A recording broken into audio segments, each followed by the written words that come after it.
I gotta fix something real quick. 1 second.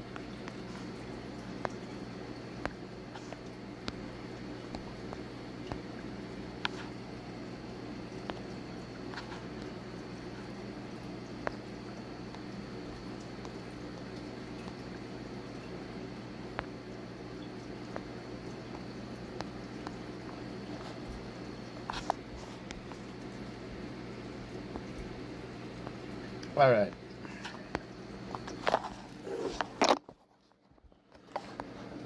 Let's go over here.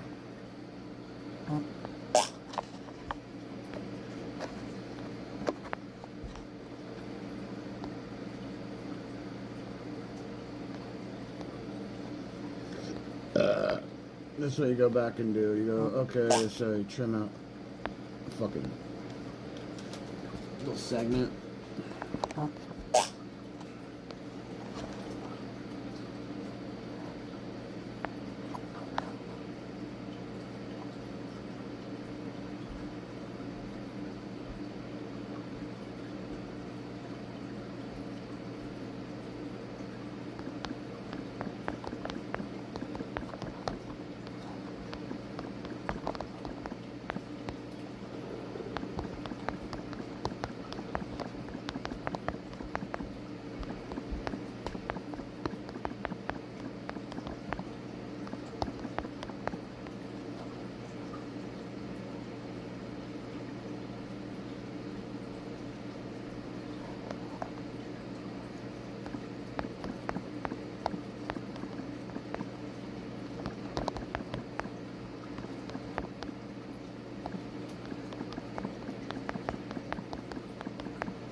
fuck yourself. What the fuck is this?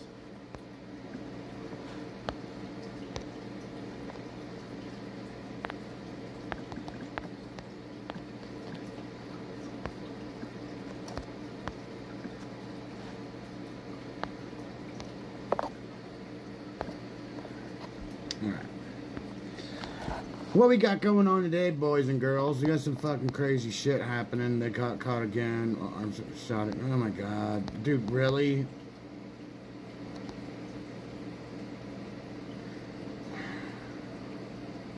Just want to talk, okay? Why you got the gun out on me? Because they told us that you pointed a gun at him. Okay, listen. All we want to do is talk. All we want to do is talk. Okay? All we want to do is talk. That's right. I don't want to hurt you. You don't want to hurt me, right? Okay, great. All we want to do is talk. You crazy as fuck. Okay. All we want to do is talk. Okay? It's a nice magazine.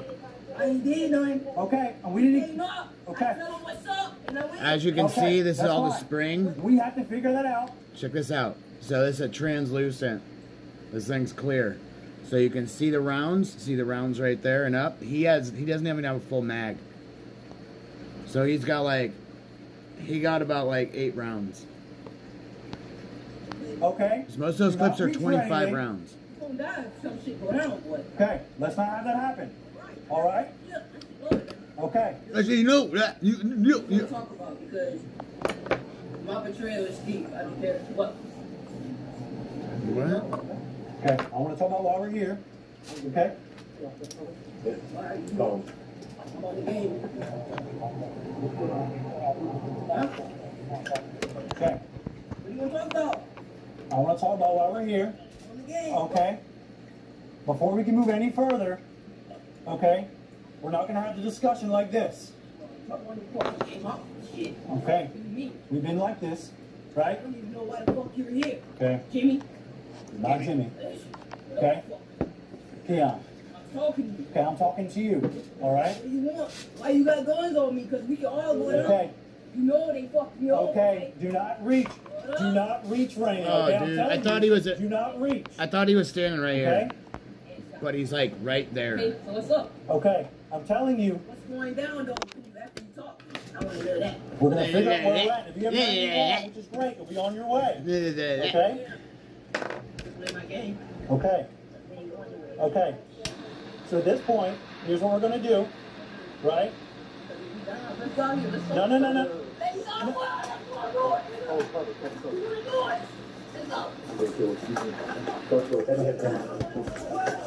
He's so sad, dude. Hey, drop the gun! Drop the gun now! Get on the fucking ground! Get on the ground! Now! Get on the ground! Get on the ground! Get on the ground! Now! Get on the ground! Get on the ground!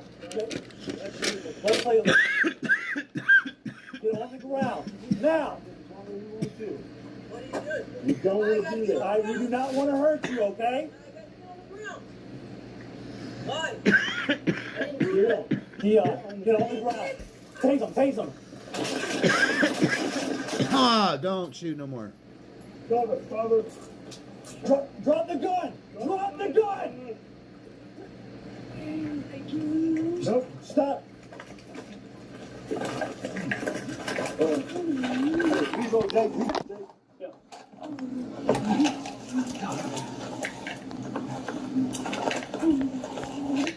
Alright, let's see here. Disclaimer. Educational information purposes only. June 7th, 2026, 6 p.m. Plane called Jacksonville. Report of a 22-year-old pointing a gun at him. Domestic violence. During U.S. nights. Arrived to begin. Officers arrived to begin speaking with the victim, the complainant, and to report accident. Was living in a shed on the property. Had come outside and began threatening the victim with a handgun. Was back in the property. She was inside the shed. Was that a guy or a girl? Oh, that was a chick. Okay, that's fucking weird. Officer identified himself, loud verbal commands, exited the shed, came outside, argued loud. Reached in the jacket pocket, made statements. The shooting force at one point ran from the backyard toward the street, pointing her gun at the victim. Officers gave loud verbal commands, blah blah. Deployed taser, to pull the gun out, and fired. Attempt to grab the gun or take her in custody. Is the person alive? Arrested, aggravated assault, a person of 65 years age or older, who is a biological female, is transitioned to become a male. Oh, she'll get it in the fucking prison, I guess. But I guess she didn't die. Dumb bitch. It's your $5 pizza online. Don't ever buy that shit. It's got the same shit as a yoga mats. Yoga mats. Alright, let's hit this, y'all. We got a new Tim Dillon. I captured something we shouldn't have.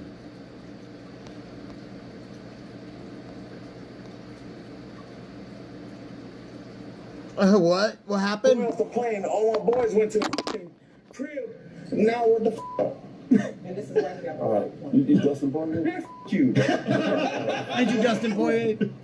Man, fuck you.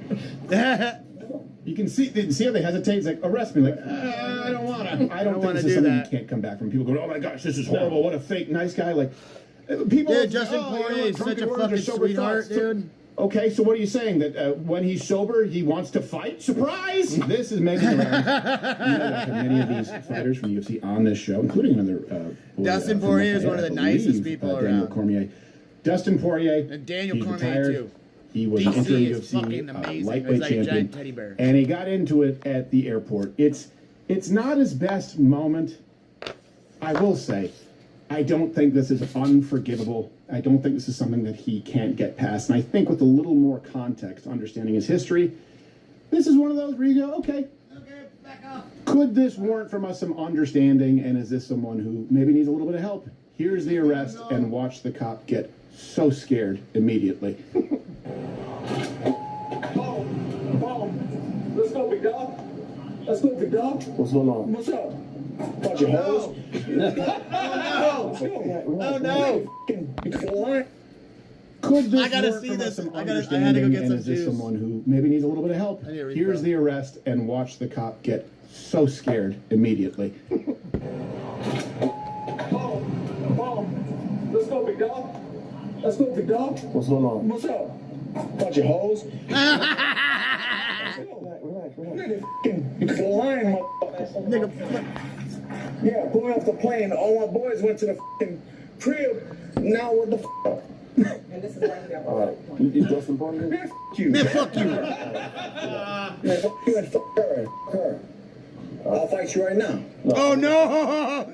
Oh shit! No! Here comes. Yeah, tell him. Tell him, come on! Here it comes. It's gonna be bad, my nigga. It's gonna be bad, my nigga. By the way, he said that so it just rolled off the tongue. You know, he says it all the time. It's gonna get bad, my And no one nigga. says anything. Start several you. Whatever you think you need, say more. Bro, relax, bro. Relax, bro. Relax. He's pissed. Bro, I'm gonna bang you up. Bro, relax. I'm gonna bang you up. Oh! Just relax. Give me a good He's obviously enhanced on substances right now. This guy's a UFC fighter. This guy's a UFC fighter. Lying hoes, man. Look, get the handcuffs. Arrest me. It's fine. You can see how they hesitate. It's like, arrest me. You're fine. I don't want to. I'm not sure. That's the best way, dog. That's the best way. Hey, pound it. All right, You did a great job. You did what you could. Is sorry about dropping the N-bomb for no valid Watch reason. Watch this. This is And he funny. got into it at the airport. I gotta watch it It's again. not his best moment. This I will is say, don't watch this I don't shit. think this is unforgivable. I don't think this is something that I gotta he get can't 4 get people to past. keep And I think talking with a every little day more for like a context, week. understanding his history. But This is then one I of need to those where you have go, 100 okay. people. Could this warrant from us some understanding? And is this You go someone from who 4 needs to a little bit fucking of help? 25 Here's the to arrest, fucking and watch 50 the to cop 75 get to so 100 to, scared like, immediately. 2,000. Yeah. Watch this. Let's go, big dog. Let's go, big dog. Dustin Poirier. Bunch of hoes. Nigga fucking. Nigga fucking. Yeah, pulling off the plane. All our boys went to the fucking crib. Now what the f? And this is why we got This is why you got pulled off. Man, f you. Fuck you and fuck her and fuck I'll her. fight you right now. I'll go with you right now. Yeah, I'll go. You know. No. Have a step up. Come on. It's gonna be bad. Yeah, my bad, my nigga. By the way, he said that so it just rolled off the tongue. You know, he says it all the time, and no one says anything. Dustin Poirier has a.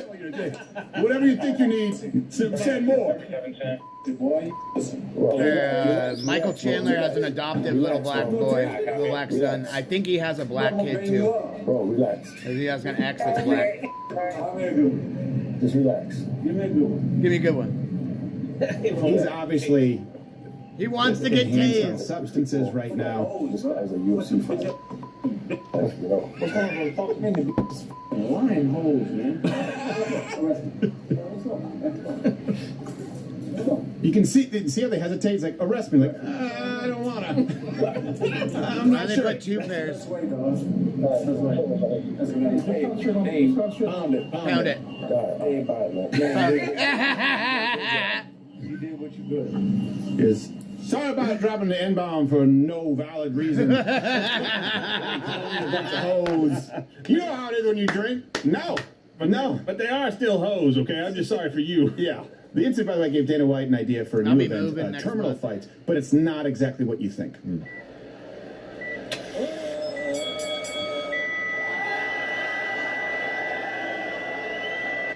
It's just, I'd never be mad about a delayed flight again. no. Hell way to go. I will say this. We live in an era where people make mistakes and folks want to define them by that. This is bad. He obviously was drunk. I think there's probably more than just alcohol involved in this. But we kind of see the redemptive arc in that incident. I mean, at one point, you see him just go, all right, arrest me. He doesn't resist arrest. I think he was being genuine. He says, you did what you could. I think he's drunk. The processing is slower. He feels bad. And he realizes, you know what, I deserve this. Just go ahead and arrest me. This is not someone who... This is not someone who's absolving himself of his misdeeds. Right. There, I don't think this is something he can't come back from. People go, "Oh my gosh, this is horrible! What a fake nice guy!" Like, people also say, "Oh, you know what? Drunken words are sober thoughts." So, okay, so what are you saying that when he's sober, he wants to fight? Surprise! Like, he's a fighter. When he's sober, he doesn't want to get kicked off a flight. Yeah, with all his friends going somewhere. I don't know where he's going, but Although he might sober, he might still think that those ladies are hoes. Yeah, I'd wager. So he issued a statement and he said, "I'm at the point where I need some help. yes. Walking away from fighting hasn't been easy on me, and alcohol isn't the answer. It's ruined my father's life, and I will not allow it to ruin mine. My family deserve me at 100%. I'm trying to do everything I can to get my mind right and take the right next steps." I know a lot of people right now will say, that's just an excuse. You No, don't it's worry not. about it. Fuck it. If you actually have watched his interviews, he retired pretty Yeah, he recently. And, you know, the guy who just won the title at the UFC White House event, Justin Gaethje, him and Dustin Poirier fought, I believe, twice. I believe they're 1-1. Yeah. And Poirier was actually doing pretty well in that last fight until he got caught. So this probably sent him over the Yeah. edge. Where he's like, I retired, and look, I could beat any of these guys on any given night. Yeah. Athletes with high Step up, functioning individuals. motherfucker. A lot of them struggle. We think about CTE. They struggle going back to real life. And you know what? Dustin Poirier has been pretty clear about this, and I think it parallels a lot of young men who don't have goals and feel directionless. If you watch this, you go, okay, we could have seen this coming. I got to be busy, man. That's my thing. Like, I got to be busy. If I'm not getting ready to fight somebody, and I've said this 1,000 times, I have to have some kind of obstacle, you know, in front of me. So if I'm trying to do movies or grow my businesses, I just need to be in action, you know? Yeah? Yeah. Yeah, that's how you feel? Have to. Yeah. You just there's no, if you get complacent or if you, wow, what? I'm like, it's honestly, bro, I'm a danger to myself when I'm have nothing, no goal circled on my calendar, I'm a danger to myself, man. Yeah? Yeah, I beat myself up mentally. Dude, I kind of got like, for a week or so, I wouldn't say depressed, but I kind of got into like a funk, like what the hell am I going to do with my life? Every day I would wake up for the last 20 years, how can I be a better fighter? What's new in fitness? How can I push myself? I want to be the champion, and then boom, you lay the gloves down and you wake up and you're a fucking civilian. Like, Right. it feels crazy, you know? It's like I'm relearning who I am. Like I always knew fighting was just something I did. It wasn't who I was. But after 20 years of doing it, even though you know that and you think that, like I don't know who I am without fighting. How long did it take? I'm a before you father, I'm a felt- husband, I'm a lot of things. Right. But like fighting was a cloud in my mind that never went away for 20 years. Right. And now I wake up and it's gone. Like what do I do? I'm still trying to find out, Joe. I don't know. Yeah, I'm certainly not making excuses for what he did, but did he hurt anybody? No. Would he have? I don't know. Does it seem like he regretted it in the moment? Yes. Do I believe him when he says that he feels directionless, purposeless? Yeah, I do. And take that, a man whose his whole direction is purposes. See that guy on that wall for the next 4 months, whatever it is, 6 months, 8 to 12 weeks, fight camp. This is your only focus. Your livelihood, the future of your family depends on it. That's your goal. You eat, think, sleep, hyperfixate on this, and then that all goes away. Sure, you might run a company, you might do some commentary. It's not the same intensity. I mean, this is how biker gangs started. The 1%, people were coming back from war. It's really hard for them to come down and just get back into civilian life. And so you see that happen at an accelerated rate with men, particularly we see it across the board with athletes, soldiers. Sometimes even you'll see it a lot with stand-up comedians because there's a lot of compression. You go from a roaring, arena or theater to silence. It's such a contrast. But you see it with a lot of young men, period, because they don't have goals set. Obviously, you've been around enough veterans, people in active combat, and also stand-up. Like, this is something I would imagine that you've seen quite a bit. Yeah, definitely. I mean, I didn't join a biker gang, but No, I know. but, Come on, yeah. still time. I have friends that did, but no, you see it especially in the military. We'll get out of the military, and then I felt like that. I was. Is there anything more? All right. We're not going to go more into that. I just want to see him. Yuck. Oh, what? Let's see what we got going on here, dude. Doctor, is it true that horse gelatin doubles your dick size in same days? Dude, how are they able to say that shit on TV? A charming place where you can, why waste our time hyping it up? Whatever it used to be, it isn't anymore. Saturday nights are like the very worst. Another fight on Bardstown Road that happened over the weekend. Summer crime and Louisville nighttime hotspots. 216 citations, 101 arrests. Honestly, at this point, I'm not even surprised. It's what this neighborhood's become, ain't it? Between 2 and 5 in the morning on Sunday, there were 15 arrests, including 4 juveniles and 2 shootings. LMPD is looking for this person in connection to one of those 2 shootings. Police say they made more than 20 arrests and issued over 40 citations unrelated to the shootings. You can faintly hear the sound of gunshots. And then you can see people running for safety. In an email, LMPD says both incidents stemmed from fighting near 2 popular nighttime establishments, Atomic and The Hub. Wait, you mean this scary-looking sticker didn't do anything to help? You have the same problems with the same bars every week.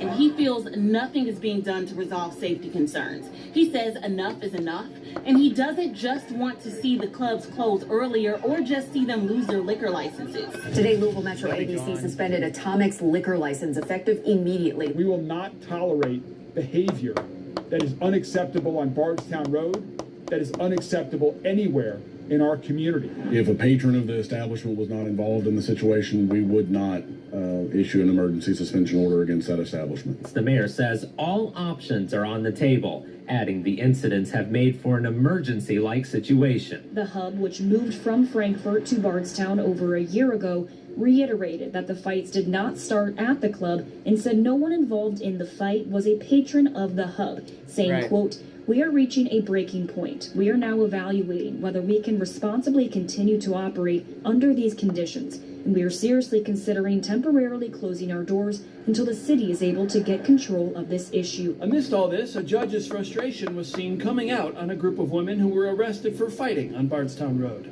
You were part of the ridiculousness on Bardstown Road.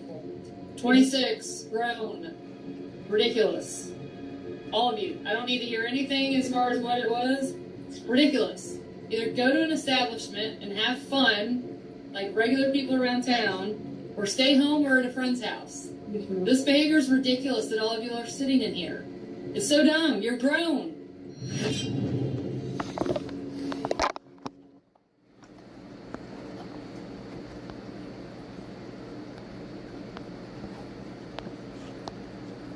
Crazy shit, yo. You fucking people, man.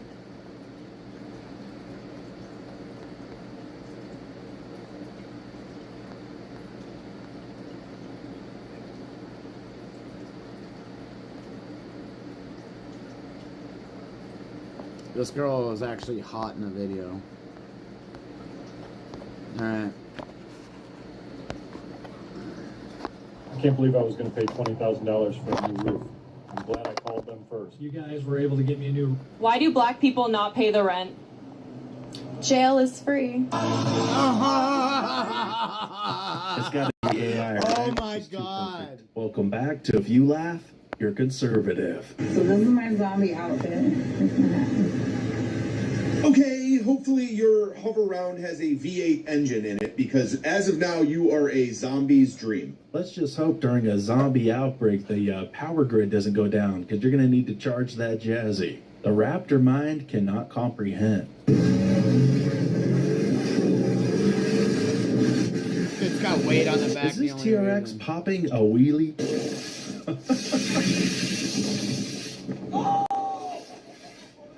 That earns a God Bless America. Why doesn't the UFC have Pride Nights? I'm assuming we have some gay fighters. I don't know how many of them are openly. I know that we have gay female fighters. I don't give a shit. Well put, Dana. Once they start doing a straight Pride Night, then yeah, we'll do the gay Pride Night. I don't care what you are, who you are, what you do. You know, that's just we don't talk about that or any of that stuff. How about we separate sexual preferences from sports? Why does one have anything to do with the other? Modeling agencies. Yeah. I have the perfect commercial for your modeling career. I like chicken, I like liver, meow mix, please deliver. Well, because of the lunatic left, we now have to put fences around the reflection pool. Yep. Unbelievable. Because they can't just enjoy something being beautiful. They have to destroy it, cut it, put chemicals into it. We are now taking something beautiful away from regular citizens that will appreciate having it look nice. Americans can't have anything nice anymore. And we put a fence around it. Oh my God, I love your sign. The sign said men shouldn't tell women what to do with their bodies. Had to read fast to catch that. It's so cool. So, I mean, I don't understand why people don't get it. Men shouldn't be able to say what women can do with their bodies. Like, what's so hard to understand about that? If you don't have a uterus, you shouldn't be able to tell someone who has one what to do with it. It's so crazy. By the way, do you support trans women? So isn't that the problem? If men can't tell women what to do with their bodies, why can men become women? What? If men can't tell women what to do with their bodies, why can they become women? It's weird how the gay just went out of his voice. I mean, it's a simple question. You trust the science, right? Well, what's the problem? Why do you think men can become women? So can't they tell women what to do with their bodies if they can be women? Good luck. At the beginning of this video. Men can't tell women what to do with their bodies unless they pretend they're women also. Okay, someone got some prison time for messing with the reflecting pool. Who was getting arrested for putting her hands down in the pool. And this person commented to me and said, Sweets, there are cameras 24/7 on the national monuments. If what he's claiming was even remotely true, they would be showing that video footage non-stop. Newsflash, it's real. And let's show you. Roll it. But what are they doing with their hands in the pool?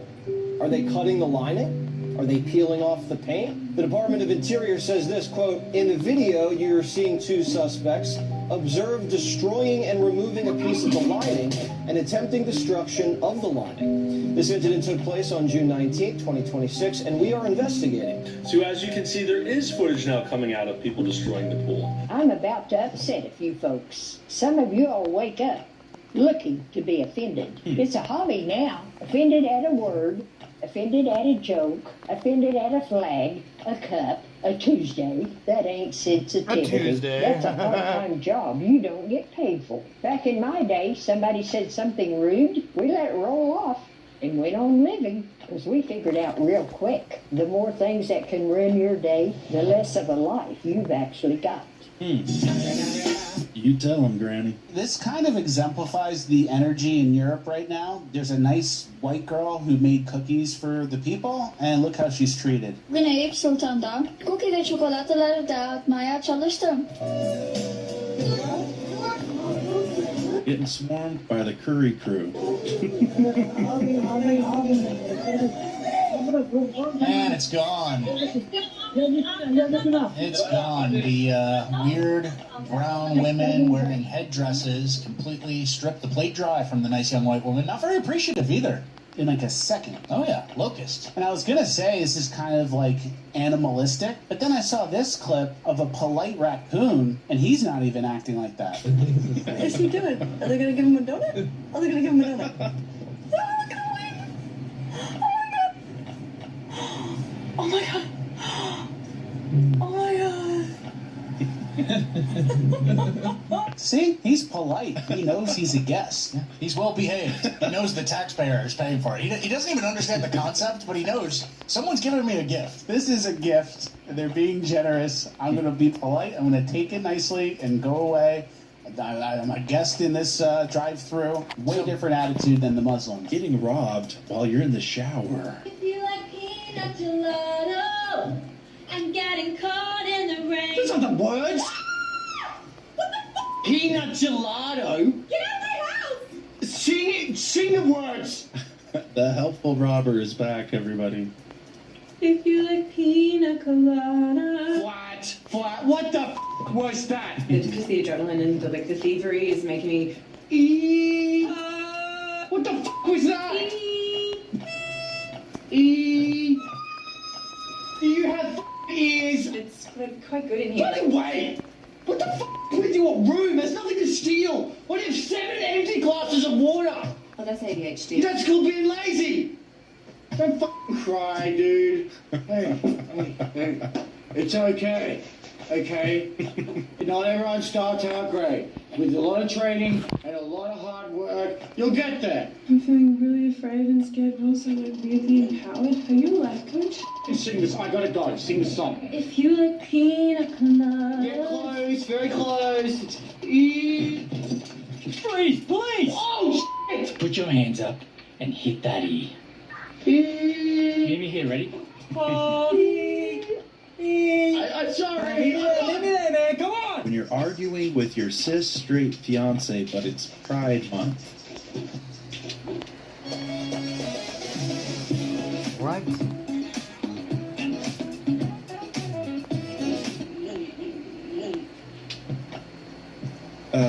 And he's a cuck. This is our first child, and I never realized as a heavy-set man how helpful I would be in her pregnancy journey. Everything she's going through, I've already been through. I'm serious. She goes, Derek, I can't sleep on my stomach or my back. I go, me either, Alyssa.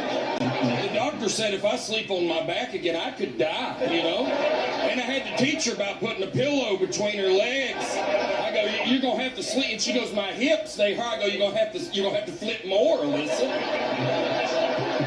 I mean, everything she's going through, it's all relatable. She goes, none of my clothes fit. I told her, I go, will it ever end, you know?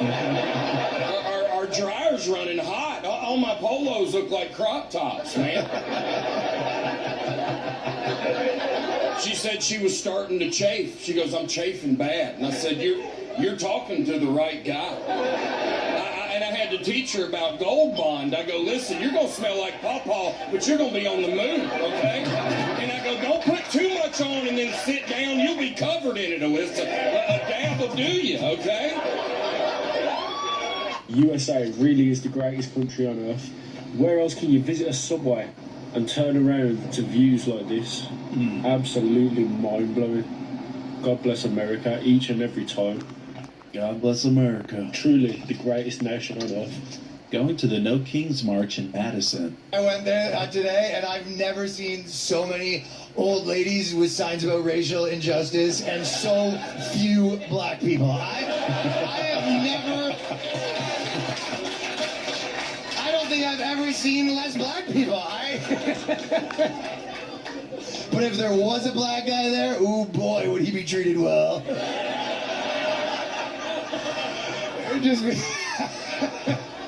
Just 75 Madison ladies being like, do you want money? She's a 10, but she does OnlyFans. She a 0, that's gross. Imagine an OnlyFans girl having your kid and raising your child. Terrible. Why? Because then your kid gonna get made fun of. And me, I wanna have my children homeschooled. Build a guest house into a school and my wife is gonna be the one teaching them. So imagine you have a woman who grows up with the mindset of doing OnlyFans for money. Then she's gonna instill that in your kids. It's gonna be all bad. Norwegian fans swarm New York City with a Viking row.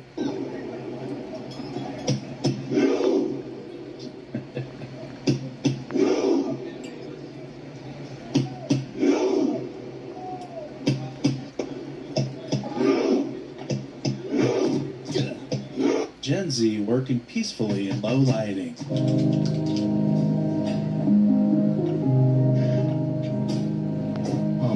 That one millennial walks in and turns on all the lights. Oh man, especially the fluorescents. If you've ever worked anywhere with those, they drain the soul out of your body. If you ever feel stupid, just remember that there are people out there who believe a baby in the womb isn't a human, but a man in a dress is a woman. To help our African American neighbors better understand white culture, we host an annual camping trip that we call Be Outside. And if you don't know, now you know. Neighbor. What Manila. did you tell the campers to bring? Because I told them definitely keep that stick on you. A hiking stick? Yeah, I told them to make sure that they bring the steel with them. Skillet, yep. Cooking pans. We will not be burning gas on this excursion, though. That gas was loud. We teach the campers about trapping and hunting. Yeah, we even have that special building. Trap house. Trap house. You know what I found really challenging on our last trip? Nighttime hide and seek. Oh, we couldn't find anybody. No.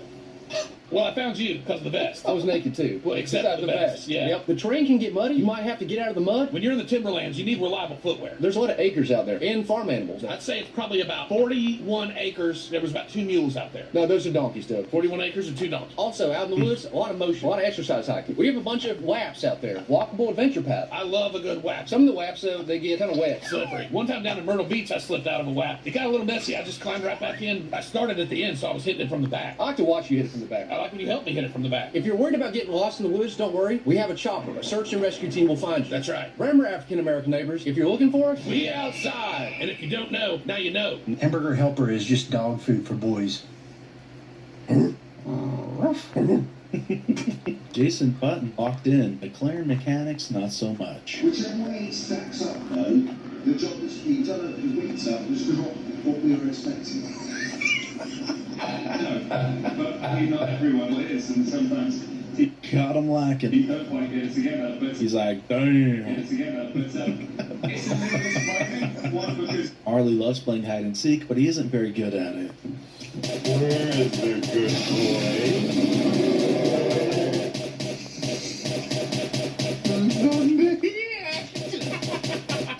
My husband wants to be treated after a hard day at work.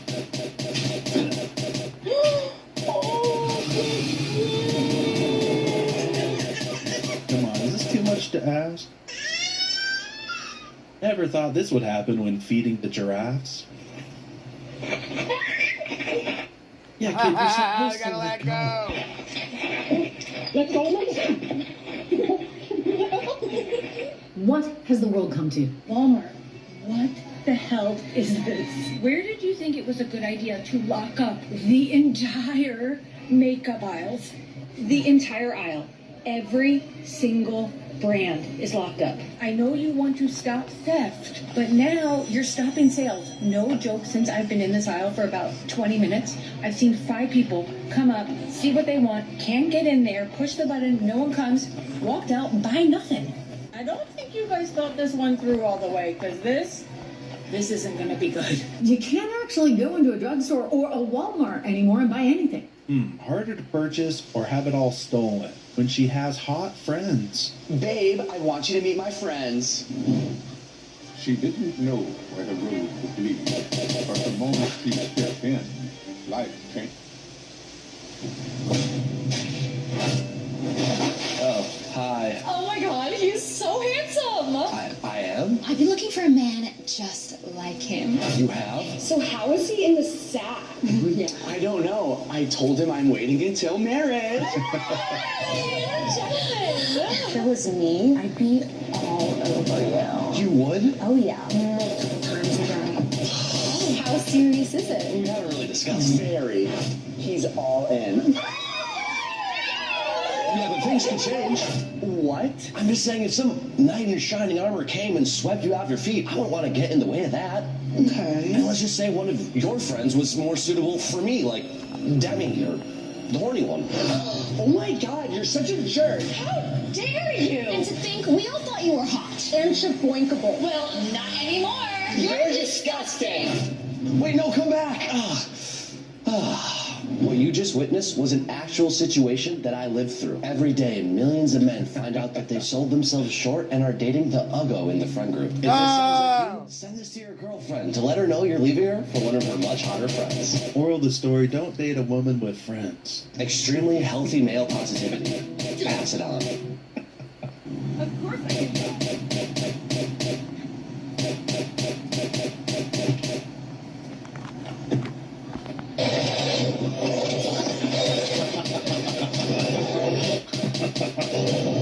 Imagine trying to defend communism and then this happens. I'm a person that lives on the south side of Chicago, and the migrants that have come in, at one point they were coming in and we were feeling very sorry for them because they came in at a time where the weather was cold. So we're seeing all these people in tents and all this and that, but then we find out that they're getting $15,000 in food stamps, $5,000 in cash. I work for a company, which I will not say, that they're able to come in and they're able to get internet and Wi-Fi and all of this for free because guess what? The government are paying their rent for 2 years. Why is the government paying people that came from another country rent for 2 years? Can we explain that? Michael, I saw a study today that said women who have more sex have better developed brains. I guess that explains feminism. Well, he ain't wrong. You said I grew up feeling superior. Ha, how white of me. Why did you tweet that? I think I was probably reflecting on what it was to grow up in an environment where I had lots of advantages. It sounds like you're saying that white people feel superior. I don't believe that anybody feels that way, sir. I was just reflecting on my own experience. Did you go to the USA for the football? Kind of. Oh, now that's some American culture right there. Midget wrestling? How is Disney not suing the ever-loving crap out of this? A black Buzz Lightyear. They will sue a bakery for using their characters on cakes. How is this not getting put into a court? This video is, I've seen like snuff videos that pop up in my Twitter feed that are less grotesque and difficult to watch than this. Your Eminence and distinguished guests, the Al Smith dinner provides a rare opportunity to set aside partisanship. Sorry. Hey, what's going on? Who was that? Oh, sorry, Mary Catherine. Mary Catherine. It's so nice to meet you. Very nice to meet you, Mary Catherine. Right now I'm trying to record my speech for tonight's dinner. Oh, yeah, I know. I just want to say that I'm Catholic, and tonight is one of the biggest... That's as far as I could make it. This video's another minute long, but you'll probably find my brains against the back of my wall. if I have to finish it all. Did you know that women prefer the natural diamonds in the ground as opposed to the lab-grown diamonds? I didn't know that. Do you know why? Probably because they prefer digging up something from the past. They always ask, What the dog doing? What is the dog doing? but never, how the dog doing. You know what? Ask your puppy today. How are they doing? What in the redneck? Damn, big dog, we done made it to the top as far as RVs go. We got pressure-treated lumber with the rustic barn stand. We got air conditioning. We got a whole ass back porch, brother, with the Nest Cam. PSA for conservatives. When you meet a trans person, don't be a bigot. Just get to know them. Ask them their hobbies or if they have a dog. And if they have a dog, is it a boy or a girl? And then ask, how can you tell? When your dog wants to help with the laundry. Right. That dog or a bear. You keep saying for me. Your dog teaches you that every day is the best day. We gotta go make the most of it. It's a gift. We gotta go, baby. This is what a 10-pound cinnamon roll looks like. No. I feel like cooking today, so I'm trying 2 meals from Cook Unity to see if they're actually worth the hype. And first up, we're starting with this mission. How to secure the human's attention when you're being neglected. Oh no, Carol's Kitchen back at it again. Soy sauce? She should So not this is never- egg fried rice. And our grilled chicken? Just putting that right on in there. Just slap anything you want on that flat top, girl. We are ready for our She put delicious corn in it? feast. Like this, and you're going to want to make it at home. Yeah. Raw shrimp, raw egg. We are going to let our rice get fried. Alrighty, y'all. It's been cooking for I think your brain is fried, lady. about 10 minutes. Look at our It needs like 25 minutes. feast. Dumb How will she actually try it? Oh my goodness. I'm going to get some chicken. You're gonna get some. Ah, yes, the pre-packaged chicken that was pre-cooked. You're gonna get some A single piece of chicken and not a bitch. shred of anything else. Oh, it's to perfection. So Look at tasty. perfection. So easy. Y'all gotta try this. Guys, let's hype up my fence like it's a girl's comment section. His comment section is so funny because it's all men. Oh my god, it's giving privacy. You didn't build a fence, you built boundaries. Proud of you. Is your name Sabrina because you are a carpenter queen? Yes, queen. No, but why is it the perfect shade of brown? I'm screaming. Yeah, it's giving structural integrity. This is his profile. I just love it. Not related, but your skin is glowing. Drop the routine ASAP. Stop, wait, this is everything. Bills paid, kids fed, fence built. Good job, Mama. Why don't y'all do this to each other more? It's adorable. I second that. It's giving blocking out the haters, but leaving gaps so they can still see you win. Drill model, you're stunning, by the way. Girl, you ate and left no splinters. Looked at my man inside. Drop the wood care routine, sis. What do you guys think about daytime fireworks?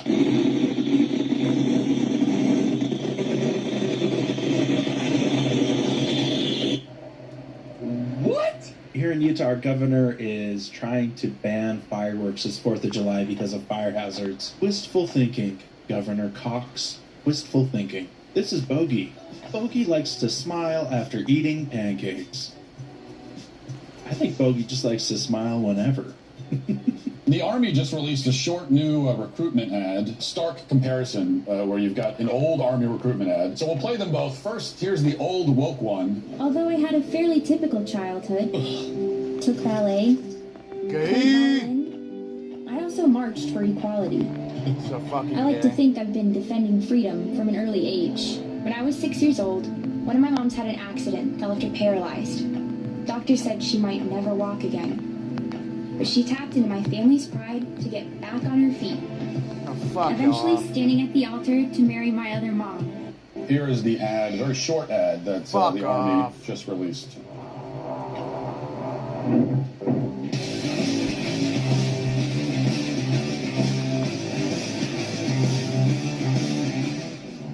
people are harder to kill. So it's the simplest ad imaginable. It's also easily the best Army recruitment ad in like, I don't know, 20 years. Stronger people are harder to kill.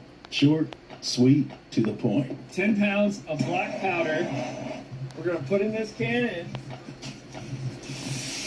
And then we're going to load this 100-pound concrete block with a GoPro on it. Move a little quicker there, bud. What's the fuse situation? Oh, man, it's heavy. Now he's running. Falling. Oh, yeah.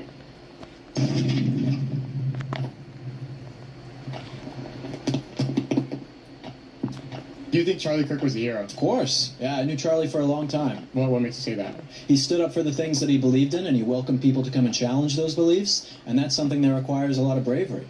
And he inspired, millions of people to fight for what they believe in. I think that is the definition of a hero. Like this video if you agree that Charlie Kirk was a hero. Did you argue that everybody else who was coming up to talk to him was also, strengthening your beliefs and having the courage to come talk to him? And that's why Charlie did what he did. To inspire people and have people get that strength and ardor to feel brave enough to go and talk. I think there could be a better way to prove it, than just showing up on college campuses and just tabling almost. So what would you do? I don't know, create a platform that allows for... That's what Turning Point is. Look at what happened to him. What does that mean? Where is he now? So what are you trying to say? I don't think he was a hero. But you're saying you don't have a better idea of what he should have done to become a hero. Because I think that there are better ways to go about than creating a platform that allows people to, voice what they believe in. What is a better way than what Charlie Kirk did? He came on college campuses, which are supposed to be the places where education is paramount and conversations and free speech are the pinnacle of what it is. And he did that so that anyone could come up and talk to him. How could you have anything that is more conducive to what a real conversation is supposed to be about than that? A tornado ripped through this guy's house. I've had stronger reactions finding out that I'm out of toilet paper.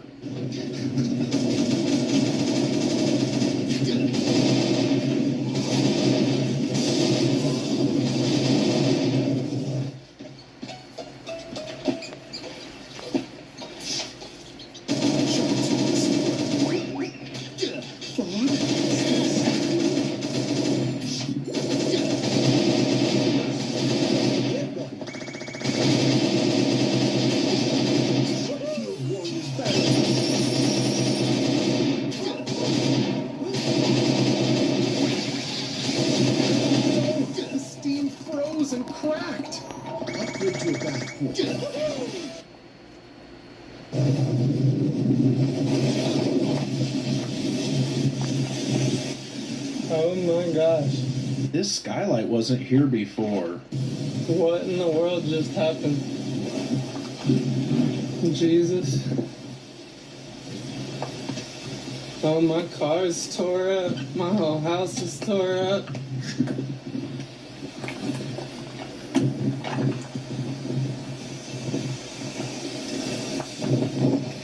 Whoa.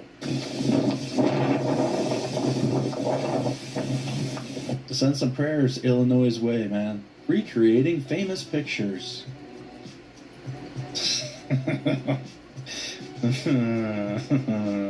You know what? Give me the book. Give me the book. That should work. Okay. And here it goes. Predators? Just chilling? They're like homies? I got it. They're like, I got everything in the air, you got everything on the ground with the homies. This is like Army Air Force, ground and air. Why are black fathers necessary? This show is necessary, but black fathers are necessary because we need it. Don't mod for more than one person, because if you can't be there for the one person, you don't want to try to not be there for the other two. Educate the next generation. Right. It's important. And you a father? Yes, I am. Happy Father's My Day. daughter's a 28-year-old nurse, RN, traveling nurse. Just got her first home. Life is good.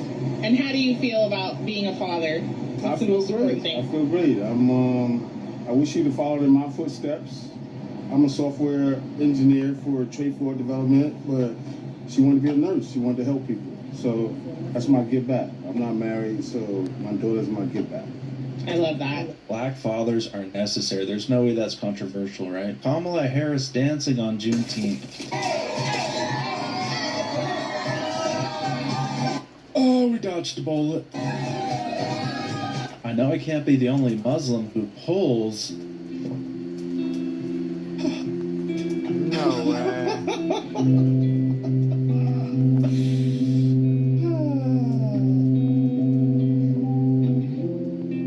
You know, this gives them a fighting chance when they're being stoned. Okay. Ordering a dad online. I never had a dad to show me how to barbecue. Too bad we can't just get a guy to come grill it for us. Actually, now you can with DoorDad, the first ever delivery service that brings a fatherly figure right to your doorstep. Does it do a background check to see if he can come within 500 feet of a school? Hiya, DoorDad for Liam? This is a real thing in Japan, right? You can rent an entire family. Yep, let's get these glizzies going. Dad, all from your smartphone. You can order a comforting older man directly to you. Classic father-son activities. Come on, son. Papa. Come on, son. Some I people don't are play just anymore. quitters. I quit. Are you quitting on your family? Well, I got something to make you keep going. No. I'll play. Whatever. Black fathers are necessary, right? I asked my dad to film me, but he covered my butt in every video. What are you doing? Messing with it. Don't listen to Excellent. Amen. Going on a date to rip off fascist stickers. What is it?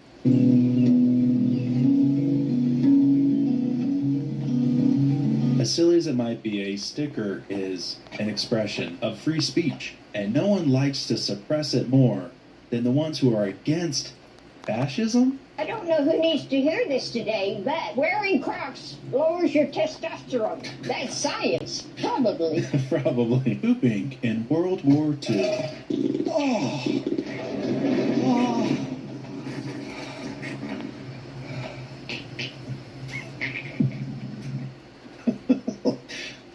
Sure, we've got a combatant pooper.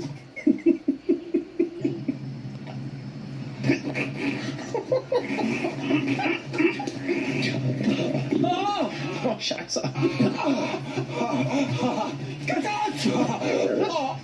Oh,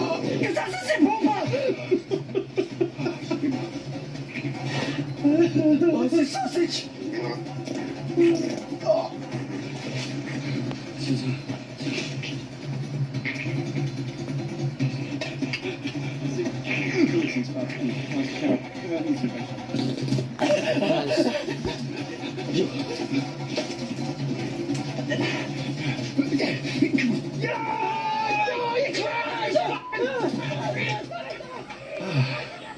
What little tear ran after the fucking man. Yeah. Come on, babe, let's get out of here. What video made you laugh? Drop a comment down below. Don't forget to like and subscribe to Conservative Vibes. I'm CV, and I'll see you in the next video. Wish America a happy 250th birthday with a limited edition gold God Bless America t-shirt. Available on conservativevibes.com. That's right, conservative vibes, country roots and American pride. If you made it this far, go on, hit that subscribe, identify as American with conservative vibes. Nice. Oh, what, you need satellite dishes or something? From the back row to the heart of the globe, till the next good talk and the next deep dive. God bless America and your conservative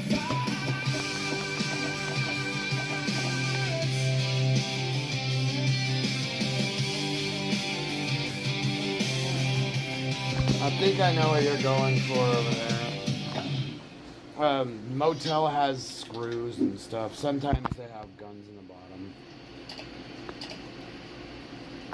Because literally, like, I found fucking shotgun. I found a shotgun in the bottom of the motel. I don't know if it was yesterday or the day before.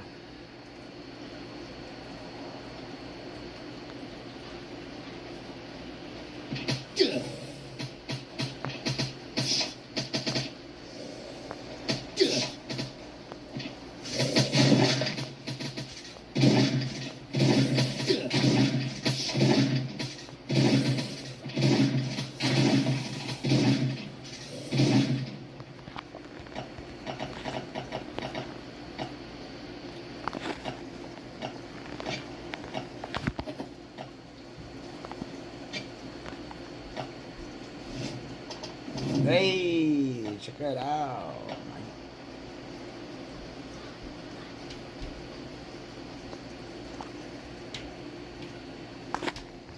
Yeah, there's some stuff there. Let's change what we're going to be watching. Let's go see what we got here. What day is it? It's fucking Wednesday. Right?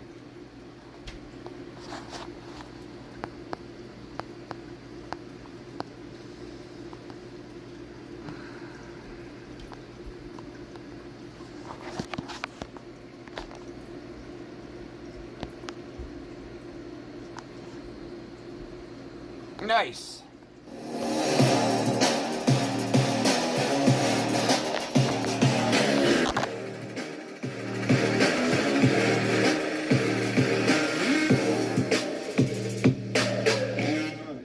We love this lady here. She's here almost once a month. She's like our mentor cycle. Make a loud for Miss Genia Dulo!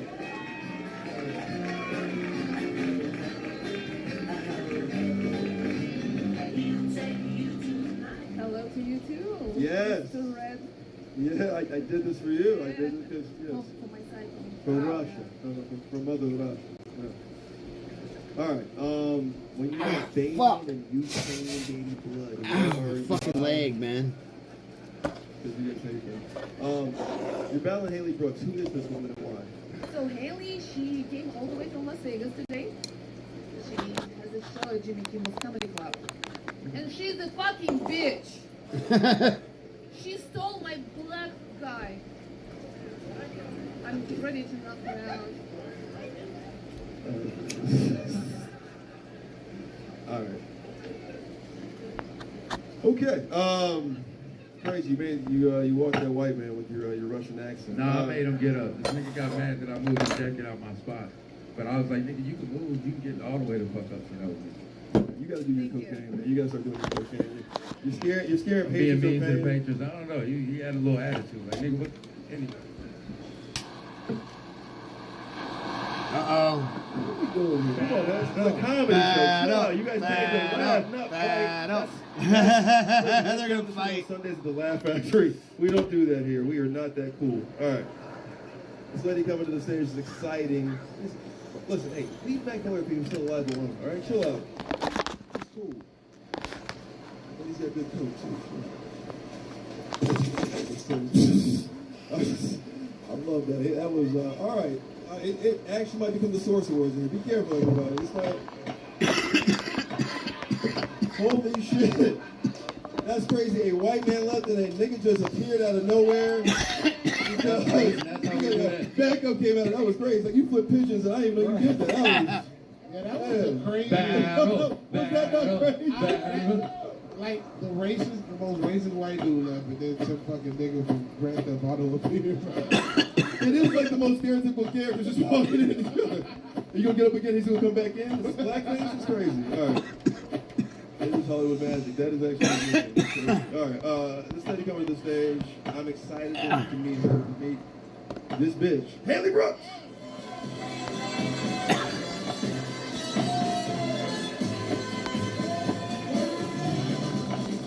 Hey, I love being introduced in the middle of a race war. This is really good. This is really good for me. Oh, Haley, don't talk about our fantasies. All right. By the way, that guy looks like Alexander Brooks. That's crazy. Don't fight him. He looks like he did to everybody. All right. Haley Brooks, how do you know Genia? Why is she mad at you? She came through Vegas. I was distracted by her comedy, and then I stole her black. Oh! Stole her black. Man, this is like a plot from Black. This is cool. All right. Yeah. If you know, you know. One round. That'll make you burned out. Just be careful. If you eating 2 protein bars a day, you'll have the weirdest shits ever. So literally, your body's gonna have you're gonna have the weirdest shits for the next few days. If the Russian bitch wins, she did not win. Yeah. So bunker code, out of my memory, is 08.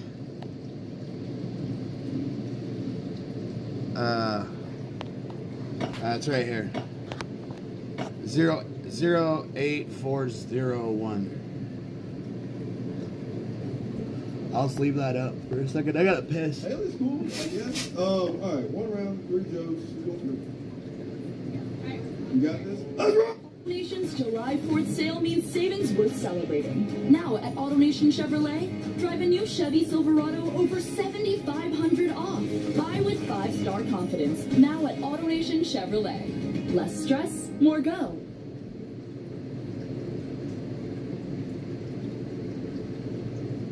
This settlement check completely changed my life, and it came from a car accident I almost forgot about. I'm honestly shaking as I record this. I never imagined something this big could come from an accident that felt so small at the time. Shut up, If you've whore. been in any kind... That's not how you get, that's not how you get money. Hi, everybody, what's going on? Genia here. You may not know by looking at her, but she is a nepo baby. Her dad is Kermit the Frog, and her mom well, at least I know who my daddy is. Well, Holly feels she was actually she got arrested. My fucking ass, my phone isn't hot. Looks like we're gonna be just watching it right here. Well, see if the phone turns on. But we got 98% on there. We're gonna fucking do this. I lost the fucking thing on the bottom right here when I took my phone to this Indian cat that fixed my phone before, so he could fix my camera on the back.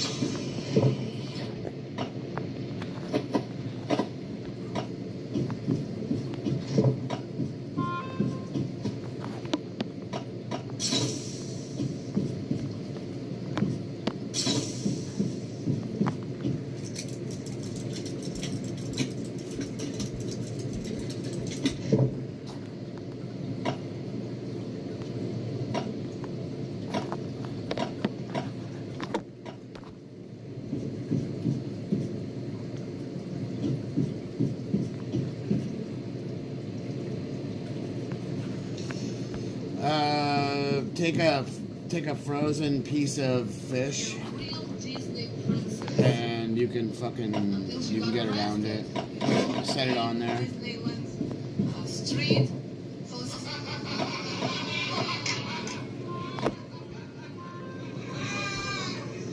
What's the solicitation? Smoking crack in the bathroom. So she went from a Disney princess to a crack queen? Whore.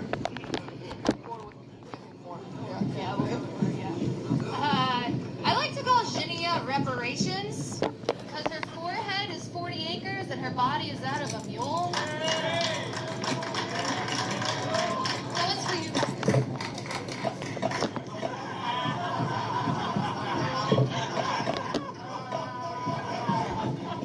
Look at you, dollar store Erica Kirk. It's Kirkland. It's Kirkland. Well, she's from Philly. You know, it makes sense. She sounds like, you know, Rocky Balboa after concussion. If you have a frozen, She's the if living it's proof that just you can frozen get in a your brain injury from refrigerator. sucking too much dick.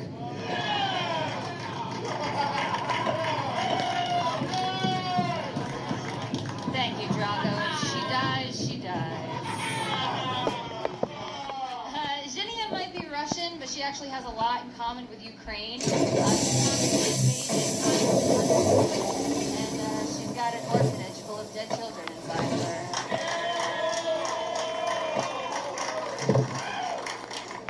This is coming from a yearly customer at Planet Parenthood. When you keep going, they make you a planet.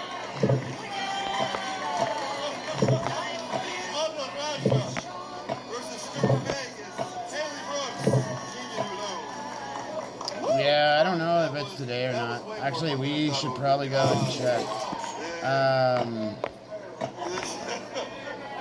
Stepmother, stepdaughter porn is always fun. All right. Hatred, before you attack these other white boys, let's get into this. I feel a lot better now. You feel good? You back? A little shy. We got where we need to be. I do like white on white violence. I do like these two white bitches. Today is the 24th, dude. I just kind of sat over here and thought I was on like an episode of Flavor of Love. I actually don't like that nigga. Anyway, if I had to choose, I'm probably gonna go with the one who I could understand. Yeah, so we're gonna go grab. See what we're gonna grab here? I'm gonna grab med kits. Because I'm gonna stick. Actually, watch this. I'm gonna stick all this. Oh my goodness. All right, that's fun. Before I get into grinding it. And Drewski's Erica Kirk. That's fun.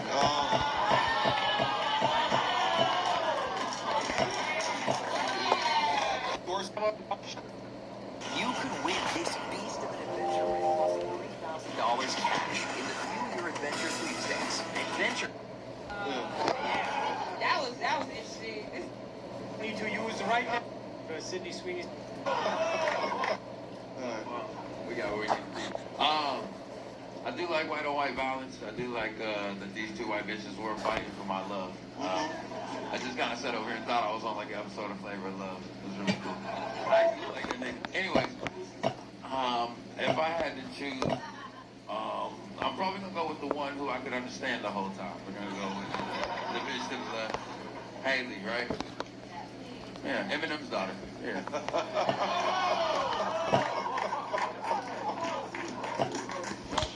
Oh my god. Fuck off, Common Trails. Eminem's daughter and Drewski's Erica Kirk. That's funny.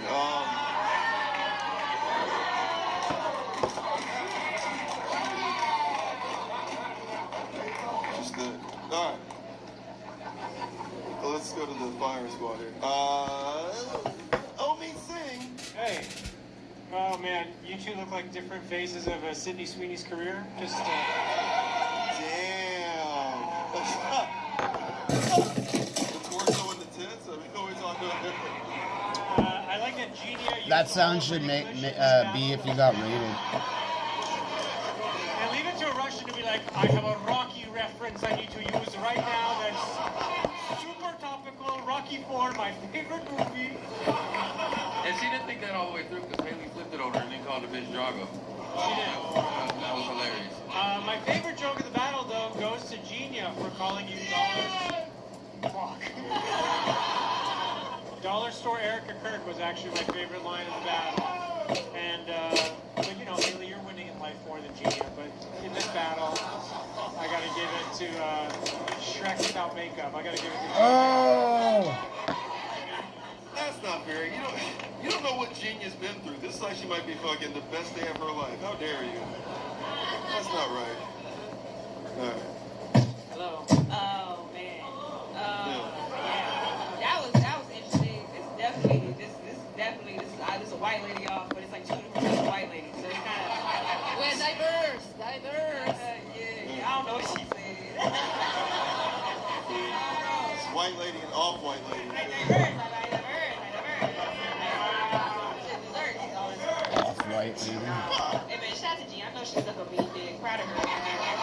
Do you really? But yeah, and Haley, like your outfit kind of gives like community theater competition. Like this one with the sneakers with them things real twinkly. Okay. Yeah, and shout out to Genia. She's the legs in SpongeBob. Thank everybody for chiming in. But yeah, I mean the Miss Piggy line I thought was really funny. When you said the child of Miss Piggy and Kermit, but she felt more like just Miss Piggy as the Boopits. Remember when the Boopits, when there was the evil Boopits, the Boopits? No, all right.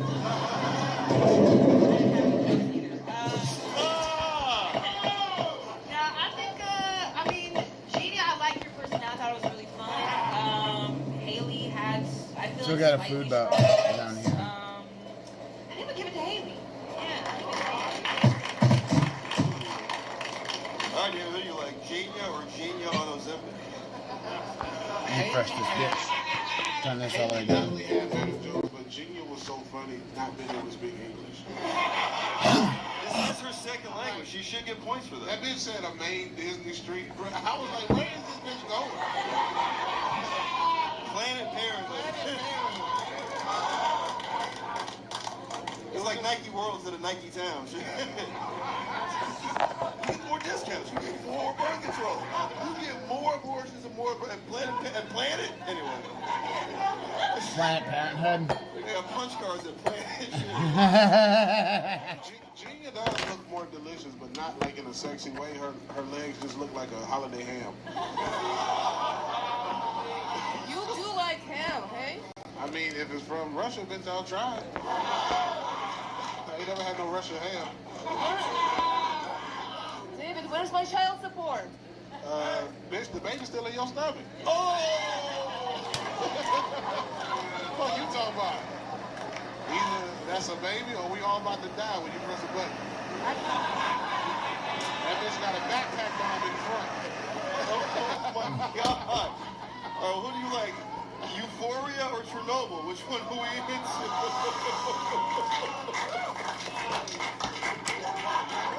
I'm gonna have to give it up to Haley because I feel like I got a better chance of fucking her tonight. She is from Vegas and you do have money. This should work out for you. This should work out. All right. Audience is on you. This is an undercard. Who do we like? Do we like Gina Dullo? By the way, there is an old man in the back who is fucking hard as fuck. I think it's like the first white guy. He's like a do-rag. There we go. Crazy. You're like I gotta get it. All right. Yeah, tell your sugar daddy to shut the fuck up. I will thank you later. Hell yeah. Do we like Haley Brooks? Brooks, make it loud. Haley Brooks! Love each other. Love each other. Whores. All these are LAI. They don't even try to talk to any of those girls. This is too much fun. All right. I had a girl. I had a and this is funny. Call it a girl. 48-year-old fucking lady was like, yeah, I'll come and help you get in and out of the tub, and I'm like, so just one thing after another. I'm like, are you kidding me? And she's like, yeah, we can meet. This and that. Yeah, I'm good. Well, I'm not that hungry to fucking meet somebody right now. So I was like, I figured out how to take a shower without meat, or make sure my fucking leg doesn't get wet when I'm in the shower or fucking like in the tub. So I just use a bucket. No, fucking Forrest Gump. You know the thing where they was giving the speech? Yeah. You look like Sideshow Bobby, who's a starting point guard in the WNBA. Like he just got drafted in the first round. Olivia Munn. All right, let's. Davina do look like First draft, I'm good. she do look like she do goat yoga. I would. Yeah. All right. All right. Nice to see you, Moses. It's good to see you too. Let's do this for you. Free bleed all over the stage. In your mouth, bitch. Free bleed. I totally would. I'd free bleed right here. I've pissed on this stage and drank it in front of 80 fucking people. So. Yeah, no. Yeah. That's, by the way, that is a flex for her. That's just so everybody knows that. I'm 88 years old. Tell me shit. Tell me fucking. Yeah, hell yeah. All right. Youngest slave ever to go through. All right. You're battling Mike Gams, androgynous, fun, you know, wordsmith in his own way. Why are you battling this guy? Because he asked me to, and I've been wanting to do roast battle for a while, so I just said fuck it. Let's come up on him. That's right. We're about consent here. These two have no boundaries. Let's get into it. That is true. This man is from nowhere in particular. Mega loud. Mike Gams.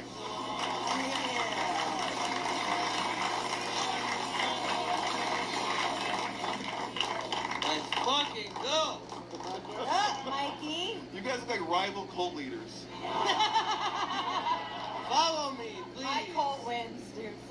too. Yeah, they're gonna eat my pussy before they suck your dick, dude. Alright. Thank you. You look like you're into fart porn. You look like you're into fart yoga. This is wild. You guys look gross. Anyway, Mike, why Davina? I know you're excited about this one. I feel like you're like, I could win this one. Yeah, I mean, 17th time is the charm, so I'm gonna win this one. Alright. Netflix is a joke. Who's coming on? Need that man on the stage. I'm kidding. I'm not. Alright. One round. I know you're not. We'll see. This better be a good battle. One round, 3 jokes. Who wants it first? I'm gonna go first. You got this? Damn right. I would say you're a gentleman, but I don't know your pronouns. Alright. Neither, but... Mike Gams, Davina Joy, what do we do? Come on. There it is. Let's roll. So as we've established, Davina drinks her own pee. Like, therapeutically, or some shit. She told me that the first time she ever drank her own pee, she felt the shackles of her programming leave her body. No, bitch, you felt your own piss re-enter your body. Davina is the first woman to ever get a UTI in her throat. When Davina walks her dog, she gets jealous of the fire hydrant.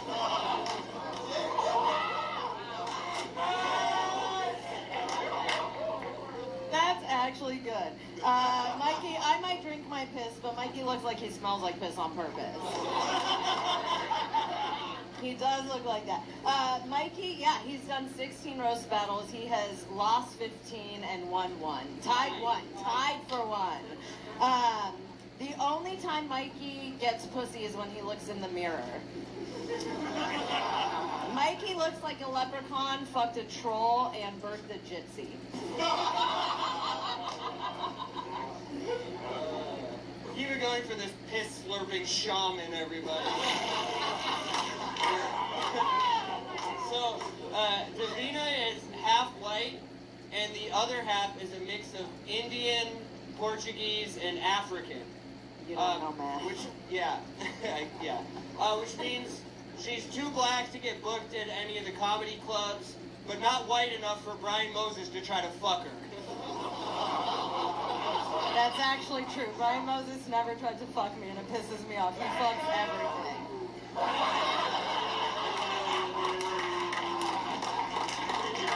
You might not be able to tell by looking at Mikey, but he is bisexual. So instead of sucking his thumb for comfort, he sucks dicks for validation. But who doesn't? Am I right, lady? Am I right? She's like, not me, yes. But we're gonna be going through all the shit, so I'll be Keep it going for Miss Rachel Dolezal, everybody. That bitch is such a She took my whole life, bitch. But no, seriously, Davina, if you're here, who's taking kindergartners on their first ayahuasca trip? If you're here, who's telling white people at Burning Man that their dreadlocks are cool? This piss-breath bitch told me she teaches a breathwork class. How the fuck do you teach a breathwork class when you have worse breath than I do? You woo-woo, wee-wee, nasty nut job bitch.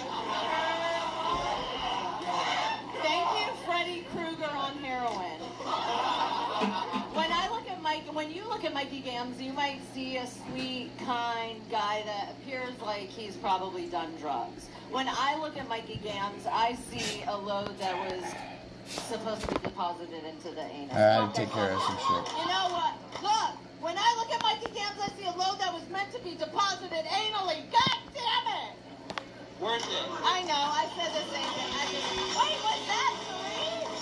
That wasn't Cerise. Try new Sonic Refreshers.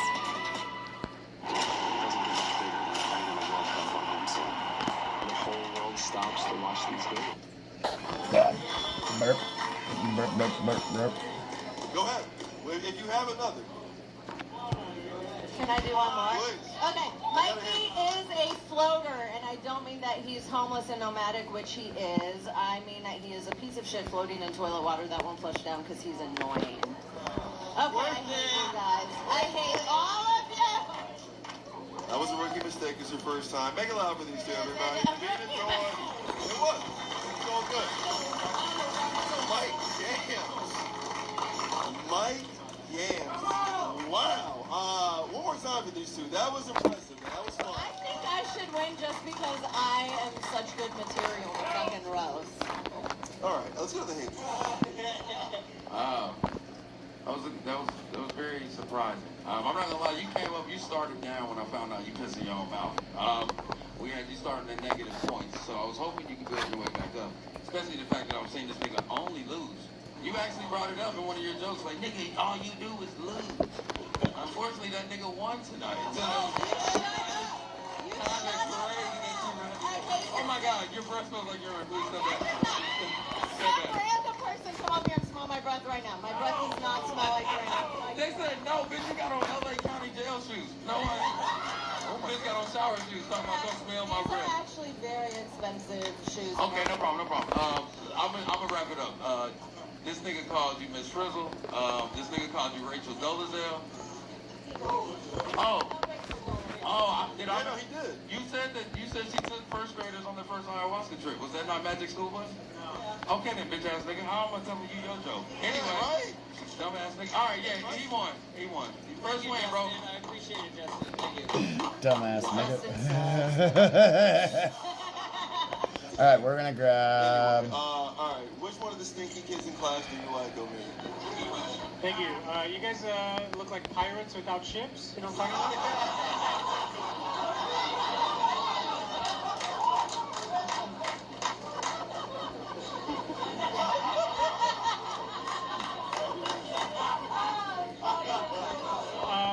No, but honestly, you also look like. You guys look like a kid had too much time making custom characters in a video game and just fucking went. That was a great battle, though. Honestly, the back and forth was awesome. Davina, you are right. You have a lot of material that people can use against you. Mike literally was one joke away from using the N-word. I think it was just being like, "Fuck you, bitch! You a fucking ugly bitch, bitch, bitch!" Like it wasn't even a joke. He was just fucking teeing off on fucking whatever slurs he could throw out there. Did she turn you down for sexual hate or something? Because this was your most pointed and focused battle I've ever seen you have. Mike was like, I am not losing one more battle. It's his 17th fucking battle. You better win something, bitch, or kill yourself. Get the fuck out of here. Yeah, he did get robbed one time. I remember he did get robbed one time. But the other times he did lose fair and square. And she said he has no money in it. No, they stole his doubloons. No, this is like a Skid Row version of one battle after another. Great battle, but tonight, congratulations for the first time ever. Give it up for Mike, everybody. Mikey, yeah. Good thing the audience decides and I'll show my tits. I swear to God, you guys fucking vote. No, you need to see. This is all. Yeah.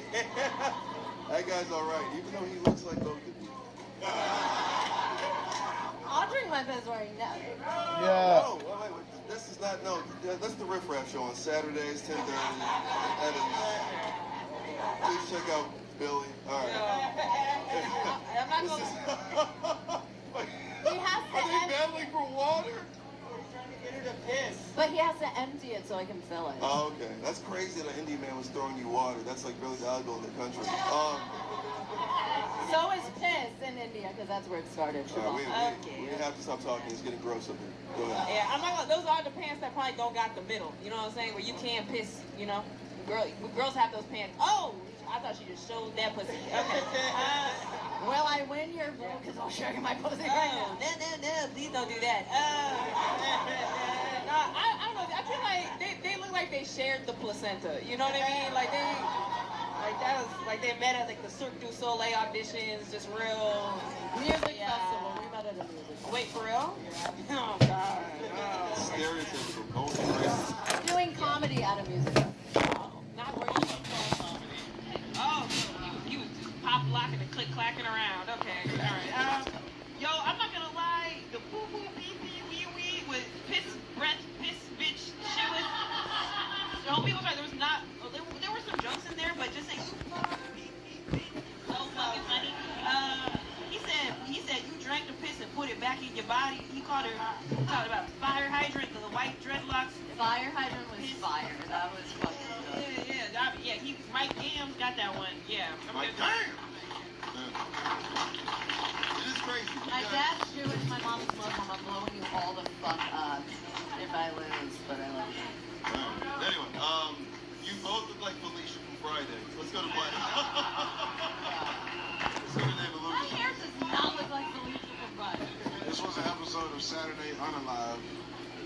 Alright.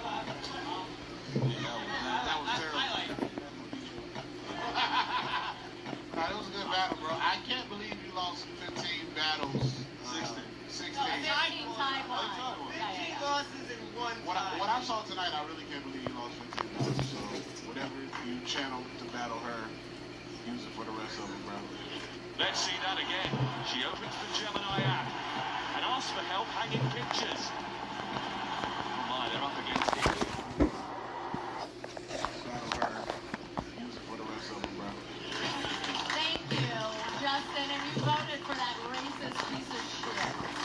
I didn't say racism wasn't funny. I was just saying what he used to channel. Fine, I love you, fuckface. Okay. Who do we like? It's her first battle. Do we like to be in joy?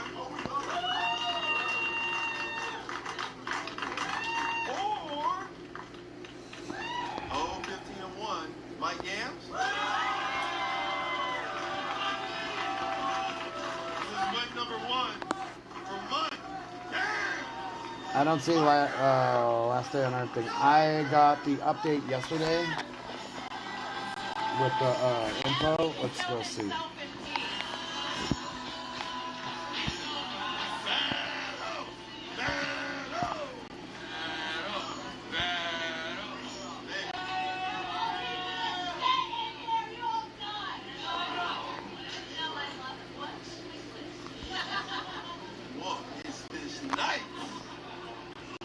So, what the fuck? Some hillbilly racist, and now she's talking about, oh my god, don't sexually assault anybody back there. Her white side came out when she lost. Oh my God, see? Alright, get her out of here. Get her out of here, please. Alright. This next person coming to the stage, I'm excited about. He battles almost every week. We gotta get him up here first. I'm gonna download these. For the Bay Area zone, Avery now.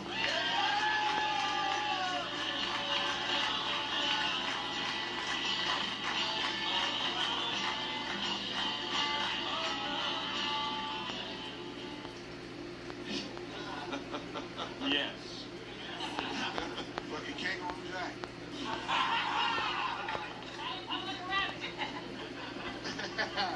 This is what you look like a better version of Mike Games.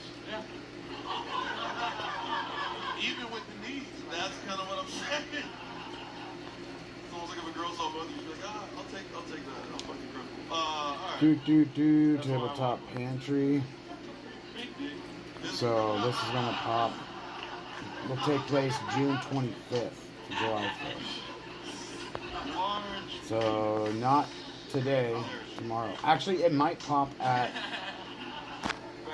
as you see up here, it says 4:06, right? Might pop at 5 o'clock. So that's what I'm thinking. Alright, you're battling Lily Smallheiser. How do you guys know each other? Because Mike Sand is like me. We know each other from, LA comedy scene. I've always wanted to battle Jay and Silent Bob at the same time. So it's gonna be fun. You'll see what you mean. Alright. This lady, she's the little engine that could. Make it loud for the Pony King, Lily Smallheiser. See how right I was?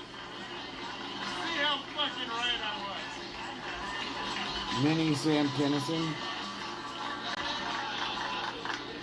Hey Moses, this nigga battling Sam Kennison. Hey, she certainly knows where the food is. No Kennison in this bitch. A fucking toddler bully over here.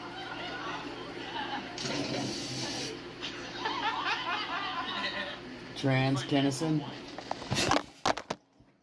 I gotta say it first before anybody else does.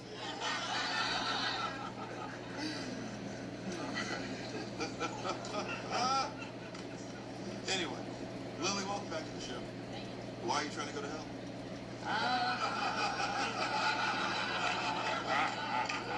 To the battle or the gay? Which one? Oh, dude, watch this. Oh yeah, I think Avery's good. He's really funny. He roasts a lot. I think it's really cool. He can stand for this shit. Your knees aren't doing too well either, let's be honest. So the guy you hear on here, one of the things, what's this? I was gonna say, Lily's not the straightest standing nigga either, you know? Somehow she still doesn't have a neck. I've got multiple necks. Oh, you No, those are, bitch, those are chins. You're wrong. Those are bro. chins. You're wrong. They're I've got chins. multiple chins. Multiple necks. They're chins. I'm rich in necks. I love this energy. I love this fucking energy.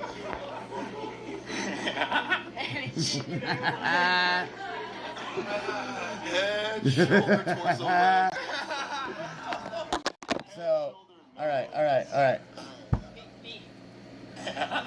The guy right here talking, watch. This black dude, come on. Head, shoulder, torso, legs.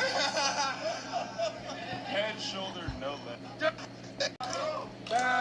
All right, so they're about to start, but come on, let's get back to David Lucas. She let this. All right. So this chick, this is literally like Sam Kinison, but a trans person. This person looks like trans Kinison. Like Sam Kinison, but trans. Dude, it's so funny. I have to put trans Kinison on this screenshot. See how right I was? See how fucking Watch right this. I was? Alright, we can try to get the fucking thing back on here. I'll put a fucking piece of fish under my... Oh, cocksucker. There are more girls than guys here, and they're super forward. Guys don't have to wait. Hey Moses, this nigga battling Sam Kinison. That black dude right there? That's who I just messaged. Yo, that's crazy as hell. That big black dude right there. I just messaged him. Like, he's a buddy of mine now, dude. It's so funny. Fucking trans Kinison. I'm gonna move that stool, nigga, and fuck your day up.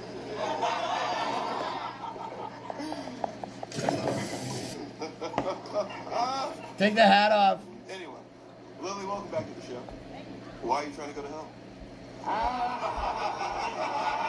She's battling a guy with cerebral palsy. Alright, so we got our food buff. We'll go and knock this out. See how many minutes we got left. 56 minutes. Got enough there, but so we're gonna use those. Straightest standing nigga either, you know? Somehow she still doesn't have a neck. I've got multiple necks. Oh, you No, those are, bitch, those are chins. So Those are chins. you're gonna see me do this without like that 1 hour gun. rich in necks. I love this energy. I love this fucking energy. And we just gotta collect the red tickets. Head, shoulder, torso, legs. I was like, I just looked up to see if I was cooking. I was talking about you guys can hear in a band called John Jacob Jingle Hammerschmidt. John Jacob Jingle That's my name too. My name too. Whenever we go out, the people always shout. John Jacob Jingle Battle! Moses, they look like the clock and the candle from Beauty and the Beast. Be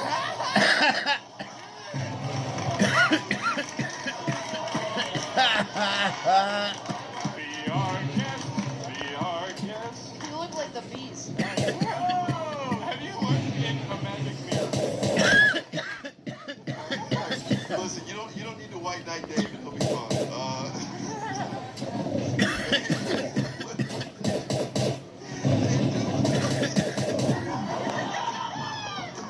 Like a Hollywood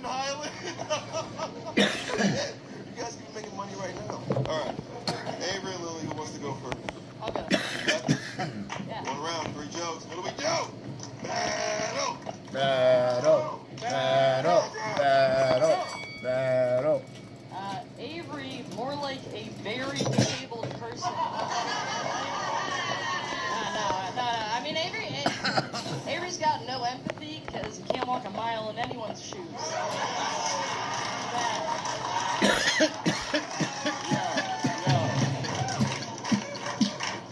Isn't it hilarious that I'm retarded and she's a lesbian and she's the one that has to use the lipstick that doesn't work?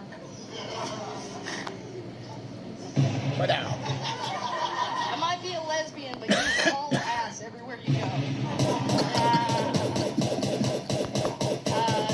Avery's mustache makes me look like a gay porn star. How you gonna be a fruit and a vegetable? That's what it is. You're gonna be a fruit and a vegetable. Thank you for lending me your mustache for this battle. They're killing me, Smalls.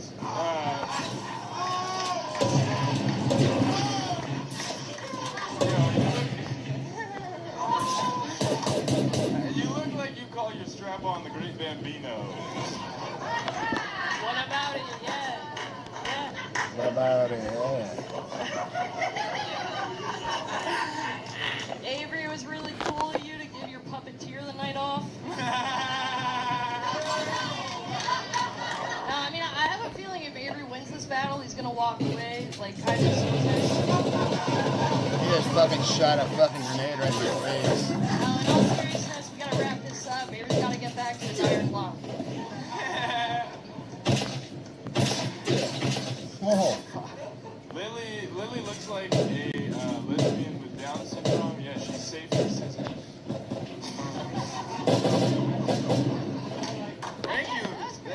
I need one round. I need a couple. I need 3 red She actually tickets. hates eating pussy, but that's just because it doesn't make her full.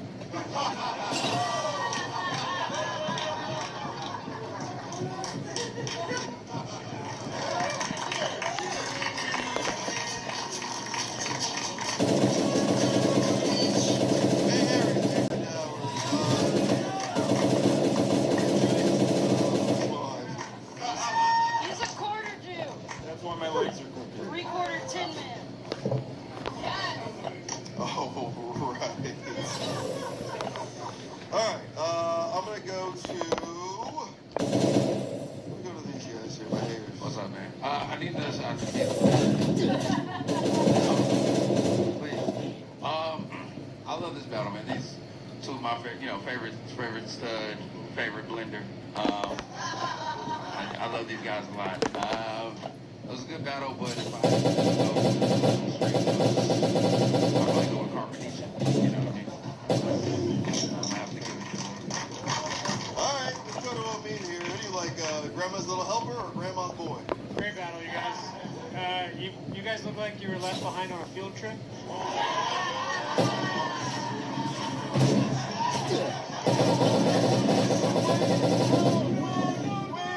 Yeah, either you can run the bus.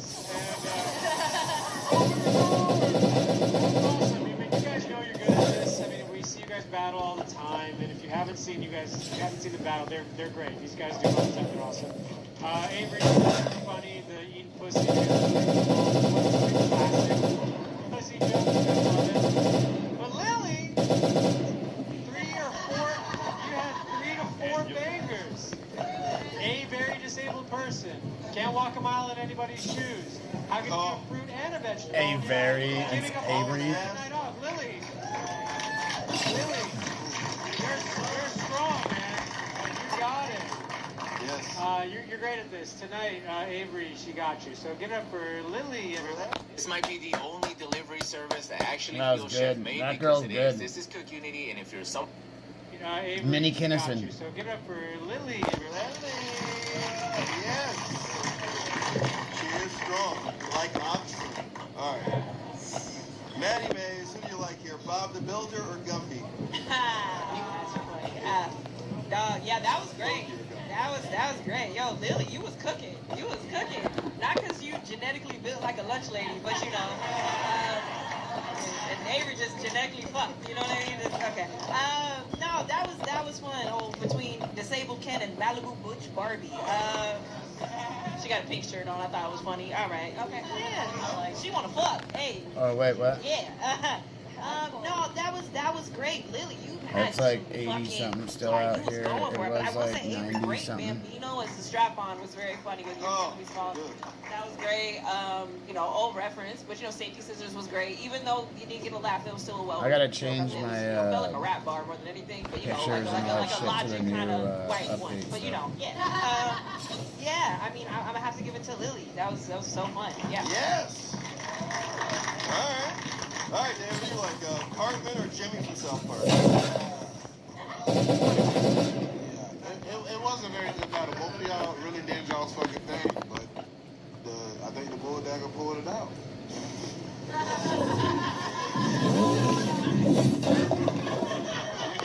You are gay, right? Yeah. I don't want to like mispronouns. Just fun at anything already. You been with a guy before?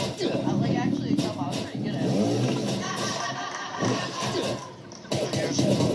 Yeah, that's what happened actually. Yeah, she sat on me.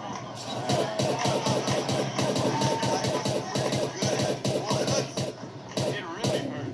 Were they black? Small. One of them was. Yeah. Small house. One of them was. Yeah. Shut up, black dudes. Shut up, black dudes. We out here. If we didn't fuck everything, y'all niggas wouldn't be here. Shut up, black dudes. We gonna hold the black bitches down. Niggas don't want. Out here spreading seed everywhere. Shit, everywhere. Don't matter. Shit. Anyway, Small has one. So you guys do. It's like a special ed bowling team. All right.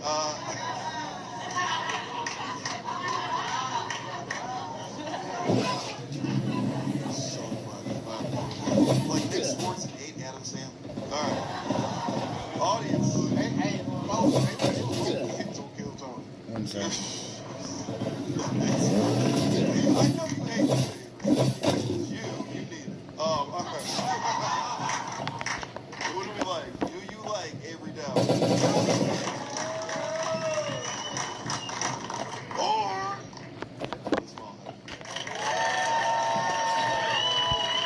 becoming a monster? One more time for Lily and Avery. Battle.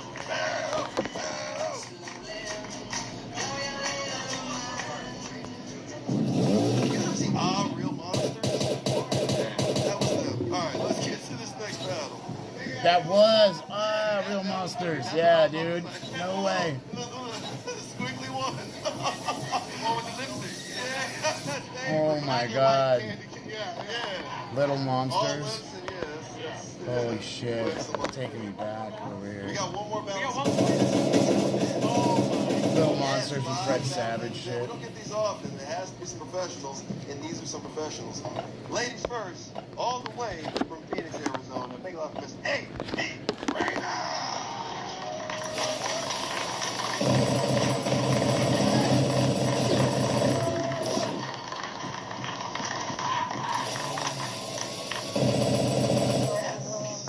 Yes, guys, A.D. is in the building.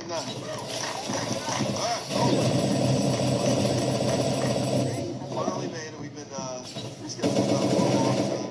We're finally doing it the day after birthday, Chad's favorite holiday. Why are you doing this to Chad?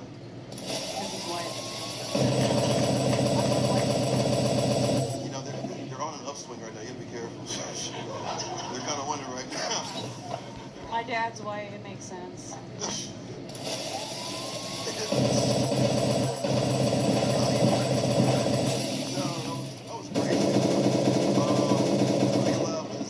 Your father, Chad Austin.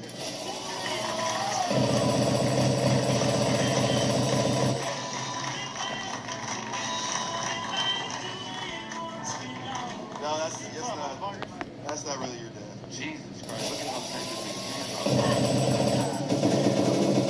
are. I can read this nigga text messages right now.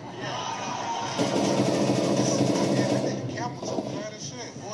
All them tight ass pants. They don't want to look at that.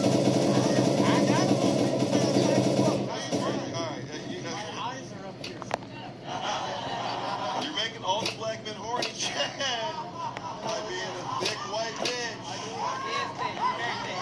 It's like an Ozempic jelly roll right Ozempic jelly roll. here. Why didn't see that. Like, why you let him play that? You can't tell. Like, I don't get it. It's great. You do gotta give yoga pants on. That shit activates niggas. I mean, we're like, hey, god damn it, Chad, but wear those. Yeah, he gonna have to send us some hot water to take them pants off.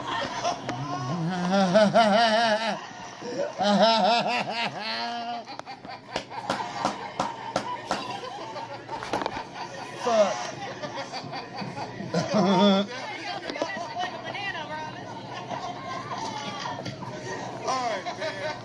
Oh my god. As soon as I'm done collecting those things, I'll start collecting dogs. They're tight and they're short, actually. What are they, 36-22? They like somebody put his whole body in the microwave or something. Clearly.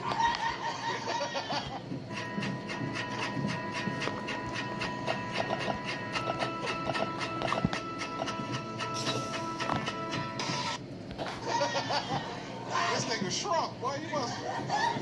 This nigga took a water pill.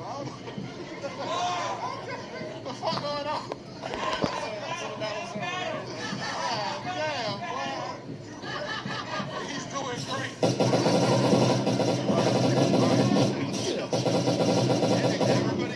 The trick with the M16 is you want to keep your distance. Do a little bit of close range and run away. You got a wife? You got a wife? I do. Yeah, well. No, the funny thing is, I didn't get shit for those tonight. Yeah. But that shit will order Crocs, nigga. Your feet can breathe. Your feet can breathe in Crocs, nigga. Yeah, this motherfucker got some skill. No circulation. You could have did like her. You see how she gave the fool behind the big ass pants? You gotta do that too, brother. Anyway, let's get this is crazy. He got Skims on.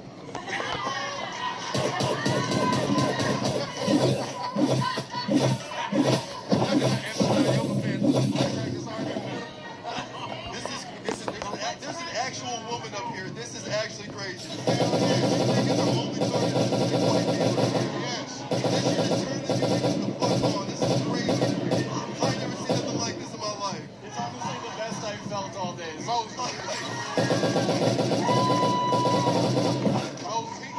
He got on Lulu Lemonade.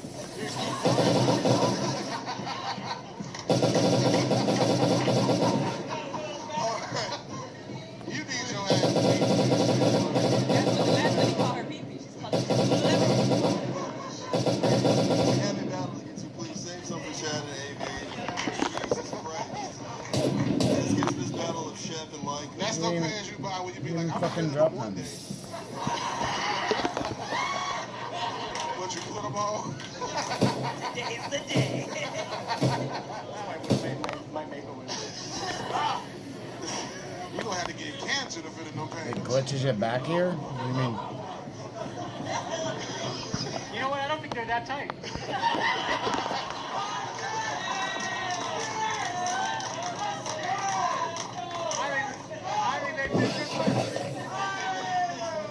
You strike him and then you run backwards. Yeah. Shout out the terrorist. Real question, are you wearing a belt? Sometimes it's bunk. Let me see the belt, nigga. I got to see the belt. Let me see the belt. All right, stop. Jesus Christ. Stop exploiting this man. Chad, let me see the belt, Chad. Them shits is ripped at his thighs. He can't afford a pants. I know people say it's hard for women to hear. I am so sorry. The dog lasted through all these. Nigga came over here just stressed niggas. Everyone else is nagging me. He's trying to love bomb me. You got on, I'm like, Chad, he got on Planet Fitness clothes. I can take you away from all this shit. Moses, you missed the joke. I said he got on Planet Fitness clothes. Oh my god. Planet Parenthood. He can't even be still in no pants. He got a shift every 30 seconds. Keep the blood flowing. Keep the circulation up. He can't be still. That ain't got hands in his pants for real.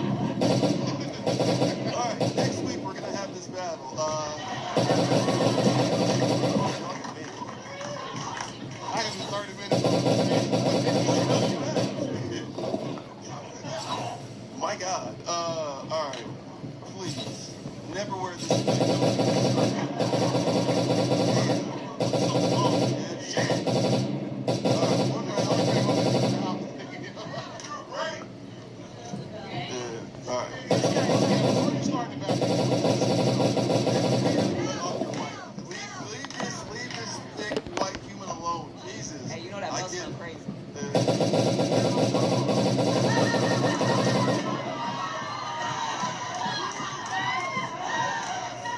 Almost there. We were almost in the battle. Oh. Damn it.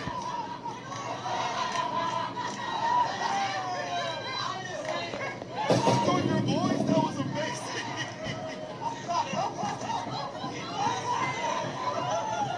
I did throw my voice. You like that? That was crazy. Every black person in this room has to say something about this motherfucker on stage right now. Yeah. I used to go. This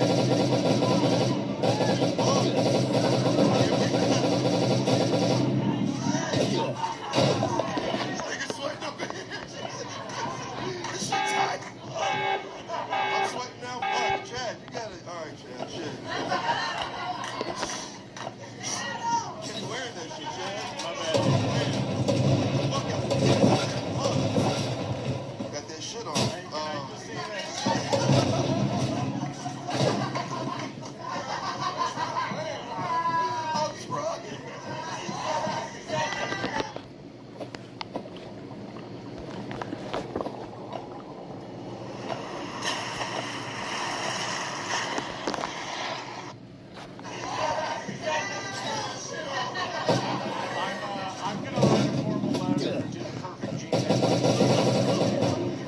Oh my God, you're a hitch in the black community right now.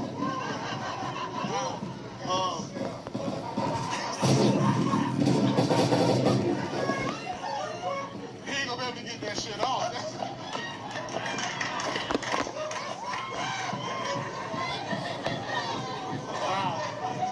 I mean, Amy, I don't know if you want to keep doing this. Alright. Chad, why are you battling Amy? Why is this happening right now? Alright. We really know how to waste time. Man, that is crazy, man. Hey, Moses, one more. One more, really. You gotta understand portion control. You gotta chill on this shit. We're gonna go back into this. Alright. 1 round, 5 jokes. Who wants to go? You got this?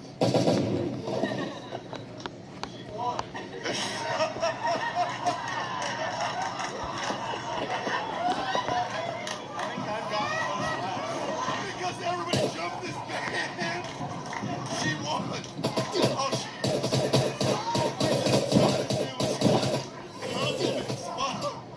We've been coupling you for like the last half an hour. Just trying to fuck the shit out of you, Chad.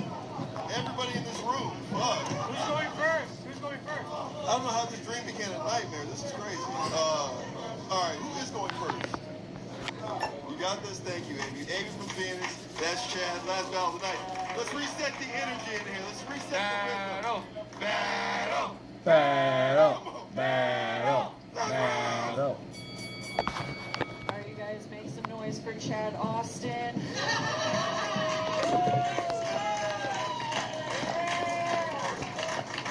He ate his way out of the womb to be here tonight.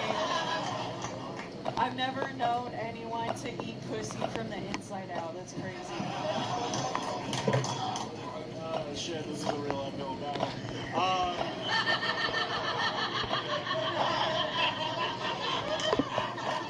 Most people don't know this, but AV actually stands for autistic vagina, because that pussy loves trains.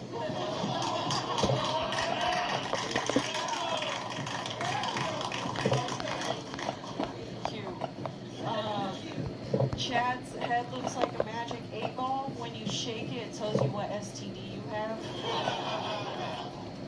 Thank you, amateur ventriloquist Raina. So, Raina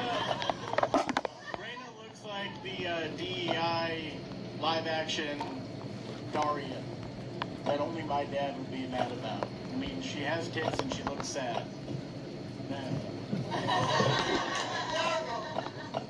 Chad's wife is Latina. Nice. Yeah. Yeah, hell yeah. He fell in love when they rubbed their mustaches together.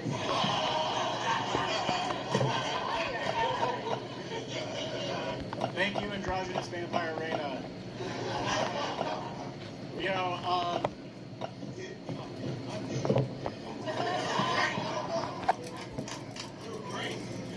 Reyna thinks that her community attacks her for the way her voice sounds, but really it's just her personality.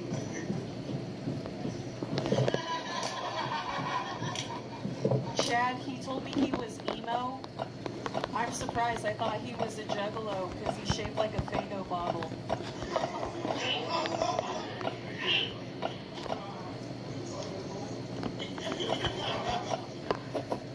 Thank you, anal veteran Reyna.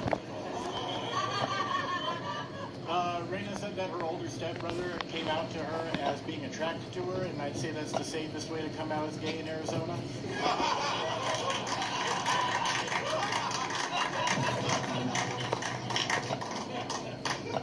Alright, Chad swears he's not racist, you guys, but he totally looks like he had a barbecue when George Floyd died.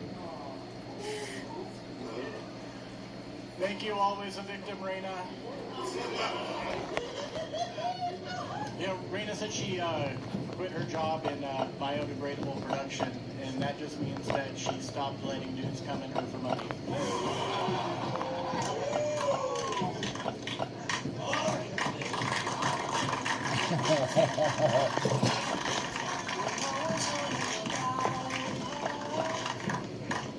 Last battle of the night, the main event. One more big round of applause. That is not easy to follow.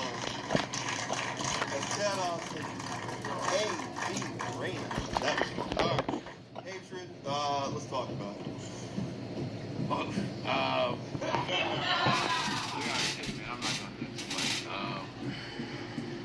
I mean, A.B.'s still here. Oh. True. Not gonna lie. I do, you cool and shit. You lost tonight, bitch. Yeah, you lost. It was a good battle. It just, like you said, it was an uphill battle. You did what you had to do. I was almost gonna give it to you. The George Floyd, what's his name? George Floyd, we gotta leave those jokes to David Lucas, you know what I mean? They gotta hit me funny. That one wasn't there. Speaking of, never mind. I was gonna crack a joke because of his man. So I'm like, he can't. Never mind. Y'all got it. Play in your own minds. Figure it out. I'm gonna give it to the fat nigga. With the Trojan condoms on his leg. This one. I gotta be honest. I understand where fat white women get their confidence from now. This is congratulations. I didn't know before. This is crazy. We really intimidated you. Yeah, we just bombarded you with compliments. Alright, make it out.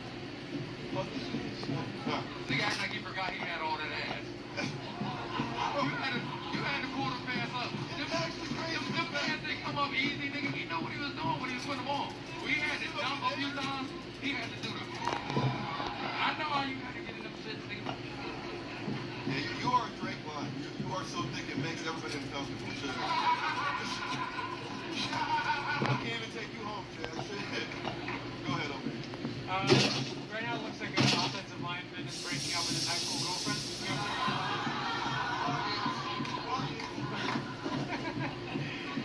Oh man, that was again hard to follow, but Chad, very tight set, and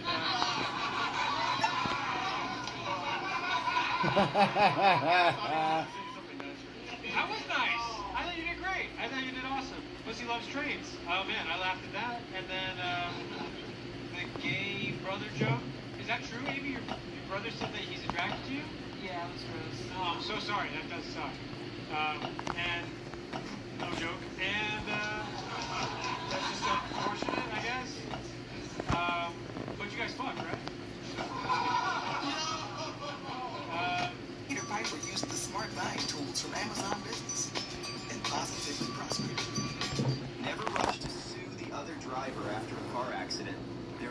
much smarter way to get paid. That biodegradable production, that was funny, Chad. That was great. Yeah. And then his head looks like an 8-ball STD checker. That's hilarious, too. But tonight, I'm going to give it to our boy Chad for one, taking all those fucking punches up front. You took 20 minutes of punches, which is great. You stayed in the pocket. You were confident. You fucking deserve all that material in your pants and in the jokes. All right, man. Who do we like? Andy Reid or this chief?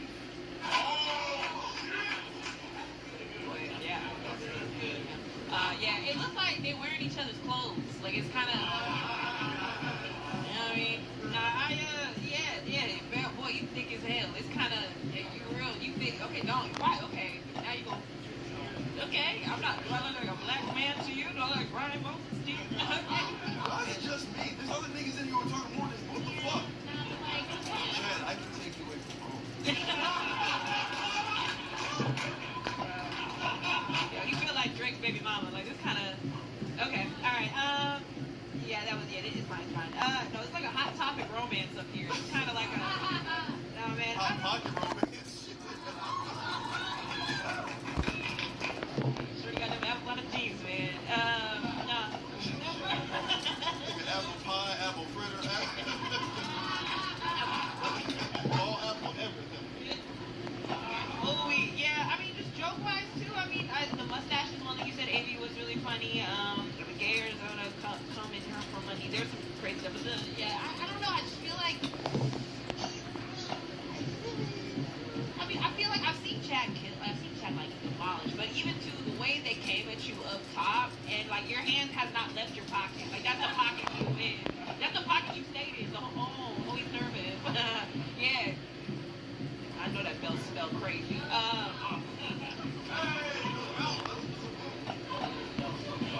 Okay.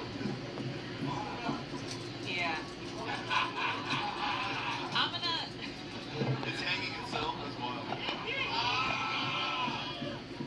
Yeah, I'm gonna, I think I'm gonna give this one to Chad, man, because it feels crazy to be objectified, huh? It feels crazy? Yeah. Come on, yeah. I'm there with you in solidarity. I'm gonna give it to Chad. Oh, that was crazy. Because at first I was just getting jealous. It was like, you didn't know my attention. What the fuck? It's my supposed to be here. I got Love Island niggas here? Anyway, but, Teddy Skims won.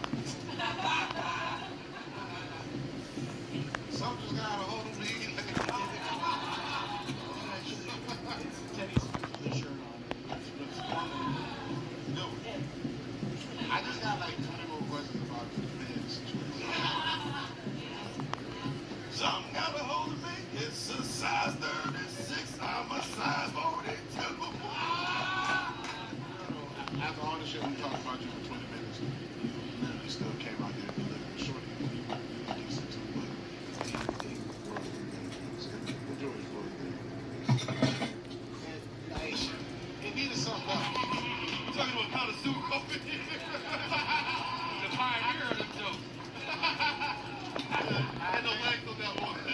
No knees on the neck on that one. I think I am the only nigga to have a viral on George Floyd. But it needed something else. You could have called him January 76ers or something. Something like just a barbecue with George Floyd. Now, like, why they do it? That might work. You know what I'm saying? Like, just put something else with it. When you take a big risky joke like that, and I think that was the time shift. All honesty. Oh, I love my leg. Oh, no. Shout out to you, Chad. You're strong, man. The man's stronger.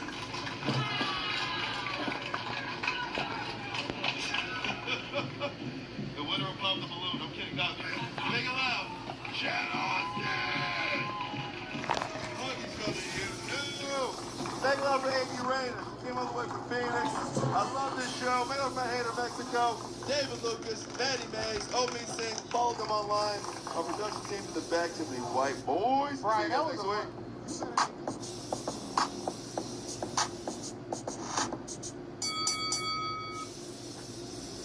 Want to meet new girls without spending your time? You gotta try this app. Unlimited chats, unlimited hello. Are you guys ready to meet your judges and get this fucking show started? What do you say? Let's get it going. coming up first, I'm going to bring up the man that puts this whole thing together. I want you all to put your hands together and give a very warm welcome to Mr. Dan Wicks, everybody. Daniel. What's up? How you doing, Dan?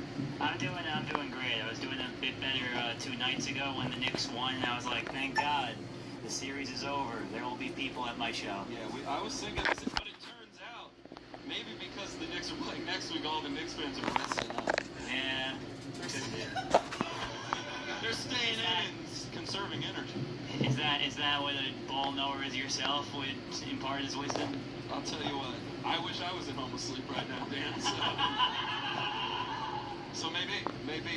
What are you looking forward to tonight? You booked this show. You got some great comics out tonight. What do you want to tell the audience about it? Well, say honestly, this really is one of the best lineups that I've booked maybe ever. I'm genuinely very excited about all the matchups on this. So even though there aren't a lot of you guys are going to get an incredible show. So thank you for being here, and I hope that we deliver on that.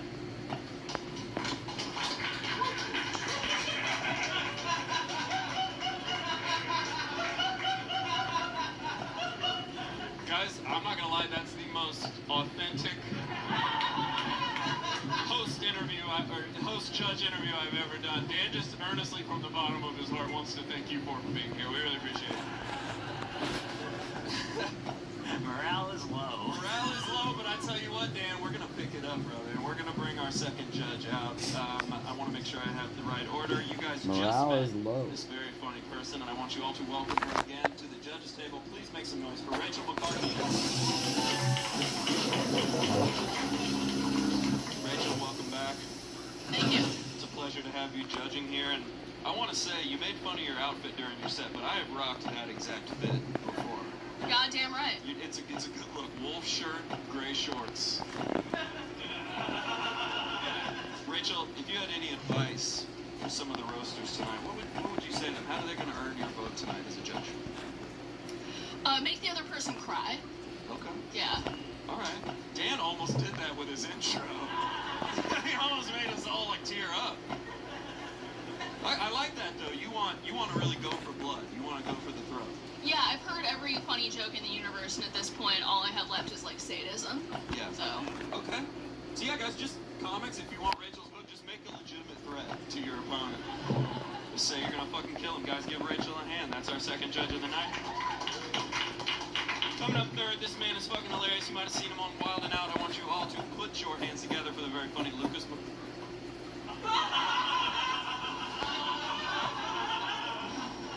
I almost said a different comic's name. But that comic's not on fucking Wild 'N Out. He's a loser. So I want you guys to put your hands together for this very successful comic, Mr. Lucas Arnold, everybody. Lucas, I'm so sorry. We had Lucas McCrary a week or two back. I know, and he must be so jealous that he's not here tonight, dude. Lucas, yeah, you're an amazing roaster. What Thank advice you so do you have much. for the roasters tonight? Oh my God. Well, okay. Well, here's a little backstory. So I turned 31 yesterday. Give it up for that, guys. What a guy. And I want you to make me feel like I'm regressing in my life trajectory. That's what I want for this show. I want to see people get weirdly emotionally vulnerable in place of a joke, one like Dan just did 2 minutes ago. I love it. So comics, like, don't be funny tonight, guys. No. This is a day for introspection. Yeah, keep it real up here. All right. That's what I want. It's not funny, but that's what he wants. So clap it up for Lucas. He's our third judge of the night. And then finally, I always I have 29 gold left. After doing all that other shit. I want you guys to clap it up for Mr. Scott Hall, everybody. In all of your intros, Scott, I've never just called you funny. So I've never done that. An honest man. How are you doing, bro? How you doing? I'm lesbian. Buddy. Hey, Joe, who's going first? Let's talk about it. Do you want to go first? Yeah, I can go first. Okay. Dave's going first. Fucking super attack. Clap it up, everybody. Yes. All right. Hello. Hey. Joe dated a girl in Kansas City who's now a big lesbian. Yeah. Joe taught her the only sex position he knows, scissoring. Scissoring. Fucking roasted. You ever played a game like this? It's the Dark Horse game of 2026. After 100... Because lesbians. Scissoring. Dayton loves sharks. It makes sense he's not afraid of sharks because he has other natural predators to worry about, like the wind and birds of prey.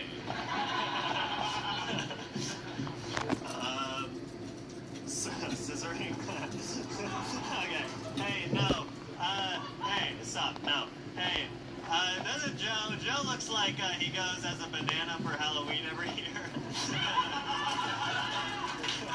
I don't get it. I literally don't get it. I'm 600. And I crushed. That's crazy. Dayton is a lifeguard at a water park. He worked out in Kansas City. 2 children died while he was working there. No joke here, just 2 preventable tragedies.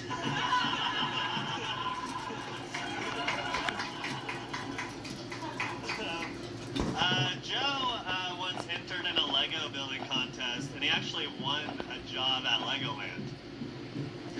Say it with me. What a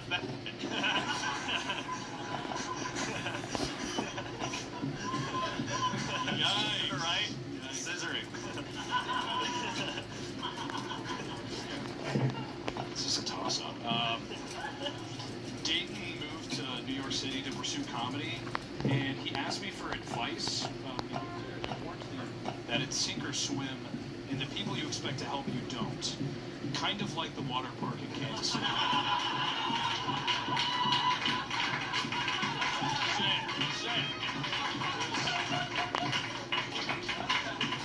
Hey, 2 kids died. 2. Hey, Joe looks like he puts a fishing line on dollar bills to prank homeless people. Hey, Joe looks like Joe looks like a grown-up Gerber baby. All right. Still going? Yeah. No. All right, I'll keep going. Dayton saves all of his Zyn cans for the rewards.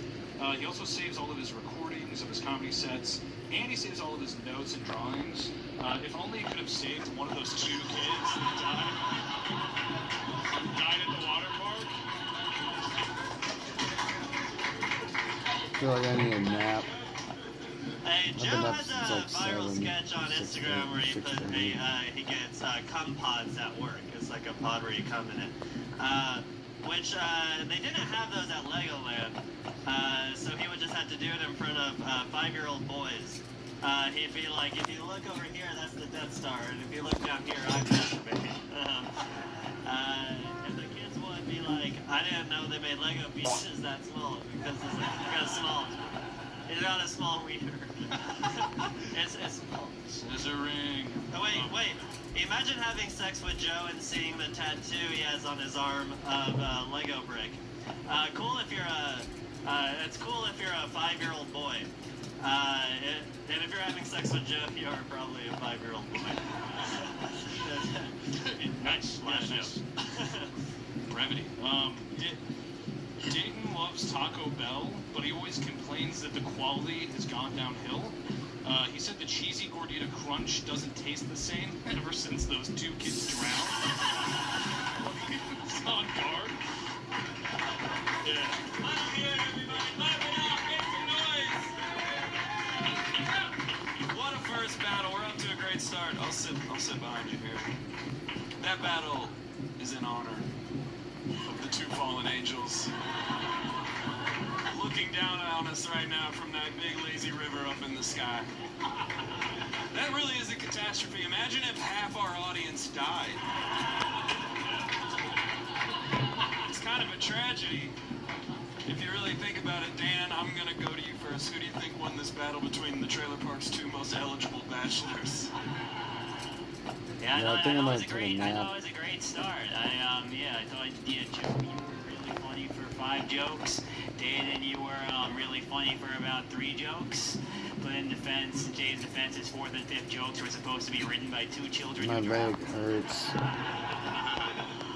But yeah, Extremely good tired. job, guys. Joe won, obviously, but Daden, good job, buddy. Walking up and down. One for Joe. Sorry, clap it up for that if you want. Rachel McCartney, you're up next. I've never seen a more Pa calling the kettle black joke than when you said he looks like he dresses like a banana for Halloween. It's insane. So I give you a few points for the hypocrisy, but I still have to hand it to Joe. All right, that's 2 for Joe. Lucas, what'd you think? Dude, Dayton, you couldn't get through one battle without a Zin? I saw you pull that out. I'm just so stressed out right now. It's ridiculous. Oh my god, seriously, this was an amazing battle between Joe and his belly button lint. Not boy summer into hot man summer with Old Spice legacy anti-improvements. With my son's food allergies, he needs epinephrine he won't hesitate to carry and use. Dude, this was so fucking fun. Yeah, 3 jokes versus 5. I love the 3/5 compromise. This was so goddamn fun. I feel so bad for those kids. You should feel bad about yourself, but you won. There we go. Joe's got it wrapped up. Scott, any last words? Just a great battle between 2 guys that would argue that farts are never not funny. But I love you both. These guys are both amazing comedians and make great art outside of just stand-up and roasting too, so check them out, yeah. Give it up for that, guys. That's our first battle tonight. Let them hear it. Great work, boys. All right, guys, we're up to a strong start, so I'm going to just keep it moving and get our second battle coming right up. How does that sound to everybody? Let's do it. Coming up first, I want you all to clap it up and make a lot of noise for the very funny Sarah Shipley, everybody. Sarah's opponent, very funny man. I want you all to make some noise for Mr. Sean Riley, everybody. Sarah, Sean, you go first. You can go first. No, you, please. Oh, okay, I'll go first.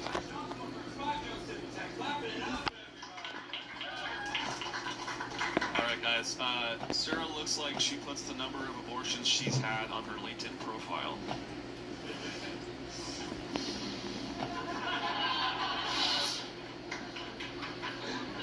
Oh, I keep going? I'm sorry. Wait, oh no, that's the joke. Yeah. Thank you, Jack and the Beanstalker.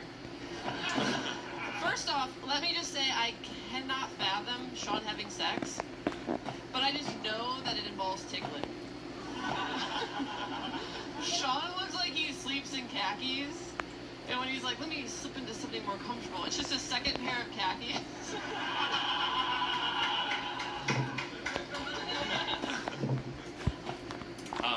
Sir, if you're here, who's hiding in Noah Khan's closet with a marriage contract and a butcher knife?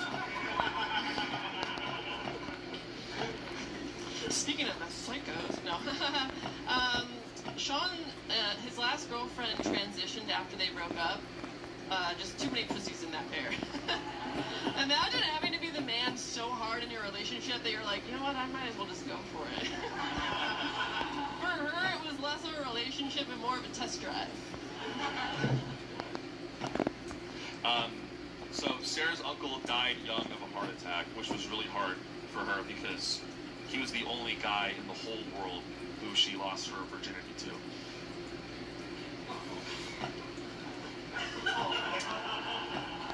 Sean is over here looking like every character from Ed, Edd and Eddy. If the Ed stood for erectile dysfunction. He did tell me that one of the worst things that happened to him was, quote, suffering. Suffering through an engineering degree that he didn't want. That is crazy. If I were him, I would have said genetics. He looks like he chronically says, oh, hey, thank you so much, when the waiter says, enjoy your lunch. That's true. That's so true. Sarah has a master's degree in leadership, which reminds me of this quote. Leaders aren't born, they're made. It also reminds me of another quote. Getting a master's degree in leadership is fucking retarded.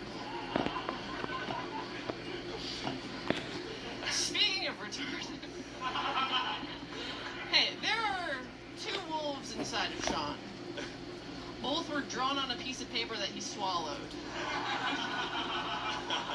We do. They're in there. We do have to wrap this up. Sean likes to end his night idling in a driveway to the Space Jam soundtrack. So Sarah once spent a night with a random strange guy in Rome. And she told me that she was lucky to get out alive, which I think is, I don't know if it's lucky, I think it's kind of a tough way to find out that you're not attractive enough to get sex trafficked. Fuck.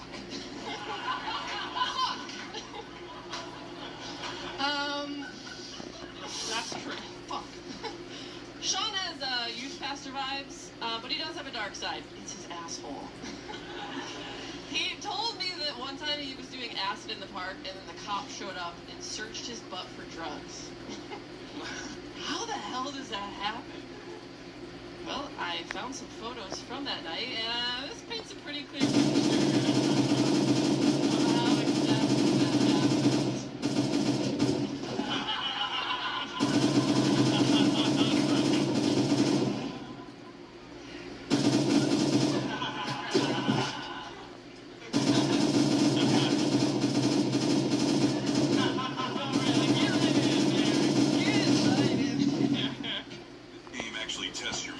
Yeah, there it is. Offered me $50,000 to look the other way. What do? I took the money. Big mistake. Just Now started. my officers are corrupt, and the gangs basically own the streets. Let's restart.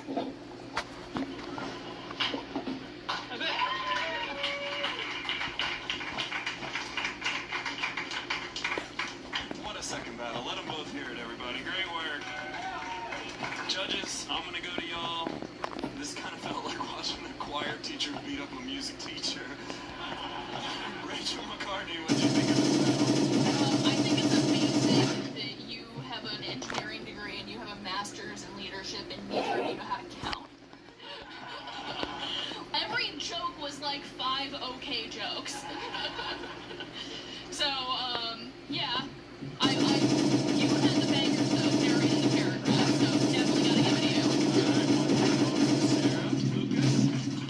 Oh my god. Dude, Sean, how many battles have you done before? Like 4 or 5. 4 or 5. Okay, at what point did you think, okay, now I need to start bringing out the good silk shirt? This is what's gonna change the game. Like, my last shirt. Come on, dude, you need to get better at life. No, this is a cool battle of like someone trying to join the polycule and someone saying, leave, this is a Starbucks. Yeah, here's the thing, I actually disagree. I like that you did a lot of jokes, because it meant you just had a lot of shit come up just looking at this guy. It's like, a lot of shit is coming through the ether, this is the time to get it out, you know? And yeah, I think you did a good, but yeah, Sarah took it from me. All right, 2 for Sarah. Scott Hall, what'd you think? I think Sean's mad that Sarah's in his locker room. Sean is dressed like he's interviewing for a server position at Chili's. And I think Sarah couldn't get traffic because she wouldn't fit in whatever container they tried to put her in. But, yeah, good battle, Sean. He just tried to be really brutal, but none of it landed. They just like Sarah more than you. None of the really angry stuff in Sarah, a lot of creative, goofy jokes. So, yeah, my vote goes to Sarah. All right, Sarah's got it locked up. Dan Wicks, any last thoughts? This looks like a great battle between the last 2 people who connected with me on LinkedIn. Also a great battle between Sean and his trans ex. And fuck you, Dave. Alright, I'll try one more. Sean, you look like you play basketball with short shorts and a headband. Alright. The Knicks fans are at home, bro. They would have laughed at that. Can I just say, I like that. I actually like that. Thank you. It's kind of whenever people don't turn out, I start off on the wrong foot and I bomb the entire night. And this might be one of those nights. So you don't just start off on the wrong, you finish on the wrong foot as well. Way to save the room, man. So, anyway, you spiked that into the ground, but anyway, whatever. Sean lost, we all saw Sean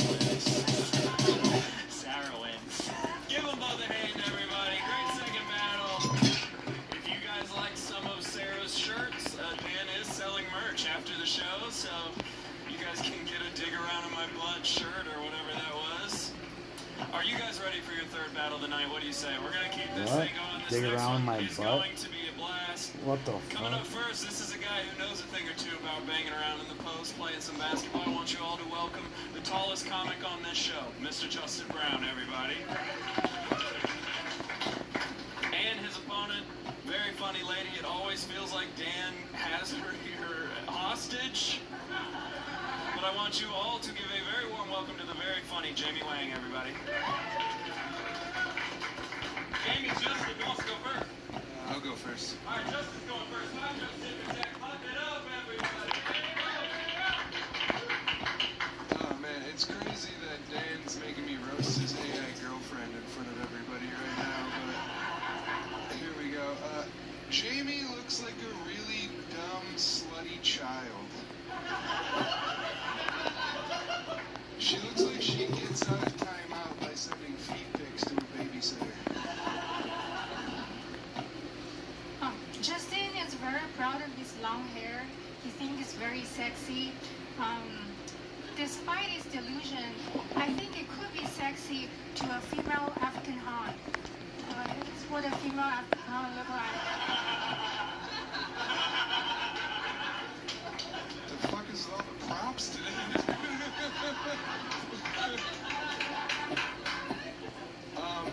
Jamie looks like she masturbates to cartoons about doing math. Not because she's Asian or into anime or anything like that. That's just the only thing that preteens are allowed to watch in China. Justin's dad died very early. He suffered from leukemia.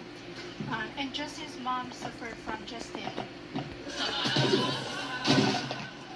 Don't fucking laugh at that shit. Jamie looks like she's really hard to last in bed with. Looks like she's really hard to last in bed. Not because she's attractive or anything. It's just that recess is only 10 minutes at her school now.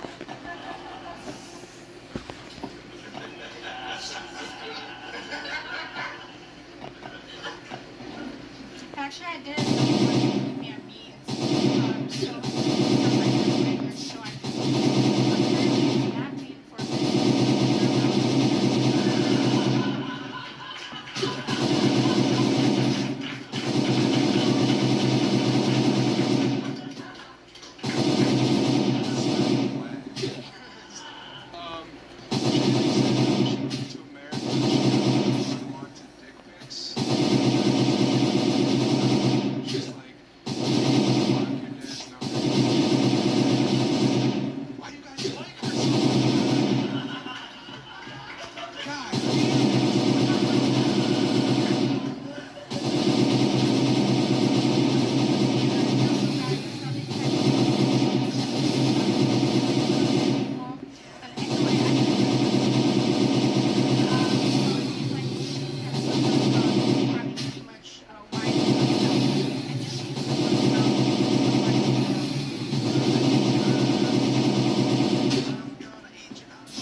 Jamie looks like she gets molested a lot. You know, like way more than the average anime body pillow. But it's not her fault. People just can't understand her when she says that this is going to be a strickery roleplay.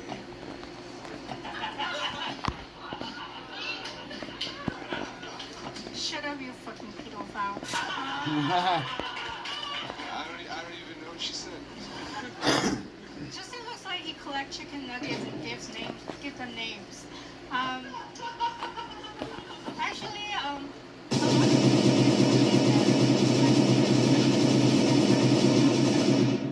arrives that committed suicide. But imagine how much worse Justin could be if his dad didn't die.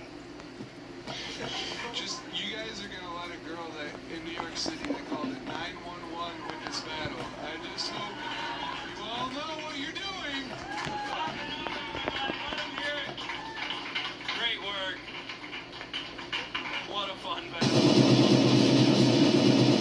You guys. He's about to become the world's first tall school shooter.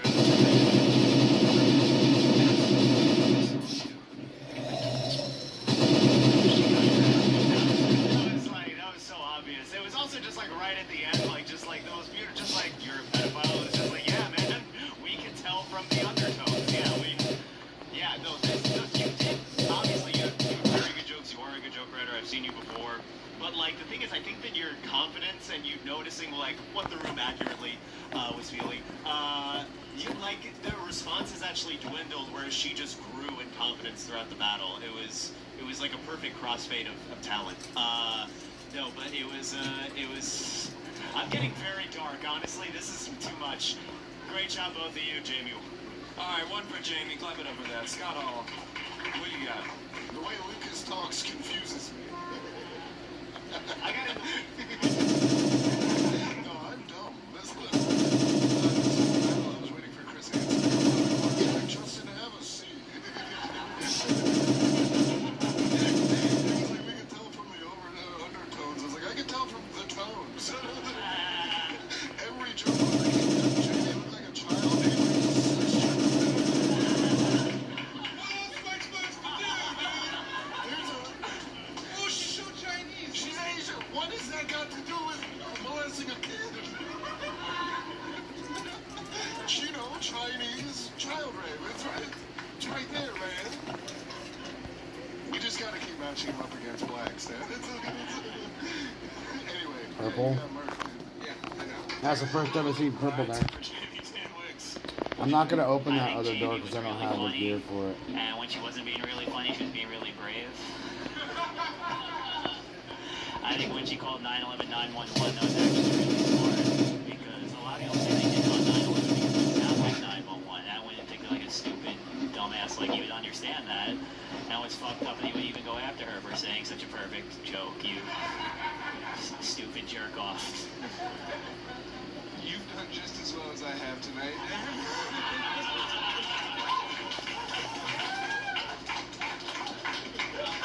Now they're wrestling over the AR. Like, no, I want to shoot it.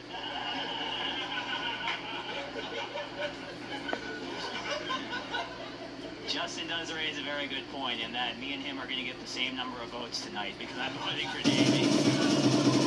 There you go, guys. Let him hear it. Jamie takes this battle. Oh, sorry, Rachel. I forgot. It's so over. I forgot we had a third judge. Rachel, any final thoughts on this battle? I've never seen someone be so offensive without being mean at all. Like, I think you need to look up what a roast joke is, because everything you said to her was just like, I'm racist and you look great. But yeah, Jamie won. Yeah. There you go, guys. Clap it up for him. Jamie takes it. Great third battle. Very fun. How are we feeling, crowd? We doing good? Y'all ready for a few more? We're going to keep it moving. We're going to get you guys out of here before y'all get back to your billboard. Don't worry. It's going to be great. Coming up next, we have two very funny comics facing off. Coming up first, I want you all to put your hands together for Mr. Ilya Kamal, everybody. Welcome, Ilya and his opponent. Very fucking funny man. I want you all to put your hands together and make some noise for Mr. Gio Yankee, everybody. Ilya, Gio, who's going first? I can start. Ilya's going first. 5 jokes, 6 attack. Clap it up, everybody. I'm gonna grab that meat and put behind my phone. Come back and move forward with Purdue Global at purdueglobal.edu.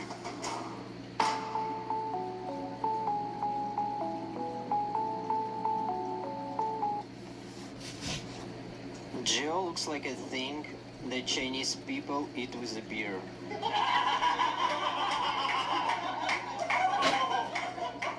That's why police will never kill him. They don't wanna rain.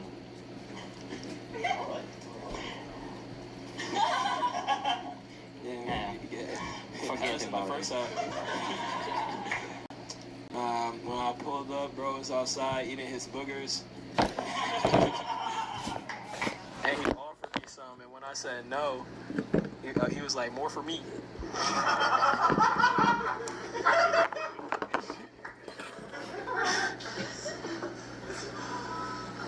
Gio seems like a guy who has a morning show on Snitch FM.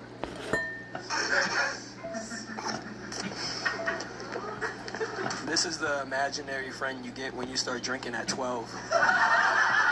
Oh my god.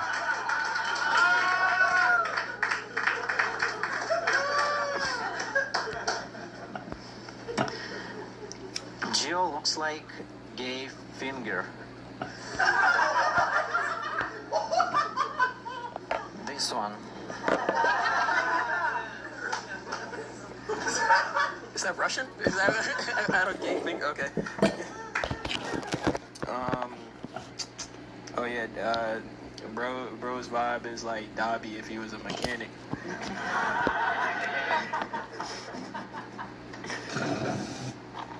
Gio works in moving, construction, and he's also selling fireworks. I don't know how you did it, but even your grandfather had better jobs than you. I'm African. That shit don't even apply. Yeah, you think I'm a homeowner? Come on. Is it count? I'm sorry.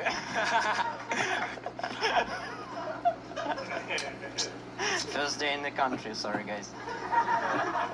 I was trying to decide what to say next because I feel like okay, you know what? Bro's vibe is. I'm just gonna. Bro's got the vibe of a dirty Q-tip that got wished to life. If it's not a Mexican Elmo suit, this isn't there. Rumpelstiltskin if you got a golden tracksuit from him instead.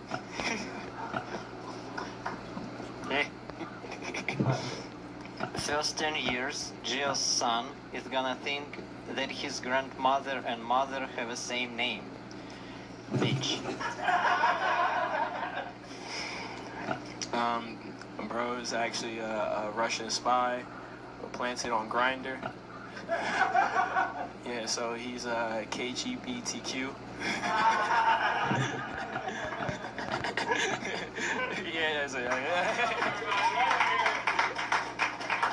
Good job, boys. I'm gonna sit behind you. I love when Gio knows he's got a roast in the bag, so he just starts reading his bullet point notes. He's like, I don't know, Elmo? Y'all see Elmo? Doesn't fucking matter. Scott Hall, I want to start with you. Who do you think took this battle? Great battle. One more time for these guys. Very funny. Every time I see Ilya get on stage, I'm like, did they cure Dan? Is that maybe I should have taken the vaccine. And then, dude, Gio's always you always have like the imaginary friend when you get drunk is very, very funny. You always have like one that almost makes no sense, but it's hilarious. He told me I look like a main character in a video game about barbers. And I think about that a lot. There's one that's like a compliment, but also an insult. I need to grab my drone, and what I'm doing is I'm letting my phone sit on a frozen piece of salmon. I haven't eaten salmon in a long time, just because I know about all the worms and shit and parasites. What did that mean? I want to know. Really turned me what is off. gay? He looks like a gay finger. Also to do what Chinese people eat right after Jamie was up here was also very smart. So you did have a couple great jokes in there too, but my vote does have to go to Gio. All right, that's one for Gio. Dan Wicks, what'd you think? I thought this was a great battle. You guys look like you dressed each other. I think I'm gonna use this stuff. Don't need these on me. I'm gonna drop those off, but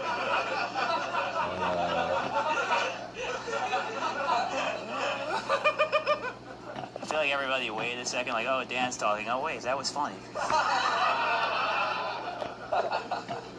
Anyway, yeah, Ilya, you're great job. You had like 2 absolute bangers. I do like that you seem to be working through the accent issue by just making your jokes as short as possible. But yeah, Gio took this one. Yeah, good job. All right, 2 for Gio. Rachel McCartney. This really looked like Ilya unsuccessfully tried to peer pressure Gio into huffing paint right before the battle. And it didn't work, and that is why Gio was on the top of his game and won.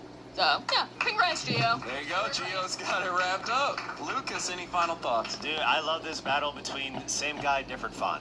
This was really fun. You guys look like you run two different factions of Kids Next Door from across the world. Like, seriously though, this was a lot of good stuff. Illy, you had really good. Yeah, the Chinese joke, also gay fingers. Just, I don't even see it, but I see it. You know, like. But yeah, I fucking loved it. But I think that Gio had a few bigger pops, so I'm gonna give my vote to Gio. Gio takes it. Clap it up for these two. That was a beautiful thing. Thank you, sir. Old Spice gentlemen. Guess I've always been a gentleman, very free. DJ? Son, what's going on in there? I'll be out in a few. There's some places that blah blah blah blah blah. That would have been a blah. sick way for him to finish. That's just throw the mic on the ground. Guys, are you ready for your fifth battle of the night? I say we just keep it moving. Let's do this thing. Coming up next, we've got two of the best facing off for your enjoyment, and I mean it. These are two really good roasters, so you guys are in for a treat. Coming up first, this man is in town from Connecticut. He's very funny. I want you all to clap it up. Make some noise for Mr. Dave Sheehan, everybody. Welcome, Dave, and his opponent, very funny man. He didn't come from anywhere. He lives in New York, so, you know, he's a little lazier than Dave, but he's very funny. I want you all to clap it up and make some noise for Luke Davis, everybody. Josh, thank you. What an intro. Yeah. Dave, this is going to be. I'll start. All right, Dave's going first. 5 up, 6 or 10. Clap it up, everybody. Finally, I get to roast the student nurse who's been slipping fentanyl into my chemo drip. So Luke is really a chill, easygoing guy. Okay, thank you. Luke is really, he's such a chill, easygoing guy. He actually told me the only thing he cannot stand in this world is Muslims, which is why he trained his dog to growl at anybody named Mohammed. Fun fact, what does Luke have in common with camping? They're both things that black women want nothing to do with. Yeah, I'm gonna make this quick. I know that Dave doesn't have much time left. You look like a Make-A-Wish kid who wished for eternal life.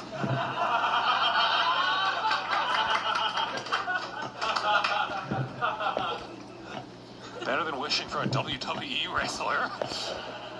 I want to thank Luke for taking time away from wearing a Rasta hat and Crocs in the shower to be here tonight.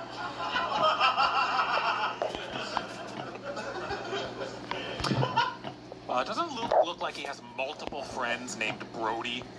And that he sometimes lowers his sunglasses and says, "Hey girl, want to come back to my place and watch me poon some noobs on FIFA?"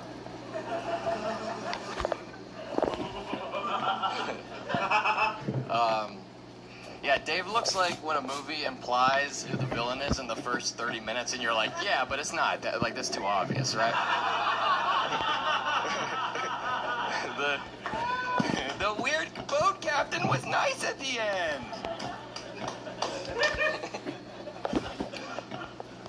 His full name is Luther Davis IV. Much like the Star Wars franchise, his family really should have stopped after the third. Because much like stages of cancer, the fourth is the worst. He picked the name Luke because he spells it with 3 Ks. But he's one of those happy-go-lucky racists, you know? The kind that wears light-up shoes to a curb stomping.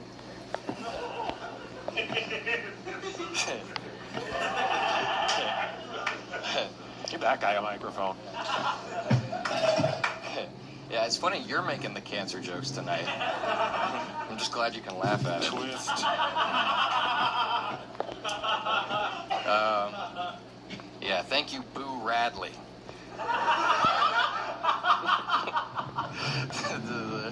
Kill a Mockingbird from the book.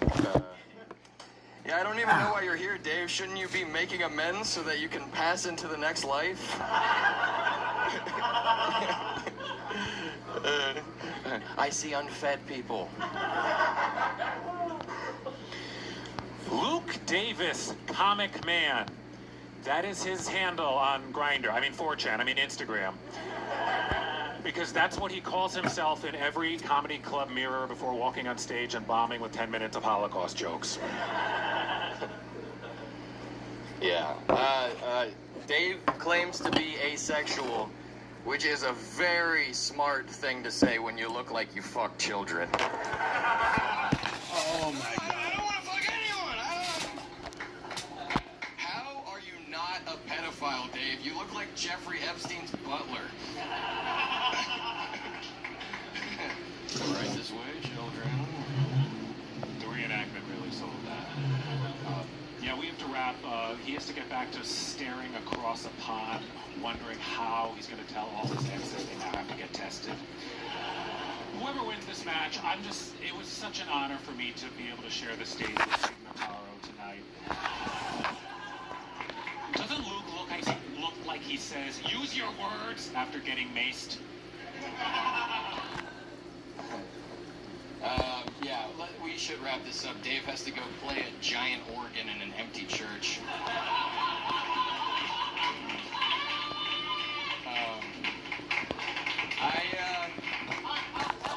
Listen, I feel this was fun. I feel a little bad about some. So as a show of goodwill, I got something for you. Is that all right? If I got something for Dave? Probably not, but go ahead. Okay, I got you my copy of The Pale King, and if you open it up, there's something in there for you. If you want to just, and just hold it up, and now Dobby is free. You a shock? Right out of his lineup shoe.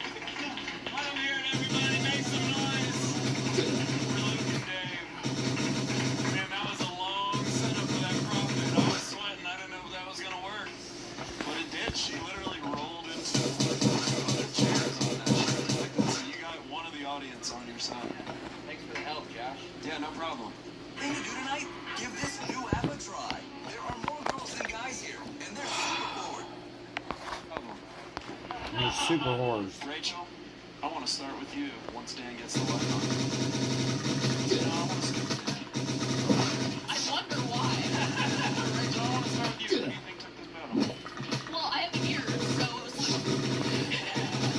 you're very funny, but I don't even know if I've seen you battle before. You were amazing. Congrats. Yeah. I was gonna think of something funny to say while Dan was talking. Next time you can pass it, it's totally fine. There you go. There you go. Luke gets one. Well, no, Dan, you're last. I'm looking at Lucas. Who do you think took this one? Oh my God, the battle between Luke and his dad's penis. It's really hard to say. Like, yeah. When do you get to the taste?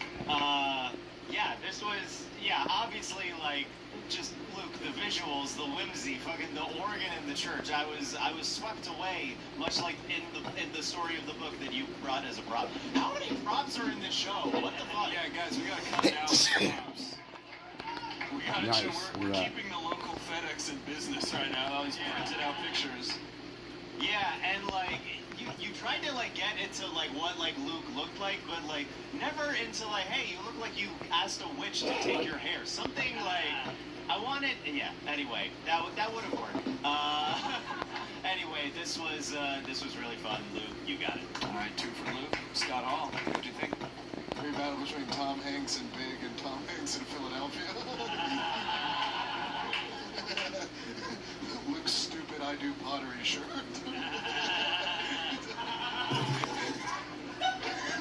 That is a paint and sip ass shirt right there, for sure. Little bitty about Jack and I. 2 American kids. Shut up, Dave. You look like you put a curse on someone if they didn't sign up for your Cricket Wireless plan. Dumb polo. No, you're both better roasters than me, so I'll be quiet. But, dude, Luke, you normally do like a bit. Like last time you had to apologize for being racist. You usually do like a shtick, but today was like you had really, really good jokes. I love the, Dave he gets hit with a lot of the same stuff, reptile, heat lamp, vampire, but I thought yours were all very, very original, so I'm gonna have to give you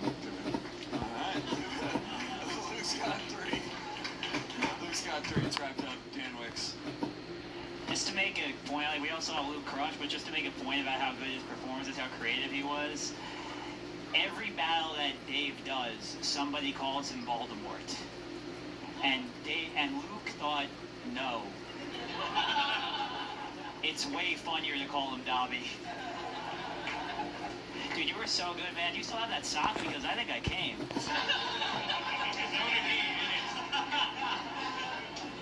But yeah, Dave, you had bangers too. But yeah, Luke went like 5 for 5 with his like banger. That first joke, there were like, the first part was so funny, and the second part just like, it's threaded the needle just perfectly, man. Just unbelievable job. We're gonna be getting that one again. Both these gentlemen, great work, guys. You crushed it. Good Don job. has so much Well loot. done. See, guys, that's how it's done. Right there. Crypto versus Crypt Keeper. We got to see it.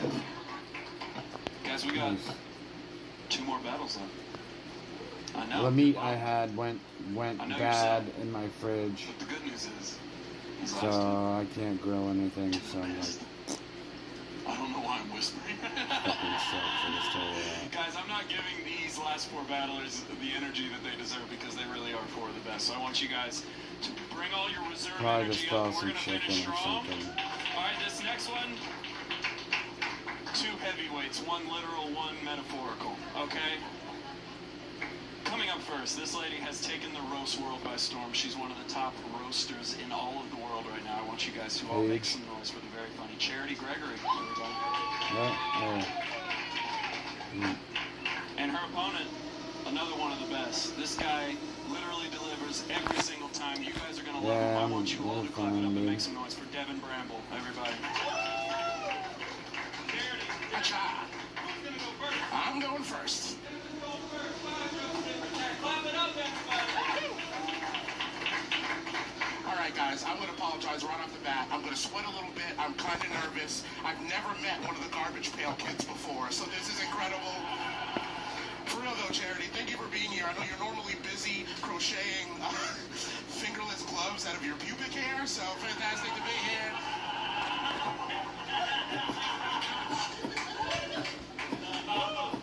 As you may have noticed, Devin was born with a built-in neck pillow. Devin works with computers. Was that a contest to see which one of you overheats fastest?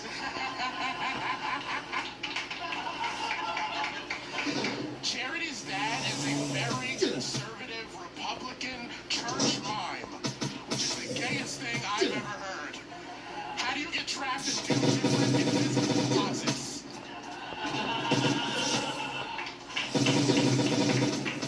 Thank you, Hubba Bubba Gum Shrimp. Devin looks like all of his freestyle raps end with diggity dog. Thank you, Pippi Longstalker.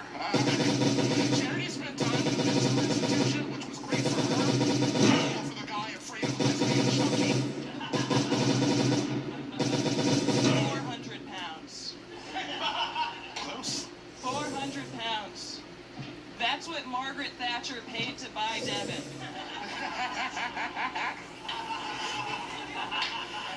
Charity has had several partners of hers come out as trans, which is amazing.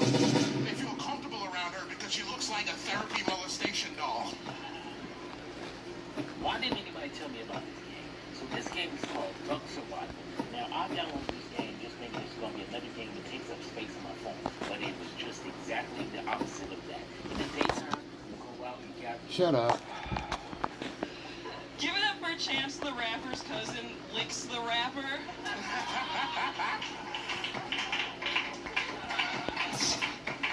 Devin looks like O.J. Simpson if the glove wasn't the only thing that didn't fit. Give it up for the kid who wouldn't stop drawing anime porn in your middle school science class. Charity overdosed as a child and she died for 1 minute. 1 minute is also how long men can stand to have sex with her. I haven't got it yet. At that point, they just send her home like God did. A lot of people call Devin an Oreo, but Devin doesn't see color, okay? He sees fields of green.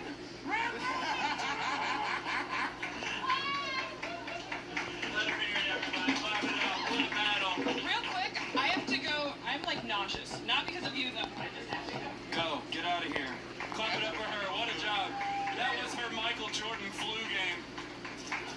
told those jokes through sickness, and that's why she's one of the best. Shout out to her. Shout out to both these. Give them both a hand. That was a hell of a battle. I'm just proud Devin didn't mistake Charity for a gummy bear and eat her ass during that. Dan, it's your time. I'm going to start with you. Who do you think took this battle? Well, I guess I won't be making any jokes about how they look standing next to each other. I could try one about Charity not being here. So what Charity's doing right now is that she is not digesting the meal that she ate. What do you mean? Wait, how does it... Anyway, I'm very proud of you that you finally got to meet your hero, Ronald McDonald.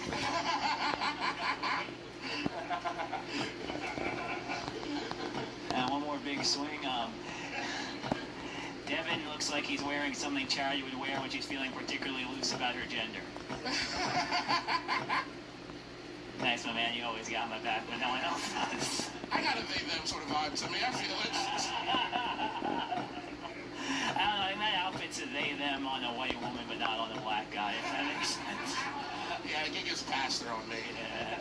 Devin, you started really strong, and after the first two jokes, I thought you might take it, but there were 3 more jokes, so I'm going to have to vote for Charity.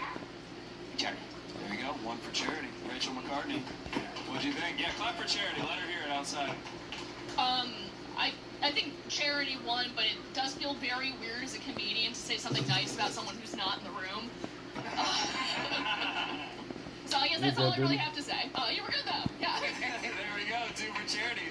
Lucas. Some of you guys may not know is Charity was actually feeling fine right before this battle. That's just what happens when you stand next to Devin that long. Yeah. Oh, and Charity's back! Yay! Come on back, Charity. Come on back. You good? Hey, Charity, you missed it. I was killing. Oh my God! Yeah, it's so great to see a battle of people that look so different. It's just in every single way. Oh my God! This Moment of truth. Look at this. I love this battle, Devin. Boom. The closet joke. Dude, we need this phenomenal. guy. That honestly may have been my favorite joke of the night. I want to give you props for that. I want to give you props. But I want this So, one. yeah. That being said, I do have to give my vote to Charity, but amazing job. There we go. Charity's got it wrapped up. Scott Hall, any last words? Look like a CW show where a black principal adopts an orphan.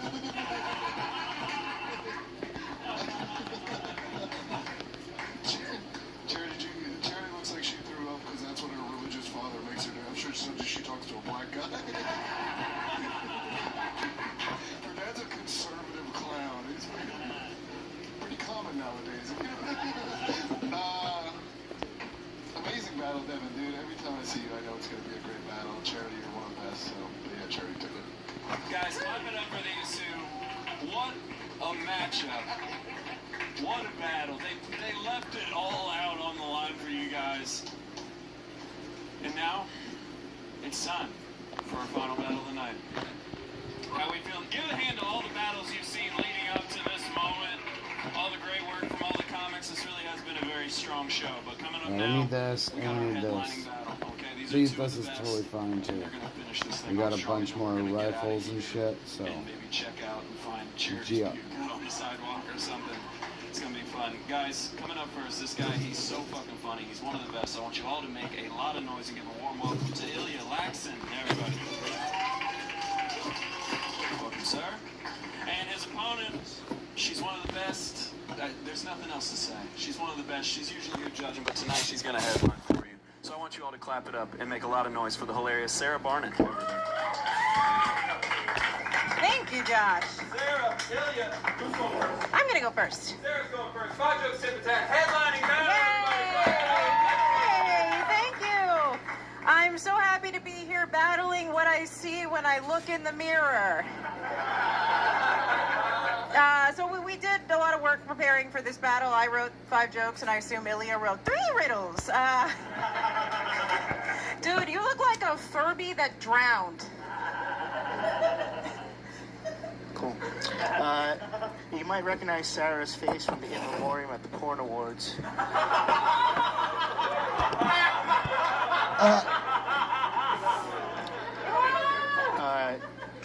Sarah has herpes and HPV, which is why her stepdad insists on wearing a condom. As it's true, I'm sexually active, and Ilya is clearly neither of those things.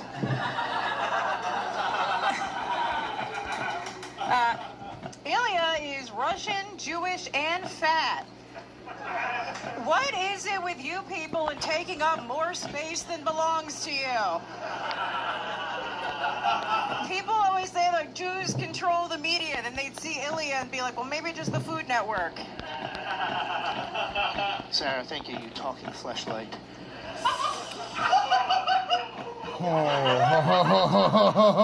Did that break the temperature of the room? What the fuck was that? Here, Sarah's a triplet, but they're not identical triplets. For instance, like one of her sisters is a brunette, and the other one isn't a whore. It's really an honor to be here roasting the one guy who actually bought Sydney Sweeney's bathwater soap. Ilya is married to a beautiful, smart, and I assume visually impaired woman. Ilya being happily married proves that love is blind and also on the spectrum. Don't just take classes, take charge. Start your comeback today at purdueglobal.edu. I'm gonna eat you out of house and home. I'm gonna eat you out of house and home. Thank you, Cold Sore Barbie. You might recognize Sarah's vagina from the poster on the wall of a free clinic. But, they got herpes. Sarah, like I mentioned before, she's a triplet, which she's actually got a lot in common with her mom. Like, Sarah's never had children, but she does know what it feels like to have three people inside you at the same time. Where am I going to lose you guys? I saw the rest of the show. I saw what you laughed at before. This is fucking unbelievable. That's fucking crazy. I should be home right now with my baby. Jesus Christ. I have a fucking baby at home. Left it for this.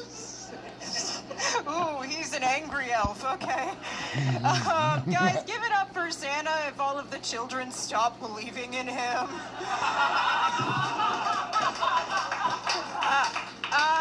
Ilya is such a disgusting pervert. When he sucks on a popsicle, he pretends it's a toe.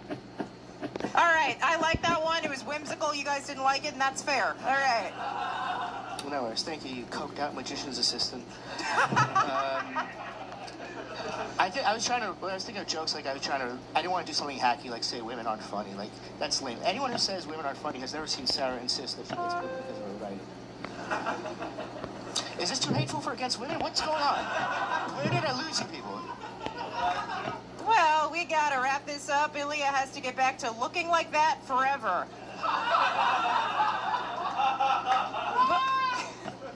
But one thing, sincerely, so Ilya works by day. He works as an immigration lawyer, helping refugees from Nepal gain citizenship in this country. Can we actually give it up for that? That's like an amazing job. You're doing incredible work. But of course, this guy found a way to monetize keeping Asian women in this country. Sarah, you Stifler's mom prequel. Fuck it, you guys didn't like me. I've just gone with it.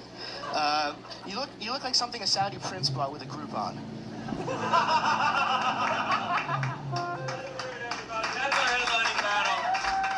Great work to you both. Sorry, I'm gonna sit behind you. Guys, clap it up for them. What a finish. That was beautiful. I love that Ilya kept bringing up Sarah's herpes like he doesn't look like a herpy. That's hilarious. Scott Hall, I want to start with you. Who do you think took this headlining Great battle? headlining battle. One more time. Two of the funniest. Does look like you look like your stepdad. It's like, what, one of your friends coming over again? Or what? That was a really, really good battle. I think, man, the magician's assistant joke was a real killer. But you kept, I know they didn't like you in the room, but I have a feeling the YouTube comments are going to be on your side. Fucking psychos. Really won and lost right there, yeah. Yeah. You really hit it. Nobody wanted to hear Sarah get called a whore a bunch.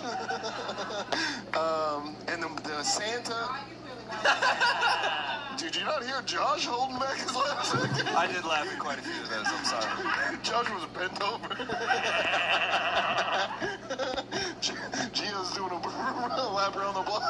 All right, never mind. No, but you had a really good joke. I loved them. The Santa thing, I think, is a very fun angle, so I got to give it to Sarah. All right, that's one for Sarah. Dan Wicks, who you got? Yeah, talking fleshlight is crazy. Yeah, bro. I mean, they were all very technically well-written jokes. It was just a lot, you know. I'm sorry, I'm writing jokes too well. Sorry. If they made a fleshlight that talked, Dan would never leave the house. Yeah, I was gonna say, if they made a fleshlight that talked, I would know about it. If they made a fleshlight that could talk, the show would have a sponsor. We'd have a few sitting in these chairs, too. Maybe laugh at some of these jokes. One more. If they made a fleshlight that could talk, the show would have groupies. That was the best one, and you guys gave up on me. But yeah, Ilya, you're the man, and I'm glad you kept with the last joke, even if you feel like they won, because it was funny and it did get a reaction. But yeah, my vote to Sarah. But great job, guys. All right, 2 for Sarah. Rachel McCartney, what'd you think? Yeah, it was a good battle. Ilya, I think the problem was, like, you seemed too deeply sad and resentful to be calling her a whore that many times. Like, every time you were like, you have herpes, there was just, like, an unspoken, and she won't give me any. She has no other attributes. It's the only thing I make fun of. What do I talk about? Her illustrious writing careers? This is it. What the fuck? I did better than you. What are we talking about? I'm sorry, I didn't focus on your job, I guess. Please, God, just give me a guy who plays video games and likes Pokemon and Star Wars and Legos. Please. Where is he? I'm not...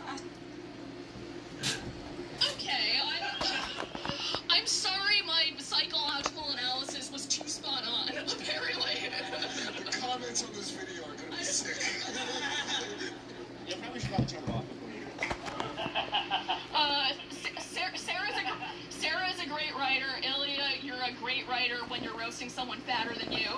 But unfortunately, that was not tonight. So, congrats, Sarah. All right, Sarah's got it wrapped up. Lucas Arnold, final thoughts.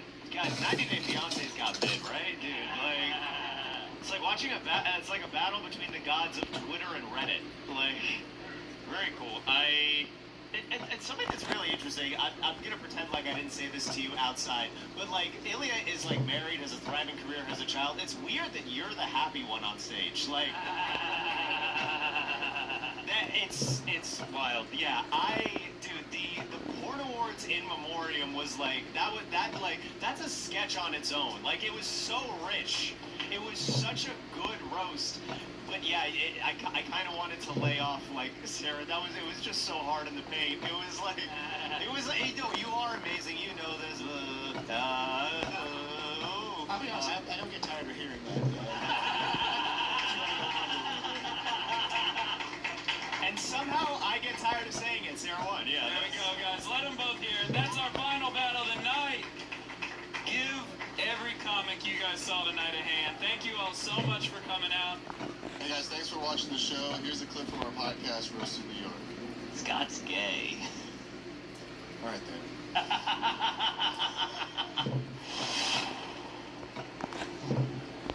That's so funny, the anxiety. That's crazy. It's crazy that's the, like, there's so many, like, I move dead bodies for work. I do like, there's a lot of things I do that most people couldn't handle, but, like, getting triggered by intimacy. Yeah. I can't deal with it. Can you tell us can you tell any of the stories you told me on the train last night on this? About, like, moving the guy who, like... Oh, man, yeah, you just wouldn't believe how many people die jacking off.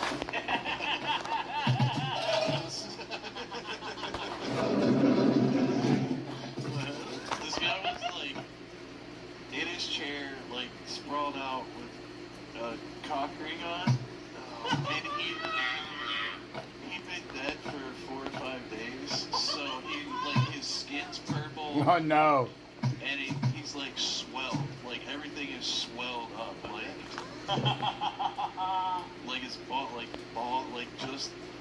ridiculous, like a water balloon. And you have to be careful because they'll pop. Yeah, what's the texture like? Is it like a water balloon? It's like all the skin does this. Like it's just like liquidy, just like it tears real easy, like a blister. Okay. But it's like everywhere. Okay. And yeah, if there's enough liquid built up under it, when you go to move them, it'll pop, or like their stomach will pop, or it'll splash. Like if you're not careful, yeah, it can splash. And that's where like his balls and like because he had concrete on and everything was trapped in there. You had it around everything, or just the shaft? Just the shaft. Okay. And just fucking ridiculous. So yeah, the first thing I did was throw a sheet over him because if it popped, then it contains it. His dick pops, he wakes up.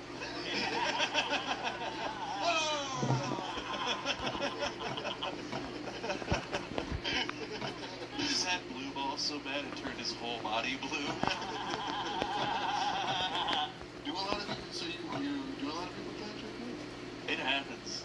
I've seen 2 or 3 where they had a belter on their neck. No, they died from that? Yeah. Wow. How is that a thing? I never understood that. I know that's again, I don't know. It does make sense. It happens more in Cleveland. I doubt it.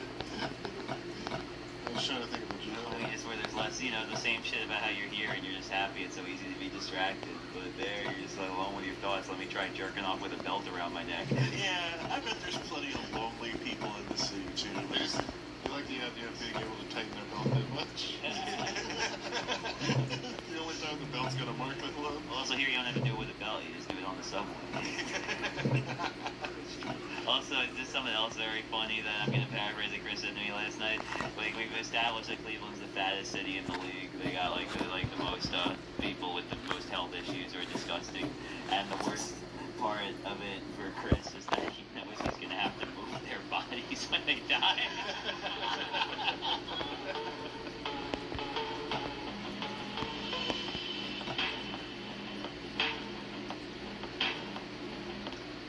Ever notice every social app wants your money first? Pay to chat, pay to match, pay just to say hi. This app is different. Real people, real conversation.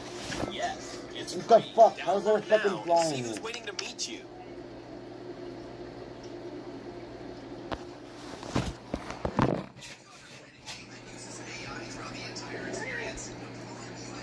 Fucking door was shut.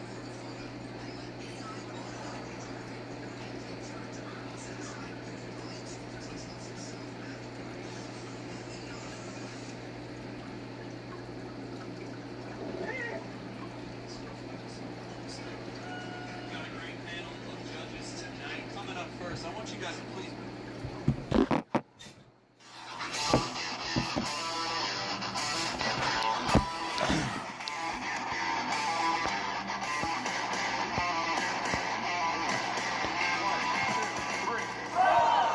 You guys are going to be absolutely incredible. Let's start with our first battlers. Oh, this is going to be so fun. Way to start a show. Make as much noise as you can for the absolute hilarious Dina Louise and Beckett Kenny, everybody. No damage.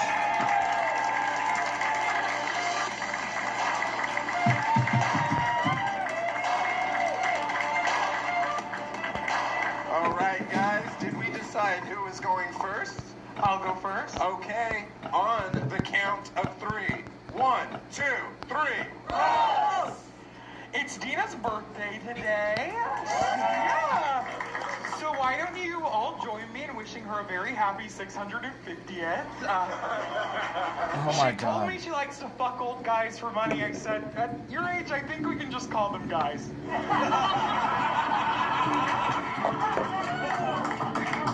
Thanks, Beckett. Beckett's had some fun partners, too.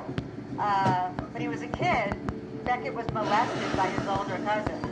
Yeah, that joke just writes itself. After that, his cousin molested a younger girl in the family. I know. Only Beckett could turn a pedophile straight.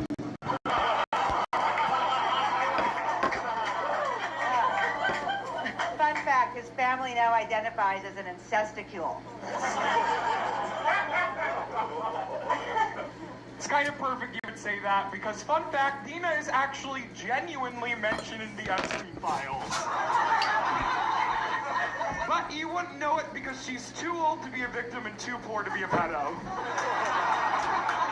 She swears up and down she never molested a kid, which I believe, because if she had, she'd be getting booked more.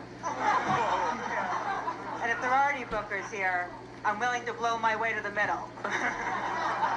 All right, let's lighten the mood a little here. Actually, fun. All right, this is actually kind of positive. Beckett just started Ozempic. Yeah. It's working, guys. That wasn't even that joke. No, this week, Beckett only gained 10 pounds. As opposed to the 20 pounds a week he usually gains. Well done, Beckett. I would love to go out to dinner with Dina sometime because I love to binge eat in front of anorexics. You get to see them go through every stage of grief. Disgusted, scared, mad, horny, which is also how Dina was described in the Epstein files. Thank you, Lucille Ball. At least I'm like a leprechaun with a pot of golden grams.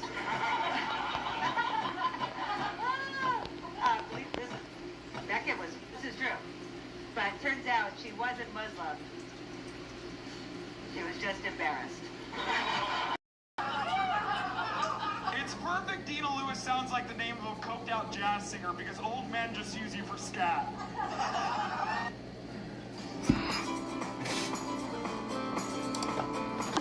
Checking out the video.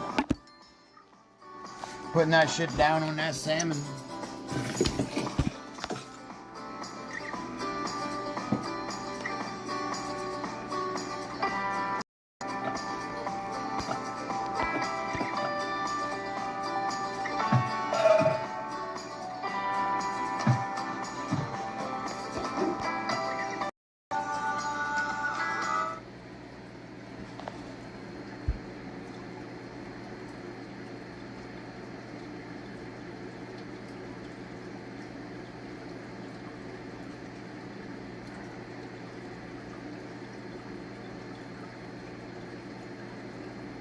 It is a blessing though, because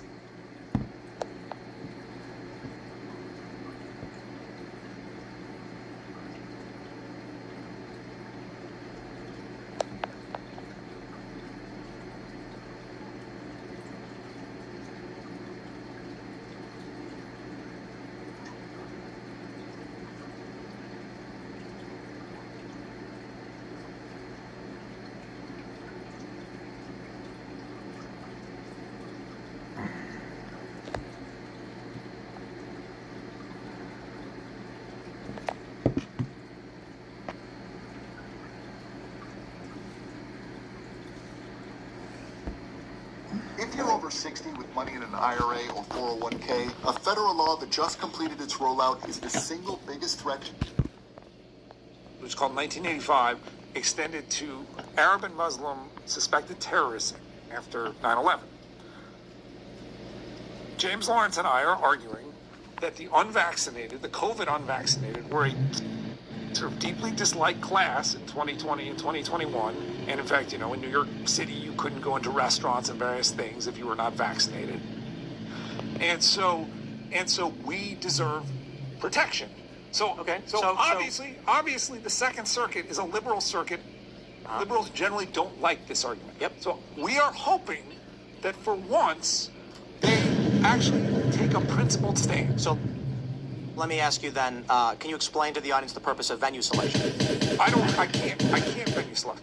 No. I didn't ask you if you could. You can explain the purpose of venue selection. Well, it's to find a judge who was appointed by somebody you think will be more favorable. So what actually is happening is you are bending the knee before a political magistrate saying, please agree with me. And not based on the merits, based on whether you are whether you're willing to bestow upon me your... I'm asking them venue to selection... be principled about it. No, you're not. Yes, I am. Venue selection exists because every lawyer knows You're really just asking the judge to grant you permission.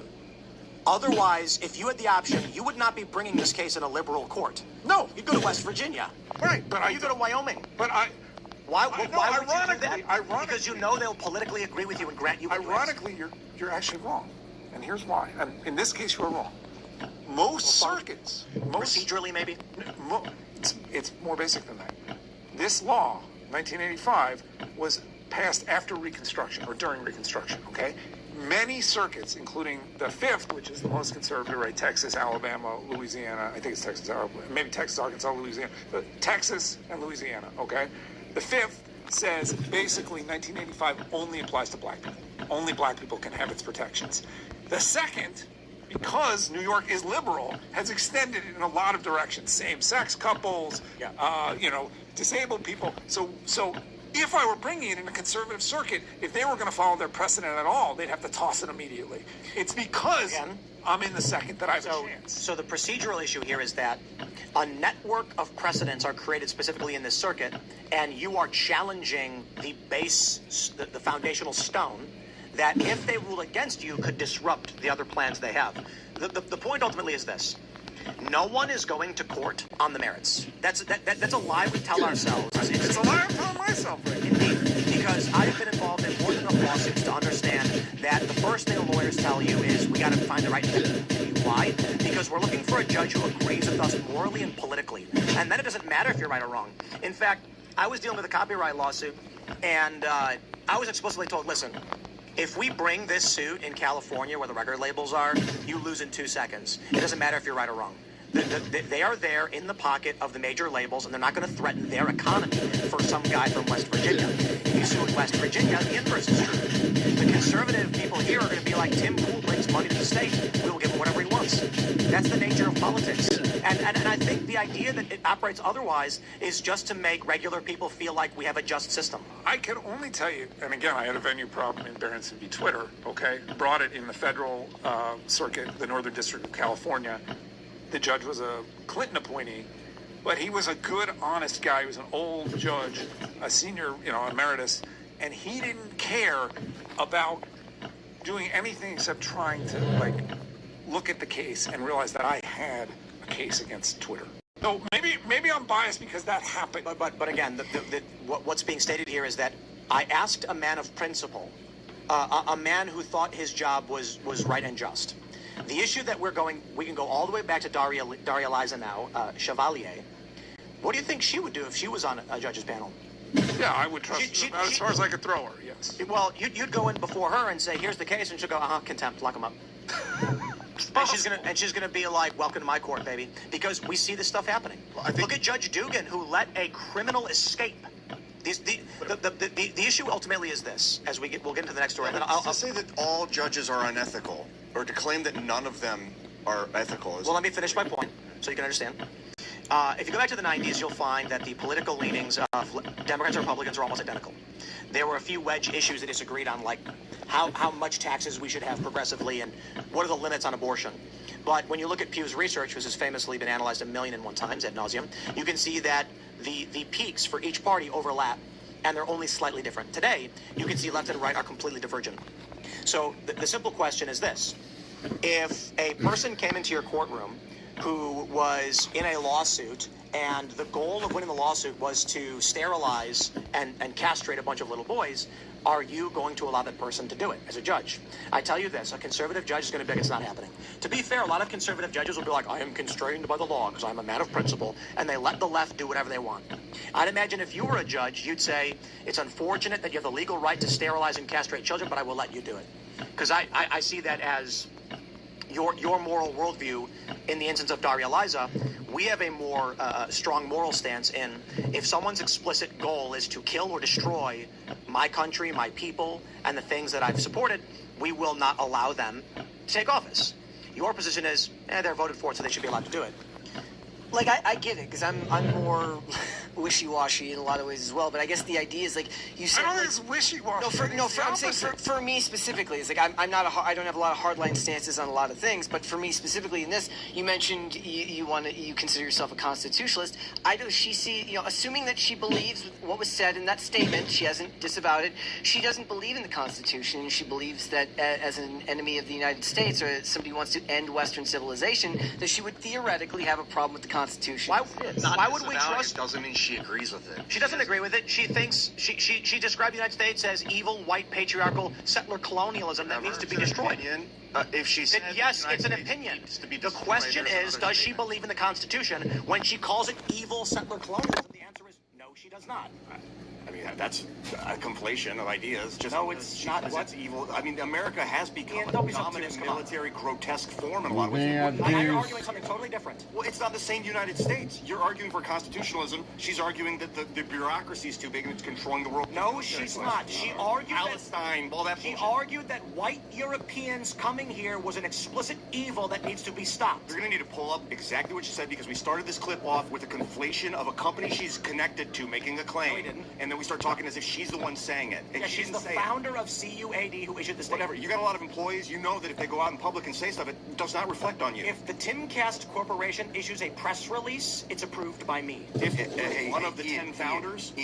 Ian, for yes, people founded that company that made the statement. Is she even involved with them? Look, I got questions. For context, the thing she called for abolishing police, prisons, and borders. She clarified her position on defunding the police by writing in that her vision means ending police full stop, no more police ever at all. She retweeted, literally abolish the border. All deportation is wrong. She called the United States a fucking disgrace, referred to the U.S. as occupied Native American land, and joked about wiping her dirty hands on American flag. She wrote favorably about communism, wrote seize the means of production, called for nationalizing utilities, pharmaceutical companies, and seizing all properties from landlords, wrote that pyromania associated with anarchism is very intriguing to me. She called Joe Biden a rapist and a war criminal and said she wouldn't vote for him. She said F. Kamala Harris and criticized Bernie Sanders and AOC for being too pro-Israel.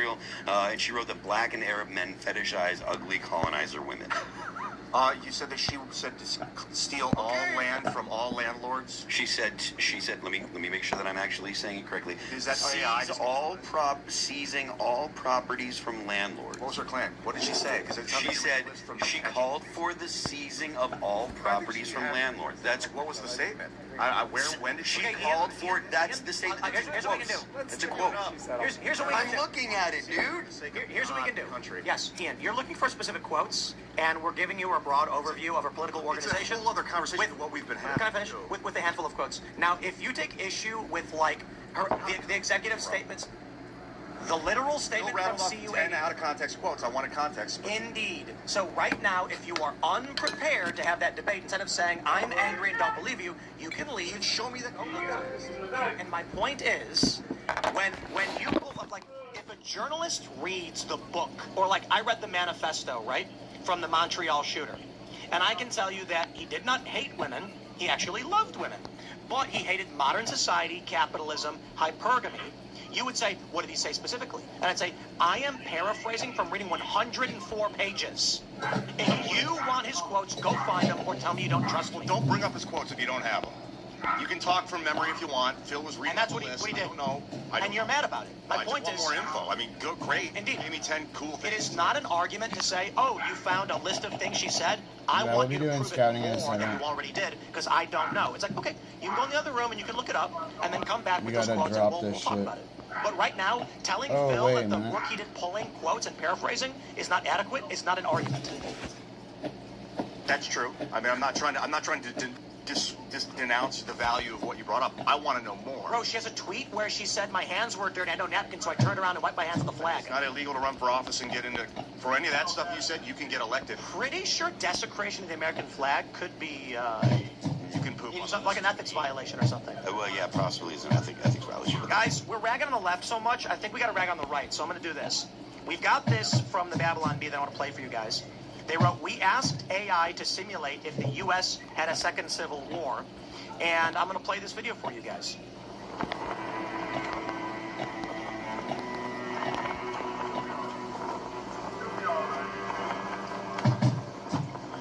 It was late 2026, and political conflict was coming to a head. The right was not giving any ground, and the left decided it was time to take action. Gotta make these. We had to do something. The Republicans were These using little every guys trick right in the here. book, mainly voting to take over our country. So he maxed out this guy, level The left 4. began to quickly make preparations to take the country by force. It's not easy to start a war. It involves a lot of talking on the phone, which more. gives many of us anxiety. An initial target was settled on, a lazy suburb that served as a symbol of the bourgeoisie and capitalism. But this small neighborhood was not caught by surprise. Doreen's son goes to one of those fruity colleges on the West Coast, and we got word from him war was coming. The invading army descended on the small neighborhood, but the attack did not go as planned. In the city, we're used to being able to burn down a target and no one does anything. I guess it's different in the suburbs, though. The suburbanites had an ace up their sleeves, firearms.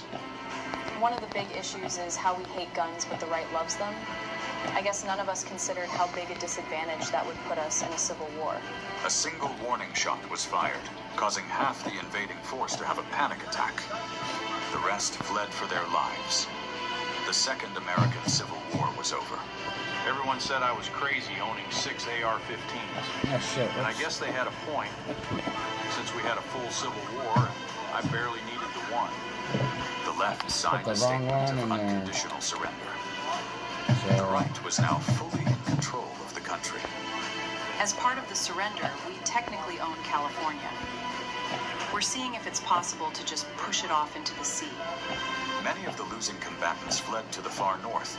Starvation was rampant among them from lack of access to DoorDash. Still, not everyone saw of what access to happened as a DoorDash. total loss for the left. I think we won by showing we will stand up to Alright, Republicans. so But haven't you been exiled to Canada? It's great! I love it here! Gavin Newsom was soon eaten by a moose. Cringe boomer slop. Yeah, I call it, yeah, right. Like, I understand the jokes, but yeah, cringe boomer slop is the perfect example. The first question is, how many left-wingers have been killed by conservatives? I think, Is it 0? How many right-wing individuals have been killed, maimed, or otherwise injured, attacked, terrorized? like 3 attacks on the president, Charlie Kirk, Aaron Danielson was killed. Danielson. Just a Trump supporter walking down the street got shot twice in the chest by a leftist for no reason. there are people that had gone to that were intending on killing Supreme Court justices over the.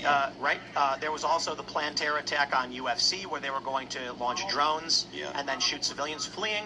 There was the obviously the ICE terror facilities where a cop got shot in the neck. There was the incident where the sniper shot into the van, shooting a couple of the migrants thinking they were federal agents. There was, of course, the attacks on all the Tesla facilities where a man showed up with a rifle and unloaded. There was the guy in Spokane, Washington, who showed up with a rifle, a ghost gun, and Molotov started firebombing an ICE facility and unloading. Fortunately, no one got shot. This Babylon Bee Luigi Mangione. Yeah, Luigi Mangione. And the perception of your run-of-the-mill conservatives is like the left hates guns, even though the left is ardently pro-gun, and they have the John Brown Gun Club, the Red Guard, just for some examples, and they march around taking over blocks of their cities. There's the Autonomous Zone in Portland. There was for 2 years an Autonomous Zone, George Floyd Square, where a guy on a roof had a rifle on a tripod aiming at people. And the Babylon Bee and these run-of-the-mill conservatives are sitting there being like, aren't we so smart?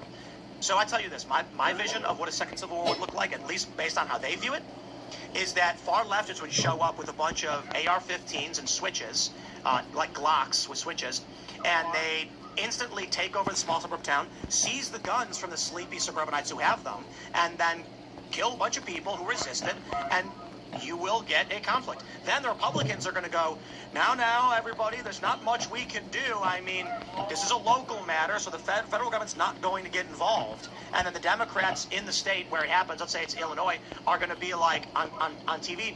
But these are peaceful protesters. And you need to understand. And not just that, if one of them does manage to get arrested, somebody running for president for the Democrats will put in their bio about how you can donate to the fund to get them out. Yeah. It's fascinating to me that we have had for nearly a decade left-wing extremism to a psychotic degree. And conservatives, to this day, not all of them, but many of them, maintain the left are weak, can't fight, have no guns. And I'm like, remember when the leftists unloaded 300 rounds into the SUV in Portland? Or, was it? No, Seattle, sorry. And they're like, oh, I didn't know that happened. Remember when they firebombed the White House? They did. Remember when they shot Aaron Daleton twice in the chest and killed him simply walking down the street with Trump gear on? I think there's also like a fundamental gap between people who think of the pink-haired liberal and the militant leftist, which are different things, and they're kind of conflating the two, which is something you should do to your own detriment. There's also constitutionalists and Trump lovers, like MAGA dudes. Those are the right, it's not the same, it's not a monolith. My question is this. How do we coexist with this Chevalier in Congress? This girl? Yeah, she's going to go to Congress in January 3rd. Winning the primary is effectively winning because it's a Democrat district. So, how do we in this country coexist with enemies?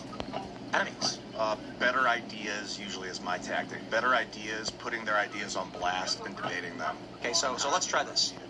A guy outside, let's say there's a black outside, screaming, all white people must die. The next white man I see, I will kill. Are you going to have an idea to change his mind, perhaps? No, that would be disturbing the peace. You'd get arrested. No, if on the street corner screaming that people need to die, should be arrested by the cops. Okay, so what do you think happens when those cops show up? They will arrest him for disturbing the peace. Well, he's armed. Am I the king right now? Is this my world? I'm asking you what you think will happen. I think he will be arrested and detained for... He's going to lay his gun down and say, you got me. Oh, he's got a gun and he's screaming? He's going to kill people? Yep, that's right. He'll probably have guns pointed at him and hopefully it'll de-escalate. I thought you had ideas that could stop that. You asked me about this girl in Congress. I said, how do we coexist with enemies? You said better ideas. You said the girl's name. How do we coexist with this girl and people like this? And then after that, I said, how do you coexist with your enemies? And you said better ideas. Now you're asking how I coexist with... I changed the goalposts before you interjected. I said better ideas with the girl in Congress on the House floor if necessary. Okay. And you said now there's a guy on the street. Okay, so let's slow down. I said, how do you exist with someone like Chevalier? You didn't say anything. I then said, hold on. No, you didn't. I then... Play the tape, brother. Yes, I did. I'm talking about her. I'm not talking about the crazy gunman there. You guys all heard that, yeah? Help me out here. No, I think you did say that. Let me try this again. In the order of operations, I said, how do you exist with Chevalier?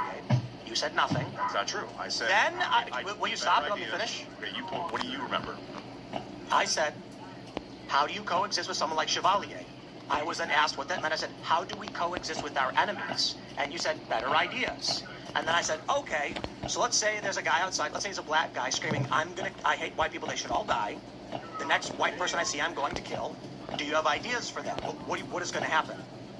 My point is, you thought you were responding to the Chevalier question when I had already changed the point broadly to talk about enemies coexisting in a similar space. That's saying what didn't move the goalpost. Similar but different questions back to back and just berating me for answering one of the two? No. What do you want?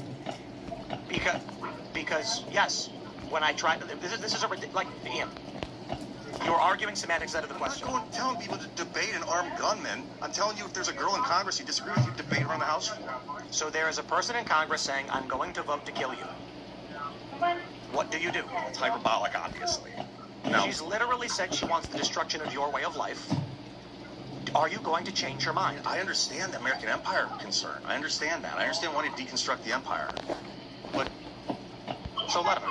That's not what was said. It was eradicate. That's what that company she was involved with said. The one that she was a founder. Yeah, I understand what you're saying, that it's not a quote that came directly out of her mouth. I understand what you're saying by that. But the reason I brought up the question about a black guy screaming, I'm going to kill a white person, is to create a clear, flat moral picture. We're not having, in the context, we're not having a debate, and we're in a physical conflict. And I'm not saying this in relation to Chevalier. I am saying in a literal circumstance, and there is only one obvious answer. And the point is, again, see, I'm going to tell you, Ian. Homie, I am not. Work yourself up. I am not asking this question to trick you. What I am doing is I am laying out a scenario that leads us to more questions. Well, ideally, because we start so it doesn't get to the armed. And the issue is, your concern is that because you are wrong, You are trying to semantically navigate around the question. No.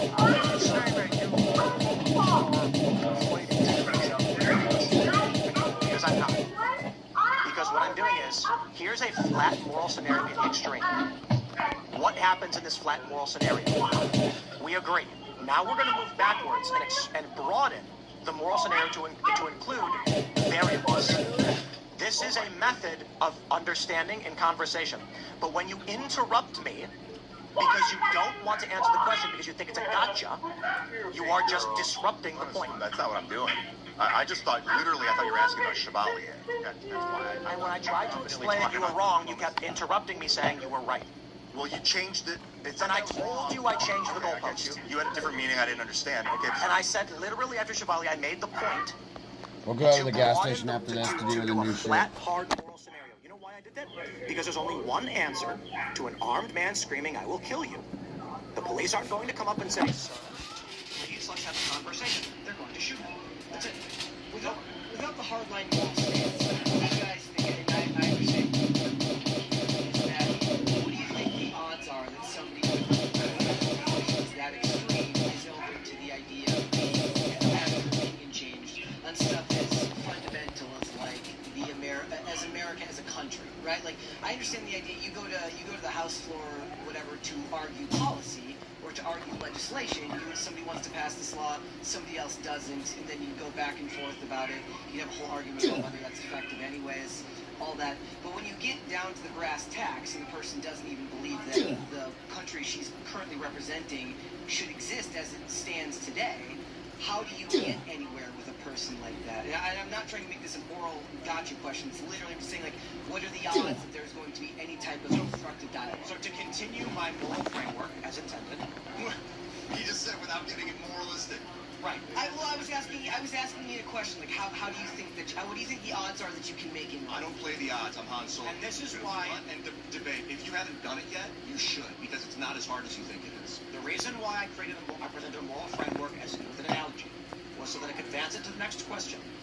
A man wants to kill you. He is armed. What happens? The police will come and try to stop him, and he's intent on killing. It will result in conflict. Now, let's say the man screams outside holding up a sign saying all white people should be murdered. Nothing will change my mind. Your intention is, I need to figure out how to coexist with this guy. His intention is, I will kill him the first chance I get. What happens in that scenario? Personally, I will avoid the guy. Yeah, we have to live with him, right? It's like New York City, you know, I just walk on the other side of the street.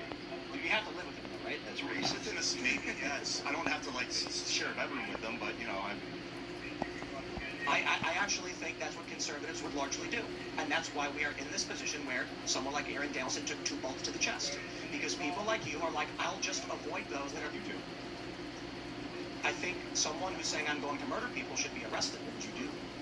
If I was in a field, in a small town, and it was my town, I'd probably get a posse together, and I'd say, it's time to get this guy out of New York City. Right, so I thought what we're talking about is... So what do you get, a posse and go do what? Right, if we're talking small town, get a posse together, or the local police will say, this guy can't be here anymore, he's threatening us. So you get the cops to arrest him. And we remove him. I wouldn't negotiate with him. I wouldn't let him take a seat in city council. I would say anything he says is a lie intended to destroy us as his explicit stated intentions. The problem we have right now is conservatives who are doing one of 2 things. I'm going to ignore this and hope it goes away, which it hasn't for decades. And the others which are saying, is my intention to be principled and find understanding? And the other guy sitting there with a smile on his face being like, well, idiot, I'll stab him the first chance I get. So choose to live with these people. But, you know, that 19-year-old girl who was butchered in New York City by the roving gang, the band of gangs, or the dad who got shot in the local carry, walking his daughter across the street. This is the world that we have done because of this idea of just let these people do what they want and ignore them. I say really happy by people burying their heads in the sand. I think people should have YouTube channels. You wouldn't avoid the guy. What? So you shouldn't avoid the guy. Well, I wouldn't walk up to him and walk in his face if he's threatening to kill white people and looking at me. Probably eye contact. What? Take action to stop him, right? If he's violently threatening you and you have to saying white people should be killed, I think we don't allow it. I think this, we've talked about the Tweedledee, Tweedledum death threats, And this is the perfect example of weak men, and I am just tired of weak men. So a tweedledee death threat would be, I say, anti-vaxxers, should be, Epstein, right? I'll try to keep it vague because I don't want to actually have to quote. But let's say I said, anti-vaxxers deserve the death penalty instantly on the spot, right? That's a correct statement, right? First Amendment left statement. Yeah. Then Ian points at you in front of a mob and says he's an anti-vaxxer. Neither of us broke the law, but someone shoots you. Should we? So I believe those two people should go to prison. Yeah, that may be insane. It's not legal. And so what's happened consistently, as this happens all the time, is the principled conservative judges say neither of them created an imminent threat, so you can't charge them. I think we're talking something that's very fact-specific, okay? And by the way, Charlie Kirk, who I'm looking at up there, who is a true American hero, who died believing in free speech, okay? It's the right that has made everything about his death about nothing what it's actually about. In other words, Charlie Kirk was shot almost certainly by a guy who did it for his transgender girlfriend because he didn't like Charlie Kirk, right? Yeah. So why are we talking? Why have people on the right spent the last year talking about some weird conspiracy? Because they're idiots. They're retarded. Yeah, it's called the retard way. None of us My argument is advocating for death and destruction is not free speech. The idea that we can advocate for killing people, I think, is not free speech. Are you specific people or like honestly, capitalists and heroes? I'm allowed to say I think that those people should die. As long as I'm not naming anybody specifically, I think that's a politically protected. There's a line, I suppose. But should die. And what I'm going to say is, I don't think people should be allowed to say something like, someone needs to go kill them. Well, yeah, I mean, yeah. That's free speech, right? Well, so right now, as it stands with death threats, somebody will yell at Antifa, Nazis need to be killed on the spot. And they say he's not writing a threat. He's targeting nobody. He's giving it to Nazis. The guy next to him points to Charlie Kirk and says, that's a Nazi. And then a guy pulls his gun up and shoots him. And they say, no one incited it. Have you seen an actual case of that? Because that seems like it's not. So we've been dealing with this for a decade as it pertains to Antifa because this is how they do it. They don't explicitly say, they don't go on Twitter and say, everybody come to the spot and commit a crime. They break the sentences up so that no individual is responsible. They did this in Colombia with Jewish students. And then when the Jewish students showed up and everyone started attacking them, it was like, look at the marching orders, but no one had to tell them. We can't insist in a country where we allow fragmented death threats. So I don't believe that, I believe that there's an interesting question on the flag burning stuff. Conversation. Trump says flag burning should be illegal. Obviously, stealing someone's flag and burning it should be not. I believe if you own it, it's yours. So that's free speech. As long as you're not burning it in an illegal way. Like the left will light up the fire on the street. That's illegal. You can't do that. Right? But we get to the point where people are advocating for the murder of other people, and they're just because they're not saying go right now and kill person does not mean what they're saying should be considered free speech. So Charlie Kirk and like Trump, right? Every single one of these Gen Zers goes on TikTok and says someone clicks on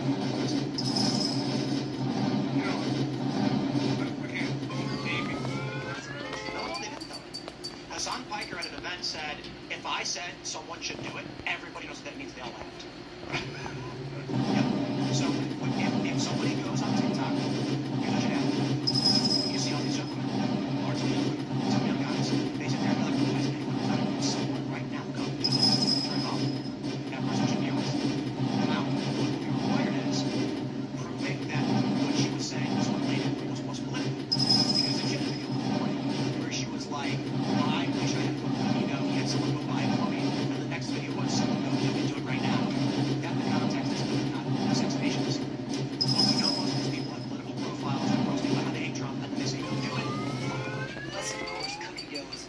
whistle for Donald Trump. And well, I view the world as in Got there two. was a point in this country where we were one country, and rights applied to those in this country who disagreed. We are no longer one country, we are two countries. But you don't think rights apply when you disagree? That's a fact. That's a fact. You think that Obama gave Obama his rights? He was an American citizen. You think he gave up Obama his rights? He was an American citizen too. He was not a member of Al-Qaeda. He was a 16-year-old kid from Colorado, from San Diego, who was visiting his family in Yemen and brought home to the restaurant. He was eating food. He was the son of a He himself was not. He was never a Jew. Do you think that if an American espouses ideals of terrorism, we should just kill him on the spot? No. That's what Obama did. So the obvious reality is this. There is obviously an area of contention in the United States where we have two distinct nations with the borders of one country.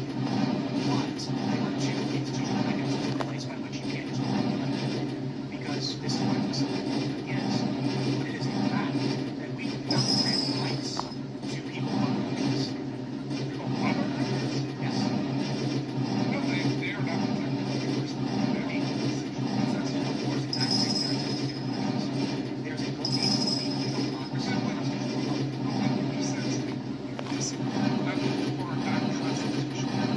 So I think you're conflating from what I said to make it be about me arguing with the guy.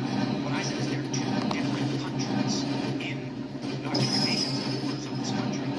And it's a fact the United States and all countries do not grant rights to people of other countries. I mean, Russia, they're not American. In which case, the question becomes, at what point do people of the United States recognize there are two distinct I keep thinking it's nations, countries, society. So the country or the nations of people I was basically right here. So there are two nations of the borders of one country.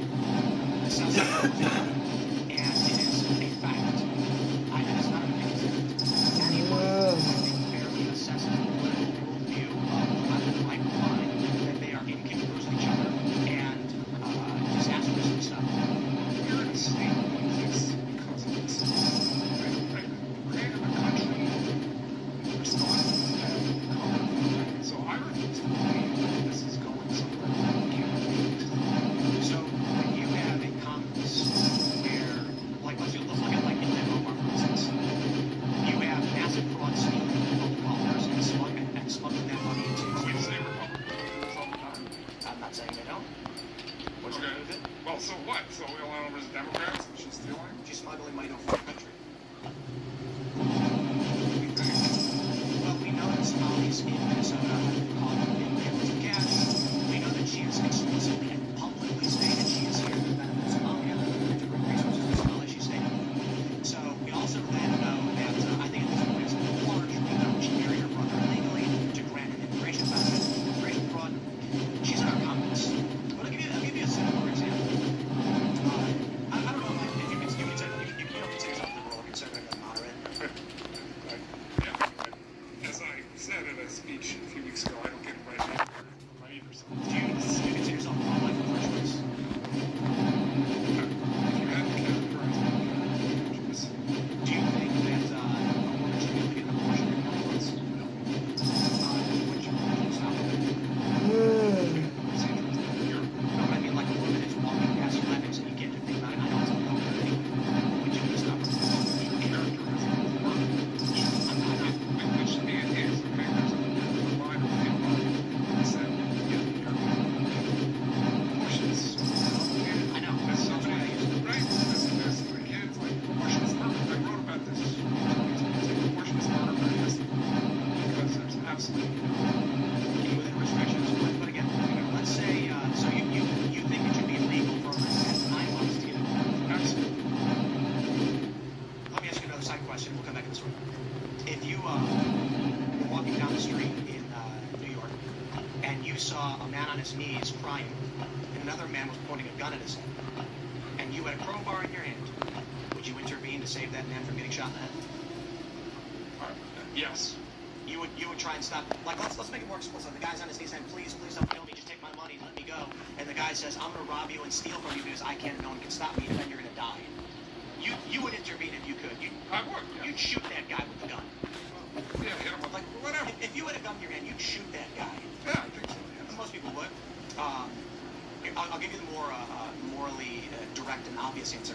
Let's say you're walking, you leave here, you're in West Virginia, and you cross over into Virginia, because we don't like Virginia, and West Virginia's best Virginia, and you're driving through a field, like you're driving through the countryside, and all of a sudden you see two people in a field, and one guy's on his knees, and the other guy's whipping him. So you pull over and you walk up, and it's a black man chained up. There's a white man whipping him with a gun in his hand. And you're like, whoa, what's going on? The black man screams, he's kidnapped me, and he says, I'm a slave now. Please help me. He's going to kill me. And the white guy yells, I own him now, and I'll kill him if I want to. And then he cocks the gun. Would you shoot that white man to save that black man? I'd do it in 2 seconds. Yeah, sure. As presented, sure. I'd do it in 2 seconds. I think most people would. So the reason I give you the scenario is there's no moral ambiguity to defending other life. Right. If a woman was about to get an abortion, and a doctor had the forceps, and he looked at you dead in the eyes and says, and now I killed the baby by snipping its spinal cord, would you shoot it? I mean, to be consistent, the answer is yes. But I think so. I'd say no. I mean, yes, I think even the sort of really hardcore pro-lifers, and this is why you have to make practical compromises in the real world, even the hardcore pro-lifers blanch from we're going to imprison doctors for abortion. So the issue, that's the problem, because we know intuitively and inherently that this is something that you really can't stop women from doing, no matter what. Let's say there's a woman in Oklahoma. Oklahoma's completely banned abortion. Well, it's not even about it. She's 8 months pregnant. Let's say that she calls an Uber, gets in, and calls up in front of the phone saying, I'm leaving my husband. I want to get an abortion, and I don't want to be with him, so we're going to drive to Colorado. Right. Should the Uber driver call the police and say she's about to commit a murder, it's a felony, and this is illegal, you can't do it, I'm going to stop her?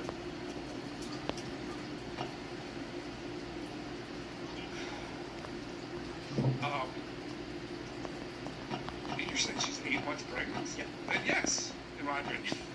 So what happens if, so let's entertain these ideas, like, let's say she's in a diner, and she's with a woman, and the woman's like, I'm going to drive you to Colorado, and we're going to abort this baby. Aborted dead. And she goes, I can't wait to get this thing out of me, I hate this man. And a cop is sitting behind her. Should he arrest her on the spot? Conspiracy to commit abortion? Yeah, we're talking 8 months, okay? Yeah, absolutely. So, in my opinion, those abortions should not be legal anyway.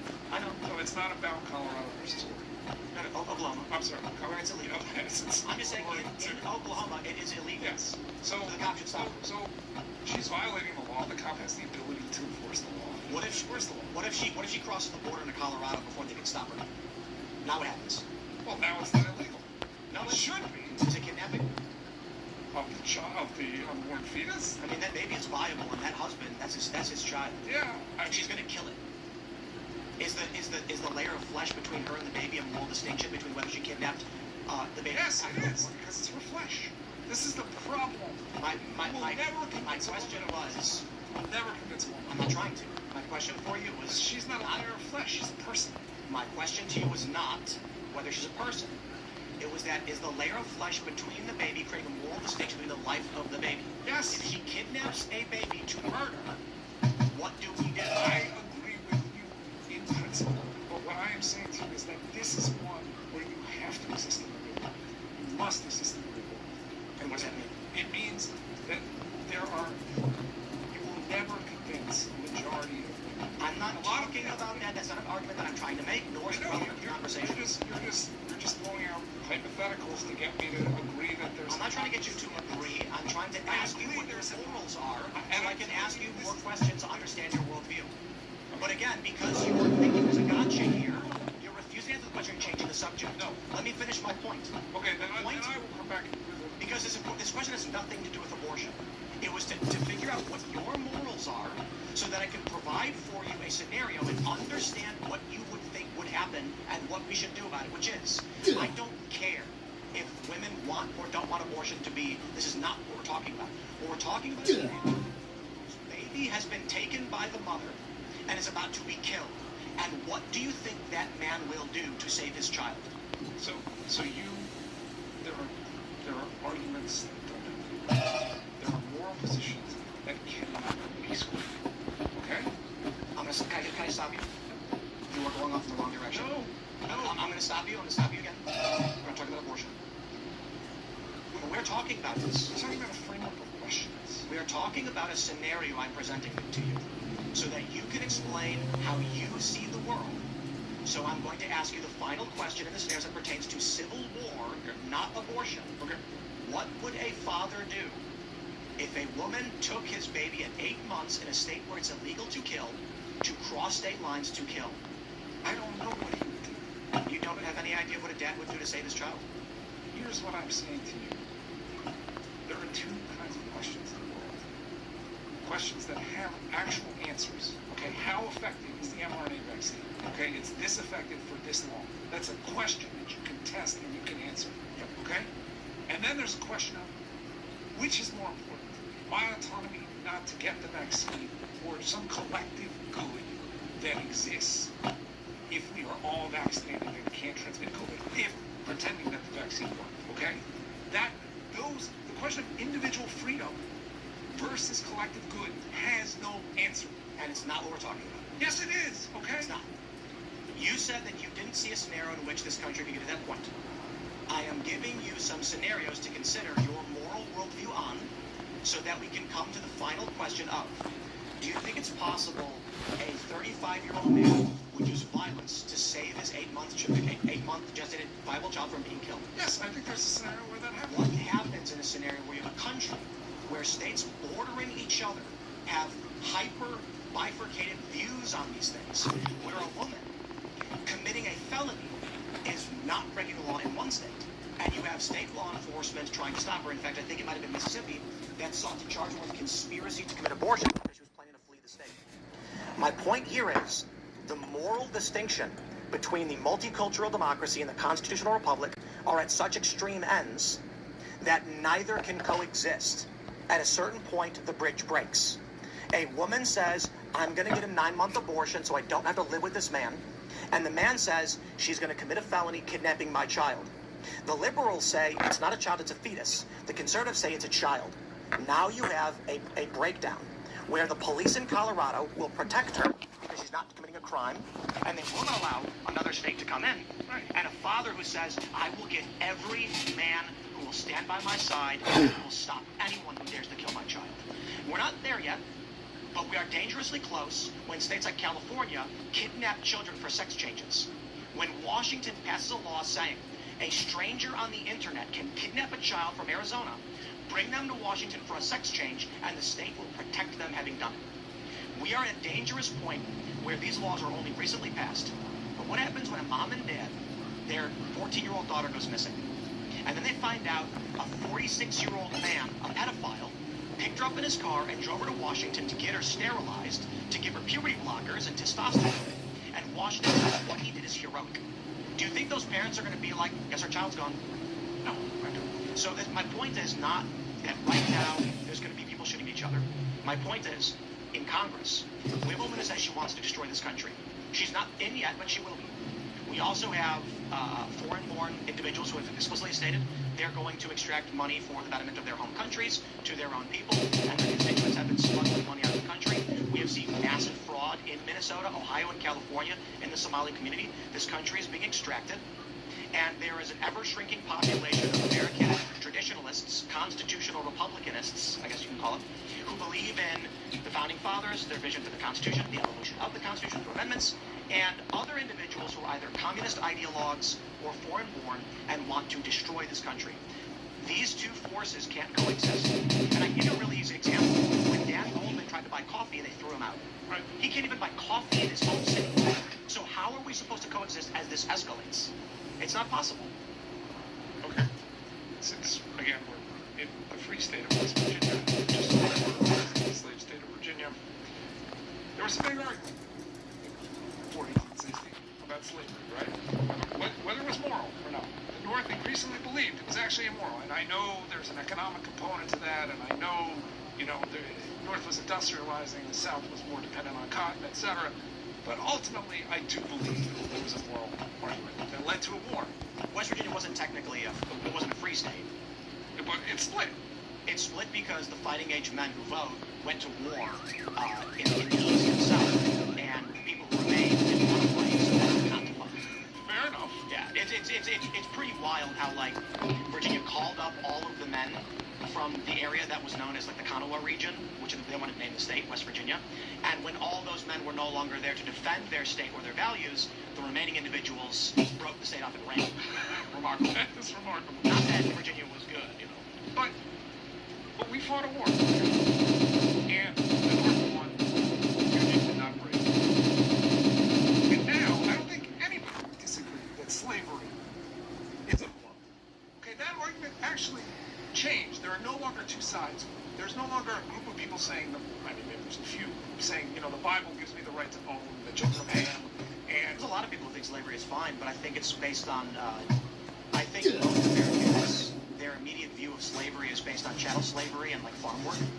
And the people who agree, at least to a certain degree, privately, but maybe they don't want to publicly say it, the arguments they tend to make is that slavery, as depicted in media, is not actually how slavery was, and only 3% of Americans in the South own slaves. It's funny, I thought you were going to go somewhere else and say that most of the people in the United States who believe in slavery now are from Africa and No. Saudi Arabia. There are a lot of, if you talk to a lot of Southerners about the issue of slavery, they'll usually default to, no, like, we don't think slavery should be allowed. But, and then they'll say things like, there were slaves who earned a living, made money, and worked as cobblers. They just couldn't leave, right? The slave owner directed their livelihood. I think the consensus is that slavery is wrong. And the far, I think you need to go down to Georgia. I think you need to go down to some of these places, and they'll a lot of these people, they like, you'll find people who don't. But the question I have for you on the issue, I don't know if you want to hit a point before I go. The point is that now the far left, similar to what this lady is espousing here, believes that almost that same thing exists, except for CEOs, and they keep you trapped via economic means because nobody can get out. Yeah. So my question for you is, do you think the North was righteous? Were they correct and moral? Ultimately, yes. And I know that's going to be a controversial opinion, but yes, I think the War of Northern Aggression was necessary, and I believe in what Lincoln said in the Second Amendment. Do you think, would you consider Lincoln to be the good guy? Yes. Oh, yes. Would you be mad if Donald Trump suspended habeas corpus? If there were a civil war? There was no civil war when Abraham Lincoln suspended habeas corpus. There was a civil war on the horizon, too. That's a different question from there was a civil war. The fact that Abraham Lincoln, in fact, I could argue that the suspension of habeas corpus made the Civil War happen. Right? You are not going to convince me about this. And I know quite a bit about the history of the Civil War. All right, okay, so before the Civil War, right, so let's get the facts straight. Battle of Sumter happens, and the American people do not believe a civil war is happening at this point. The Battle of Bull Run... say that, but that's not really true. That is absolutely true. Do you know when the first instance of the phrase Civil War was used, officially? It was 1863. Officially? Okay, do you think that by 1863, with armies marching up and down this ground in Pennsylvania and Maryland, people weren't aware that there was a civil war happening? 1863, they did. Yeah. They did not call it a civil war. Maybe they didn't call it that. Okay, so you get Fort Sumter, and nobody says there's a civil war. In fact, they don't even say there's a rebellion. They don't even say there's a war in the States. By the time the South seceded, okay? When did they secede? The states started seceding in 1864, did they not? So, in which states seceded? Are we really playing this game? No. For stupid reason. 7 states seceded, and it was after Abraham Lincoln's suspension of habeas corpus and the calling up of troops that 4 other states joined in. Okay. Virginia initially did not secede. Virginia got freaked out. In fact, Virginia was 2-1 against secession until Abraham Lincoln crossed the line. Well, then they freaked out. The Confederates opened fire on Fort Sumter on April 12th, and then 10 days later... Are you sure about that? Because my understanding is no one knows who fired first. So it's 2 weeks later... My understanding is that there's not a historical record on who opened fire. Let me ask you a basic question, seriously. Are you in the campus as a civil war? It was slavery. Okay, so we agree about that. They wanted to put it in their constitution. They put it in their constitution. Yes, okay, so because that argument... However, why did Southerners fight in the Civil War? Why did they fight? Yes. You're going to say it was to protect their rights? No. Okay. It was to defend their homes. Okay. The Civil War started for a variety of reasons. You can lay it out in a bunch of different ways, but there's no one issue.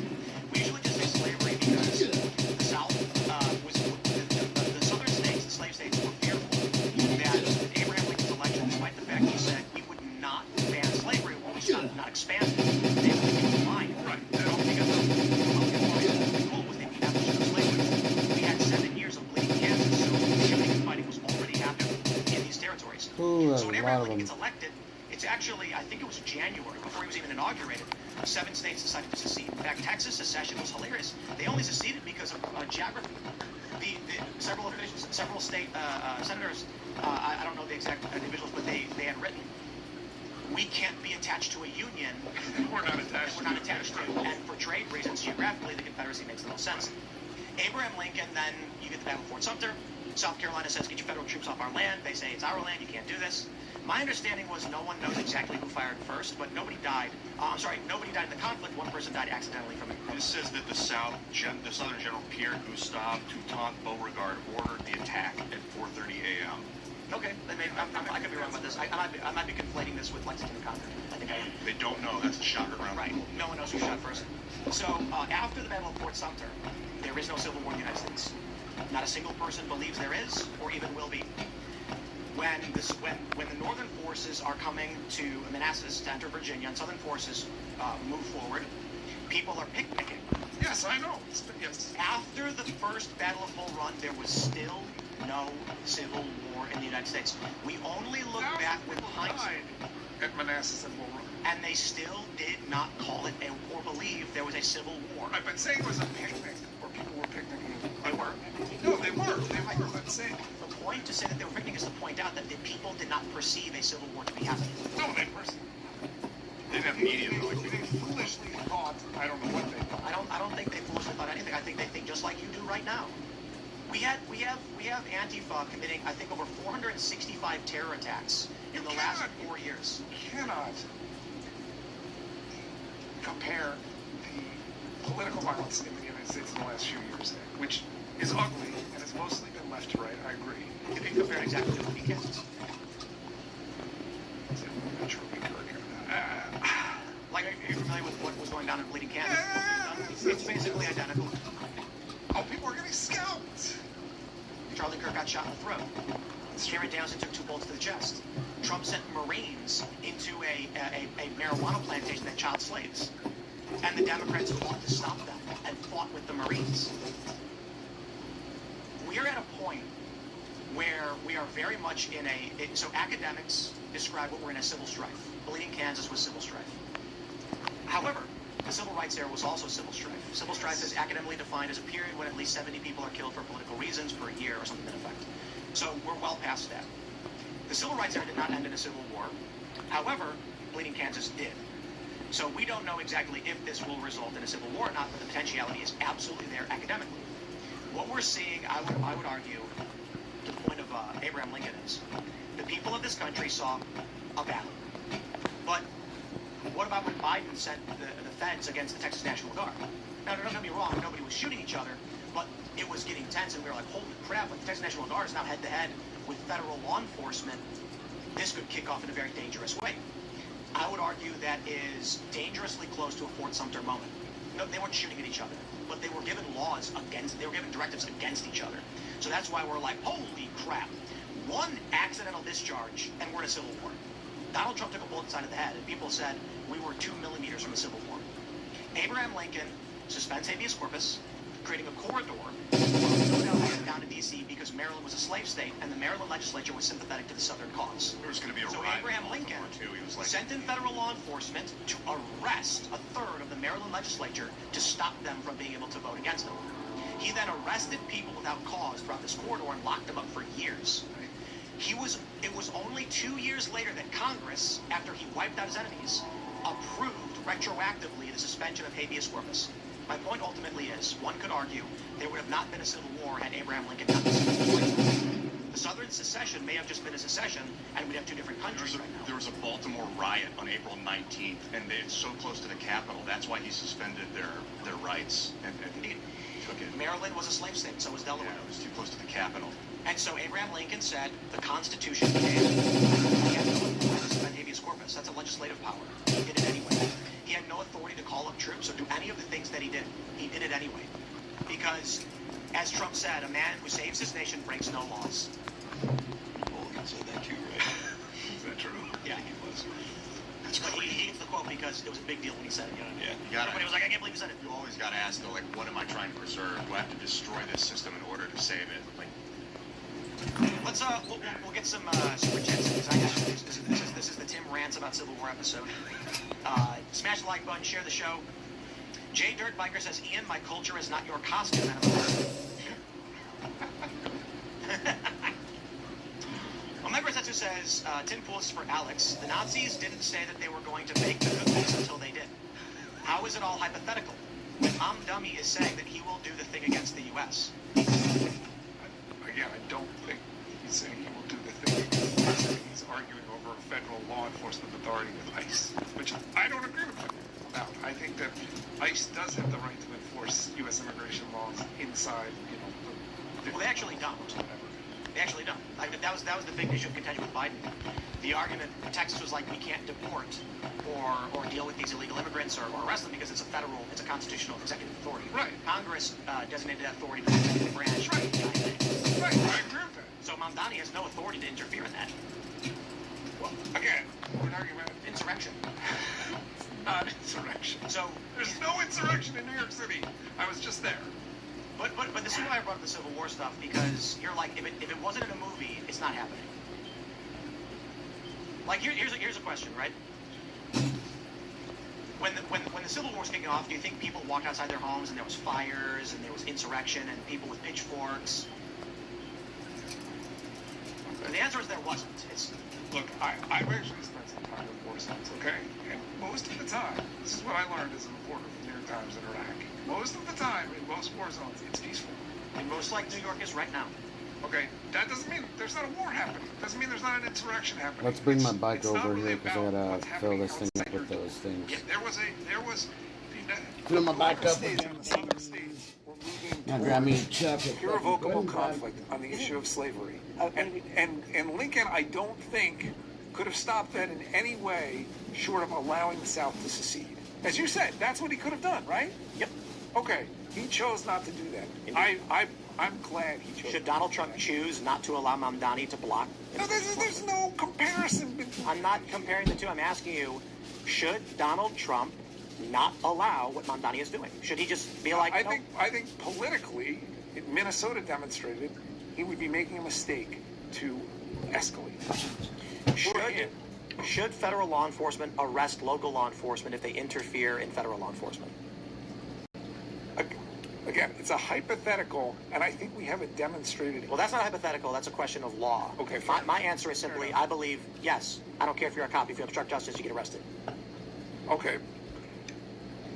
Should federal law enforcement be running around trying to pull illegal immigrants off the street if they've committed no crime? Or would it be better? Hold on. You said illegal immigrants. So yeah, okay, fair enough. If they've committed no crime other than being here illegally. Okay. Yes, absolutely. Or is there a better way to do it by denying them all the, debanking. Exactly, debanking and de-welfaring and de-free transitioning and all the shit that the left says that they don't get that they do get. But I think would that be a better way to do this that wouldn't?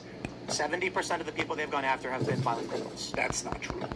It's not. Those are the cited numbers. I'm sure we can find. That's not true. Those are the cited numbers. There aren't enough violent criminals to make that work. And I think we can find that. I'll look on ChatGPT.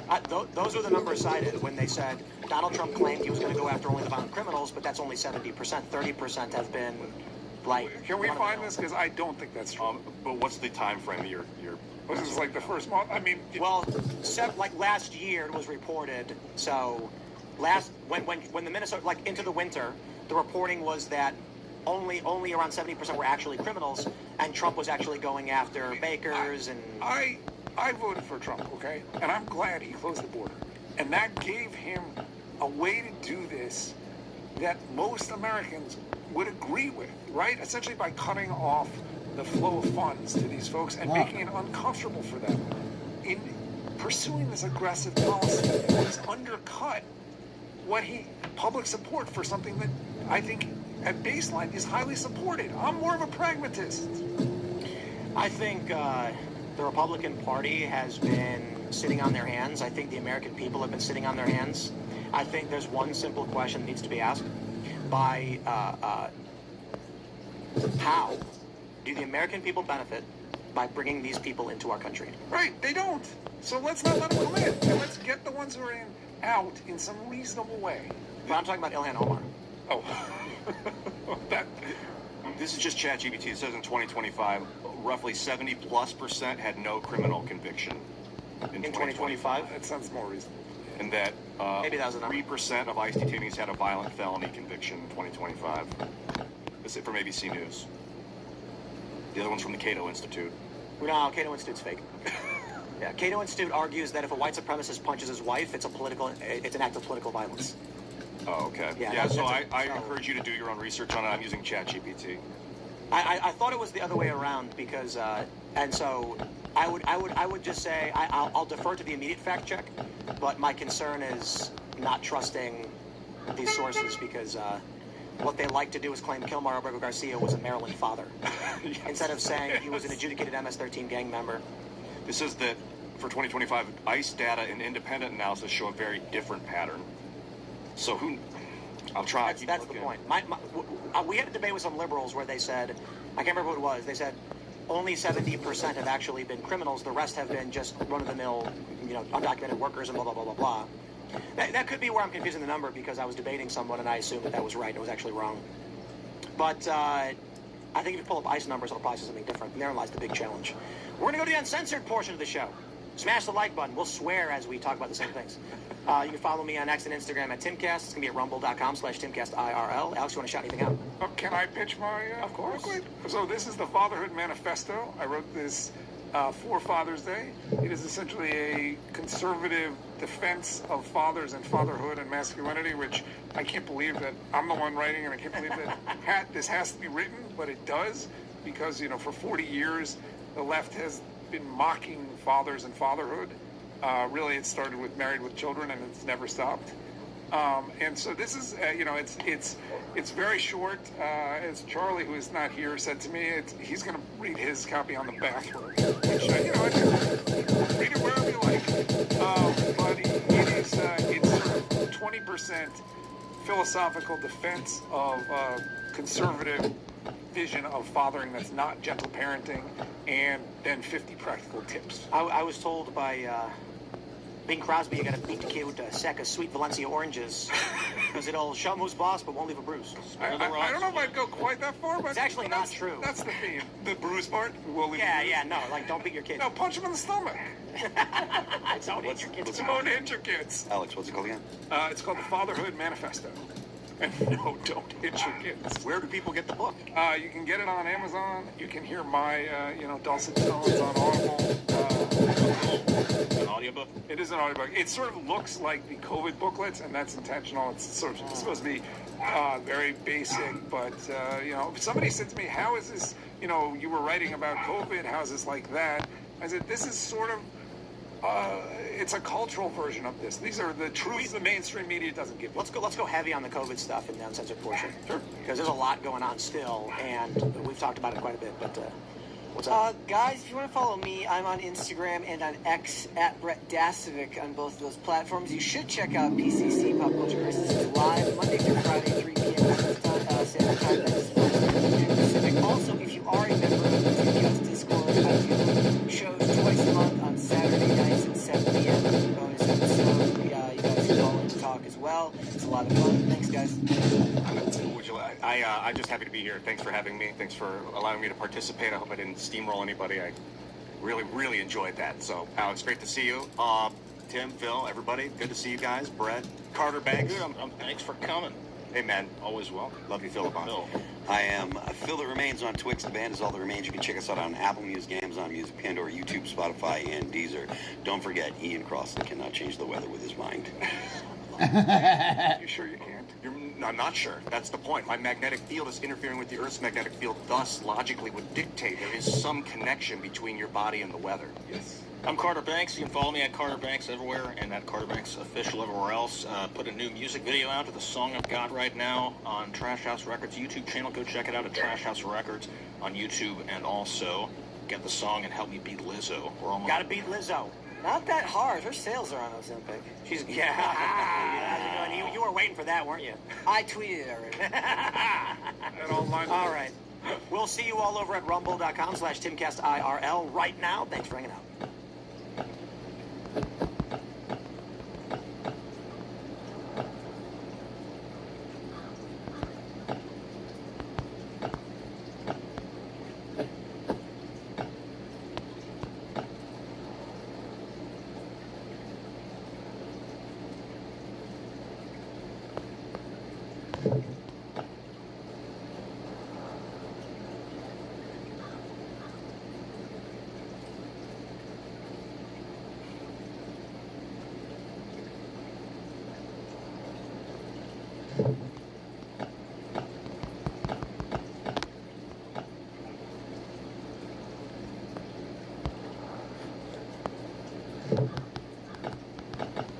is why I come back and do these. You know, the only real the argument I have against civil war at this point is just that Trump is winning and crushing everything about the left. So it's not perfect, but New York is alarming. But I think there's a decent probability that Republicans hold the midterms based on redistricting and the current polling. And Watson v. RNC, which may come down tomorrow, which would end counting ballots after Election Day. That will end. Like 2018, Democrats only won because they counted a bunch of ballots after Election Day. This is pretty nuts. 2018, they said there's going to be a blue wave. There wasn't. The next day I made a video, I'm like, Republicans, why? This is crazy. And then sure enough, over the next 2 weeks, Democrats just started flipping and winning somehow. Because they were like, well, a bunch of ballots came in after Election Day, we have to count them. If the Supreme Court says no to that, I don't see how Democrats ever win again. I feel like that's the same. That, like, when I say that, I'm like, I take like the most pragmatic and like surface level approach to politics. In the same way I talk about like a woman who says like I want to eradicate Western civilization, like maybe we shouldn't let her in the office. I'm like, if they say you won on election night and then 2 weeks later you didn't win, my brain just says that just doesn't seem real to me. You know, like without doing any, you know, you have to do your research, you have to look into it, sure. But I think like the rational person is like that. It just seems like a bad idea. It doesn't seem right. Solar wind plant that's doubled 24 hours. Uh-oh. Really? I got a bunch of stuff for tomorrow. This is this doublet earthquake in Venezuela and the Japan and San Francisco hasn't. It's only one in every 1,000 years. Ian, did you do that? If you can't control the weather, I've been so pissed off the last 3 days. I wonder if that has something to do with this. It was probably you, man. That's the problem. When you connect yourself to the weather, you start to become controlled by it. You're gonna have to pay reparations to these people. I apologize ahead of time. I gotta ask, Alex, when did this COVID shit? What year did it all begin? Was it 2017? Well, so keep picking up, Tim, if you want to change the subject. But no, Yellowstone's acting very weird right now as well. That's Ian's fault too. Hydrothermal explosion at Biscuit Basin. Time to do yoga. I mean, they were, you know, there's a guy named Ralph Barrick, who's a virologist at the University of North Carolina, who was like the world's expert on coronavirus, who was talking to the Chinese and building these viruses with the Chinese basically through 2015. Okay. And he was in contact with them through 2019. Now, it's not, and this is why Fauci, you know, was so squirrely after COVID. Okay, I don't believe that, like, COVID was a biological weapon. It's not a very good biological weapon. But I do believe that China probably leaked out of that lab because they were doing work, gain-of-function work, messing around with coronaviruses. And gain-of-function work should be banned worldwide. It should be a crime against humanity. There's no upside to it. And so you know, it's sort of, I'm not dodging your question. I'm saying, like, depending on where you date this involvement, and we still don't know how closely it was involved with the work that was being done in 2018, 2019 in Wuhan. That's kind of where COVID came from. Were you following his work? No, this all came out in 2020. Do you believe the conspiracy theory that COVID was released early because of Trump and they intended to release it well after they had control of the media? Have you heard this theory? No, I have not heard this. All right, quick version. Fauci and other individuals were performing gain-of-function research on coronaviruses. They had funding to do it in Wuhan, and the intention was to release it sometime in the early 2030s when they had a stronger control over media, in which case there would be no dissent, there would be no censorship needed, only top-down communications, and everybody would get their shots and march in lockstep. But Trump won, and they didn't expect for him to win. I mean, the Uniparty, the deep state, didn't expect for him to win. So then in 2020, they decided, release it now, and we'll use it to beat Trump. But they weren't ready to release it, so dissenting media was able to push back, and ultimately Trump was able to reclaim it a few years later. Nah, I don't believe that. I believe that once it was released, there were people on the left and in the, mainstream, legacy, elite media, whatever you want to call it, and that is the left, basically, right? I mean, that is the New York Times. There's very little. I'm not telling you anything you don't know, but I think that these people saw immediately that COVID was very bad for Donald Trump and was going to prevent him from being reelected in 2020. I actually think that conspiracy theory's got a decent probability chance of happening, especially as I get as conspiratorial as possible. Thinking that with Lizzo's album sales, you saw them? 2,650. Oh my God. Billy Corgan said 5 months ago that in the late 90s, all the labels started to just drop rock, like they were winding rock down. And he says, some people assert the CIA was pushing for this. He's like, again, above my pay grade. I just was at the labels, I saw this happen. Rolling Stone immediately rushed to issue this whole breakdown of why he's wrong, claiming that he said the CIA stopped rock, which he did not. He said some people claimed the CIA, but above my pay grade. I just saw all Billy Corgan said was the labels were deprioritizing rock music. After Truck Shutter's USAID, you know what happened? Rap fell off the Billboard Hot 100 Top 40 for the first time since the 1990s. We started seeing a whole bunch of these pop stars. People start canceling. They're not doing tours anymore. No one's showing up. They can't sell any albums anymore. So we know that USAID's purpose was effectively international culture building, but I would argue that it was domestic as well. They just keep that under wraps because it would be criminal. Now we're looking at this big picture, which here's the conspiracy theory. There's been a plan in place to create a global homogenized culture for a very, very long time, probably going back to the liberal economic order in the 50s. In the 1970s, they started working on, DARPA and AI technologies first began. This is when you get the birth of the Malthusian worldview. So imagine, if you will, in the early 90s, they say, okay, we're going to start implementing in the next few years the winding down of American traditions. This means we want to see less baseball, we want to see less football, we want to see more soccer. We want to see less, even hockey, less rock music, which is very American. We need a lowest common denominator entertainment. So what is that going to be? Do you think rap is not very American? There's nothing more American than rap. It's lowest common denominator entertainment. Meaning, if you look at a song like Gangnam Style, there's a reason why it blew up internationally. That was an op. That was coordinated. I was actually at a meeting where they explained how they did it and why they did it. Now, it was presented as business reasons, but it was an op. So the argument is, let's look at Soundgarden. We're talking like 1994 to 96, some of the most epic rock. Seriously, I mean, the music's introspective. It tells a story. It's inspirational. Fuck, even Audio Slave with Like a Stone. You ever listen to the lyrics of Like a Stone? My God. Just, what a beautiful song. He's literally singing about sitting in a room when he comes across the Bible, and he reads it and begins contemplating all the things in his life he's done wrong and his regrets, and how he just wishes he could be a better person, be forgiven, and go to God's house. Now, when asked about it, Chris Cornell was like, no, that's absolutely not true. And I'm like, for the love of all that is holy, listen to that song, and it's like, he's literally saying, I'm reading the Bible. What do we get instead? Shots, shots, shots, shots, shots, shots, shots, shots, shots. And you could play that in literally any country on the planet. So the conspiracy theory is, not that they turned rock off overnight, but that they were like, we want a new American culture built around music that is generic and bum, bum, bum, bum. It's got to be lowest common denominator. Something anyone, anywhere can just like bounce to. American rock is very specific to the American tradition. Fortunate Son? What the fuck does that mean to anybody? Especially if you're in Vietnam. Shit, they don't. Well, they might agree with it, actually. But, so what happens then is, they start producing a virus. Agenda 2030. They crush American culture.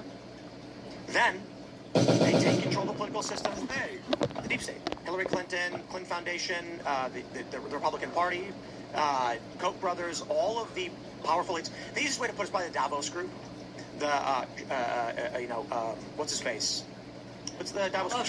Yeah. I just had trouble remembering his name the other day. So the conspiracy theory is, you break down American culture, invite in the third world into Europe and America, cultural hubs, lowest common denominator.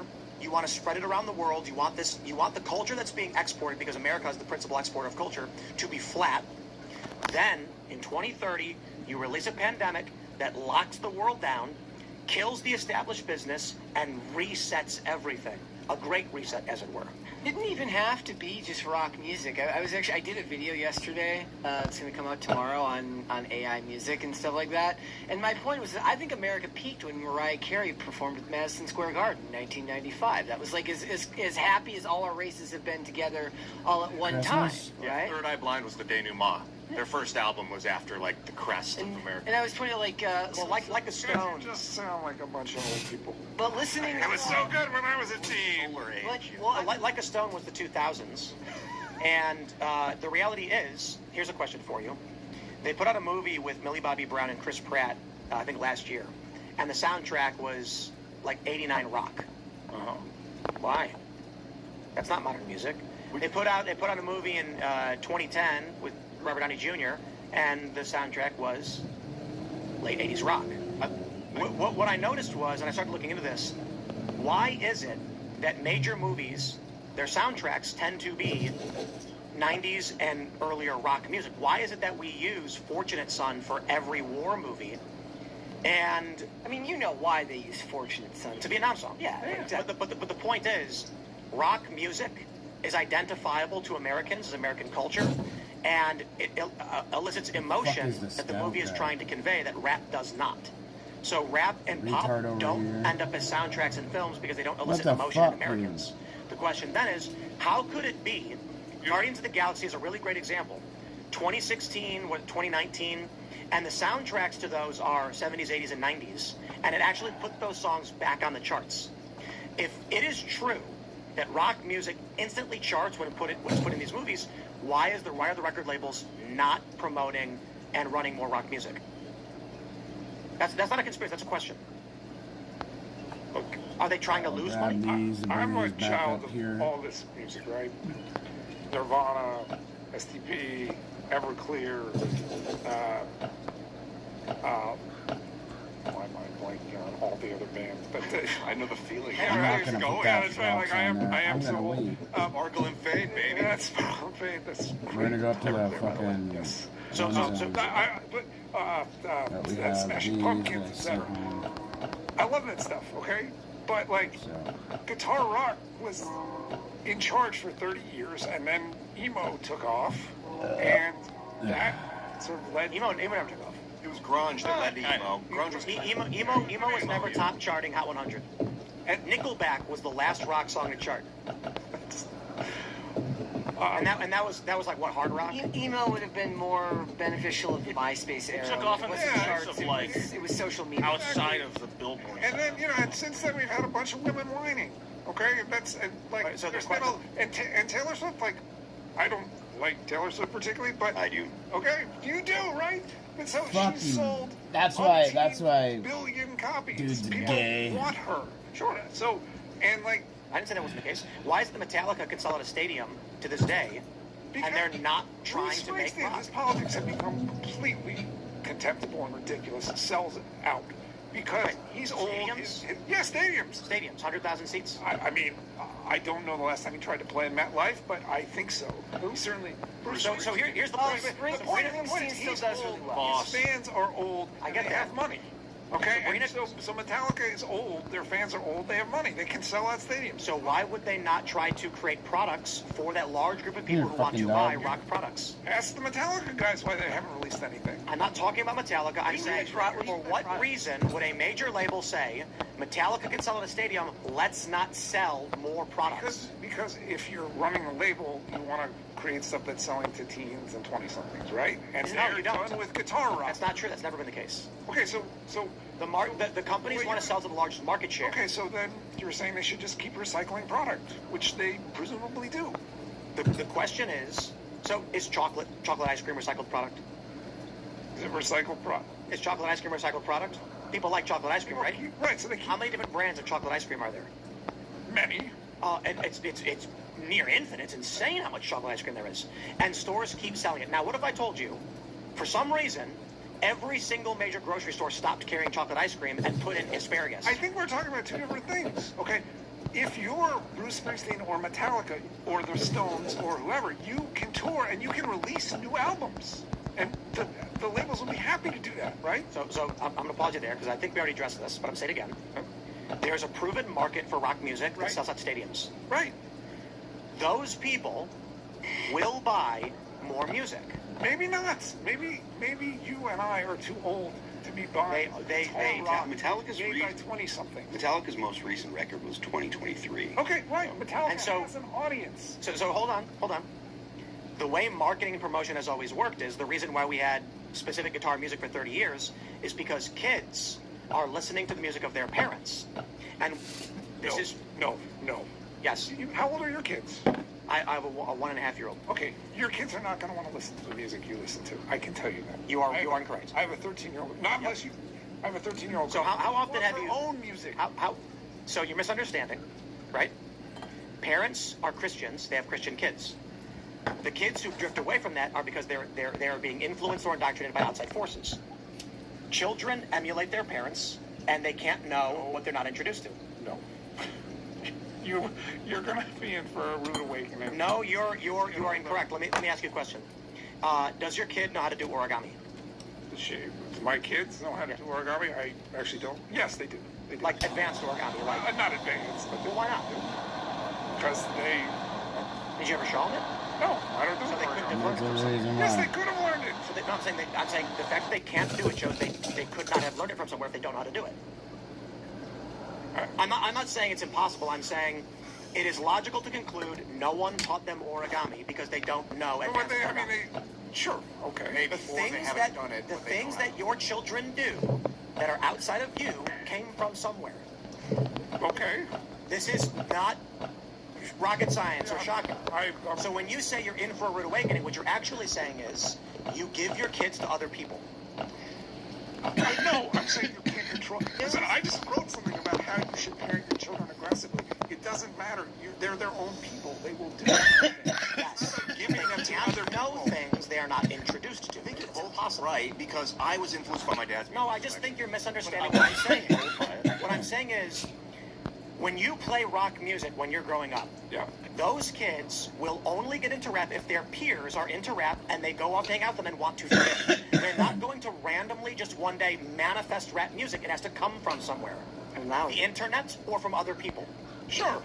That's just a simple fact statement. It has to exist. Well, I mean, you're sort of saying at baseline it has to exist for them to find it. Sure. Your kids cannot become rap aficionados unless someone introduces rap to them. I mean, they can, at this point, certainly... What happened to me? Hold on to me. Are you actually arguing your kids just made up rap music on the spot? No, I'm arguing that they can find it in a process of sort of aggregation, and no one has to really and certainly in an era where they're... Now you're talking semantics. If someone posts rap music online and your kids find it, someone introduced rap music to them. Okay, sure. Right. That's the point. The point is, if parents raise their kids with rock music, and the record labels sell rock music to a 30-year-old. You're just not listening because you think you're so smart. No, I'm listening. You have a parent who's 30 years old. Okay. You love Stone Temple Pilots. Okay. The record label sells them Stone Temple Pilots. I'm going to tell you this because this is what was happening in all the suburbs of the United States. And then my parents, who love Led Zeppelin, Grand Funk Railroad, and even some 80s, they're listening to a certain kind of music. Okay. So what did I do? I found my own music. And you know what it was? It was Smashing Pumpkins. Okay. But guess what? The music I was raised on, the intonation, the beat counts, the style, the vocal melodies, and the ideas resonated with me only because my parents influenced me with the music from their youth, and then I found my own. Okay. So this is the natural train of events in market share going back 100 years. There's no natural train. Maybe you... There is, and you're wrong. Decided you like jazz, okay? How would you know jazz existed? Oh my God, Tim. You're in the world as a teenager. Okay, so what does that mean? Let's try and see if you can wrap your head around this. What does that mean? You're in the world as a teenager. What does that mean? It means that... It means someone plays jazz for you, right? Sure. Okay. Your parents don't control that. They do. No, they don't. They do. They do. Well, you may not do that for your kids. You're in for a rude awakening. No, I'm not. Okay. You were just saying... I have 3 kids. You have one who's 1.5. You will see what you can and can't control. And what you are telling me is not that there's a fundamental truth. What you're saying is you don't control what your kids consume. I'm saying you are not going to be able to. No, yeah, we need to change up. What are you going to do? We're Lock going them to up? go to up top there. What are we talking about? There is we're going to bring There are mores and values you can bestow on your kids up to a certain age. Sure. And it influences what they will like and dislike. The era that we are in today, fundamentally different from 100 years ago, where children are learning from each other. Are all 3 of your kids, they start public school at 5 years old? Yeah. Well, they were basically, yes. Right. That's when you left your influence and gave it up. No. I'm still the most powerful influence on my children. Not. Yes, I am. I'm just not Your the kids only influence. your kids spend more time with other people than with you. Yes, they're in the world. They're human beings. I accept that. I like that. That's I'm not still the the way. most powerful That's influence not the way it used to be for 40,000 years. Okay, well, now it is. So you are in for a rude awakening when you look to the future of homeschooling and pod schooling. When kids start, I don't want my kids to be homeschooled. You don't have to, because no one's talking about what you do. What I'm saying is, you raised your kids in institutionalized learning facilities where you gave them to other people to influence. I'm not going to do that. I gave them to other people to teach. I'm not going to do that. Because they can teach things better than I can. Well, I'm not going to do that. Okay. So my kids are not going to be hanging out with a bunch of gangbangers and a bunch of retards listening to Lizzo. How does this track? No, they will not. If you can find cool They literally won't. Are you going to lock them up? No, I'm just not going to let them go and hang out with people who playing Lizzo. What are you going to do when they tell them, hey, I want to go to my friend and she's playing Taylor Swift or Lizzo or whatever? Taylor Swift's fine, but Lizzo, no. We're going to say no. Do you think that's going to make them less likely to want to listen to Lizzo? I mean, who wants to listen to Lizzo? But I love nobody. There's I'm curious. I have a question. How much have you studied early human development, psychology, and things like that? Not that much. Probably not enough, because I have. Okay. Because I have a kid, and this mattered to me a lot. So I did it. I'm not going to call myself an expert. I did a fair amount of reading on neural pathway development from the ages from 0 through 5. Okay. The different metrics by which humans learn. Some are naturally physical, some are not. There's actually a criteria that academics believe that one of the mistakes we make in institutionalized learning is that we expect boys who are tending towards physical learning are expected to do book learning. Some humans learn through reading, some through observation, some through manipulation. Sure. So the schooling system has proven itself to be a failure. And the idea that parents, for the first time, it only started in the early 1900s, gave their children to other people to influence. It's a new phenomenon. And so you are shocked to discover... No, because they don't have to work in fields anymore, Tim. Does anyone else here have children? I do. How old are your kids? 8 months now. Oh, okay. So you don't know anything about this. You can say all this stuff and think that you're going to be in charge. You're not going to be in charge. You're wrong. Okay. I got my music influenced by friends. So what happens if your kid comes home and says, I want to cut my balls off? Are you going to be like, oh no, I guess I have to? No. Oh, you mean you're going to do something to stop them from doing bad things? Heavens me, I thought that was impossible. No, that's not. And then what happens if they call the police and flee to Washington State and say, my dad's an abusive person who is denying my identity? Well, we'll have to go to court. And you'll lose. No, I'll win. You will not win. I will win. You will not win. Have you paid attention to these stories? Do you see what's happening to these kids? They're staying in California and Washington. They've lost every case. That dude in Texas' son was taken away, and they're gonna sterilize him, and he lost. California made it illegal. Wait. Is the mother involved? Yeah, absolutely. She's on which side? The mother wants the kid sterilized. Right, of course. So okay, it's not the state is not taking the child away. There's a custody dispute. Would you use force to stop your child from sterilizing themselves? What are you gonna do? Lock them up? Well, that's not the same. Yes, exactly. It absolutely is. Not the same Thank thing. you. So there's again, you take everything to the extreme to make a point. I think the issue is, for one, you don't want to admit you're wrong because you've already committed to this lifestyle. No, I believe that I am raising my kids as well as anybody. Exactly, and you don't want to say I made a mistake. No, I don't think I made a mistake. I think you did. I think you make my kids are awesome, objectively. Do they like the things that you like? Not all. Do they listen to the same music and have the same values and traditions? Do they listen to the same music? No. Do they have the same values and traditions? Yes, I think so. Do they have bad friends they sometimes hang out with? There are no bad. What's fascinating to me is if you look at the American tradition, and if you look at human tradition in general, blood is thicker than water. Now, the funny thing is, there's a longer phrase that actually means the inverse, but we talked about that before. If you go back in history, you will find that almost every instance of family, the children did not rebel against their parents. That was just not reality.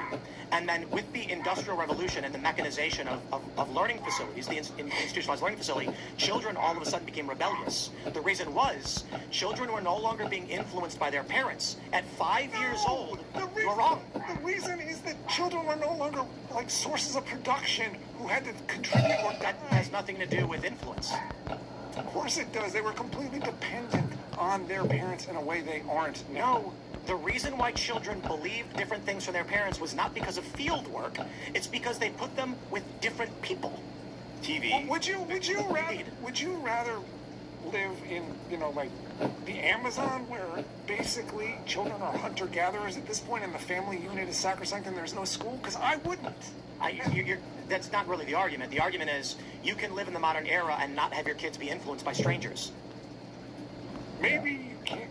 You can. Okay. People do it all the time. But they're going to be influenced by friends if they have friends. They're going to be influenced by you have to be the and you know what happens when influence. there's a bad friend who does bad things? You know what my parents did? What? They grounded me. Okay. And then I couldn't go outside if I hung out with the bad influence kid, and then I didn't. Good. That worked for them, and it worked for you. If you had a different attitude, you might have rebelled more. So would so if the child goes and listens to Lizzo at a friend's house, they get grounded for going to a friend's house and listening to Lizzo? That's a particularly extreme example, I would argue. My point is, I am not going to create circumstances by which my kid is going to be like, I want to hang out with a bunch of gangbanging rappers who are twerking on a car. It's just not going to happen. Yeah. It's literally not. I will move.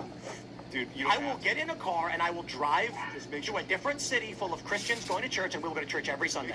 Trust you can help her. Like, I had a friend that used to light gasoline on fire in his garage, and when I told my parents, my dad's a fireman, he's like, you can never hang out with him again. He was a block away, and it devastated me, and I never hung out with him again because I trusted my parents. The issue right now, What happened with him? Did he ever, the guy end up okay?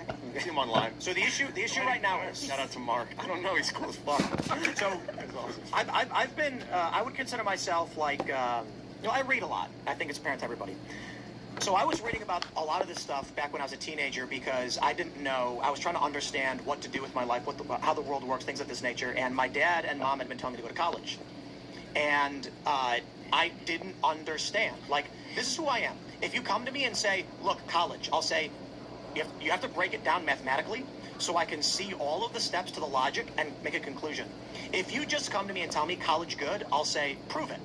So that's what I did. Get this shit. And the story I love to tell is there was an economist who worked, I think, in the Bush administration who said, if you go to any investor and you tell them, give me $40,000, and after 4 years, you'll owe me $40,000 plus 5% interest, they'll tell you that's the stupidest investment they've ever heard of.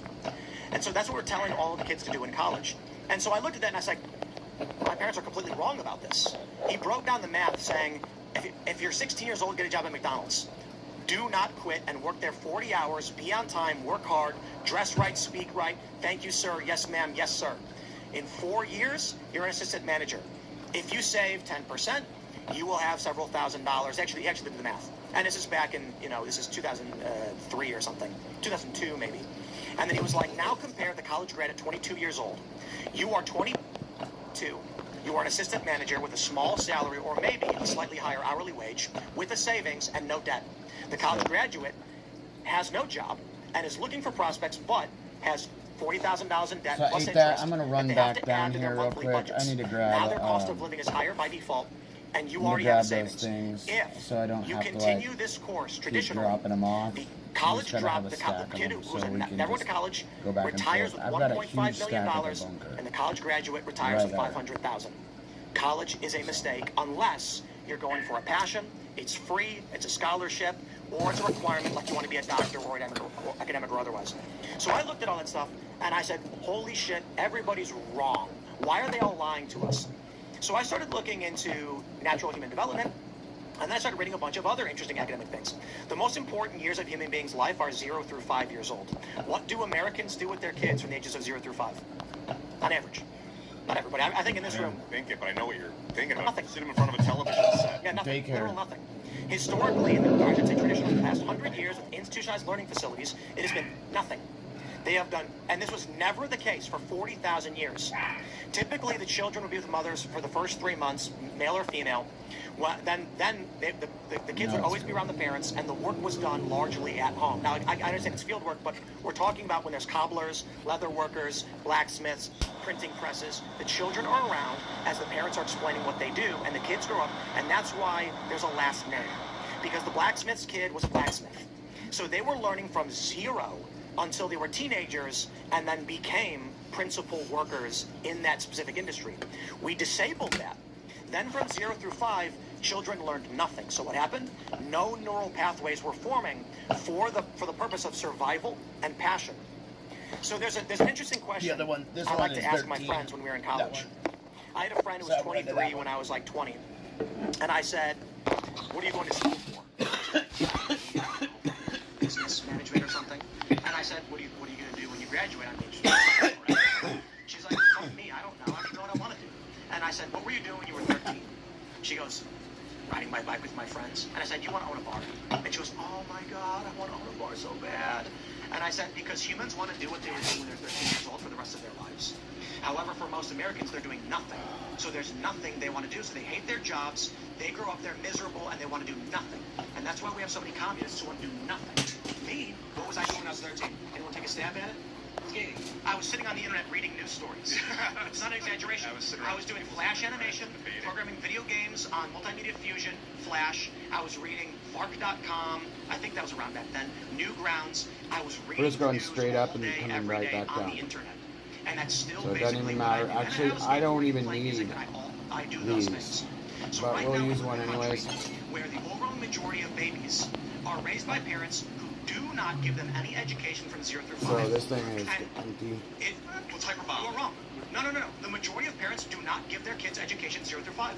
It's a fact. Music playing. It's technically. That is a fact statement. I'm not making that up. It's not my opinion. The majority of parents in this country are not trying to read to their kids. I didn't say they were reading to their kids. So reading to their kids is not showing them math. I knew long division when I was 4 years old. My mom was tutoring me, my brother, and my sister the moment we could communicate in any meaningful way. So with kids, you know this, right? Babies will sign. So when I was less than a year old, I was signing, and my daughter also signed. She now has tools, but she does a lot of hand signs because babies can't, like my daughter can't say turn, so she says water for water. But she can do various hand signs that communicate specific things that she wants. So, right. So my mom started teaching us the moment we could sign. I learned chess when I was 3 years old. I was 3. I learned how to play chess. I learned all the rules. I was really good at it, but I understood how to play. Started playing Magic the Gathering when I was 6 or 7. My mom taught me, like I was doing first and second grade English when I was 3 and 4. So when I got to kindergarten, I knew long division, I knew multiplication tables, I knew negatives, I knew decimals, fractions, and no one around me knew shit. Oh, no wonder. Now, it is entirely possible for any human being, I'm being hyperbolic here because I know some people are retarded, to learn these things between the ages of 0 through 5, but we don't do this. Reading to kids is not education. Look, you were an exceptional kid, and that's... I don't think so. My mom just taught us. But this is a separate issue from what we were talking about before, which is how much control you're going to have over your children.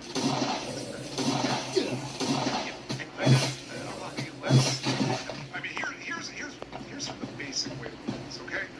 At least half of your kids' outcome is valuable. It's 50% genetic. Agreed. The rest, which let's say is 40 to 50% is the optimistic, is every single other influence. Where you live, who you are, their siblings, their friends, their school, and the larger environment, everything. Yep. Okay? So as a parent, if you are able to control 30% of that 40% or 50%, which would be 12 to 15%, you are doing a great job. Okay? And if you get it all right, you get that 12% to be as good as it can be. So you are overestimating your ability to control your kids or their outcomes. I think you should try. I think you're wrong. This is about. And I think you did not control your kids, so you're projecting onto me what you did not do. Okay. So let's just my whole life for my kids. Well, you keep telling me that you're gonna have less control. Yes. That's all. And so let me ask you, like, what if I like my daughter is like 7 and I say, hey, we're moving to Oregon. Okay. So is that control of everything in her life? No, but it's control. How not? How not? How's it not? Because she's still gonna have friends in a school and her mom. Wait, no, I removed her from those schools. Okay, so you're putting her in. I can control her school. My daughter's not going to public school. Right, I know. She's gonna be homeschooled. Okay, and you think that will lead to a better outcome? It may, absolutely. It may not. I think it's proven. But even moving her, okay, you're not controlling her entire world. You're controlling where she's living. She's still going to be among other people in that new place. Right, but the point is I can control who those people are. Again, up to a certain point, and then you're... So, like, if there's a bad kid and I say we're moving, and then then we go to a new place, and there's another bad kid, and we move again, I can literally control who she's around. Do you think that's going to be good for her? Constantly uprooting her because you think someone bad is in her environment? That Absolutely. would be good for her. Like if there's a kid who's doing heroin, yeah, we're moving. Okay. Or you could just prevent her. Oh, I guess she'll just do heroin because I can't stop her from hanging out with me. You can try to prevent what she doesn't do, but you can't control what she chooses to do. This is, guys, I have a friend who's a pro athlete who, when he was a little kid, he told his dad he wanted a skateboard. And his dad said, if I get you a skateboard, I'm going to make you use it. And he goes, yeah, get me a skateboard. And then a week later said, I don't want to skate anymore. And he goes, pick it up, get in the car, we're going to the skate park. Sure. And he complained the whole time. And now he's a pro athlete. Sure. And I said, are you happy that your parents made you do the thing you didn't want to do? He goes, oh, fuck yeah. Of course. That's parenting. That's fine. That's not locking your 14-year-old up and saying that she can't go to her friends because her friend listens to Lizzo. I get Right, that was it. That's that is the right thing to do. And of course, but that's of course hyperbolic. And then the worst thing in the world is not listening to Lizzo. Right, but that's the example that you use. I wasn't The average person, kids inherit their culture from their parents. Look at the average person moving your kids over one bad influence is hyperbolic because they would never be able to afford it. It's not practical. And also, once you're 12 years old, it will obliterate your will to live. Like, if you get moved away from your friends at 12, oh god. This world that we live in, where the kids know best for their own feelings, is the dumbest. No, I mean it would just hurt. It's not like they would be like if my dad did not smack my ass and my mom did not yell at me, like I'd be a shit in the gutter. Like this is, I have no respect. I know so many people who grew up whose parents were like, I guess, you know, like so many people that I grew up with whose parents were like, I can't stop them from doing it. One of them's dead. Two of them are dead. But you have to stop them, but you can't make them do other things. Yeah, well, where I grew up, you can play sports and stuff like that. One chick was 14 when she died of a heroin overdose because her parents were like, well, she's in school, what are we going to do about it? And that's what I grew up with, like, wow, that's never going to happen to me. No. I see these stories of kids where they think they're school and they think they're trans. And I'm like, yeah, I agree. Who the fuck gives their kids to be influenced by some wackaloon communist? Well, no, but Tim, see, this is that's actually bad parenting. A lot of the kids who think they're trans are semi-encouraged by their parents. Right? You see this sometimes with kids. Right, but where the sibling is trans. Right? Like, what are the odds of that without some parental pushing? Bro, I would ultimately just say, but we're going to go to callers. Yeah, I know. We started off talking about the conspiracy of 90s rock being overruled by CA, and I'd love to go there again, but we're not. Right, and I'm going to conclude this point. Bro.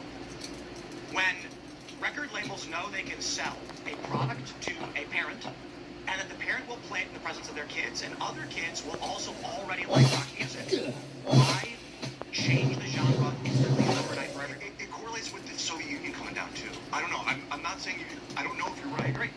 It's when they said we're going to create a global homogenized culture. Thank you. The first American culture was destroy the Soviets. So everything Americana was good and we maximized the export. The Soviets collapsed and they said, we need a generic lowest common denominator content for everybody. So it's actually really simple. Parents who give their kids warm, sticky cinnamon buns likely will have kids who like warm, sticky cinnamon buns, right? It's true. If there's a parent who likes warm, sticky cinnamon buns, but refuses to ever make them for their kids, that kid won't know about it, right? They might find warm, sticky somewhere else. The point, I don't know what you're doing with semantic, like, the point is obvious. What I'm saying is, a kid who grows up never having a sticky bun is not going to scream, I want sticky buns. The point is this. If the parents have primed the child to like certain things culturally, why would you spend extra money on something they don't know about? Why not sell them something they are primed to already purchase? I just don't think the music companies are in there. You think demographic shift in America had something to do with that? Because the music doesn't appeal to everybody? Or that they're one of and it's the great lowest common denominator. It's exactly. Because those first two Bone Thugs and Harmony albums are fantastic. I'm never going to give them up. So you've got Sabrina Carpenter who sells arenas if she's on a good day. Is there a Gen Z celebrity in your she sells stadiums? Oh yeah. I don't think. Oh no, she sells stadiums. I don't think so. I think we went over this. The Weeknd. She has 4 songs in the top 10. Right? I understand, but is she selling stadiums? She's selling stadiums. Who is it? What's her name? Olivia Rodrigo. The Weeknd. You know, we went over this a while ago and talking about that Gen Z have celebrities and like Olivia Rodrigo is the only one. There are other. I mean, what do you mean Sabrina Carpenter isn't a celebrity? Or do you like Beyonce can sell stadiums? She was selling stadiums on the Guts tour, and she's expected to on. I think she was the only one. She was the only Gen Z like superstar. You could even make the argument that she's rock. And that Olivia Rodrigo is this industry plant, given she's about to do an all-female tour and all the proceeds are going to abortion. But actually, this still lends to the whole point that after the end of USAID evaporated, Lizzo can't sell shit, and a Gen Z rock star is, doing well. Pop rock and pop punk. But still, she got sued by Paramore. We got to get Here's the almost more interesting, but there's no end to it. The debate about how to parent kids, I think, is the most epic debate. Like that was. Yeah, I just think that every time we have a conversation with parents about this, none of them want to accept they made mistakes. So they always just say, "You'll learn," and I'm like, I don't think I've made mistakes. I know my kids. They're not perfect, but they're pretty awesome. I just think when you say to other people, you will learn, as if your experience is universal, is a refusal to admit that other things can be done. You're the one saying that you can hide, you believe on no evidence because you haven't parented anybody who's big enough to walk away. What does that mean, no evidence? No evidence, no. We've already logically concluded that you can take your kid away from anything. So I don't know what you need evidence to say you can drive your kid away from somewhere. Maybe we can have this debate in like 10 years and we can... Constantly, yes, every year we should. I'm just fascinated by the Amish. Now. Heavens me, the Amish listening to their rap music and wearing baggy pants, right? Do you want your child to be Amish? I don't want my children to be Amish. Is that the argument I'm making, or are you just... No, you're arguing into absurdity. It's not absurdity. Explain to me how the Amish have kept their kids from being ragamuffins. Ragamuffins? Ragamuffins. Rapscallions. What they are. Magic. No sticky buns either for them. Drive by there. You know the Amish... and assume all is well. I have no idea what's Okay, well, first of all, the Amish don't drive buggies, they drive cars. You sure about that one? Yeah, because they live next door to us. They go shopping at the Amish Mennonite store all the time. And they have pickup trucks. And they drive their car to the store to sell us beef. And they have like one computer just for business now or something. No, go to the Mennonite shopping store and they've got TVs and they're watching movies. It just wouldn't... Oh, that culture is wrong. Oh, you're part. No, it is just that the people who watch movies and base their worldview off movies think the Amish drive around in buggies. I've seen Amish buggies in upstate New York. Indeed, some of them may exist, but we have massive Amish and Mennonite communities all around here, and they wear jeans and T-shirts. Okay. Sometimes they do wear their frilly bonnets and all that stuff. The question is, how come their kids live with them and they have big families and their traditions haven't changed? Why have the parents of the Amish been able to keep their kids from running off and turning into degenerates? Magic powers. Because you couldn't do it, but they could, I guess. It's got to be magic. You know what? No, you're right. The Amish will learn. Maybe in 500 years, when their tradition finally breaks, they'll learn. But the Amish send their kids off for Roofspringer, right? But most of them come back to the church anyway. That's right. But they allow them access to the outside. It's funny, isn't it? By a certain amount of time. At a certain age, they're allowed to go out for like a vacation to see what everyone does, and they almost always come back. Almost because nothing's absolute. We'll lock them up, but just not until they're... It's curious how the Amish have pulled it off perfectly, but nobody else does. There's also a background of faith there, and a lot of people are in their lives. Indeed. And how is that a Christian nation had secular children? I think it's TV, personally. 90% Christian country, now what, 68%? What happened to the boomer parents, the great generation, where they did not raise their kids with Christian values? Finally, it's television. Kids got absorbed by porn. They gave the influence away to other people. Radio. Hi, Brian, major threat. What up? What do you think, Brian? Oh, hi. Thanks for having me on again. You know I am a frequent caller, Discord volunteer, and wardrobe situation monitor. Nice hat, by the way. Thanks, dude. Anyway, hopefully my question resets the tone a little bit, but it's for Alex.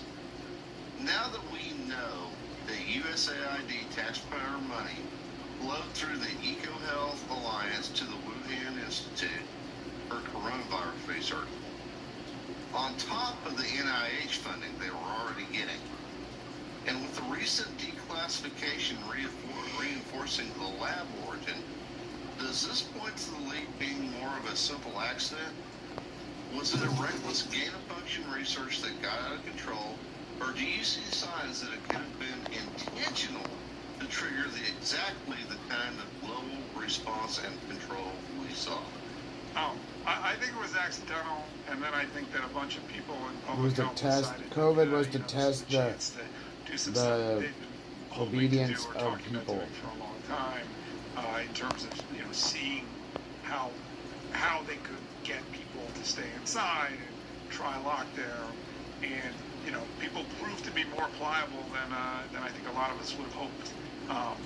So I, it's sort of between 2 and 3. I think the release of COVID was accidental. It was a Chinese screw up, and then I think a lot of people decided, we're gonna try to frighten the world into staying inside, and did so quite successfully. You think Klaus Schwab rushed out that book, COVID-19: The Great Reset, because of the accidental leak? Because it came out like right after. No, I think it took him about 24 hours to write because it's not a great book. So yeah, I mean, I tend not to believe in big conspiracies. I tend to believe that people kind of act in their own self-interest, and sometimes Are you these moving processes get also? started. It's like I found tons of places. I already called on them and shit, so I just gotta. I went by there earlier to this place, this housing place where they can do all my shit. And so they weren't open. So after my doctor's appointment tomorrow, I'm gonna go there. I'm gonna find out what the fuck is going on. Quite a bit of it, right? I mean, you can see Fauci, as soon as he locked in on this in late January 2020, he was immediately concerned about the idea that this had come out of this lab, and he certainly knew. Peter Daszak had spoken, and Barrick had spoken, Ralph Barrick, who's an American virologist in the middle of all this, to a group at NIH in 2013, a long, and I wrote about this, 2 years, this is one of these things that I wrote about 2 years ago, and I thought the story should have got, 100 million views, and it didn't, and it was very disappointing to me. But, it got attention, but it didn't get any kind of attention that it should have. So Barrick spoke about these emerging viruses, about all the threats in 2013 to a group that included Fauci. Fauci was there, okay, and they spent the next, 7 years talking about how dangerous all this stuff was, and how they needed to do gain-of-function research, and they needed to go into every, cave in China and swab every bat's asshole to find the most dangerous possible virus. I'm barely joking. And then when they couldn't find one that was dangerous enough, they did all this, they did gain-of-function to create these chimeric viruses that would be more dangerous. And guess what? Eventually the Chinese screwed up, and one of them leaked. And this is all really, at our door. What do you do that makes them mad? What do they say you do? The world, it will be Anthropic and OpenAI's fault, even if it's a Chinese robot that does it, because the U.S. is the engine behind all of this sort of technological advancement.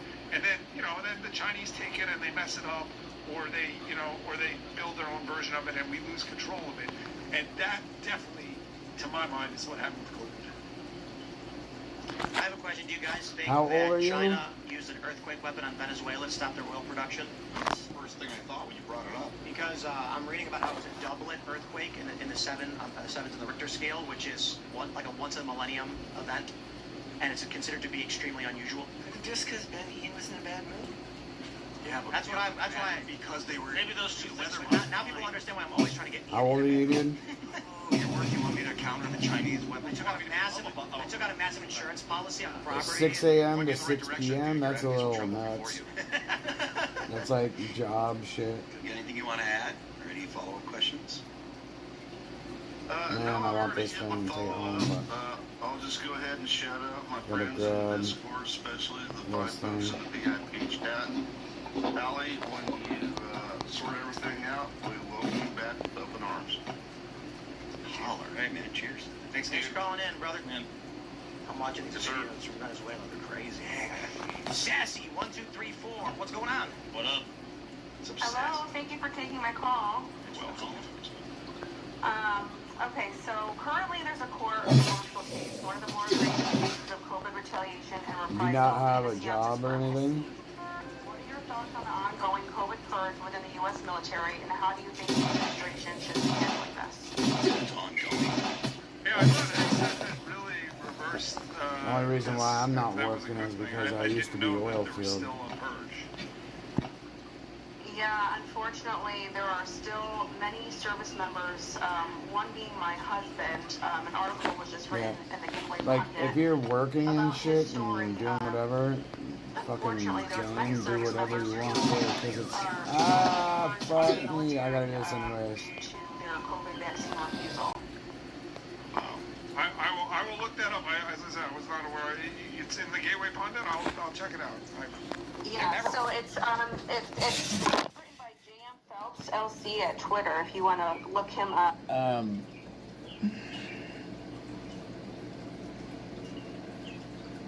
You're in that city that you said you were in before, right? That one, like, bordering... Is it Minnesota, your border, or Wisconsin?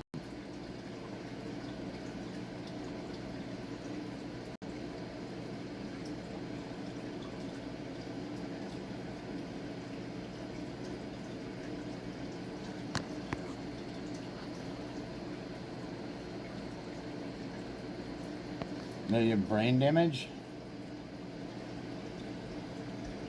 Why would they think you have brain damage?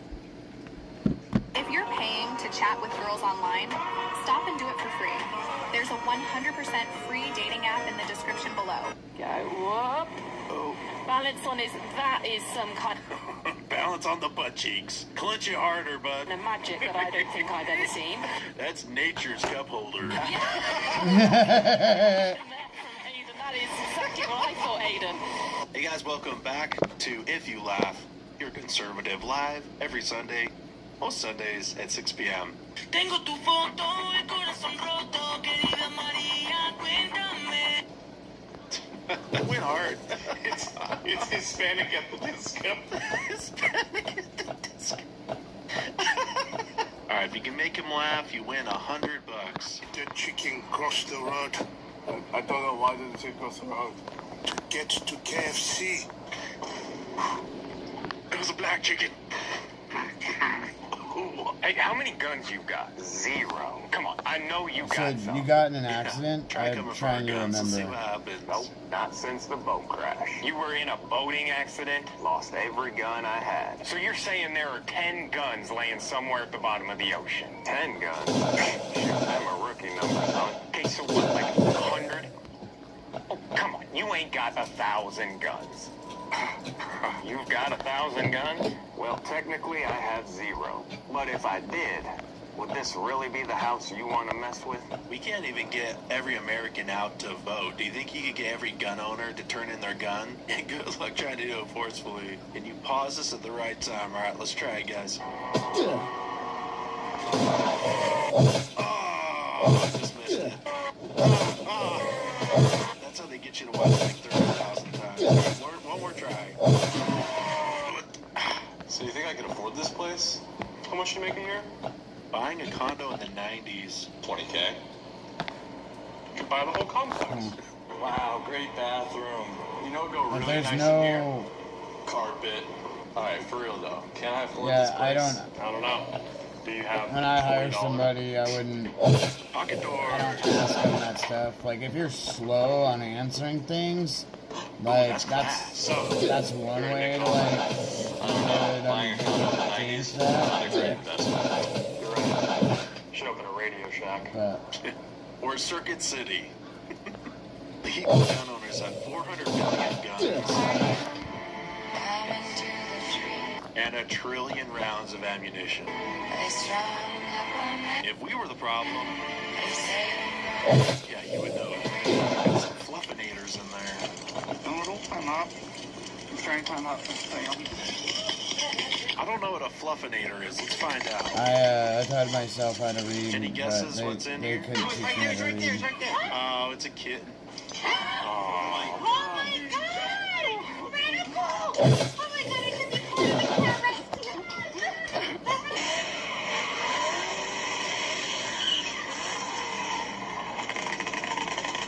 Uh-oh. The officer's walking up.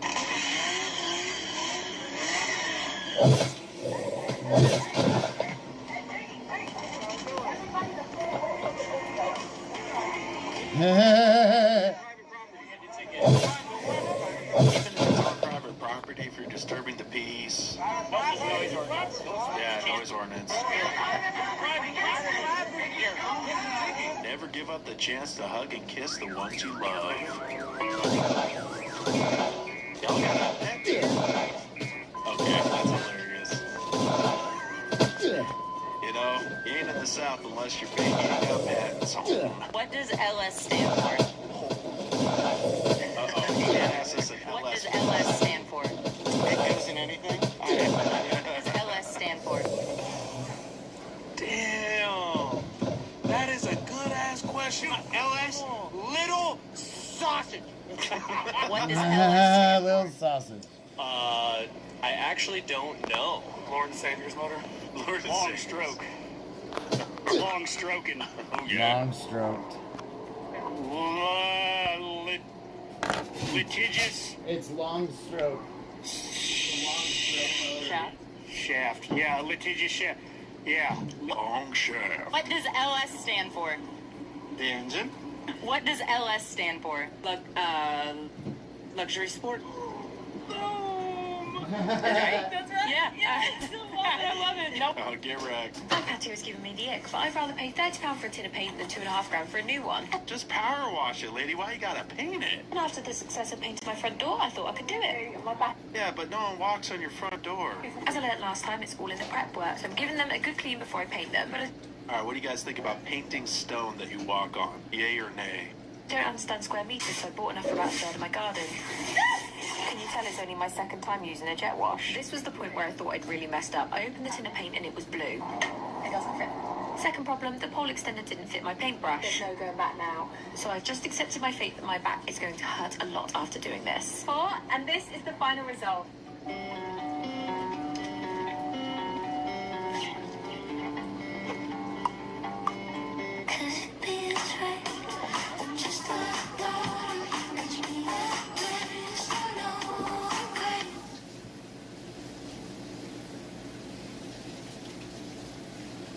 AutoNation's July 4th sale means savings worth celebrating.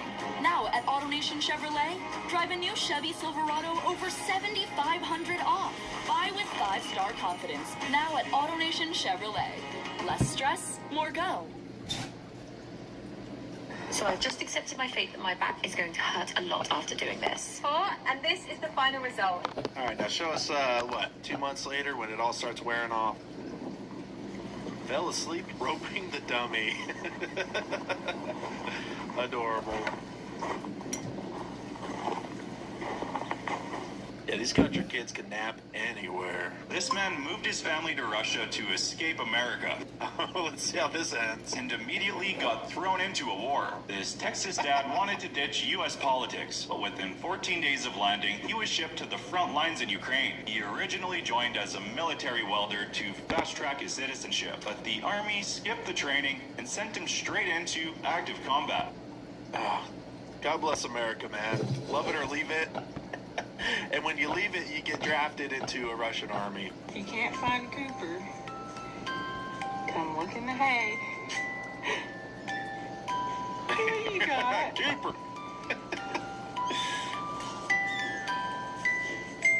How it started. That's before hiking 16 miles! You have to get rescued. Let me take a shot in the dark here and say that's probably the first time you've bit off more than you can chew. Okay, this is how liquor is aged inside a bamboo. Next, a chopstick is pushed in and snapped off before melted wax is used to seal it. For the next few months, the alcohol stays in the bamboo, soaking up its flavors. And when the bamboo is collected, that section is cut out and sold as a natural bottle. Customers crack open the top with a hammer before drinking the liquor inside. And all that delicious bamboo particles. I don't trust the bottle or its intentions for mine. This guy's got the Johnny Cash vibe. Wakes up the ghost that my father left behind. Never must return to somehow your age waits. Get off the bike before this whole goes to waste. What are you doing to your car? Is this a furnace? Эта чухня сюда не помещается, будем забивать. Stove in. Такая красота получилась. Вот так сидишь, кайфуешь, люстра. I guess when your heater's busted. Горит. And she's got a chandelier as her overhead light. Why not? Hey guys, I'm in South America, and we already rescued this giant green anaconda. But this beauty's only 15 feet. I want a 20-footer. Ooh, gentle boop. It's an electric eel. You gotta be careful. This electric eel is an absolute monster. Close to 6 feet long. I got shocked 20 times. Check out this parrot snake. He's trying to intimidate me, but he just looks cute. The wild animals are my least concern. I'm worried about getting lost out here forever. I'm literally in the middle of nowhere. Right here we got a 3-toed sloth. Isn't he handsome? Check out this deadly wandering spider. Gotta be careful.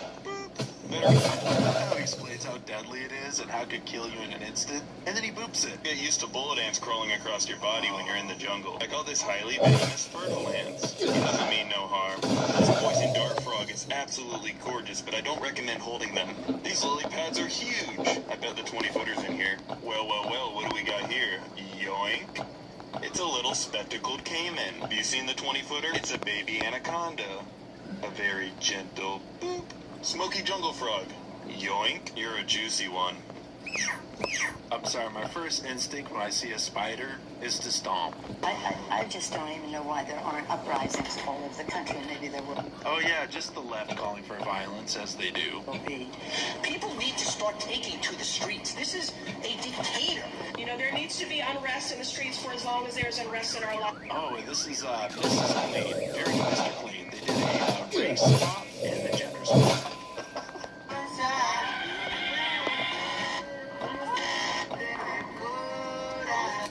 Who needs working brakes when he can get out and toss a rock down? Why are liberals always this ignorant? Well, if they came across the border illegally, they did commit a criminal offense. It's actually not a crime. What's not a crime? To come across the border. It's not. It's not a crime. Under what? What says that? What in the U.S. Code or... What U.S. Code says it is a crime? Title 8, right here. This is Title 8 in the U.S. Codes, right here.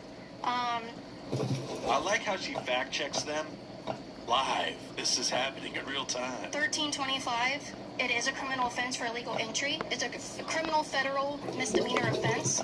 You get fines and jail time if they want to prosecute you criminally, but they actually just do it civilly and just deport people and send them back home, which is very gracious. Yeah.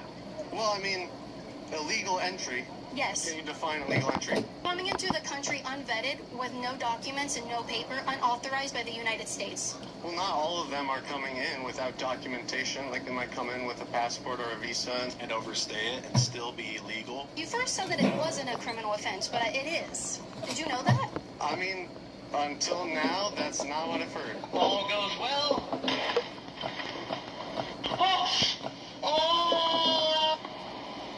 That's not real. That's got to be, what's this guy? Scam School? I really recorded this for my friends at The Tonight Show, and in fact, they later had me out on The Tonight Show to report this exact bit. And if all goes well... Looks like he's already on his hand before he slammed the cup, though. The knife roulette routine is haunting. There's lots of tension and awesome music, and eventually, of course, I smash all of the cups except for the one with the big fat knife in it. But I thought it would be fun to turn everything upside down. If you got eagle eyes, you may notice that I actually flashed the blade on the back of my right hand. Routine, and then when I slam it down, of course, it just pops up. By the way, that was nothing but cardboard wrapped in aluminum foil with a little bit of ketchup. I recorded it in 2006. I posted it in 2008. Somebody scraped it off my YouTube channel, and the file was just small enough to be a good email attachment. Did you have any idea it was me? Because this thing still makes the front page of Reddit twice a year. Name something in your home that isn't working. Your man. My wife. My wife.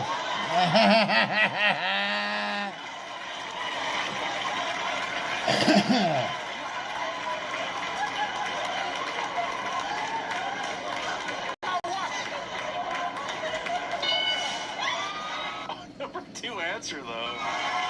What was that game show?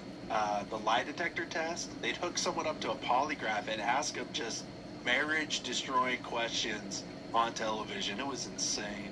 Might be the only delivery service that actually feels chef made, because it is. This is Cook Unity, and if you're someone that enjoys delicious food without having to worry about grocery shopping, cooking, and marriage destroying questions on television. It was insane. Oh my gosh. What kind of dog is this, man? What gas do plants absorb from the air? Carbon dioxide. Oxygen. What continent is Brazil in? Brazil is in Latin America. What continent is Egypt in? Why are you asking me these questions? We spoke about Wait, sorry, Egypt is where? The Middle East. What continent is Japan in? Tokyo. I turned it on. It wants me to... You are expressing this. There's no... I wonder, man, how many people just make this up there on the show, that they're this stupid. What country is immediately south of the United States? Wisconsin. That's a state. That's a state. I don't know. I have no idea, honestly. I've never been there. Who painted the Mona Lisa? Ooh, why do I... Van Gogh? No, that's wrong. No. Monet. No, I actually... Monet? Were you about to say Monet? Who painted the Mona Lisa? Justin Bieber? They believe it too. Do not attempt to recreate this. That's funny.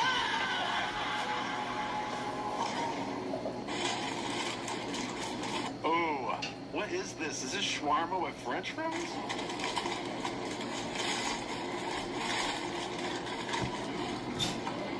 Just some dry fries. You put something on it. We're gonna do a little nursery rhyme rap with a couple rappers you might know. Here we go. The itsy bitsy spider went up the water spout. Down came the Spider-Man. Okay, now if he's doing Snoop Dogg, can he say the N-word? Is he allowed?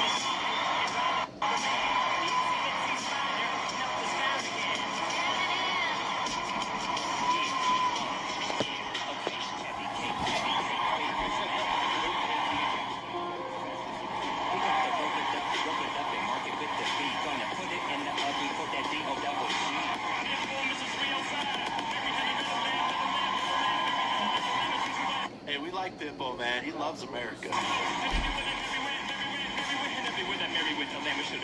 What is the minimum yearly income to be your future husband? I said 2 to 5 million. 2 to 5 million? Yeah. At what age do you want to get married? I'd say 30 to 32, 35, yeah. Well, 2 to 5 million, but 1 million, no? I just feel like if you're at 1 mil, like... That's not enough. No, it's not much, because think about it, okay, especially living where we do, come on now. You gotta be making a lot of money. And she is such a Sydney Sweeney wannabe. I agree with you that obviously there's places in the country geographically where the cost of living is really high. You can comfortably live anywhere in this country at 1 million. Yeah, no, In San Francisco, in Los Angeles, in Miami, in Santa Barbara, 1 million is a lot. Per year, making $1 million per year, you can live anywhere. But for my husband, 2 to 5 mil? He probably still lives with their parents, making like $20K a year at Starbucks. I want kids, that's expensive. I wonder if it's part of their marketing or, their casting call for these ladies. They just beat them over the head with a rock. I had a kindergarten girl run up to me with another little girl behind her and say, "Miss Taylor, she called me the B word." So I asked the second student, "Is this true? Did you call her the B word?" And she said, "No, that's not true. I didn't call her that." And the first student fell apart and was like, "She's lying." And so I said, we all make mistakes, but it's really important that we're honest about our mistakes. So I'm going to ask you one more time. Did you call her the B word? And she said, "My doesn't start with B."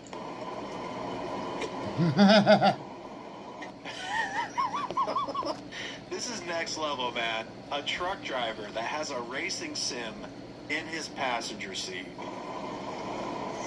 You know what I want to do to relax after a 10-hour drive? Drive some more. Driving.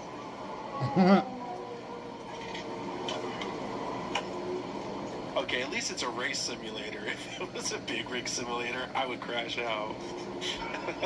Oh, Josh Sider, here we go.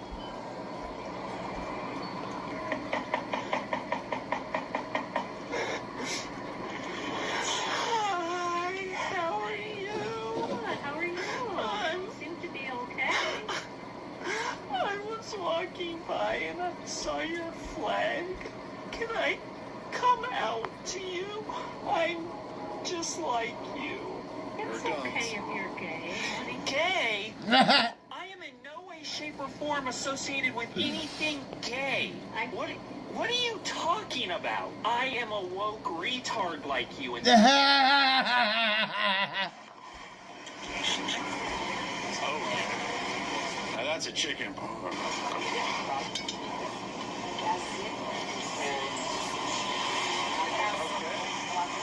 If farmers only spoke in innuendos. Now, time to spread my seed.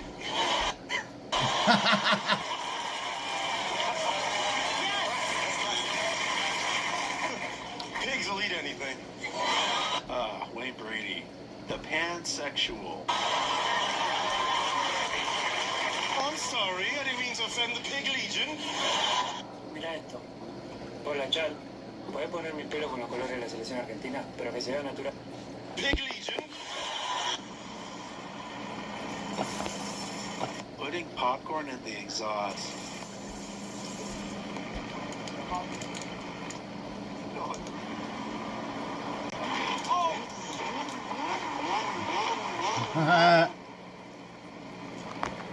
Yummy. Mad Max decided to drive a semi. That old Freightliner is awesome. This is the 2026 G3M Monogram Iconic G-Wagon. $700,000. When you were a baby, you loved your pacifier. What do you love sucking on now? Dude, okay. Do you remember when Family Feud was a family show? Look at Steve. He's like, I ain't having none of this. Someone tells you you can't make spaghetti in a crock pot. Make them this Mexican spaghetti. You know a white person's making spaghetti in a crock pot. You're going to change their mind. 1 small onion chopped, 1 jalapeno diced, 2 pounds of ground beef, brown and drained, 2 1-ounce packets of taco seasoning, 16 ounces of your favorite salsa, 8 ounces of pepper jack cheese, 1 8-ounce block of cream cheese. Serious question for all of my subscribers who don't live in America. Are crock pots used as widely as they are here? 8 ounces of hatch green chili, 1 10.5-ounce can of Rotel. Pressure pasta down in the liquid so it's all covered. Then crock pot on high, lid on for 30 more minutes. I do not Sprinkle in use a little crock pot. cheddar, give it all a stir, and then it's ready to serve. Oh, that's probably the least Looks appetizing like thing shit. I've ever seen Pepper Belly make. Oh, man, I am so tired from CrossFit this morning. It's pronounced croissants, and you ate 4 of them. Yo, how far is your house from here? It's honestly, Yo, why are you pulling into this guy's house, man? Find out your friend is rich. what do you mean? This is where I live. Horses? Yeah, those are my sisters. Man, you got a nice house. Oh, no, this is just the guest house. Oh, okay, so this is the house, but this is nice too, man. No, this is just where the maids live. Oh. Whoa, you got a pool, man? That's sick. No, that's just for the dogs. Oh. Yo, are those chickens? Yeah, there's like an egg shortage, so my dad said that he'll just lay the eggs himself.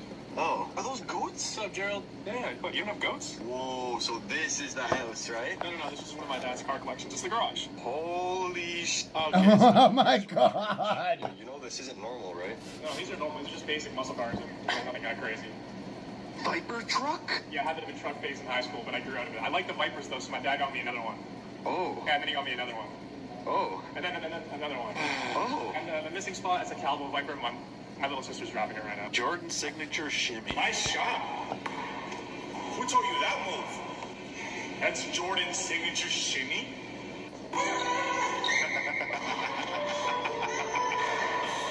Nice shot. Watch that move. Jordan signature shimmy. All right, guys, exciting news. We've got a buy now, pay later option that's going to be available. You can click on the link that I've provided. You can buy now and pay later.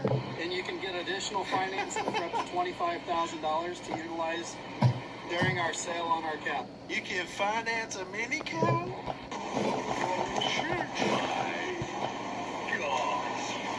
King crab. Wow. Look at that king crablet.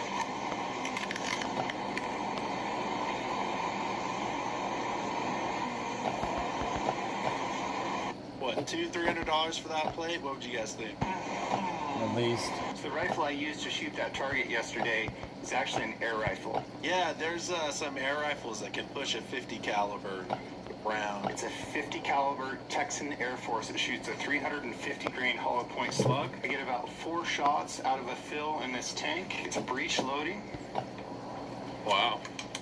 And since this air rifle is shooting a 50 caliber slug that's 350 grains at around 1,000 feet per second, it's actually got more energy than an 8.6 Blackout. This is legal to hunt big game with, including moose in the state of Idaho, and air rifle hunting is legal in a lot of states now. I don't know, would you hunt with the air gun? Butter on ice cream? Oh no. Dipped in butter before. They took it, they dipped it in the butter, and... This guy looks exactly like how I would imagine somebody who eats ice cream dipped in butter would look. What the fuck? Okay, so some people have asked me, in my opinion, as the fridge shop guy, what is the ultimate garage beer fridge that there is out there? And it's actually something that most people don't even know exists, which is why I have it. This is mine. This here is my 1964 Americana. It is a refrigerator, bottom freezer, ice maker, sandwich, drink mixing station. I love it. And power supply all built into one unit, and it's entirely frost-free. Power supply, there you go. That's the right church mate. Milwaukee batteries.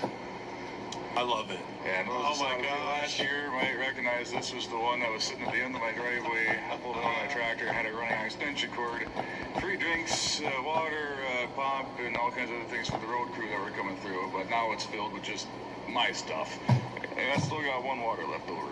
But yeah, you can fit a lot in here. I don't have everything right here because I had to bend this little bit back because this is the Windsor dispenser. That little spigot gets out of the way. And there's your bottom freezer. This rolls out on bearings. There's a couple shelves in there. Yeah, tell me you're an alcoholic without telling me, bro. That roll out on bearings, but yeah. That, in my opinion, is the ultimate garage beer cocktail fridge, whatever it is. It goes good in the kitchen too, but that's... Yeah, they better start making these again. This is mazgou, the national dish of Iraq, and it's probably the best grilled freshwater fish on earth. We're in Baghdad at Baghdadi Restaurant. Step inside the kitchen and welcome to the greatest live fire fish cooking you'll ever see. Into the kitchen? It's outside, homie. It all starts with their aquarium of live carp. After coming out of the water, they waste no time. They're butterfly cut, cleaned up, and seasoned with a handful of salt right into the cavity, then lined up to go on the pits. This is actually an ancient Sumerian grilling technique that's been... It is unbelievably juicy. It's like a puddle of juices, of fish juice. You know, gun to my head, you could not make me go to Iraq. It did have the best fish on earth. We're buying a very cool vehicle that you cannot buy in America. This is the Toyota Land Cruiser 70 Series pickup truck. This is... All right, what are you guys' thoughts on Whistling Diesel? He just buys cars and trucks to destroy them.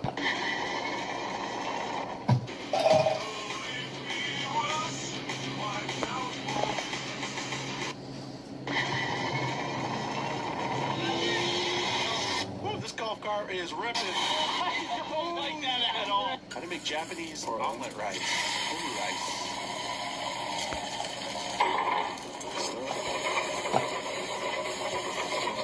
Inside out.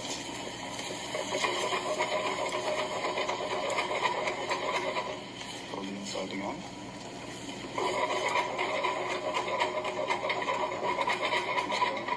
Goes up. Take off the heat and then scrape the edges. Put it back on and tilt it forward and then fold it. Looks like brains. Bring it forward a bit.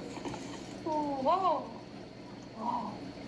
I don't know, would you mess that up? This is the internet's newest obsession, the most forbidden fence in all of America. Jeff Bezos' $200 million Beverly Hills estate has a hedge towering 20 feet in a city that limits fences to just 3.5 feet. The city hits him with a $1,000 fine every single month. But the thing is, Bezos makes $300 every single second. That means he can pay the fine in just 4 seconds and still have lunch money. When your dog is a passenger prince and expects to be lifted into the car. Come on. You can do it. You know. I love it. That's my dog, man. I just found out we have a black family in the neighborhood. I met the dad at Carne Asada night at the Mexican's house last week. we got to talking, and he invited us to a cookout at their house yesterday. So I got really excited because I found a potato salad recipe on social media that I've been wanting to try. I presented it to the older lady in the kitchen, and it was a showstopper. The entire place went dead silent. It must have been good because it disappeared before we even sat down to eat. This is for all the haters on TikTok. I am not faking this at all. Stinky Pete never had AC from the factory, so I put an air conditioner in the back window running off a power inverter. And also, I'm not faking the fact that I'm running this truck on used motor oil and stale gas I get from junkyard. So by using parts from the junkyard, Stinky Pete was extremely cheap to build and extremely cheap to run. That's the purpose of it, though. This is a budget build. I just want to be the type of rich where you don't know where my fridge is. Yeah. You come to my house, the whole kitchen, you're like, where's the fridge? I'm like, this is It's got a walk-in fridge. blends in. Oh my gosh. It blends in with all the other cabinetry. Look to the left. Yeah, that's it. That's the fridge. Holy fuck. Trust me, just look at Really? I love you more. Of course. You do? Let's pack my daughter's lunch. Today she's having filet mignon topped with quail eggs, homemade truffle fries, and steamed asparagus. For dessert, she's having organic berries with coconut cream and an after-lunch chocolate. Can I be your daughter? I got these slides on. Oh, you think you won't get smoked in some slides? Hold on. Don't cheat me. Don't cheat me.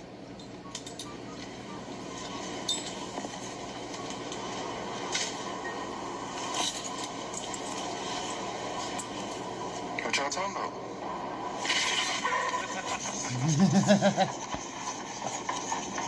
Smoked them. Drop it all right now. Drop it. Shoplifter? Take it all out. Get rid of it. All of it. Hey. Leave me alone. Leave you alone? Why? Why? You feel offended? Are these just people that record shoplifters, or do they work for I need to grab a store? crowbar. After stealing? Yeah, give me your wallet so we can take some money back. Get your driver's license, all your information. Well, that was kind of a waste. Shut up. With the wet stuff. Appreciate you for doing that. Okay, so there's just some random dudes. Well, she didn't get it. No, I'm sorry. I'm in a No. So, I was in a gas station in the middle of Arkansas, and a lady gave me one of these. I've never seen this in my life. Oh, RC, man. I had one of those for the first time, like 2 months ago. And she said, now y'all ain't never gonna drink Pepsi or Coca-Cola again. So is this their rival? And, to top it off, she said I can't have this without one of these. Oh, man, that's a fuck, sugar man. overload. So I guess we're about to have an American lunch. I guess. Is this common? Do people drink this a lot? Kind of looks like it's from the 80s. Cheers. It's like cola, but a little sweeter than you would imagine. Wow, how much sugar is in that? 40 man. grams of sugar in that little can. Who's drinking that? You know, a moon pie, underwhelming, man. They were so dry. I'm sorry. I already know this is going to be good. Yeah, this is the chocolate gravy guy. Wash it down with RC. Now, I feel pretty American. As my roommate's date wasn't able to come do puppy yoga, but he already paid for it. So, I'm doing it with him. Just two homies doing puppy yoga together. Nothing to see here. If you're not going to puppy yoga with your homies, what are you even doing? Oh, they're nipping at them.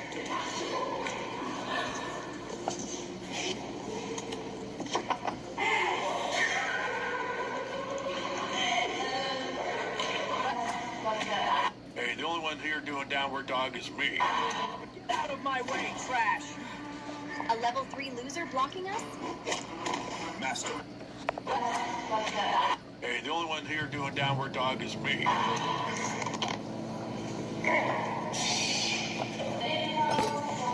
I'm bringing 64,000 quarters to the Coinstar machine. Why not?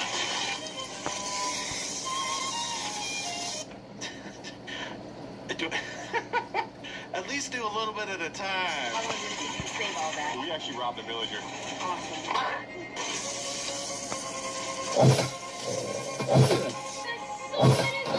You can have as many quarters as you can put in this bag. Well, this is going to be a first. Time to fill up my first ever diesel tank. Great, gas is $3.59, but what is diesel? Oh, like $5, yeah. Oh my God, $5.50. Oh my, I don't know if I want this anymore. Put your guesses in. I don't even know how big the tank is. Usually isn't diesel cheaper? No, I just know it's big. So hey, second page, I got a dually. All right, why don't you go ahead and stop at 100 for me? That would be, I'm gonna say if it's like dead empty, 200. Nice. It's gonna be like 30 gallons. I wonder if they take returns. Can I bring some gas back into the store for you? I'll bring it in the big gulp cups. On trucks. I need a refund for sure. This is, I'm screwed here, brother. You have a leak or something? Is it dumping onto the ground? Because, oh my God. Well, there's the damage right there. 150 smackers. Come on, Holly, you're gonna be late for the bus. Can you please just take me to school? The girls on the bus said they'd beat me up if I get on the bus. They said what? Yeah, they said they want to beat me up. I don't even know why. Okay, don't worry. Oh, I got time for these little girls today. She's about to go explore the school. Hey, remember, we're in 7th grade. Oh, I got you. Don't worry. These girls better hope they mess them up today. Nothing wrong with my princess. He's got a dinner bell?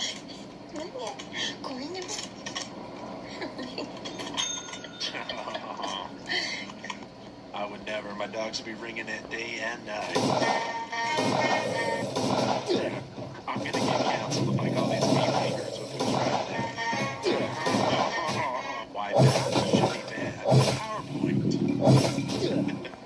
Here we go again. Water comes from the ocean. Wow. Starting out with a bang.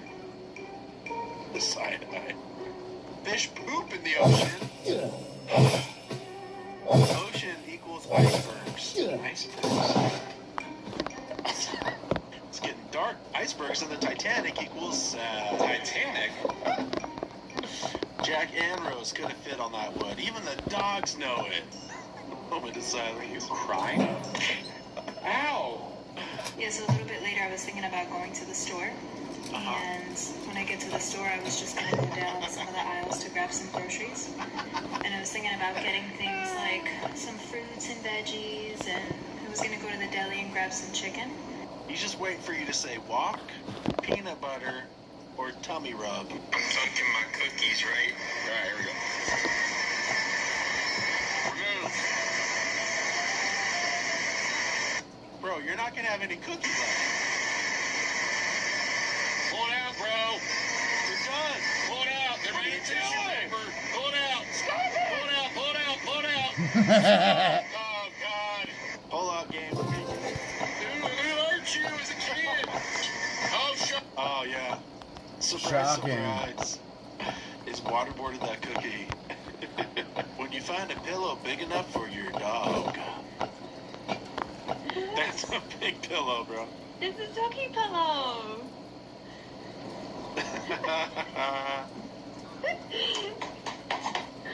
Oh, that's a big thing. Favorite sandwich meets favorite snack. Is that a tortilla press on the chicken? Why not? Okay, we're doing like a Nashville hot chicken.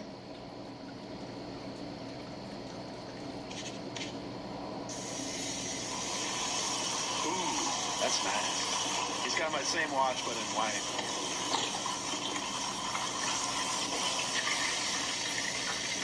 You know about the G-Shock. Wow, wow. What?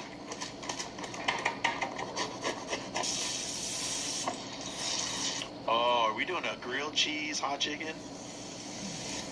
Oh, yeah. You love to see it.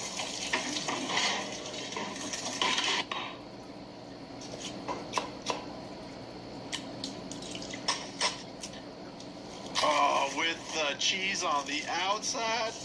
Oh, grilled cheese. I would destroy that. Yum. Why didn't anybody tell me about this game? So this game is called Duck Survival. Now, I downloaded this game just thinking it's going to be another game that takes up space on my phone, but it was just exactly the opposite of that. In the daytime, you go out, you gather resources and build your base. Then at nighttime, you go into complete chaos with zombies coming Destroy that.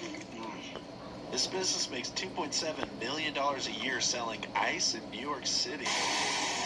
I went from tending bar to owning and operating a multi-million-dollar cocktail ice business.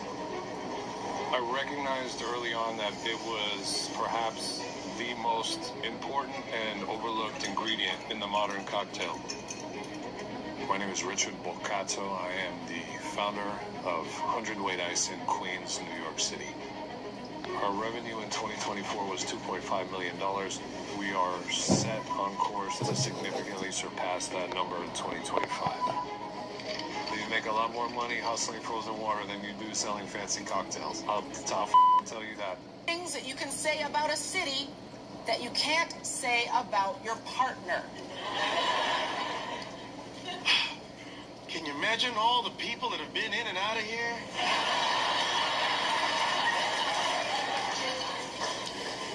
Ugh, I'm gonna be stuck in this for an hour.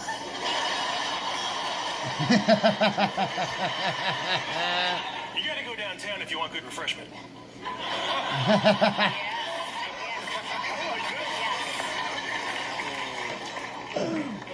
Man, nothing to do at night except get drunk and hope for the best.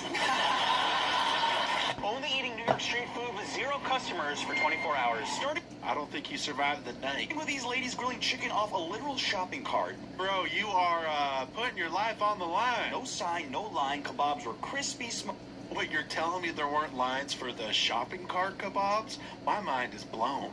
smoky, and tasted like a backyard barbecue. Way better than I expected for $5. Next up, this cart selling fresh hand-rolled onigiri, like rolled right in front of you. The eel tasted super fresh, perfectly sweet. Then we found a woman selling playuta from Oaxaca out of a cart. If you've never had it, think Mexican pizza, but louder, crunchier, and with way more personality. Her mixed meat platter absolutely hit. I just wish we had a table. The next cart was selling pounds of Ecuadorian pork, and I mean pounds. It was insanely tender. This might have been my favorite bite of the entire day. Some lady in a Home Depot parking lot was trying to sell tamales out of the back of her van. I did not partake, but would you? I just scored this grandfather clock at Goodwill, and I have a crazy idea for it. It's also going to involve the screen that I picked up. So first things first, we'll get it home and start a quick disassembly. So here's what we have so far. It looks very cool, but we're not done yet. I want to put the clock on the box, and then we're going to add that screen that we got at Goodwill to bring this clock to life a little bit. All right, so here we go. Here it was yesterday. Again, beautiful piece. Needed some personality, and here we have it now. The only grandfather clock in the world with a TV in it. And bear with me here. You can put on a fire if you want something cozy. You can put a movie on if you want to have like a movie night. Oh yes, movie night with Lightning McQueen on the grandfather clock. Or you can even watch some sports. And look, yeah, I like looking down at the floor. let's just say that you're not feeling any of that. Just shut it off, and nobody would even know that you have a screen down there. Another Sunday, another crawfish bowl going in with Miss Howe's seafood bowl seasoning. Take it out of the package. Just kidding, we're putting it in regular. Okay, you rage baited me and you succeeded. A bag of brown sugar. All done.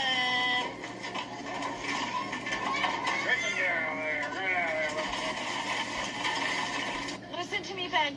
I know you think this is a good idea, but I'm telling you right now, you do not want to ride that tire down the driveway.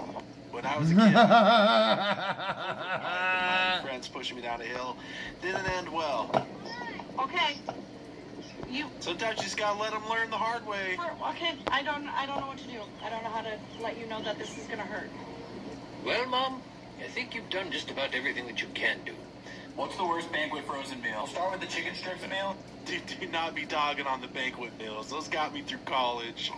Oh, that is one sorry-ass chicken strip. Dude, they're not supposed to be good. They're just supposed to give you a little bit of food so you can sleep at night. Mac and cheese. Oh, wow, that is horrendous. We are starting off strong. Next, we got the backyard barbecue. Got that McRib aesthetic. Yikes. If someone invites you to this barbecue, you should probably just block their number. Oh goodness, this is going to be a wild ride. Next is the creamy provolone Salisbury steak. Tell me that's not Okay, Salisbury steak. appetizing. We'll go for one of these bad boys. I do really like provolone cheese, so I feel like it's masking the meat a lot. We'll try the potatoes. Ooh. The potatoes were seasoned with hopes and dreams. Not the worst one, but definitely wouldn't buy it again. All right, what is the best frozen dinner you've ever had? Hungry Man is decent. It's a lot of food, but not the greatest food. Scottish people aren't hard to understand. Aye, so did I teach you at Island Ladder up in Shetland, we're making Shetland fudge. To make it, you need a lot of Shetland butter, Shetland milk, and a wee Scottish sugar. Once it gets to the right temperature, then you can pour in the Belgian chocolate pieces. That kind of binds it together, and then you can pour it in. Now, this is peach making or double chocolate one. I understood a couple of those words. I understand it. I understood all of that. Drop a comment down below. Don't forget to like and subscribe to Conservative Vibes. I'm Stevie, and I'll see you in the next video. Wish America a happy 250th birthday with a limited edition.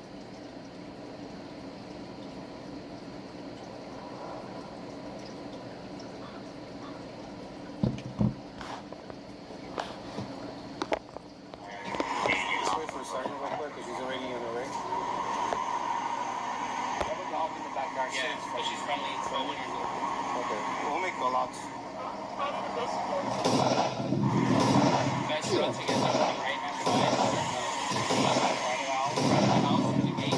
Shoot through there. While they're like leaving, somebody going through the house. Yeah, all that stuff. Right here? Right here. Anybody else in the house besides him? Okay. Okay. Yeah, do it. Yep. What's your dad's name? George. Okay. Do you have your phone on? Did you have his? Did you tell him to come out?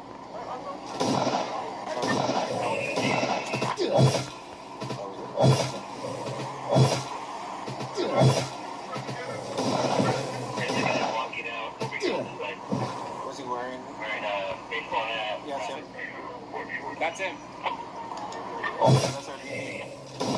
Okay, he's at the gate. Okay. Let's pull up real quick and we'll make call-outs. We'll have him back, you know, back up. Yeah, let's pull up. Yeah. We gotta pull up a little bit. Hey! Hey! Hey! Hey!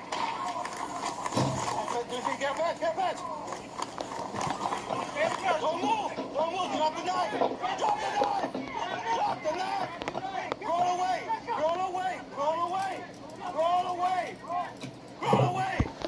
Drop the knife! Give me your hands! Hands up! Hands up! We're on the path. We're on the path. Put your hands behind your back. There's a guy walking out over here on the side, wearing a baseball hat, black shirt, black shorts. Okay, he's at the gate.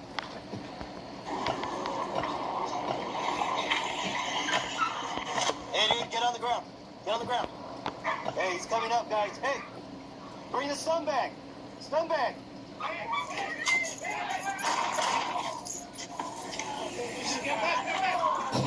Call him scumbag. Drop the knife! Drop the knife! Drop the knife! Drop the knife! Hey, get back up! Back up! Drop the knife! Drop the knife! Drop the knife! Give me your hands! Hands up! Hands up! Hands behind your back! We're on the path. We're on the path. Put your hands behind your back. Give me your other hand. Give me your hand. What's your other hand? Give me your hand! Come on, come on. Right, give me a common kiss.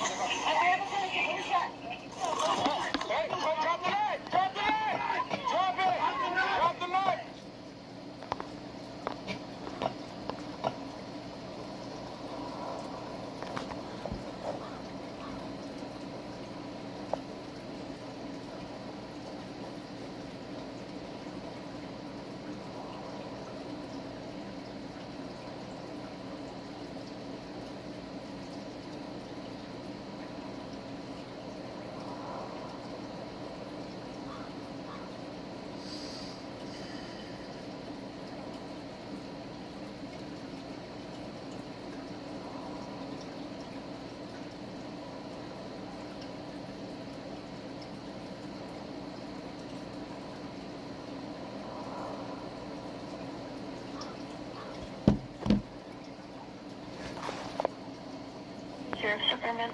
Hey, this is Son PD. I have the address of East Stanley Drive. Okay. I have Axel Melendez holding here on the line. His phone number is reporting his father shot his sister. He's currently locked in a room there at that property. Okay. All right, sir, you can go ahead now. Hey, is this Axel?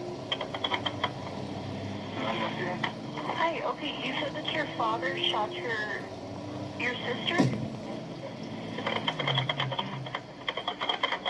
Okay, do you know where your father currently is? I don't know, but the last time I saw him, he was inside the house, but he shot my sister. They ran inside there with a light vest up his side. Okay. Okay, what is your father's name? That's okay. Just talk to me, okay? What is your Just what is spawned your a father's fucking name? boar on me, dude. Head inside. Come on, your hands up. Okay. Sheriff's Department, anyone inside, come out with your hands up. Okay. Get that corner. Push up on this side. You can. Yeah.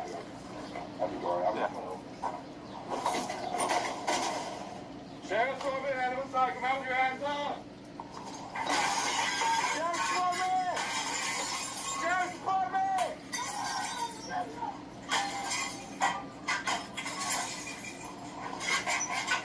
Sheriff's Department!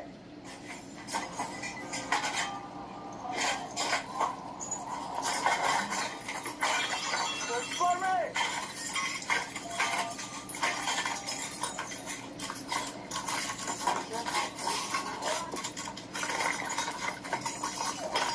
Sheriff's Department, come on, go to hand! 80498. Sheriff's Department, come on, go to hand!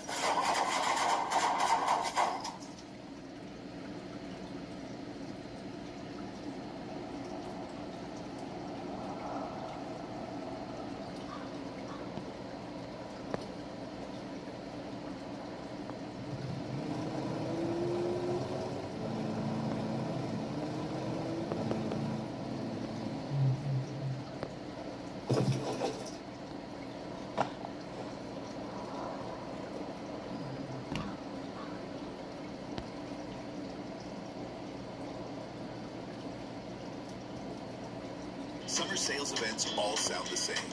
More, bigger, better, everything. But at Dave Smith Motors, we did the math, and we want to give you... And water, and water. I'm so keen to catch something. A redfish would be a dream. Oh, what's that? Someone's going after your lure. What was that? It was big, whatever. Lane, what is that? What's that over there? It looks like a shark to me, I don't know. Look at the size of the thing. Alright, so we got 4 of those mini dreams. And now, we'll go back and get meat boxes. The end of the world. I'm here to... I'm here like a douchebag.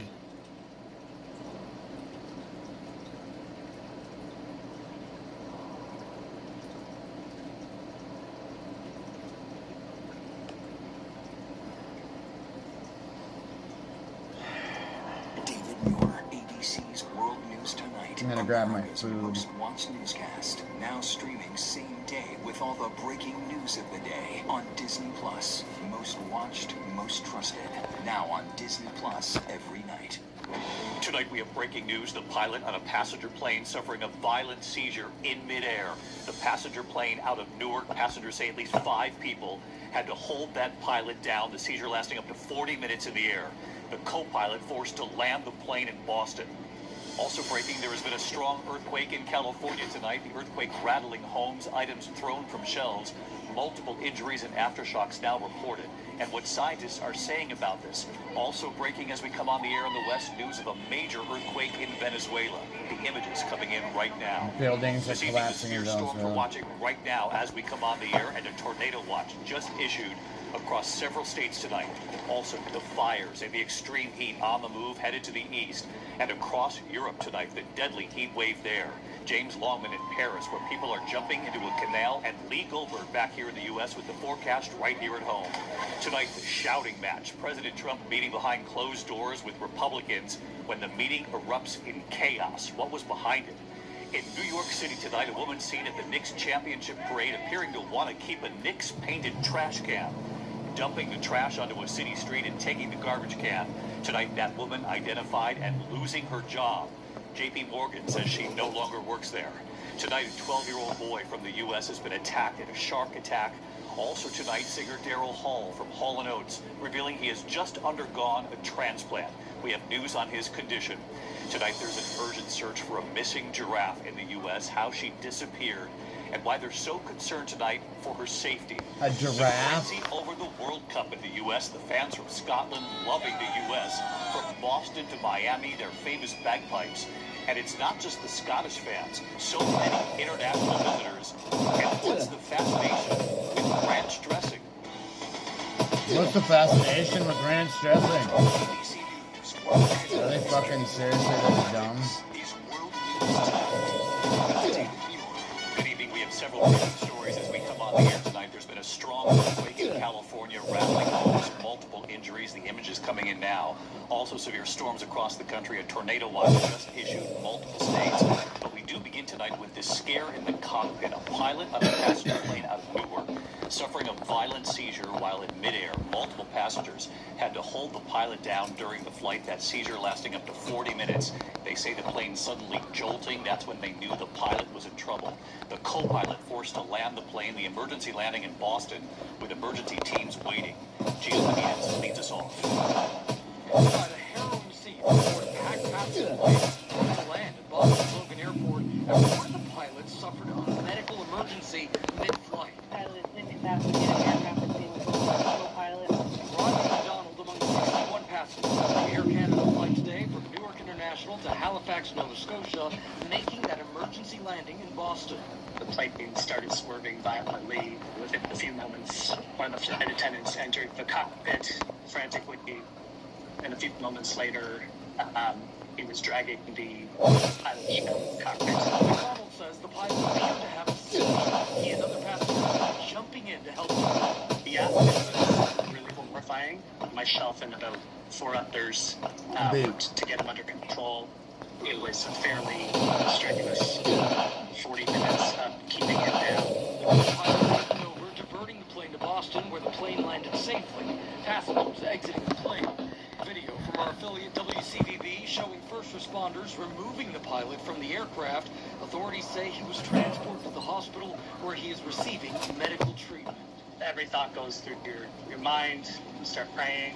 My boys instantly started praying, so I'm told I was at the front of the plane, but we're just grateful for how it all ended. And David, this is exactly why planes have 2 pilots on the flight deck, so that one pilot can take over if there's an issue like this. And of course, the airline is now trying to get those passengers to their destinations tonight. David? Well, thank goodness for that co-pilot staying so calm, and of course those passengers too, and we wish the pilot well. Gio, thanks. Tonight there are also reports of a major earthquake in Venezuela, a magnitude 7.1, reports of heavy damage coming in, and we have just learned of a major quake off northern Japan as well. Here's ABC's Melissa Dunn with the images coming in tonight. Tonight, late-breaking word of back-to-back major earthquakes jolting the Venezuelan capital of Caracas.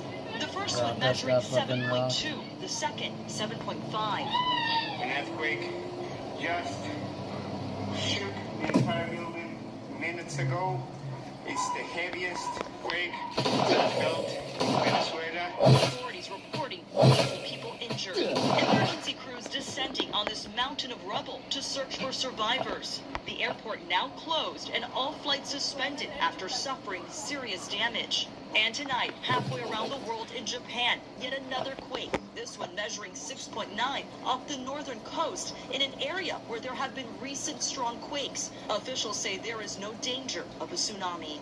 David, back to that earthquake in Venezuela tonight. Tsunami warnings are up along the coast for southern Caribbean islands. David? All right, Melissa, down breaking news tonight. Melissa, thanks so much. Also breaking tonight, a strong earthquake rocking Northern California. The magnitude 5.6 quake, rattling homes and businesses there. Power knocked out tonight for thousands. That quake centered near Redwood Valley, California, well north of San Francisco. Tonight, reports of multiple injuries and aftershocks now being reported, and what scientists are now saying about this. Trevor Roll from California.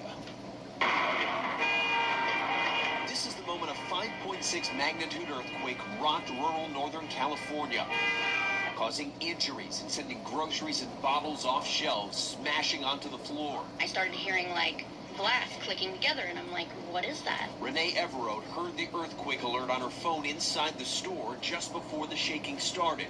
I was like shaking from head to toe. My hands were shaking. I was watching wine bottles drop and just break and the wine go everywhere. It felt like it lasted for 20 minutes. The quake was captured on home security cameras like this one, miles from the epicenter near the town of Willits. Is everyone okay? Rattled residents then surveying the damage, power knocked out for thousands. I've never been in an earthquake this big, and I've been in a lot of earthquakes. This was bad. The shaking lasted a full 30 seconds. I got tapes! It was felt as far away as San Jose, 180 miles to the south. And the epicenter is not along a major fault line. This is somewhat inland from it, but it's still part of the San Andreas system. In that region, this is the strongest earthquake that they've seen in at least the last 100 years. David, California's governor says more than 1 million people got those earthquake alerts on their phone before the shaking even began. Officials are now surveying the damage. David, it is always a long Trevor Roll tonight. Trevor, thank you. Tonight we're also tracking severe storms. I'll know everything about that tomorrow morning. There's now a new tornado watch across several states at this hour. Torrential rain, flash flood alerts across those states. Denver bracing for yet another round of storms. Also tonight, the extreme heat headed to the east next, and across Europe this evening, the deadly heat wave there. Here's our senior meteorologist, Lee Goldberg, with the images tonight and the forecast right here at home. Tonight, millions again in the path of life-threatening storms. Torrential downpours and wind gusts up to 80 miles per hour. Drivers battling blinding rain on Highway 287 in Childress County, Texas. In Colorado Springs, large hail pummeling cars.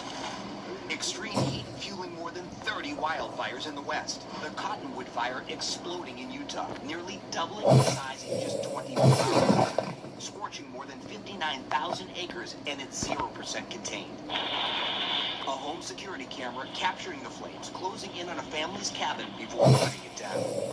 Extreme heat fueling those fires amid all-time record heat overseas. Much of Europe in the grips of a brutal heat wave, where many homes and businesses have no air conditioning. France reporting its hottest day on record. Paris hitting 105 degrees. Hundreds escaping the heat in local waterways. Our James Longman is there. It looks like fun, but it is dangerous too. These waterways are unsupervised, and across France, at least 40 people have died drowning, trying to cool off in rivers and lakes. That punishing heat dome also causing power outages, disrupting train service, and shutting down schools across Europe. Those pictures along the Santa Canals really and crowds gathered there with James Longman. In the meantime, back here at home, Lee back with us tonight, tracking the forecast right here at home. Hi, Lee. Hey, David, and brand new tornado warnings now across northeastern Colorado, that's northeast of Denver, and also across Wisconsin, not far from Westcott. Tornado watches are out for parts of Wyoming and Nebraska and into Colorado. It's the 5th day in a row for severe weather for the Front Range of the Rockies. Severe thunderstorm watches, New Mexico, all the way to Wisconsin. Big hail damaging winds are a concern in the middle. You have flood watches from Kansas and Louisiana. These places have seen a half foot of rain. And then you have flooding and severe storms in these same areas tomorrow. Denver to Tulsa to Missouri, strong storms and heavy downpours into tomorrow night, maybe into Friday as well. In the west, we also have the fire danger. The watches are out from Friday to Saturday. Extreme heat warnings in Arizona. That comes to the east next week. David? It's been unsettled all week. Lee Goldberg with us tonight. Lee, thanks so much. We turn now to the closed-door meeting erupting into chaos. President Trump meeting with Republicans on Capitol Hill, suddenly erupting into a shouting match. The president has suddenly refused to sign a bill supported by Republicans and Democrats that would have helped Americans with housing and affordability. Rachel Scott at the Capitol tonight. Tonight, chaos in the Capitol. A closed-door meeting between President Trump and Senate Republicans descending into a shouting match. It came after President sign a major housing bill, or where a moment of cooperation between Republicans and Democrats on a key issue of affordability. We just passed something that we're all proud of. 85 votes in the Senate, 385 votes in the House to make housing more available to Americans. We all need that. In red states and blue states, Trump blew it up. The stage was set for the bill signing when President Trump fired off a post, dismissing the legislation as a matter of minor importance, saying he would not sign it until the Senate passed his own top priority, tough new voting restrictions. Republicans blindsided. What did you think of that? I was disappointed because I thought that this had become a priority. Soon after the president arriving to meet Senate Republicans. Are you going to sign the housing bill, sir? Behind closed doors, sources tell us President Trump unloaded on another topic, Iran, lashing out at several Republicans who had voted to limit his war powers. One of them, Senator Bill Cassidy of Louisiana, firing right back. He asked, why would anybody vote for the war powers? As he continued, I said, is that a rhetorical question? Or would you like to vote? I stood and said, you have not told the American people what's going on. Cassidy acknowledges he lost his temper. Voices were raised. Any regrets on anything you said? No. I'm not going to be bullied when I'm trying to get answers from the American people. Right now, there's just like, it seems that we're being told different things by different people. Publicly, the president brushing it off. I think we had a really great meeting, and we're very proud of the party. We like our leader. We like everybody really in the room. I don't like a few people, but that's okay. And David, late today, the president was adamant that he is not signing that housing bill. He is holding firm on his demands. This is something that Democrats and Republicans spent months working on. They know that this issue is important to voters and that affordability will be front and center in the midterm elections. David. All right, Rachel Scott live up on Capitol Hill tonight for us. Rachel, thank you. In New York City tonight, a woman seen at the Knicks championship parade appearing to want to keep a Knicks painted trash can. They were all over New York, dumping the trash onto a city street and taking the garbage can. Well, tonight that woman identified, and her employer, J.P. Morgan Chase, says she no longer works there. Here's Aaron Katursky. It was during the euphoria over the Knicks NBA championship, New York City even painted the trash cans blue and orange.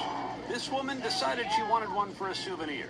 On the day of the Knicks parade, the woman unceremoniously dumped an overflowing public waste basket onto the sidewalk, grabbed both ends, and walked off. And tonight, her employer, J.P. Morgan Chase, says she's no longer with the company. The bank did not say what her job was, but added she was not attending the parade in an official capacity.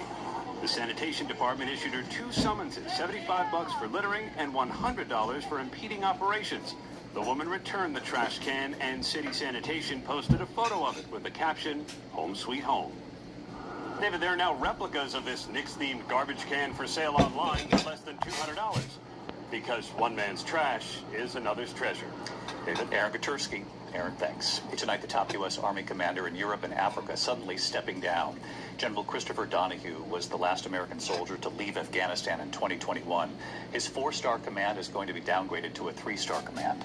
Nearly 24 senior military leaders have been removed or sidelined by Secretary Pete Hegseth. Tonight in Texas, Camp Mystic, the girls' camp at the center of that horrific tragedy in Hill Country, is now filing for bankruptcy. Court records show the camp is more than $10 million in debt. 25 girls and 2 counselors were killed when deadly floodwaters swept through the camp last 4th of July. In April, the camp announced plans to reopen this summer. Families of the victims called on the state to block Camp Mystic's license. When we come back here tonight, a frightening crash landing. Take a look at the passenger posting on YouTube the harrowing moments from inside the plane as it was coming down. A 12-year-old boy from the U.S. has been attacked by a shark, rushed to the hospital. News on his condition. Also, after news of his arrest with former Olympic ski champion Bodie Miller is now saying tonight, drug charges against him are now being dropped. Miller's lawyer telling ABC News no drugs were found on Miller when he was arrested in Idaho. Miller wrote on Instagram a friend riding in his car had a small amount of cannabis in a pipe that he did not know about. An affidavit obtained by affiliate KIVI claims Miller had a dispensary bag with 4 grams of psychedelic mushrooms. Miller pleaded not guilty to 2 misdemeanor drug charges. When we come back here tonight, singer Daryl Hall from Hall & Oates revealing he has just undergone a transplant. We do have news on his condition. Plus that urgent search for a missing giraffe tonight, how she disappeared, and why they're so concerned about her safety. The authorities say she...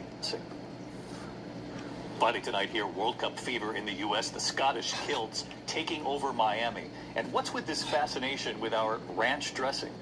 Here's Victor Kendo. Tonight, the World Cup frenzy sweeping across America. They don't have flavor. Here in Miami, That's what it is. thousands of Scotland fans, many wearing tartan kilts, marching through the streets. Even like the flavor on this chicken. They didn't got it over there. Clash against five-time World Cup winners, Brazil. The Tartan Army has taken over South Beach. I have never seen Ocean Drive look like this before. Brazil versus Scotland. Who's going to win? Yes! They're enjoying Scotland's first World Cup in 28 years, and their time here in America. Last week, Boston's famous pubs, seeing fans from Scotland, nearly drank their taps dry. We're going to come here, we're going to drink a beer, and we're going to have a right good time while we're doing it. At Fenway Park, playing bagpipes as they march in for the Red Sox-Rangers game. Inside the stadium, singing American songs. In the pubs, singing the Star-Spangled Banner.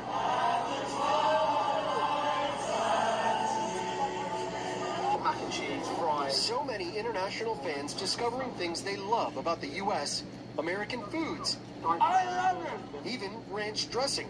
So popular, the TSA joking on social media, please avoid chugging your ranch outside security. The airlines will check it for you.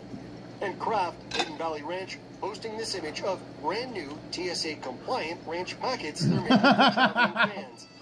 And there's something else new for them too here, the scorching Miami heat. It's so hot. We're not used to this back home, but this is an incredible place. What a party vibe.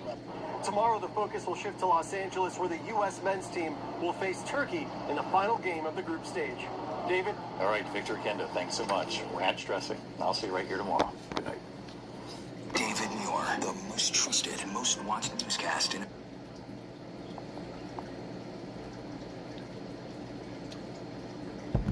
Here's how I eat well without shopping, cooking, or cleaning. With Cook Unity, people are always asking me how I eat such delicious...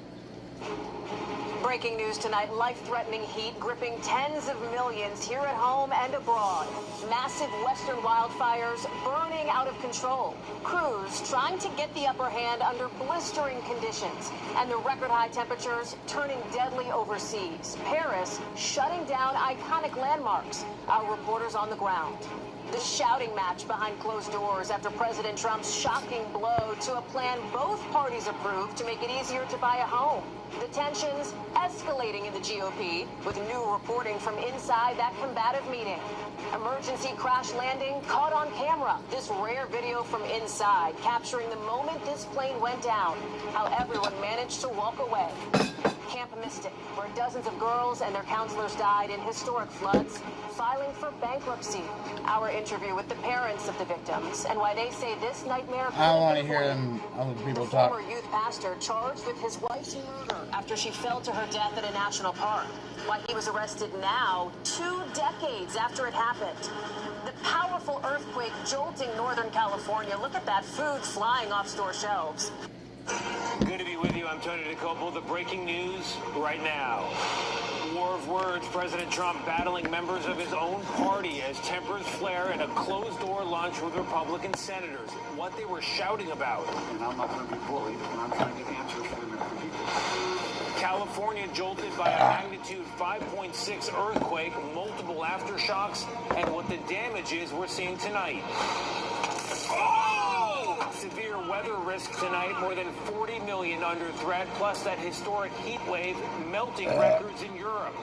We are showing there is a new path for politics in our city and in our country. It's called corruption. The Ramdani sweep, the mayor of New York City, sends 3 candidates through the New York primaries, shaking up the Democratic establishment.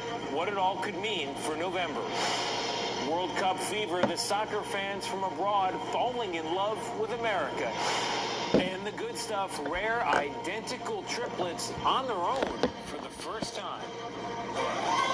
From CBS News headquarters in New York, this is the CBS Evening News with Tony DeCopo. We call that's Taylor's kids. Good evening. President Trump through Capitol Hill My buddy's into got turmoil triplets, today, identical canceling triplets. plans to sign a bill aimed at cheaper housing and turning his closed-door luncheon with Republican Republican senators into a shouting match over the war in Iran. The president wants senators to pass a different bill, one changing the rules around voting, before he takes action on anything else, he says. But that one doesn't have the votes, according to senators, and that was before today's hot lunch. CBS News congressional correspondent Caitlin Huey-Burns has details. It was supposed to be a celebration on Capitol Hill, the president coming to sign landmark housing legislation. But instead, the day featured a shouting match between President Trump and a member of his own party, Senator Bill Cassidy. The president didn't want to hear my question, interrupted me. I didn't care to be interrupted. At a lunch meeting with Senate Republicans, the president grew angry at Cassidy, who was among those who voted last night to curb the president's authority on Iran. At one point, each told the other to sit down. And I'm not going to be bullied. Trump downplayed the tension. I think we had a really great meeting. The squabble overshadowed the passage of the bipartisan bill aimed at increasing the nation's housing supply and lowering costs to buy them.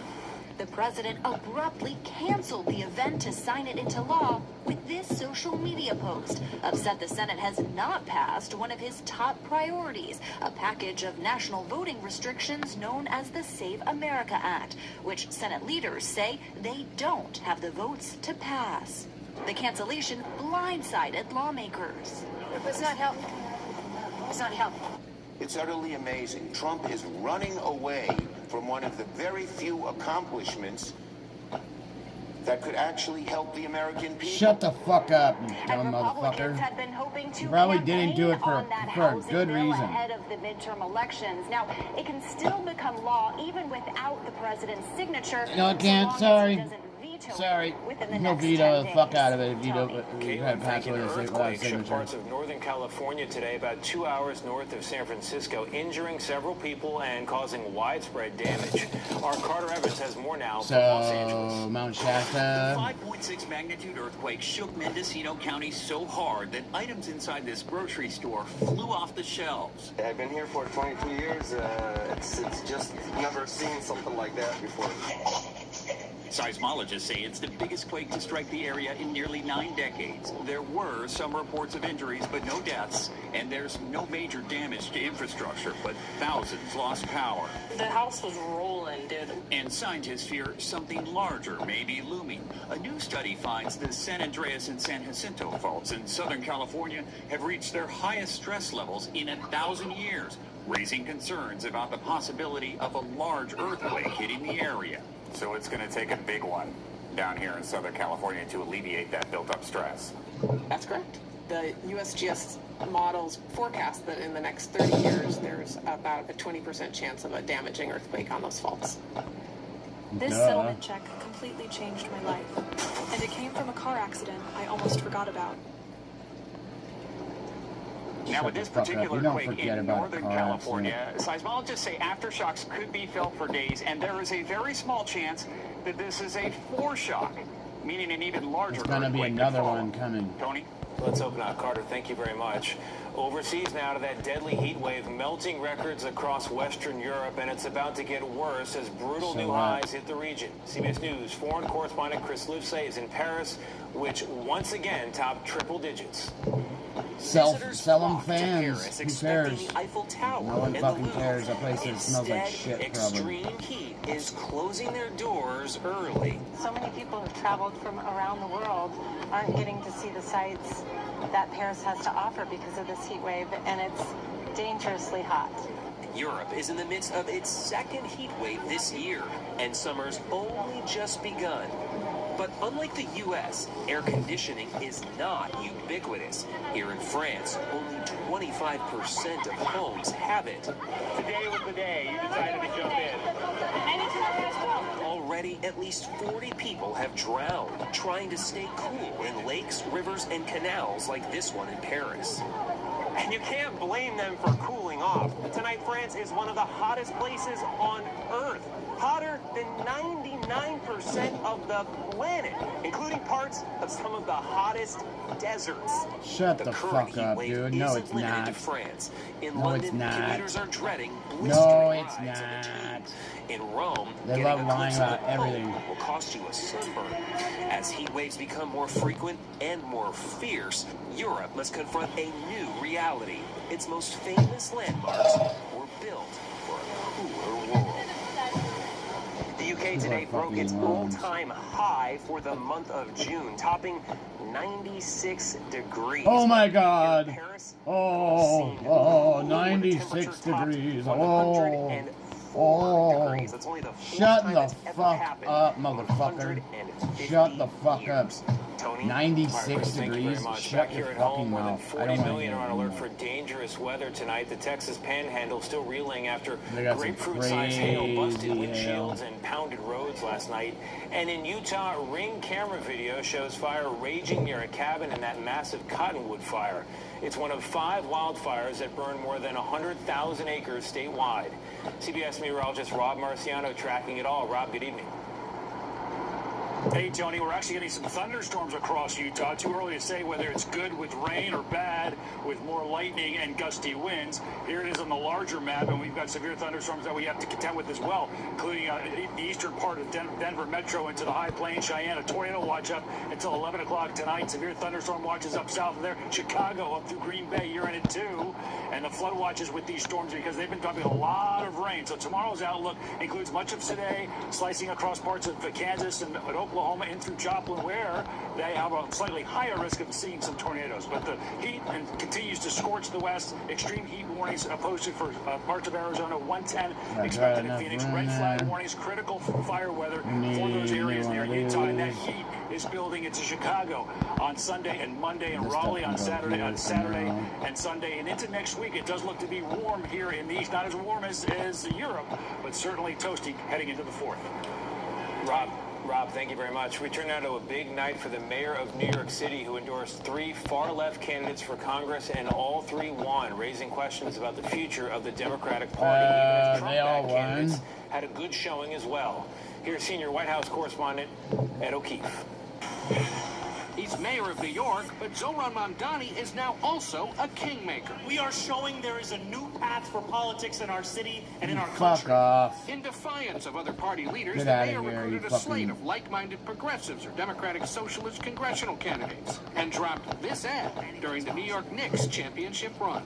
I'm Brad Lander, and I'll block billionaires from buying our elections. I'm Maria Elisa Avila Chevalier, and I'll defend New York by abolishing ICE.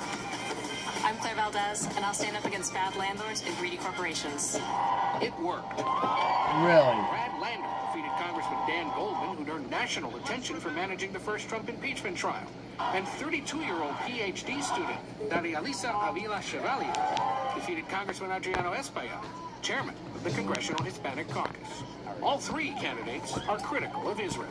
I will be one of the Jewish members of Congress most willing to stand up loud for Palestinian human rights, freedom, and dignity. And I will stand firmly against bigotry aimed at Jews. You are a fucking bigot, motherfucker. Socialist? No, he said he was Jewish. Runoff, he endorsed both contenders, and Attorney General Alan Wilson won. I mean, Bernie's a Back to the Jew, big too, results so... in New York here. What do they tell us about the state of the Democratic Party? Well, in New York City, it says Mayor Mamdani has a grip on city politics and how New York City Democrats vote in city congressional primaries. But more broadly, it signals Democrats are looking for change, and change looks different in various parts of the country. Just 40 minutes north of the city, for example, Democrats chose Kate Conley, an Army combat veteran, to run in one of the most competitive contests this year. Her national security background mirrors that of many other Democrats who've won contests in recent years. And moderates also won in Maryland and Utah. None of them said anything about socialism. Tony? Yeah, but at that said, a lot of incumbents are losing primaries, it seems to me. Is this normal? It's a little more in recent years, certainly at the primary season point of an election year. Fucking And AI in the case of whores. Republicans, it's because they lost the support of President Trump. For the Democrats, it's because of either redistricting, having lost their seats in contests against fellow Democrats, or, as we saw last night, because voters are looking for someone new. Tony? All right, Ed, thank you very much. One of the most decorated, combat-tested, and respected members of the U.S. Armed Forces, General Christopher Donahue, is retiring early, forced out by Defense Secretary Pete Hegseth. At just 56, General Donahue, a former Delta Force commander, had been expected to serve for years to come. Instead, he's now one of more than a dozen senior officers recently shown the door. Face the Nation moderator and chief foreign affairs correspondent Margaret Brennan joins us now with more. Margaret, great to have you here. Army Commander. Welcome to the 7-Day Police Station Challenge.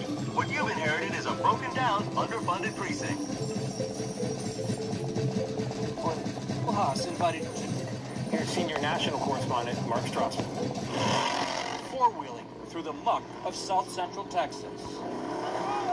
Taking a Haas mud. invited two couples from Poland and France to his 30-acre spread for a 2-day taste of Texas. I want to show them my Texas and get them to experience that because I wanted to open the world up to my home.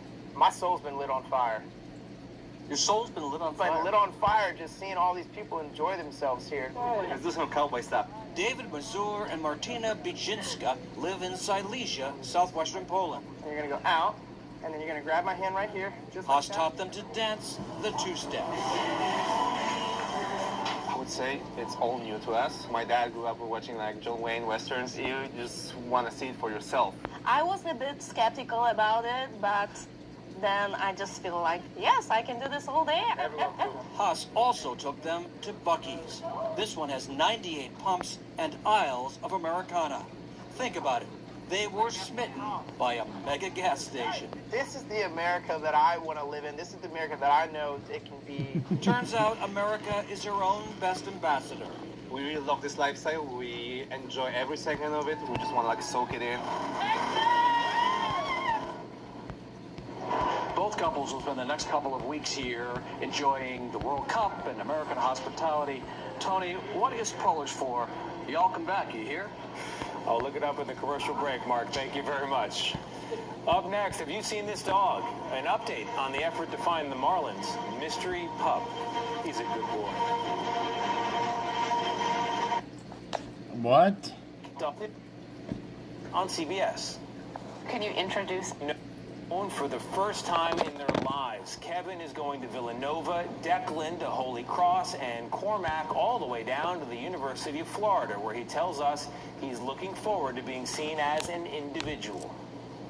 Not having to worry about what two other people are doing and where they are and like what's going on in their life, just kind of having a bigger sense of independence. Declan and Kevin, it doesn't sound like he likes being your third brother. I enjoy being a triplet. I don't mind it at all. So I enjoy it too. It's like having two built-in friends. It'd be cool to have like my own experiences and my own friends in college. We did ask them about having triplets in their own life, and they were a hard no on that. Twins, it seems, is enough. That's another day in America. I'm Tony DeCopel. Thank you very much for watching. We'll see you right back here tomorrow. Good night.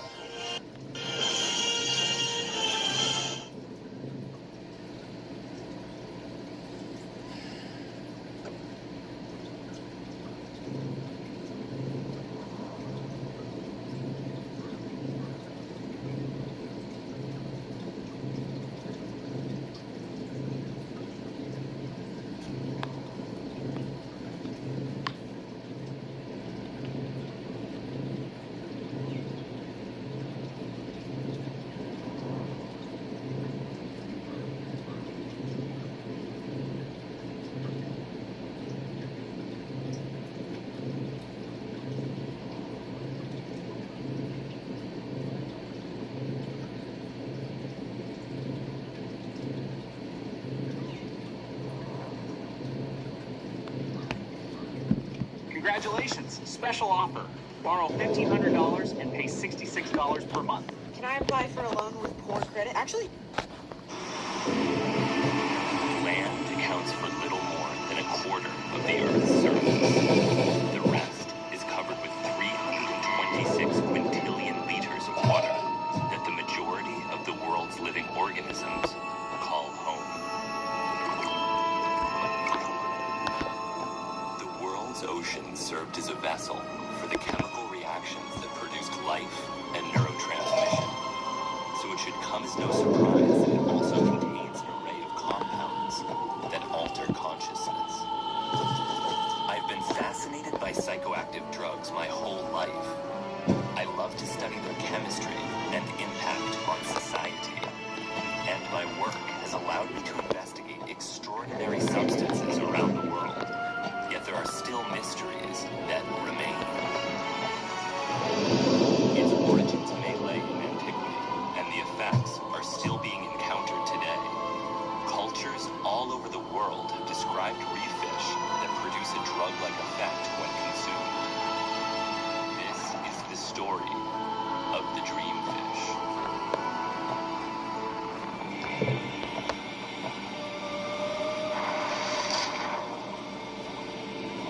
I'm off the coast of Miami, Florida, with a marine biologist named Colin Ford, and we're hunting for the most dangerous of game, the sponge.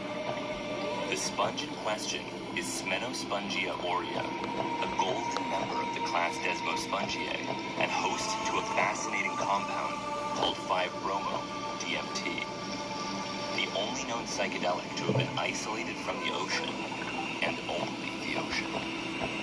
Sponges are sedentary organisms that obtain their food via filtration of the surrounding seawater.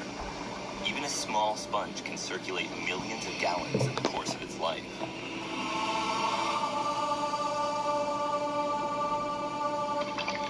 DMT sponges?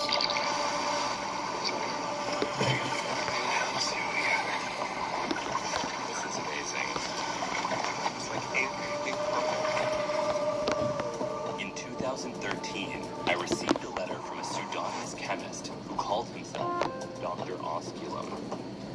His letter described a series of self-experiments with smoked 5-bromo-DMT, the same drug that was first detected in Smenospongia. And the report served to prove an important point. Marine organisms are capable of producing compounds that alter human consciousness. It's so interesting to psilocybin containing mushrooms when they're damp also this color change. They look exactly the same. We took the sponge back to Coral Morphologic, a multidisciplinary lab where Colin has devoted his life to the cultivation of marine organisms. One of the things that Dr. Osculum said in his experiences that there was an anti-anxiety component to the 5-bromo-DMT and also a sort of a serene underwater like vibe to it. He's the only person I'm aware of that has done this sort of experiment, and so he either needs to do more experimentation himself or needs to provide samples to other people to be able to categorize what this experience is all about. I also hope that this doesn't result in a lot of people attempting to get high off of this sponge. Right. And this sponge is not something that you can just go and eat and expect to get high from. You're not going to trip. If anything, you'll probably end up in the hospital or die. We're marveling at it as, a little organic chemistry powerhouse that is producing a unique compound that hasn't really been found elsewhere in nature.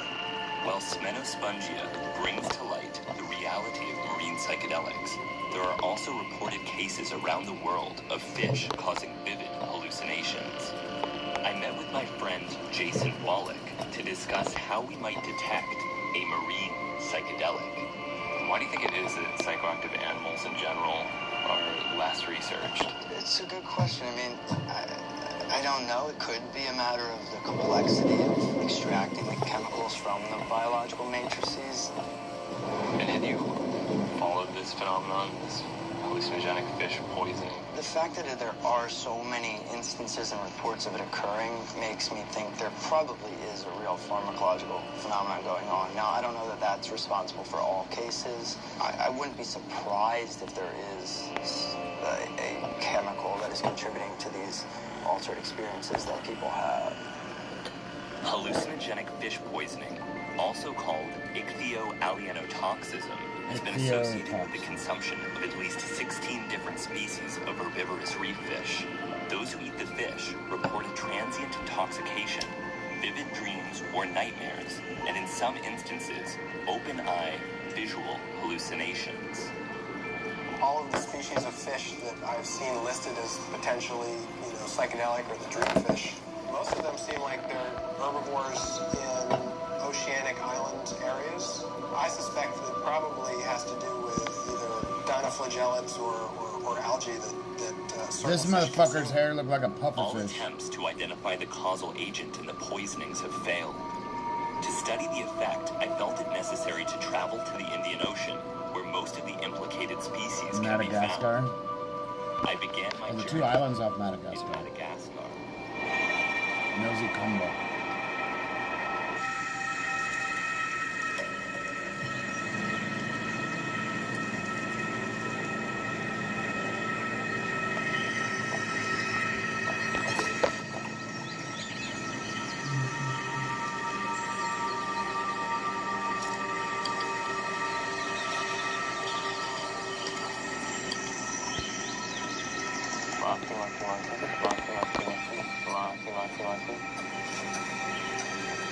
Here I've got a species of millipede that the lemurs in Madagascar seem to love.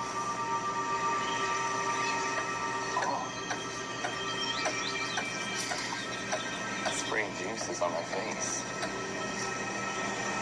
I fed one of the black lemurs a black millipede, and he immediately started shredding it to pieces with his teeth and rubbing juice from the inside of the millipede all over his fur while salivating profusely. If I didn't know better, I might think that the lemur was intoxicated in some way. Now it's just staring down at me and salivating. I'm on the northern coast of Madagascar, hoping to investigate hallucinogenic fish poisoning, so I'm going to collect fish samples, analyze them chemically.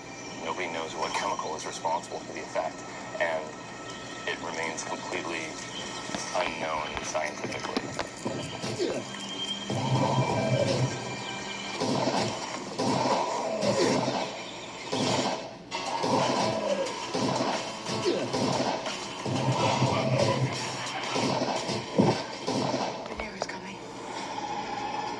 We're exposing her as weak.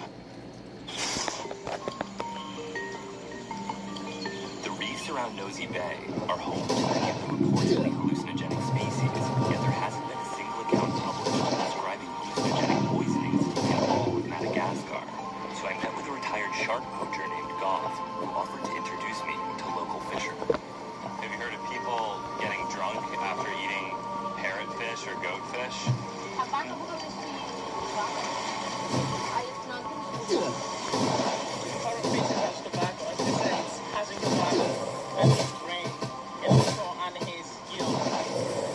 Tobacco in his brain, that's what she says.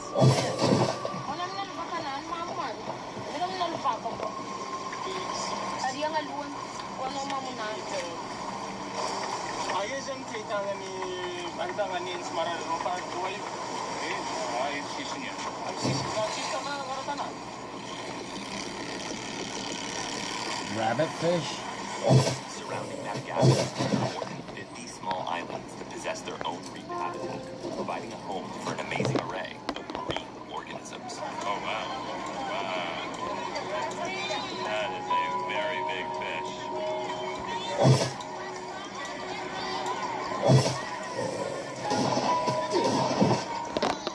Who owns this stable of fish? She does? Okay, will she talk about it? Okay, well, maybe it's the camera just ask her. There's two different vendors selling the parrotfish, but both of them became really hostile and wouldn't talk to us when we asked about it. So, no one will answer my questions about this fish. Have you heard of any local fish that produce some sort of intoxication, either hallucinations or vivid dreams? What fish produces the effect?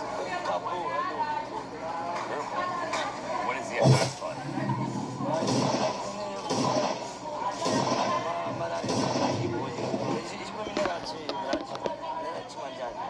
Nothing with hallucinations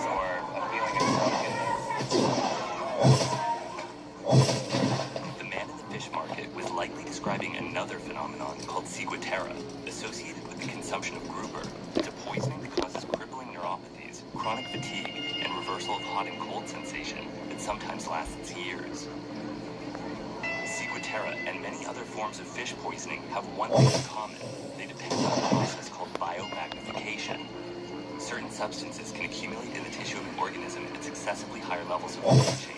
In some instances, fish have evolved and even maintain a symbiotic relationship with toxic microorganisms to harness their poisons for defense. Biomagnification of certain compounds, yet unknown, may be responsible for hallucinogenic fish poisoning.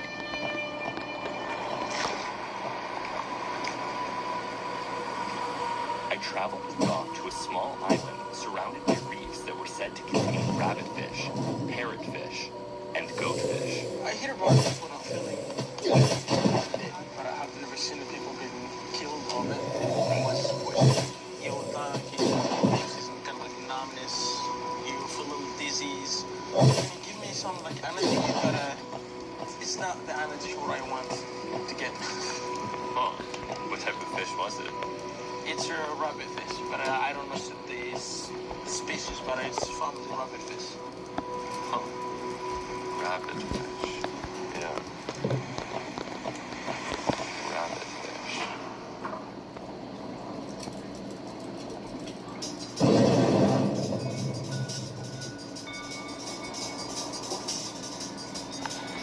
I awoke on a small island, a beauty befitting a beer commercial, but was quickly reminded of marine poisons as a local fisherman scaled a grouper on the beach. They just caught this enormous grouper near the island, and now they're scaling it. Grouper is one of the fish that's most widely implicated in ciguatera, and it seems that ciguatera is certainly an issue in this region, but no one is concerned about this particular grouper for reasons that aren't clear to me. Ciguatoxins are little known but incredibly dangerous and communicable poisons present in the flesh of some tropical fish. Due to their high thermostability, they survive most cooking practices. They are tasteless and odorless, making detection outside a laboratory exceedingly difficult. They are among the most potent poisons known to science.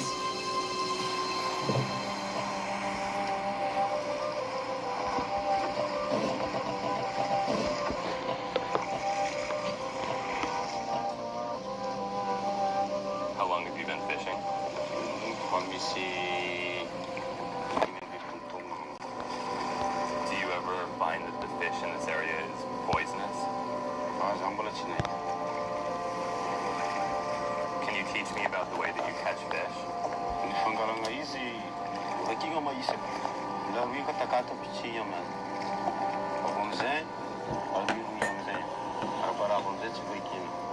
That's mixed with bananas. Oh, it is. This might be the only delivery service that Using actually bananas feels to chef-made catch the because fish. this is Cook Unity, and if you're some.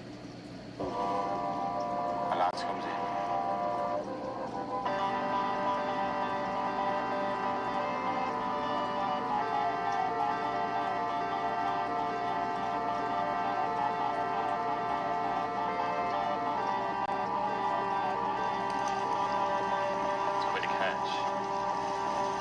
It was an impressive haul, but the trap didn't contain a single specimen of ichthyolianotoxic interest, so I rowed onward to another reef.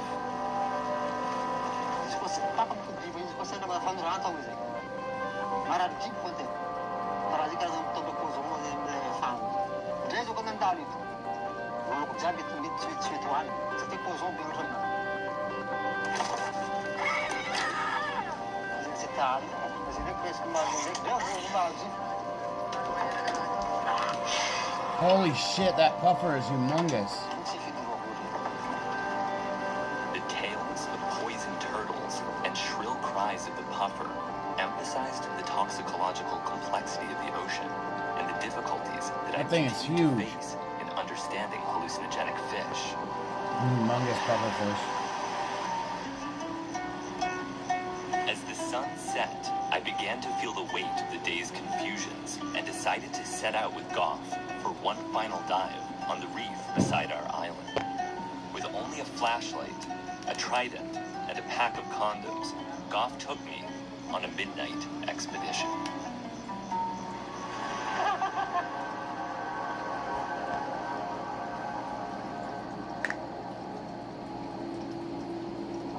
Staring across the ocean floor, illuminated only by a flashlight, I saw bleached corals, octopuses, salp chains, and organisms I couldn't even begin to identify. I began to think about the ecological role of a marine psychedelic. Would it be to simply deter predators? Or could such a compound encourage a desire to protect the delicate life below? I would have to impale small fish with a trident to find out. Goff succeeded in locating a rabbitfish, and we decided to cook it up along with a parrotfish from the market. As the fish were being prepared, I frantically reviewed the literature on Sequiterra. Both fish were known transvectors of sequitoxin. I was curious about experiencing the hallucinogenic effect, but not years of crippling fatigue and reversal of hot and cold sensation.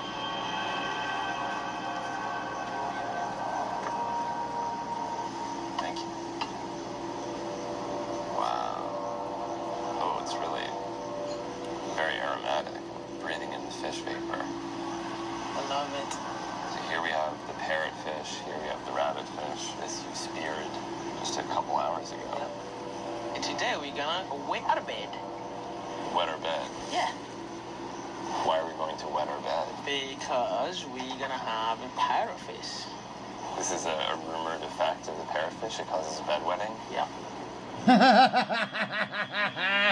They're gonna piss themselves at night because it causes them to piss themselves. Wow. Alright, here's the head of the rabbitfish. The smell is more so fresh. How do you learn to fish? I get it off from of my grandfather. It's my tribe. What tribe is that? It's a fishery tribe.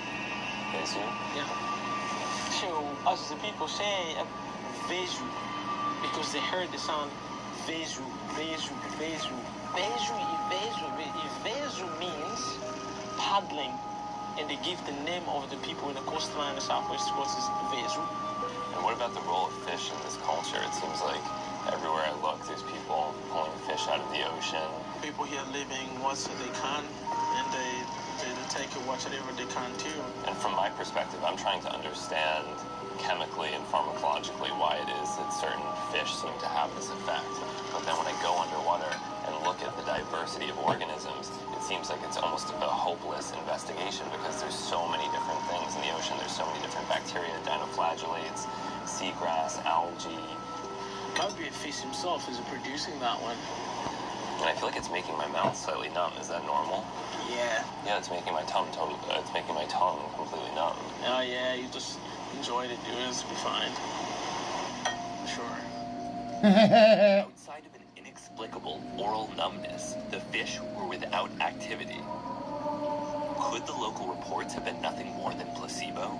I wanted to continue searching, so my next stop would be on an island where the locals are rumored not only to know of psychoactive fish, but to get high on them.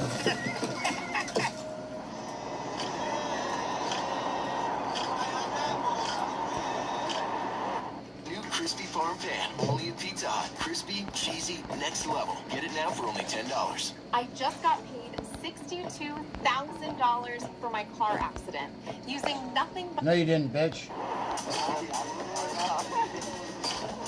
Fucking gay-ass AI garbage. I wanted to experience a different species of fish that has been used on Reunion Island for decades.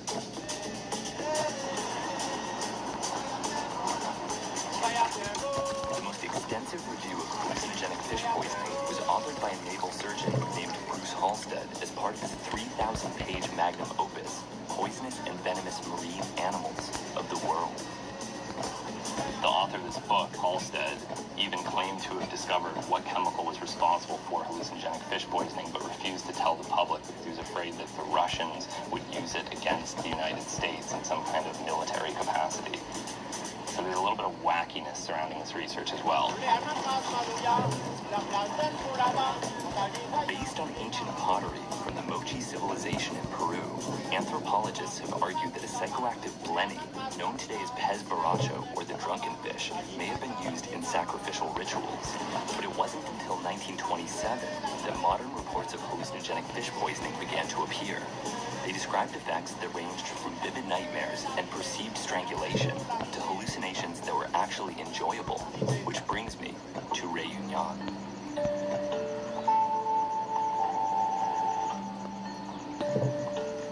Regional variation in toxicity amongst the implicated species suggests that the toxin is dietary in origin. So I began dissecting the rabbitfish and collecting their viscera for microscopic analysis.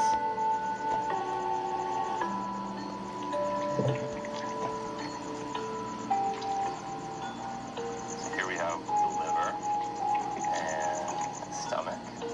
Oh wow, yeah, that's the stomach. You can tell because of the horrific odor and also the green contents, which are indicative of the algae that the fish consumes. The rest of the fish's body, I would save for chemical analysis in the United States. Some of the stomach contents are even beginning to ooze out.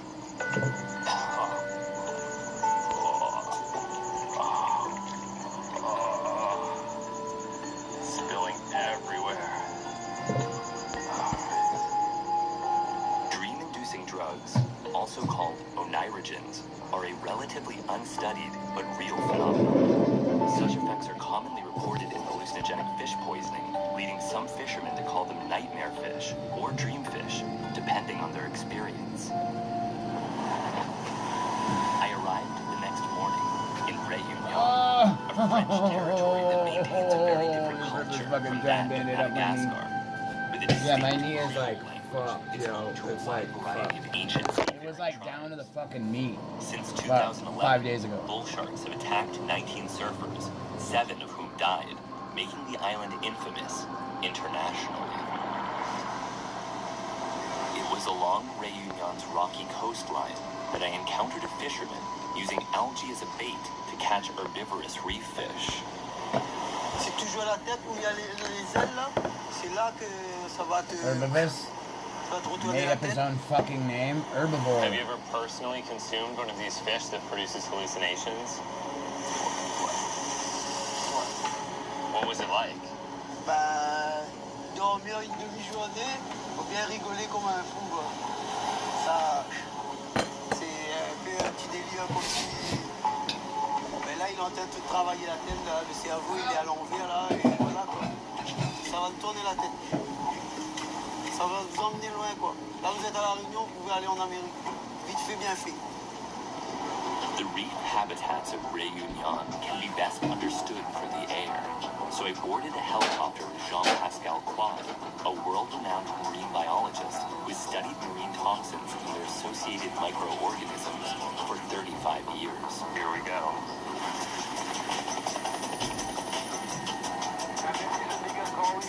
It's about 8 to 10,000 years old. It's a very young reef. 10,000 years old is young for a reef. Yes. You see, there is some question about the fish because they are herbivores. And maybe the fact which corresponds to the rivers, maybe it's a good place to find a good diet for the fish. So it's a very good place to study the coral reef habitat.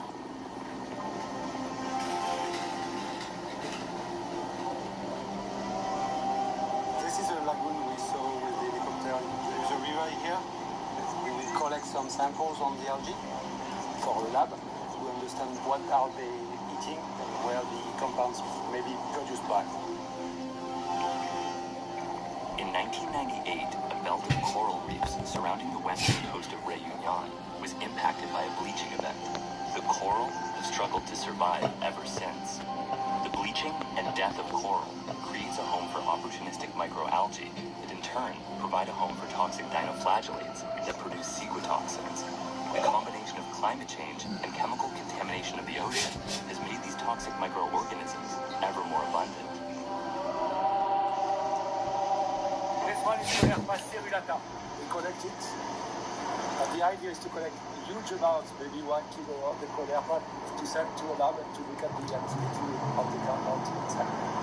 Peter Piper used the smart buying tools from Amazon Business and positively prospered.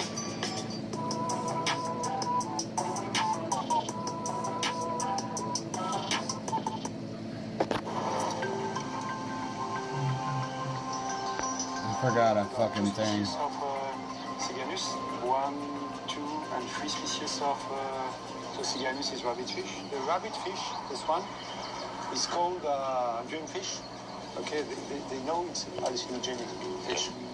There's no so much information about the compounds, so it's a new opportunity to get some ideas about the food chain involved in the toxicity of these fishes. Maybe about the algae. That's why we are going to each category and to see about their diet, which may be producing the toxins. Yes.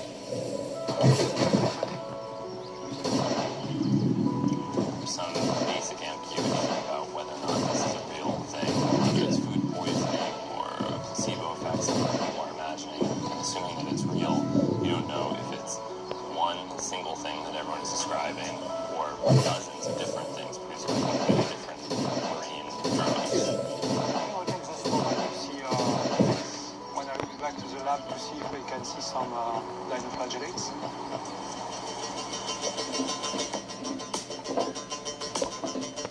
Algae that were there are hundreds of thousands of algae. It looks like there's so many things growing on top of the algae as well. Yes, we have a lot of microalgae inside and so on. Should we look inside the stomachs of the fish that we collected? Yes. After that, we close and we go very far away. The alcohol doesn't reduce the odor at all. No. I was hoping to find fragments of Caulerpa, or Lingbia, or maybe even Bryopsis, but instead, I found unidentifiable muck. There's nothing to see. It's only small pieces of the inside. You think it's feeding off microalgae or because it's decomposed in digestion? Maybe both. What about if you go deep on the bottom of it? It's only sand. It's only sand? Yep. But they are very thin raising systems. They only take the small part of the system. What we call the algal turf, in fact. They seems not to eat caulerpa, for example. So it means maybe the source maybe microalgae, so maybe not a big species of algae. Another source, like Lingbia, which is host to several cannabinoid fatty acids, or red algae from genus Laurentia, which contains So I'm gonna grab this. I was like, no, I'm gonna grab these ones and just throw them at the thing, go back and forth right now. I'm just gonna grab the stuff at this thing here, just the boxes. And unknown. It's very complicated, so it's very complicated. It is complicated. So the mystery remains, huh? The mystery remains. Just when I thought my chances of experiencing hallucinogenic fish poisoning, or ichthyoalienotoxism, or even ichthyosarceptial-telepsis were close to nil, I met with two local fishermen, known as the Creole Brothers, who are rumored to consume black surgeonfish, not just to feed their bellies, but to feed their minds.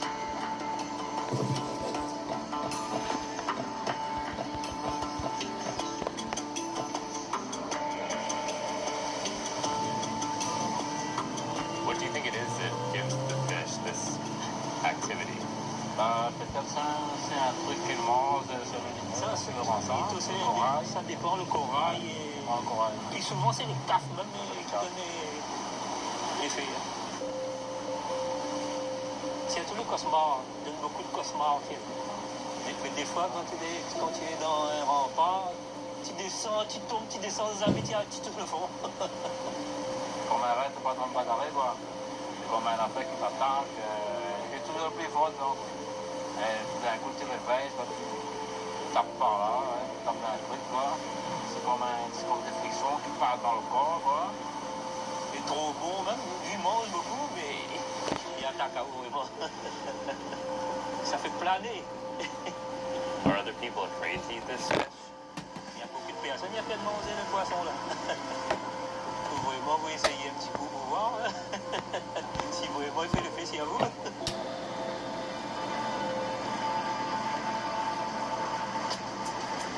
my departure back to the United States imminent, this dive would be my last opportunity to collect samples of the elusive dreamfish. This is my first time diving in water like this, which is generally off limits because of the enormous number of man-eating sharks.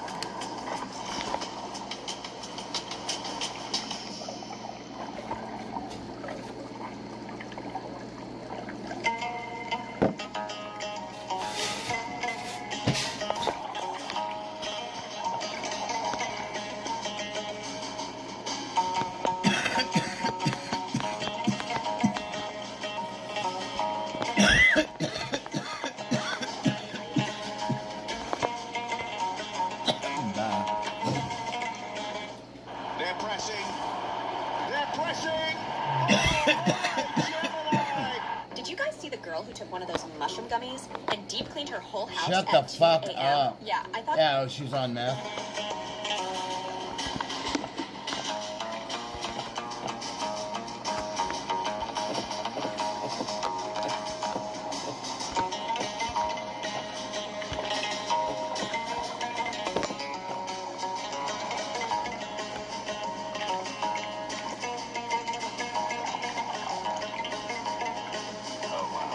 Holy shit, you got tons of those fish. Very brutal.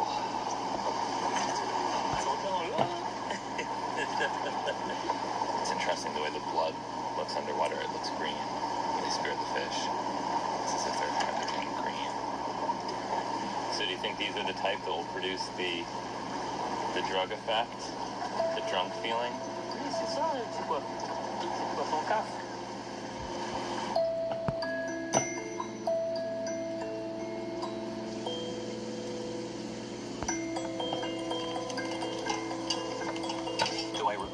Separate the fish by species and refrain from using spices that would confound any observed effect. The brothers mixed the day's catch together in a single pot and set about collecting curry leaves from their garden.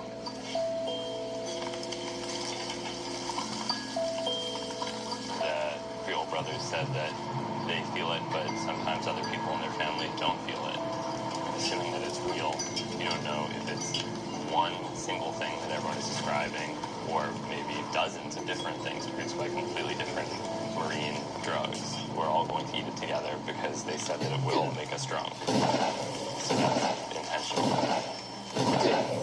Fish to get high.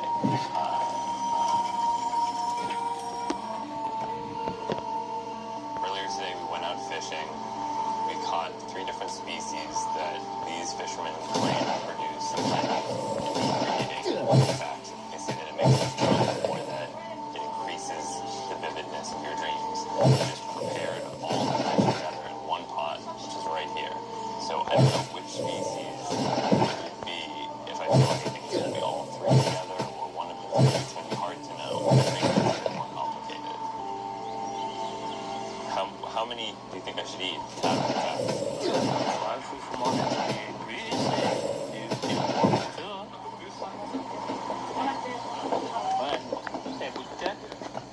Is this enough? Ouais, c'est bon. Bonne sauce.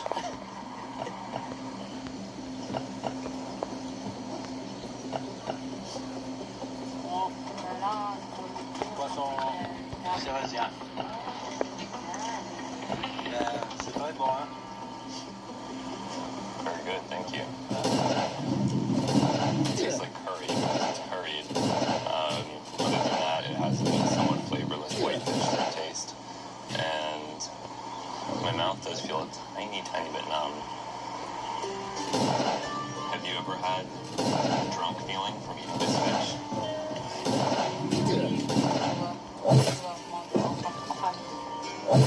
Why do you eat in the family? C'est pas le plaisir, c'est pas l'habitude de réunir en famille, en permanence, en famille, voilà. It is active psychologically? Voilà, justement, nous avons ça comme ça, ça va arriver, plaisir pour nous. Cet effet-là, c'est pas ça qu'on mange, c'est pas son cas. Are the dreams good dreams or are they nightmares? Oui, les deux, cauchemars, les deux, hein.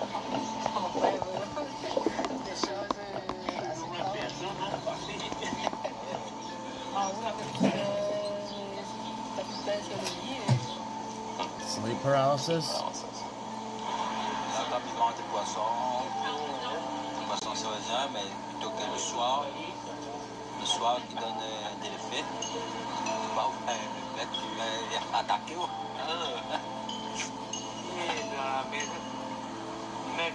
He's like, should I have eaten this? Is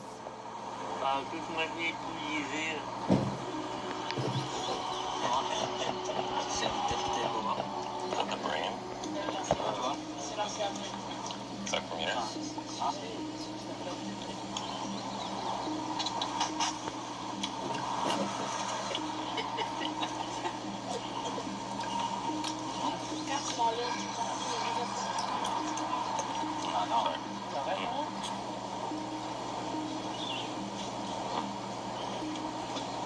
She did on their head?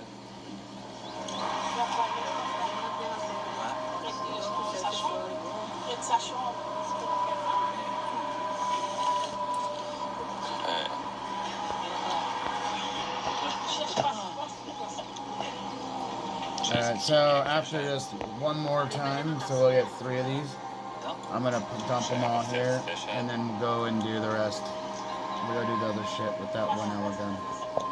And then we'll call it.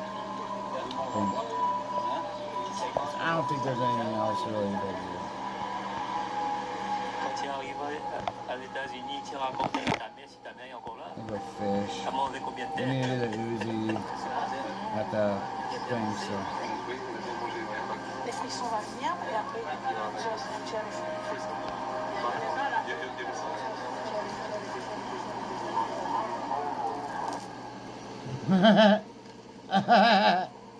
He's out. Just take classes, take charge. Start your comeback today at purdueglobal.edu. Ken doesn't know everything, but he does know if you bundle your flights. Shut the fuck up.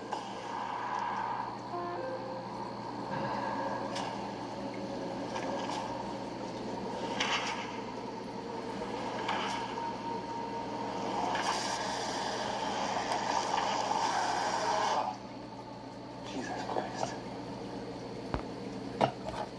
My whole body went numb, and I dreamed that the camera crew had taken my mattress and put it out floating in the ocean as a prank or something to get good footage. And it seemed completely real, so vivid.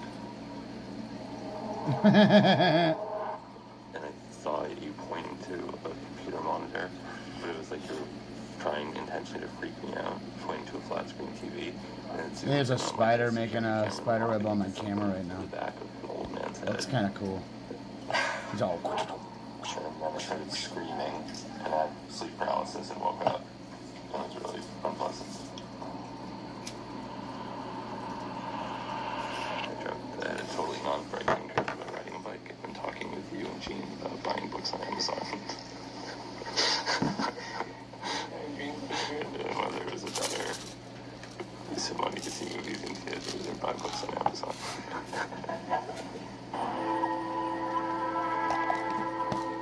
When I awoke the next morning, the numbness was gone. I'll get you worms tomorrow or the next day, okay? In my sleep, I had traversed oceans and continents. The effect of the dreamfish, whatever it may have been, seemed to have worn off.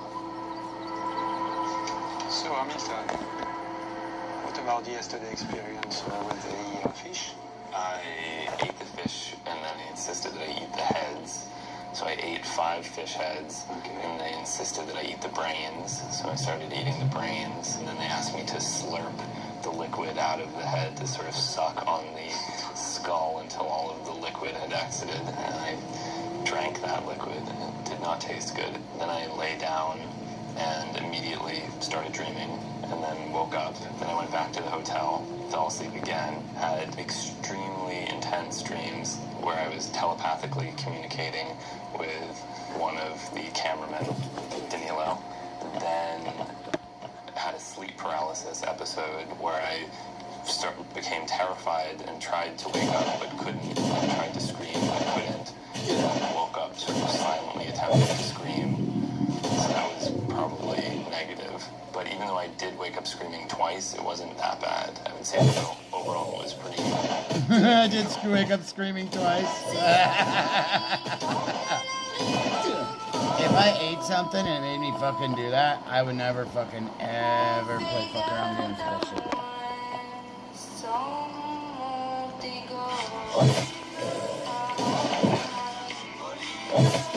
The time had come for me to leave Madagascar behind and return to the United States.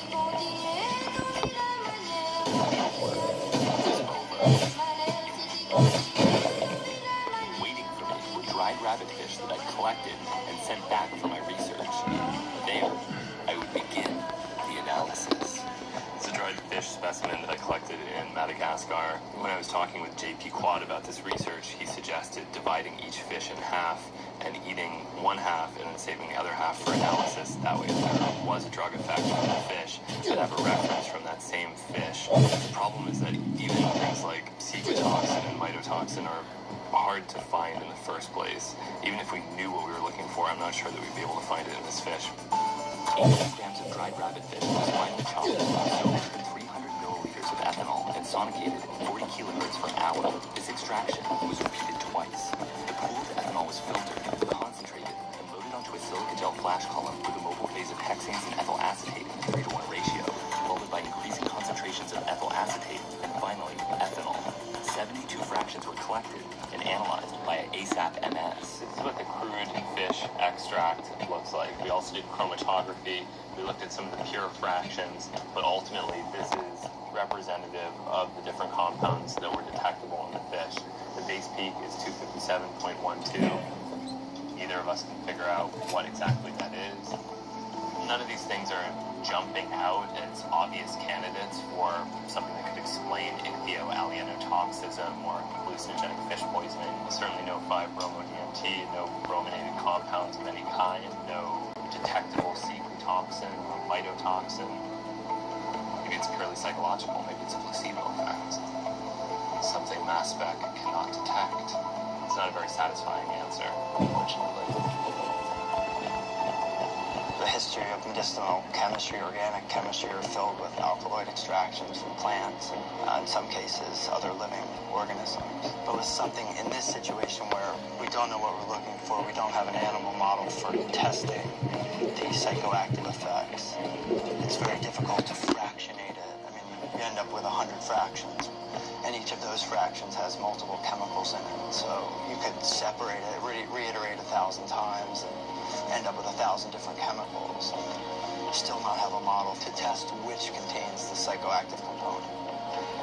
The fish, there were multiple species that were implicated in this effect, so it becomes very difficult to know where to begin. Right, yeah. I mean, is it even one chemical? It could be multiple components that are contributing to the effects in different geographical regions, even different seasons. So I think it's a very difficult issue. It's a fascinating one, but I think it's something that would require someone that is willing to dedicate a career to solving. In a world where the majority of organisms possess neither the ability to hear nor vocalize, the common language is chemical. These organic chemists of the deep have created an ever-evolving pharmacopoeia, with drugs and poisons emerging and disappearing as the chemistry of the ocean is transformed by the impact of human civilization. Somewhere between science and cryptotoxicology, the identity of the hallucinogenic fish poison has eluded researchers since the phenomenon was first reported. But that doesn't mean we should stop looking.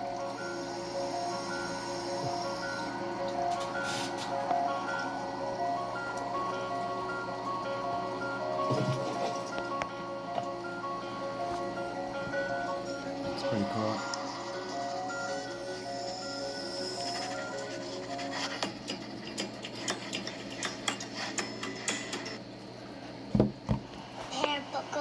Ooh, I love these. The ones where I chew it, the further and further it gets.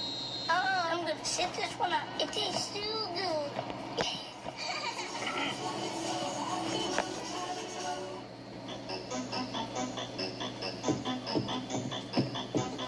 Replacing underground.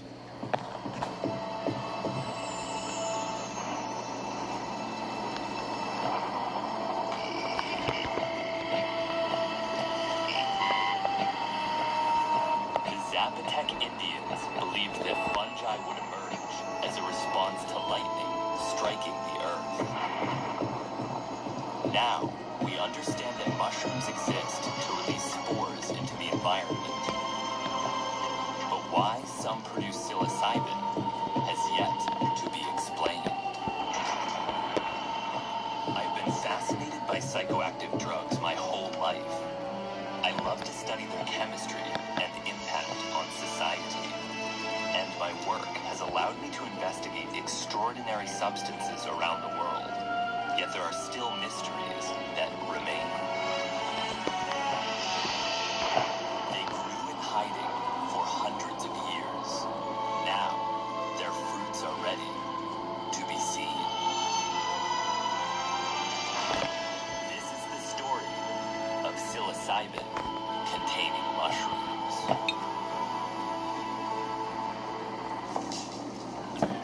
I'd been hoping to interview a clandestine mushroom grower for months, but expected them to be a secretive and untrusting bunch. I knew I'd have to use advanced investigatory tactics to infiltrate their inner circle.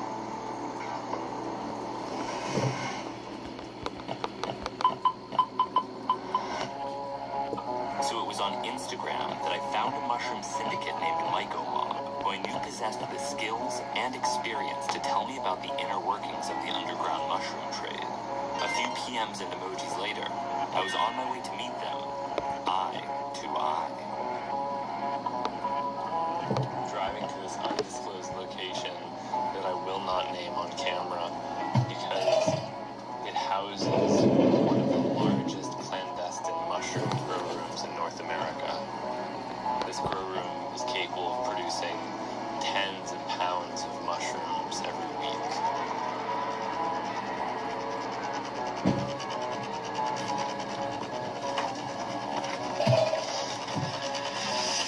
Yeah, nice. A big eyeball. Very nice. Do you want to tell me about all these tubs or what's going on right now? What am I looking at? Well, these are all mono tubs. Just the one strain golden teacher going on right now. Why golden teacher? It's a good strain that people will enjoy and stuff like that. And rarely have bad trips on. What is the demand? Very high. How high? Well, we can sell them as fast as we grow them. Since the beginning of clandestine mushroom cultivation, virtually all growers have favored the same species, Psilocybe cubensis. It's not the largest or the most potent, but it's highly adaptable to the needs of humans who control its artificial propagation. After decades of genetic manipulation, these strains won't survive in nature without the human hand. And humans couldn't have bred them without the guiding hand of nature. How does someone learn to do this? Internet. Lots of research, lots of trial and error. It seems very friendly to me, but I guess this is also a somewhat sketchy thing. It's definitely still illegal. That's why we're wearing masks. Like a room where a surgical procedure is performed, a mushroom grow chamber must be almost completely sterile as possible, because any contamination that enters these bins could destroy the entire crop. And this crop represents months of work, years of research, and thousands of dollars. Oh, wow. Some pretty decent sized bins. It'll be full-size mushrooms within a day, maybe 2 days. Just the fact that you have to disguise your identity says a lot about this sort of work. What do you think about the laws surrounding mushrooms? Well, I think they were created by people who had no idea about anything about mushrooms. Most people that do make those laws, they've never tried these things. They're probably the worst person to ask. The least informed. Can you tell me a little bit about how this sort of work differs from other realms in the drug dealing world? Well, I'd say it's a lot safer, that's for sure. Being a meth dealer and a heroin dealer, you'd definitely be susceptible to a lot of the dangers of the street, right? Like, mushrooms are a pretty calm market. People don't really have, like, battles or wars, or it's not really as contested over as a lot of other drug markets. It's more peaceful. Oh, for sure, yeah.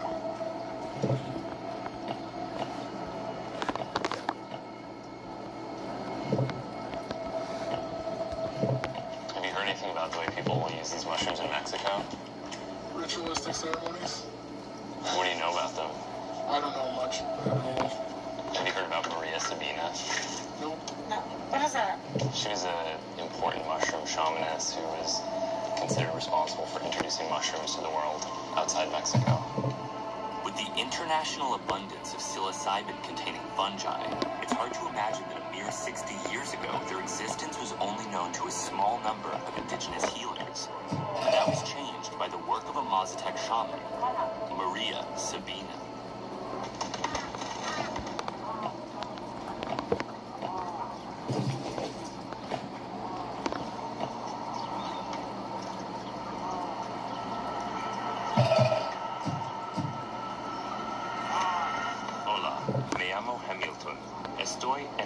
De Jiménez, una ciudad muy famosa por los hongos mágicos.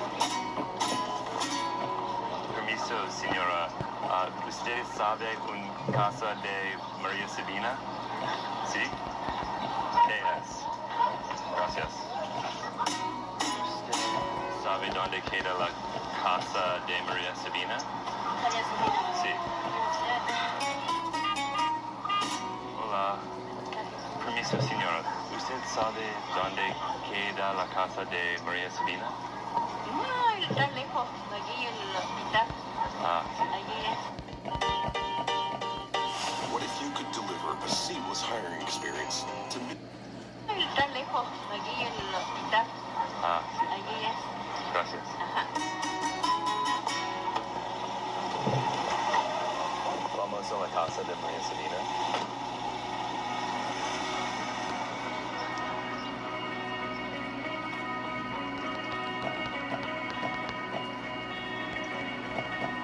Oaxaca is one of the poorest states in Mexico, and these indigenous regions are especially poor.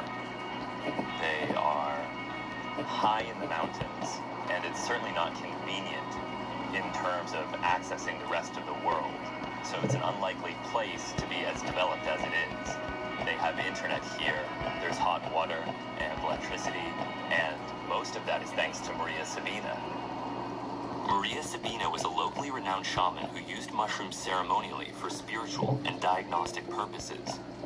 But she became world famous when she introduced her mushrooms to a banker named Gordon Wasson, who wrote a widely read article about the mushrooms in 1957.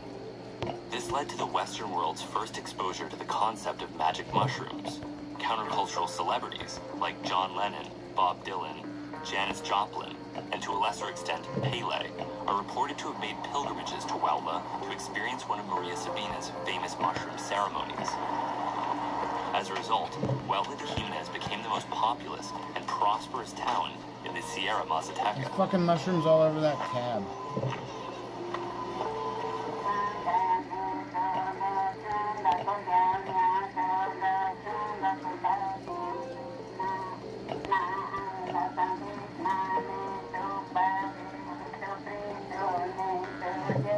I'm gonna take a minute for myself. At the home of Maria Sabina, I met with her grandson Feligonio Garcia, who studied under her as a child and became a mushroom shaman himself. You gotta pull this out, put that other one on. Actually, I'm gonna be opening the meat ones, so all the other ones, I'll take a thermite one. So we got 3 up there already. Right. So, but now I understand that no one in Huelva is collecting their own mushrooms. How does that work?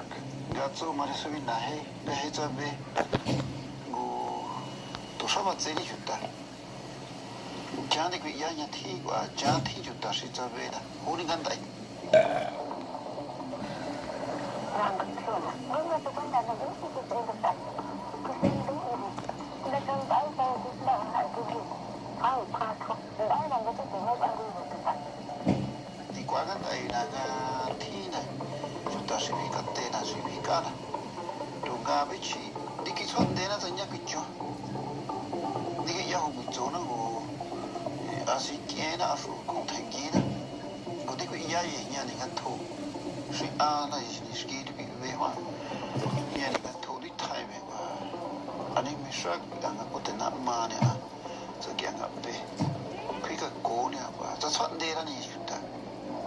left Vilagonio with the hopes of observing a mushroom ceremony, but at the height of the dry season, the crucial ingredient was missing. Guala is an unusual city. It's famous for mushrooms. People come here to undergo traditional mushroom ceremonies. They come here to buy mushrooms, but it's not a place people go to hunt for mushrooms. The spots where the mushrooms grow are very secret. They're places that the shamans don't necessarily even know about themselves. There are a small number of people in this community that go out into the mountains and they collect mushrooms, and they don't tell anyone where they find them because that's their source of income. There are 3 species of mushroom recognized by the Mazatec shaman. San Isidro, or Psilocybe cubensis, Pajaritos, or Psilocybe mexicana, and the Durumbe, which can be either Psilocybe caerulescens or Psilocybe zapatecora. But finding them in the wild has proven to be difficult. I met with a local mushroom enthusiast outside my hotel who told me he didn't know where they grew, but suggested I talk to an artist who uses mushrooms to inspire his paintings. Un hongo en el ojo. Me gusta.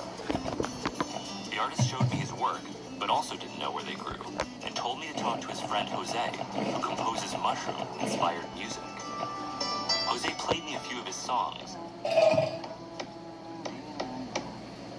but said he hadn't seen fresh mushrooms for months, and mentioned a friend named Charlie, who had. Great.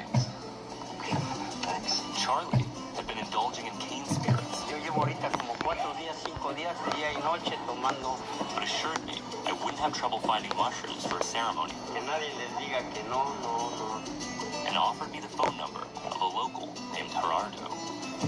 When I texted Gerardo, he responded with a photo depicting caerulescens of unspeakable enormity. Holy fuck, those are huge!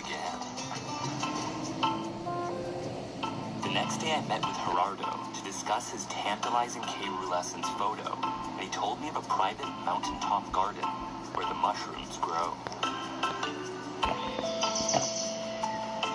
Tenemos un desafío de encontrarlo, pues sí, podemos encontrarlo. Maria Sabina's great-grandson was as interested as I was, so he tagged along. Ahí donde vamos precisamente es porque destilan el aguamiel de la caña, y de la caña sale pues el bagazo, allí se tira y entonces ahí brotan esos niños que ayer les mostré. Esta es la gran caminata para sacar todo lo malo que hay dentro del cuerpo. Es colesterol o cualquier cosa. Del cigarro aquí sale todo. Taco Bell's Lutz boxes. Choose the $5, $7, or $9 box now with new fajita street chalupas. Never rush to sue the other driver after a car accident. Shut up. There may be a much smarter way to get... Es colesterol o cualquier cosa. Del cigarro aquí sale todo. Hola, señor.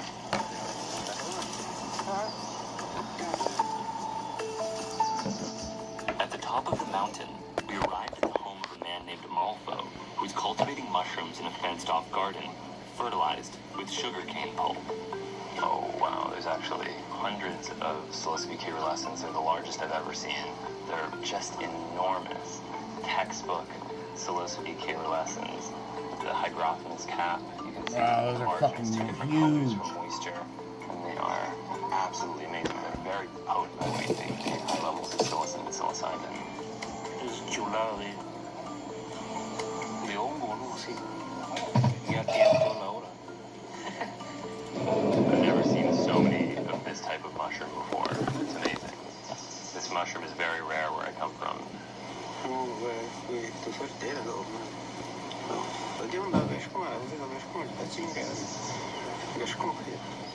Why are these mushrooms so large?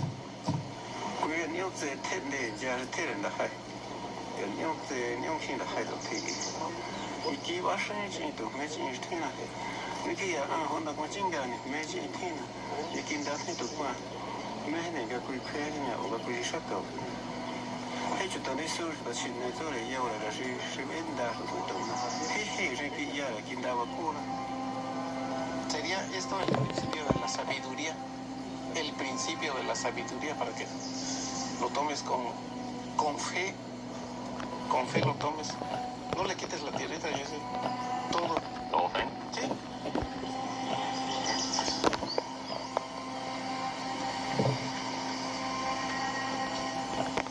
Hay que comer esto. Todo. That's nice. Hey, gracias. Así es del tamaño del Dios, el Rey de Reyes y el Señor de Señores, ¿no? Como dice la Biblia. ¿Le puedo dar un abrazo? Ah. Gracias. Sí, yo te agarro las piernas. Sales. Ah, ahí va. No tengas miedo. No tengas miedo. No tengas miedo. Oh, wow. It's a lot of dried mushrooms. So you are able to dry these mushrooms. 10 ounces of dried psilocybin caerulescens up here. This really is a magical garden that you have. Unbelievable. Are these all from this season? So I think this is where the cane processing goes on. I can already see probably 100 drying mushrooms over here on this altar with a depiction of Jesus. And here there are thousands more. Wow. 50 pounds of mushrooms at least.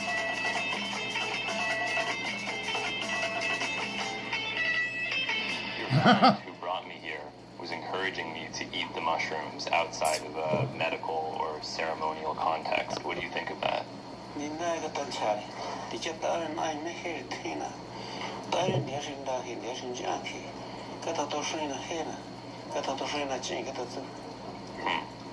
And that's an internal thing? I do that silently in my head?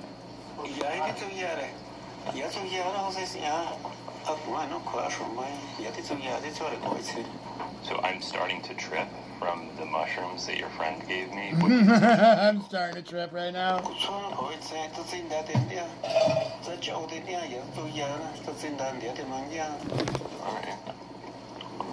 It's very beautiful.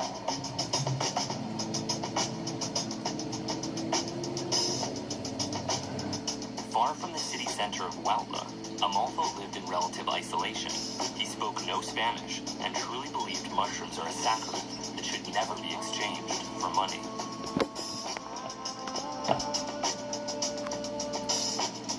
All these mushrooms were just picked from the garden. They're amazing looking. As a parting gift, he insisted I take a bag of fresh psilocybin caerulescens from his garden for ceremonial use. Holy shit.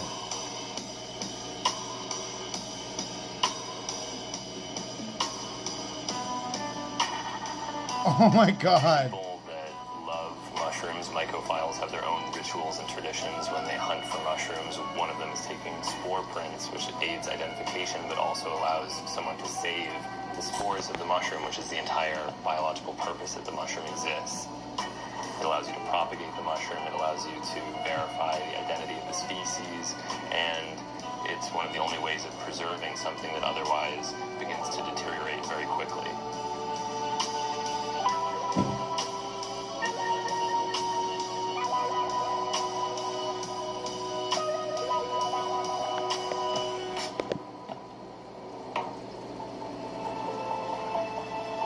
Is that gonna be the mother? Spore prints have been used to identify mushrooms for almost 200 years. But not everyone is using spores for taxonomic analysis.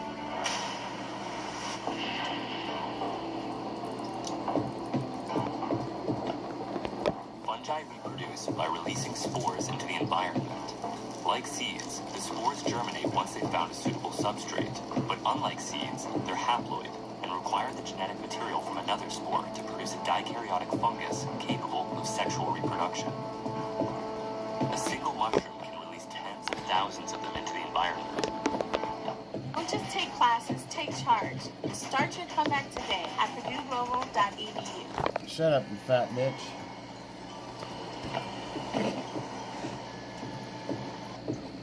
A single mushroom can release tens of thousands of them into the environment. What I'm doing here is putting some spores on a couple sterilized egg that I got here.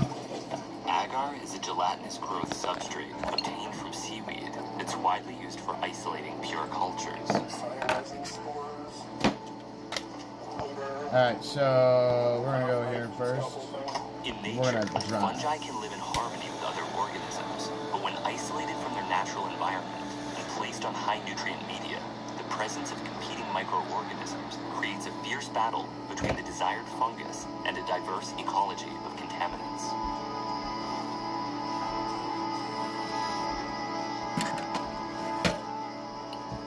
Most of the stuff that I've learned is just general information on the internet that I've done experiments with other things and different variables and came up with a method that works. You don't want to scrape up something.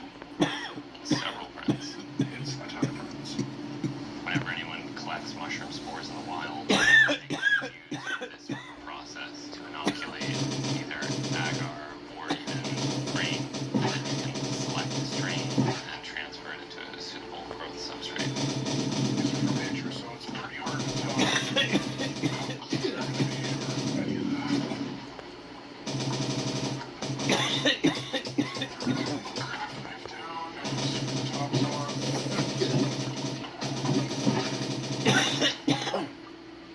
After an agar wedge is removed and has been used to inoculate a jar of sterilized grain, the jar is ready to set the next pot in a dark room where it begins to colonize.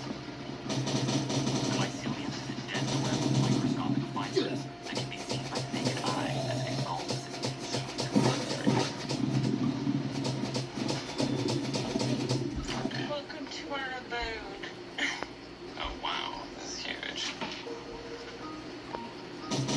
This is where the magic before the magic happens. The mycelium is growing from one grain to another. It's taking over the whole jar. It looks beautiful. You know, it just looks down here, I have enough to make about 8 more totes. So totes. After we clone them, jar to jar, where we put some spores in there, they'll come into here so that they can inoculate. It takes a lot of work. Cleaning stuff, shaking up these jars, fatting them. So why do it? People like watching babies grow and shit. I like watching these babies grow. But, that and the money, you know? There's another type of microphile who cares not for cultivation, but for the thrill of discovering new species in the wild. Here's a little marasmus. Oh wow, look at that. Arscopium vulgare. This is Amanita from section Dahinate. Oh wow, that is Philosophy Americana. Amazing, it's the first time I've ever seen this. Alan Rockefeller has been studying the distribution of psilocybe in Mexico for more than a decade. There's a really cool Zuleri. Another Amanita from section Lagadella. Is there anything deadly enough to rid of them? Is that amninoscaria? Huh, it is. A new species of Mexican bioluminescent messina. Yeah, Satharella. Satharella.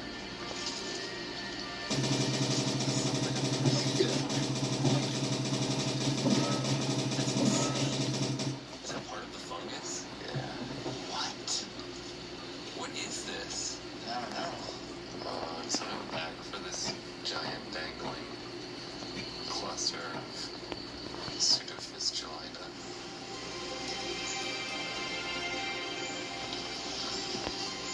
Alan travels each year from his home in England to Mexico, where he spends months photographing and discovering new species of fungi. It's very neat habitat. And the clouds come in about 3 p.m. every day and the whole place goes over with fog. And it makes it really interesting and diverse place for plants and mushrooms too. How did you find this location? I spent a long time looking for it. We drive around the different cloud forests of Mexico. And whenever you see a landslide, you check the bottom of the landslide near the river. The place we're going in is over here. When did the interest or the obsession with mushrooms begin? I was walking in the forest, just took a hike, and there was mushrooms everywhere. And I wanted to learn which ones were poisonous,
spot I found in all of Mexico.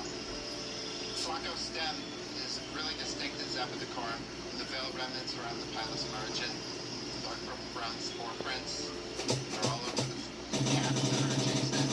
There's a full spore print on the stem. You can see the group losing right there. You can see Zapotecorum is almost the only mushroom that grows here. And it's not a coincidence. They really like these landslide areas, but not a very fresh landslide. They're like landslides that are a few years old. It's one of the largest, one of the most beautiful, one of the most potent psilocybin-containing mushroom species, and I've never seen it in nature before. It's truly a glorious thing to behold. This is one of the original ones that was used by the Aztecs, right? Yeah, the Zapotecos. It's named after the Zapotecos. And it's pretty hard to find.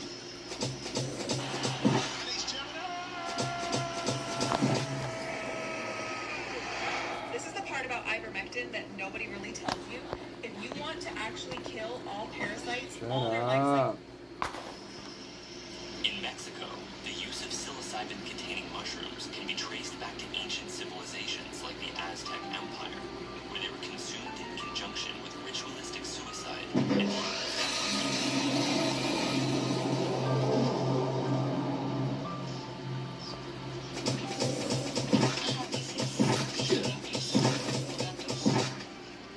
dices especies de psilocybin. At the University of Guadalajara's Fungarium, I met with mycologist Laura Guzman, daughter of the legendary Gaston Guzman, the leading expert on the taxonomy of the genus Psilocybe. Mi papá era uno de los que identificó el hongo que representan en una cueva en España como Psilocybe hispanica, una especie alucinógena, y que entonces se pensaría que a lo mejor bajo la influencia de los efectos de ese hongo tuvieron visiones que ellos plasmaron en las cuevas. En una pintura en la iglesia francesa, una manita muscaria, entonces piensan que tanto Adán y Eva lo que están ahí consumiendo no es la manzana de ese árbol, sino es el hongo alucinógeno que le hizo tener. Makes sense. Adam and Eve didn't eat the apple off the tree, they ate mushrooms off the ground. De la religión. This also is hallucinogenic psilocybin.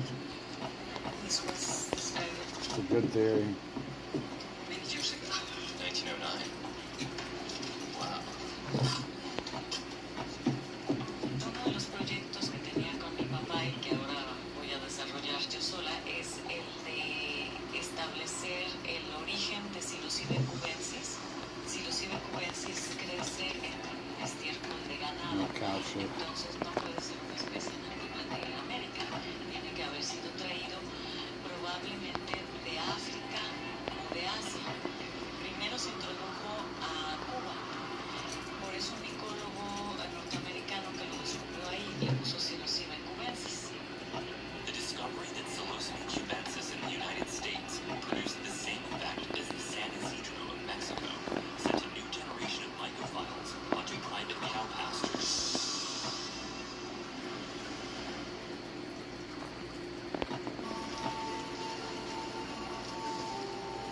Got two pastures next to each other, right there. A friend of mine's got the other. And I was going down through there, and I looked up at Bill's pasture. This guy's walking around in the back. I let him get up out there to that catch something right there. I said, "What are you doing?" And then that robber, that poor boy, had scared him so bad. Oh my God. And I said, "How'd you get in there?" He said, "I walked across into the burning circle." I said, "Well, get back across that road and don't come over here again." Conservative farm owners were dismayed to find the dung of their cattle was the preferred substrate for a mind-altering drug. Why don't you want people on your land picking mushrooms? Because it's a liability. They go in there and get hurt and turn around and sue you. And I think it's a stupid thing to do. I don't use drugs, and I don't think anybody else should. I think it's a drag on society, and you get these people that are addicted, and all they want to do is lay around and do down drugs and don't go to work and collect welfare. So From mushrooms?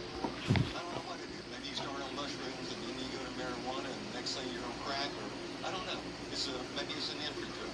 You know, do something. Don't be on getting out here and making mushroom milkshakes or whatever they do with it. Like a mushroom milkshake.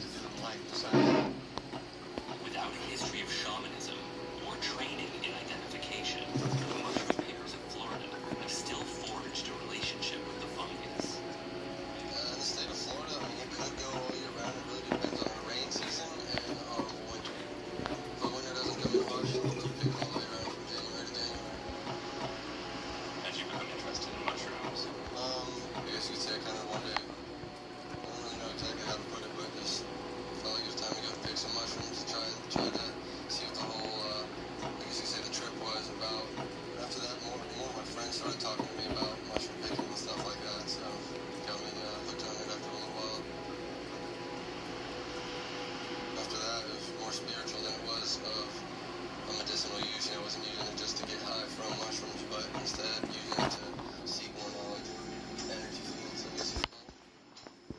Psilocybin is definitely something a lot of people seek. And they're connected.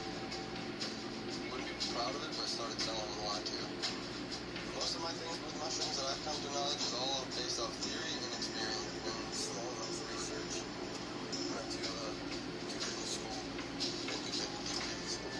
Glad I didn't drop out. Exciting, exciting.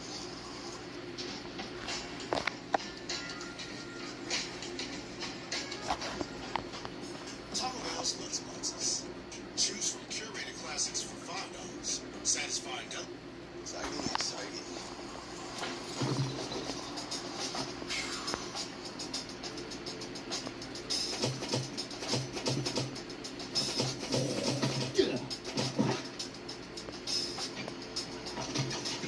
Sweating up a storm, sweatily walking through this cow pasture, inspecting cow dung presence until it's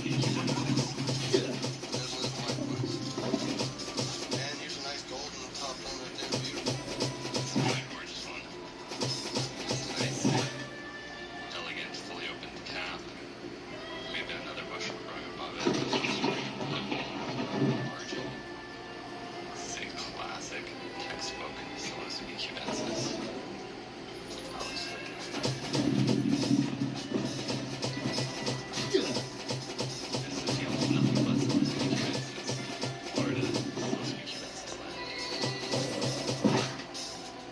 I never understood how people have bad trips on mushrooms because the dopamine joy that I feel every time I do them is weird because it's not like ecstasy where it just like pumps you full of happiness and then you come down and you're sad. It's like a lasting peace.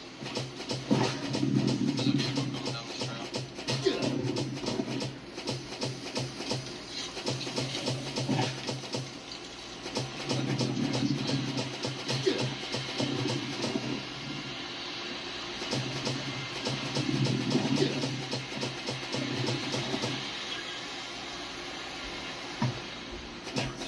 Psychoactive phenylphenolarium and returned to the hunt.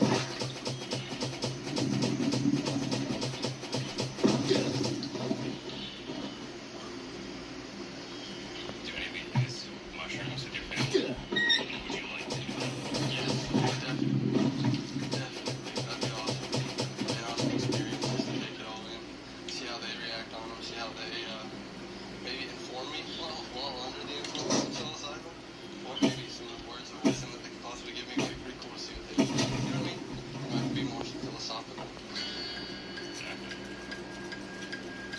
While most Americans wouldn't consider the psychedelic experience something to be shared with family, amongst the shamans of Huautla, it would be unnatural to do it any other way.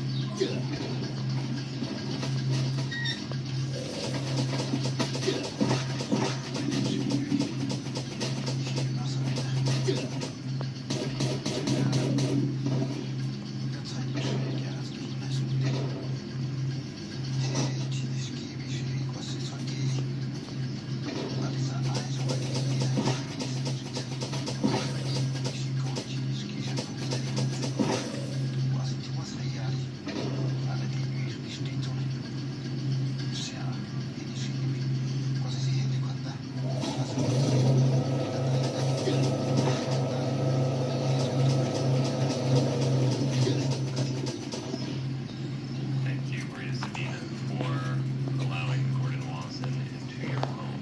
I think that hundreds of thousands or millions of people have benefited because of your generosity and the way that you shared information with outsiders, which is a good thing. 31 years after Maria Sabina's death, the use of psilocybin was being recognized by the medical establishment for treatment of depression, cluster headache, OCD, and addiction. And as I head to a ceremony with Philadelphia, I remember that medicinal use in his family is where it all began.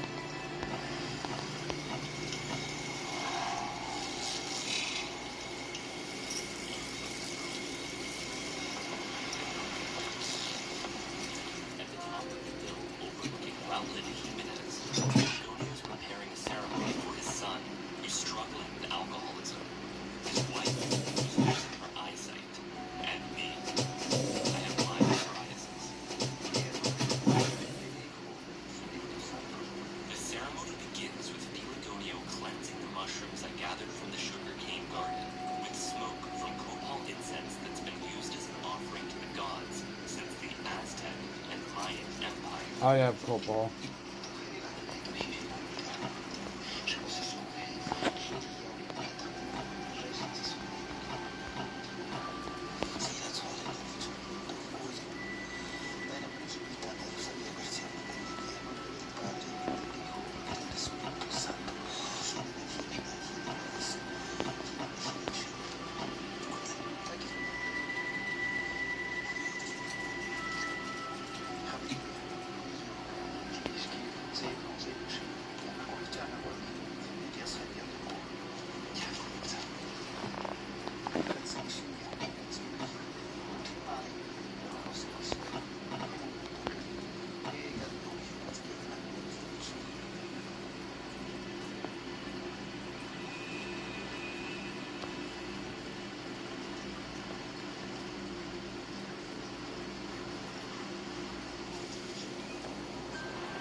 You're fucking shut down.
Skelco vulgare. Have all furthered the human-mushroom partnership in their own way. And when we become a society that can embrace the mushroom, then, and only then, can we embrace each other. Gracias.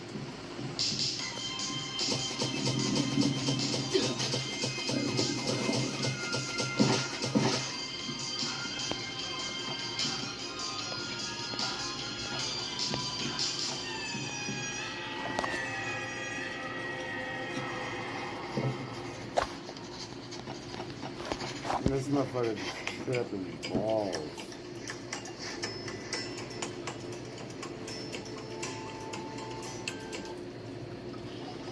Hey, excuse me. Can I give you back shots, or should I double it and give it to the next person? Back shots? Are you kidding me?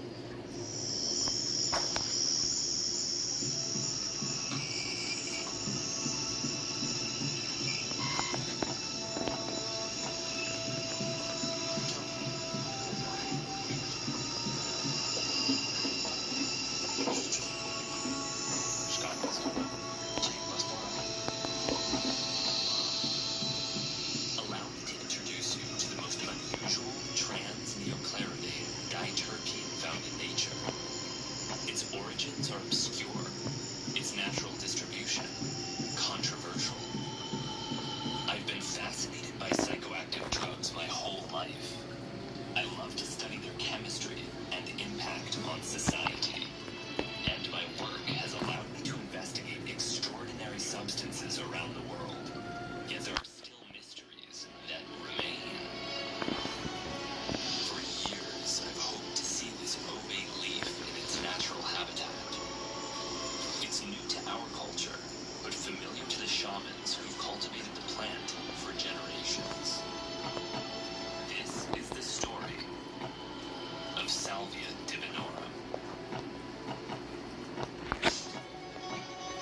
There's a plant that holds a special place in my heart. It's a rare, perennial sage called Salvia divinorum that's only been found growing in a 200 square mile decagon of mountain wilderness in Oaxaca, Mexico. The plant is consumed ceremonially by the indigenous Mazatec people, who refer to it as Shka pastora, or the shepherdess. Glandular trichomes lining the underside of its leaves secrete a resin containing salvinorin A, the world's most potent, naturally occurring psychedelic. For generations, Mazatec shamans were the only ones with intimate knowledge of salvia's psychoactivity. But in the 1990s, it entered the commercial market as a smokable extract that often frightened users who were unprepared for its extraordinary boons. I first became interested in salvia as a teenager when I extracted and purified salvinorin A, leading to a lifelong interest in psychedelics and chemistry. I'm even working on a new extraction procedure with my friend, Dr. Monroe.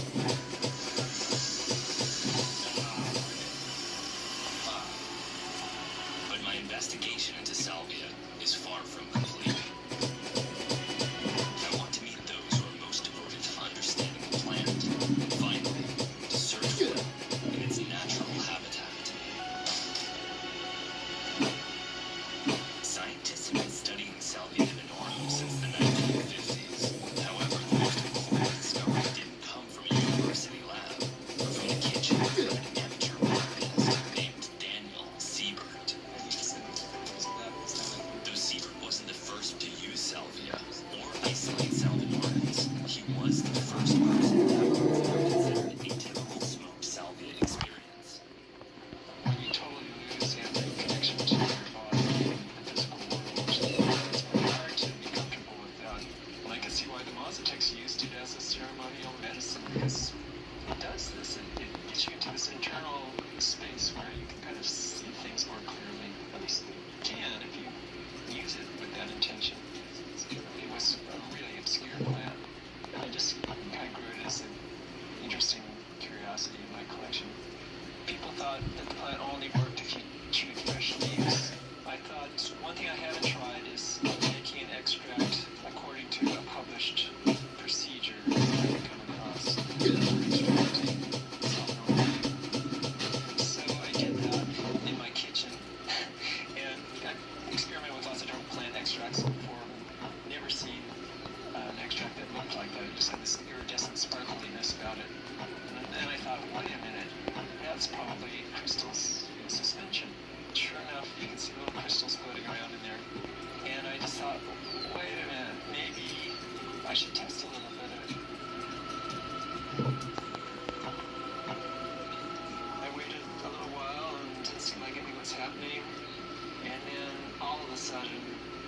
was just gone to this reality. I was just in some disembodied state, completely disorientating, and I didn't know where I was. Suddenly, I noticed that it wasn't my house. It was my grandparents' house, the way it was when I was a child. Not only was I in the wrong place, it seemed like I was in the wrong place in history. It was scary. I thought I had died. I didn't know what happened. I was just gone. And then eventually, somehow, I did come back to my house and looked around. I just was like, wow, that was amazing and weird. I'm so glad to be alive. And then it hit me like, yeah, this is it. This is the chemical that's responsible for the mind-altering effects of cell and RNA. No question about it. Siebert's kitchen extraction opened the door to the commercialization of salvia, first as a curiosity for the psychedelic elite, and soon after as a fixture in head shops across the country. So now people knew that the plant contained a powerful hallucinogen and how to go about getting effects from it. Booking.com, booking.yeah. I found myself in a time in my career where I needed to finish my education. I took three. And how to go about getting effects from it. Entrepreneurs recognized the opportunity to profit from a new drug that was both potent and legal, and supplied salvia to a public with no understanding of the plant or its origins. The effects of smoked salvia extracts are dramatic. Immediate onset, short duration, and a complete loss of connection to consensus reality. And starting in 2005, a video hosting service called YouTube made it possible to share these once private experiences with the entire world.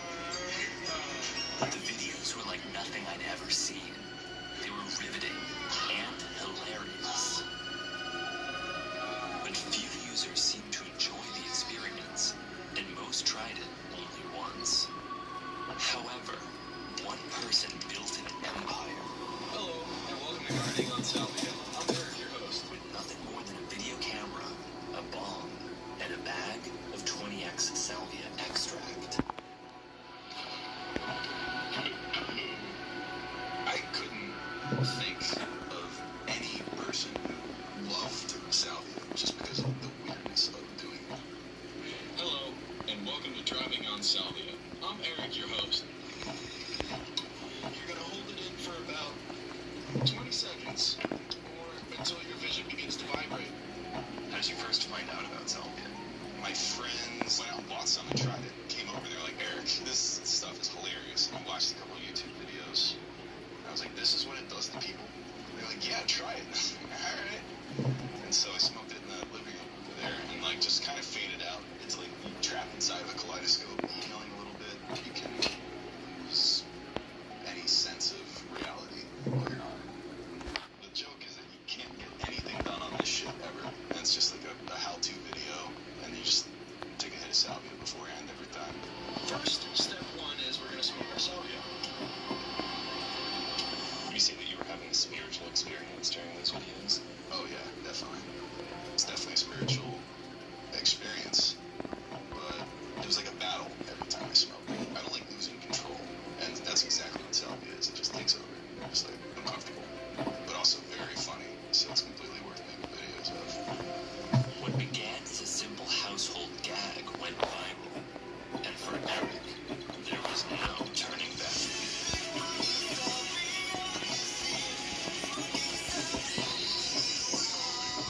For some reason, it connects with a shitload of people. News coverage, such as this segment on ABC's Nightline, talk about the word salvia, sensationalized a drug that most users found unpleasant, and few had tried more than once. Out of their minds! Their scare stories served to incite a moral panic about salvia's perceived dangers.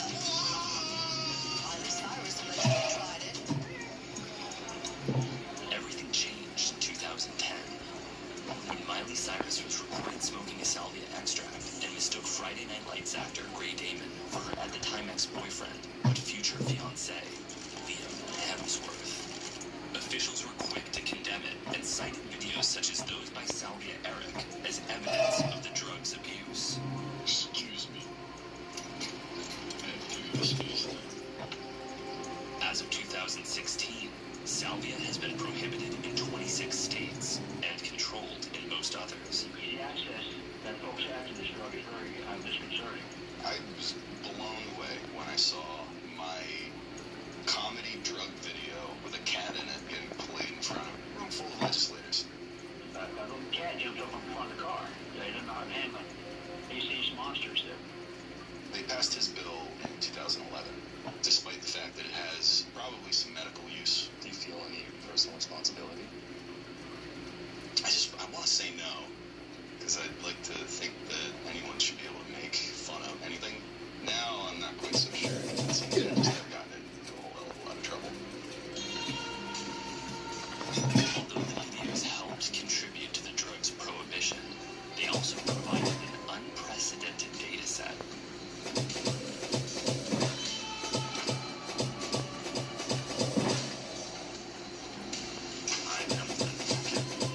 James Lang is a sociologist who wanted to study how salvia is used in a naturalistic environment.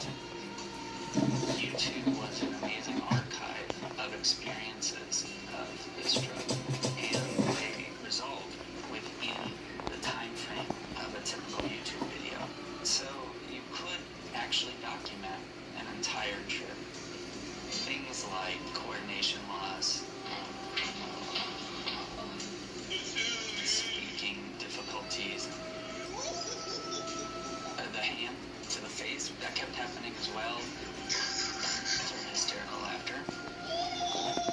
These are all clues to say what parts of the brain is being affected by this drug. It's really common to see folks try to leave the environment. It has something to do with kind of the fight or flight, coordination loss.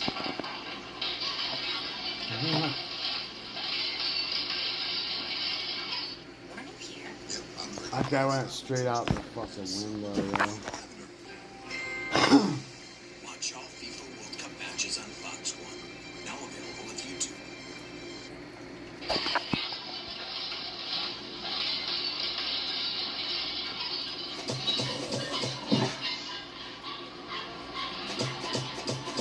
Some of them says these sort of videos as tarnishing the entheogenic approach to salvia, where people are using it for some sort of spiritual purpose. These are documents of people's use of drugs, and we can learn from them.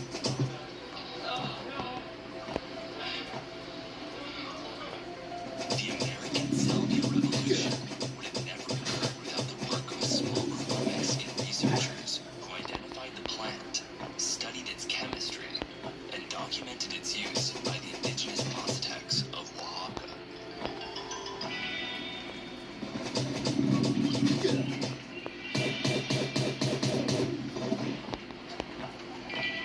In 1973, Mexican psychiatrist Jose Luis Diaz participated in a traditional salvia ceremony and published his findings in a seminal report, Ethnopharmacology and Taxonomy of Mexican Psychodysliptic Plants.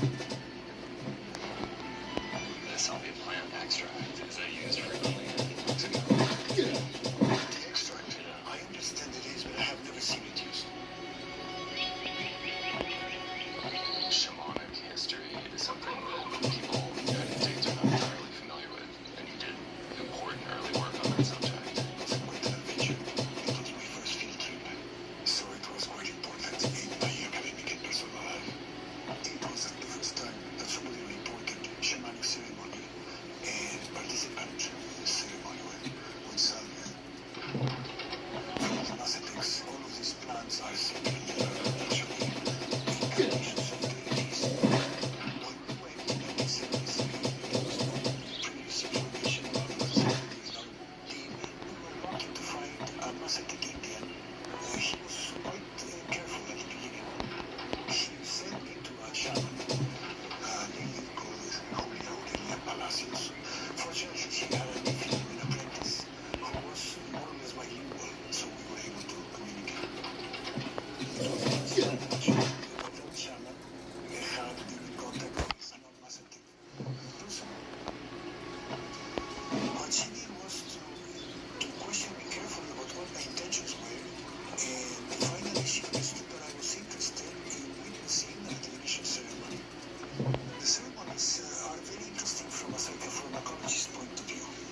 C4.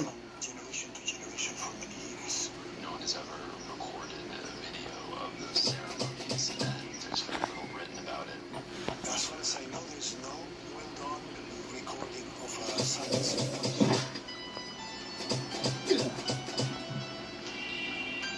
40 years have passed since Diaz did his fieldwork in the Sierra Mazateca, and I hope to learn if the traditions he observed have remained the same. You recorded the ceremony that you had. What happened to those recordings? In one of those trips, disappeared. It was quite a loss. Wow, so this seems to be very interesting for you to find someone. I know. The chant is magnificent. When one, as a Western scientist, goes to tools colliding in a certain sense.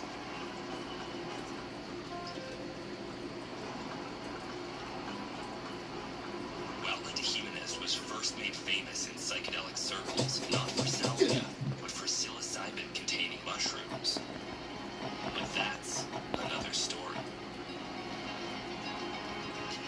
The road to Huelva from Mexico City is 200 miles, the final 40 of which are bent into 378 hairpin turns lined with crosses marking the location of fatal accidents.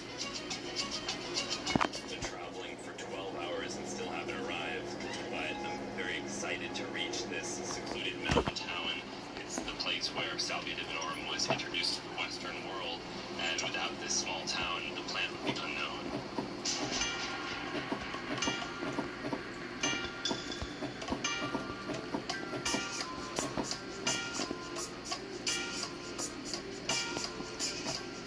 We are arriving in Huelva.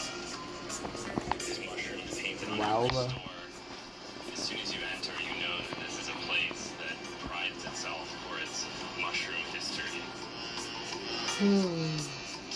I don't think salvia is even really sold here.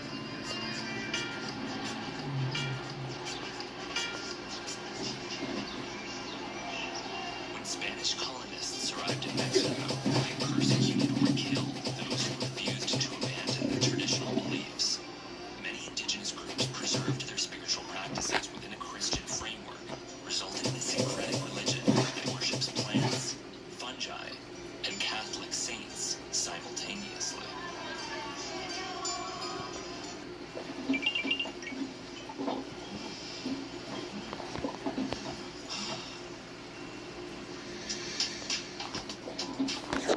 Catholic saints simultaneously.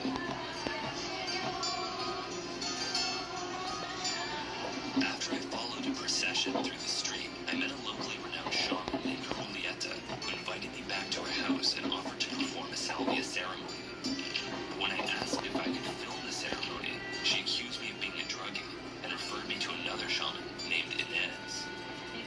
Inez offered me a fine cigar and a cigarette chaser, but she told me she never used salvia and suggested I speak with a shaman named Filigonio. Filigonio had used salvia, but only when the mushrooms weren't in season. He invited me to partake in a mushroom ceremony, which I said I'd consider later.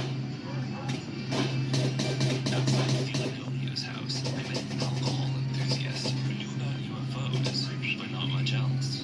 No sabemos ni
These are traditionally collected in pairs, so I'm trying to do the same thing.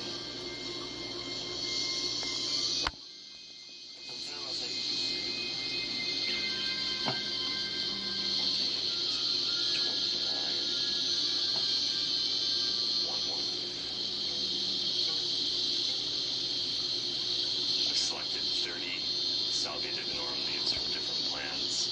They vary in size, color, freshness. It's an amazing opportunity to try this plant.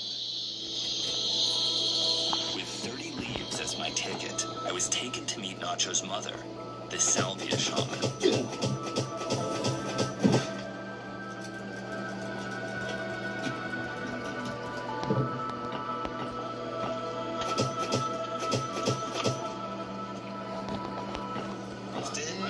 My fucking leg.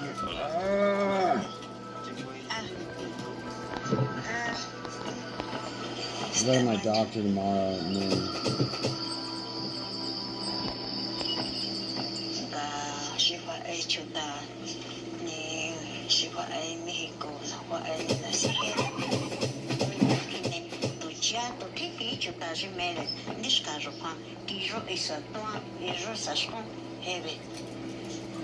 Itu quasi cine școala.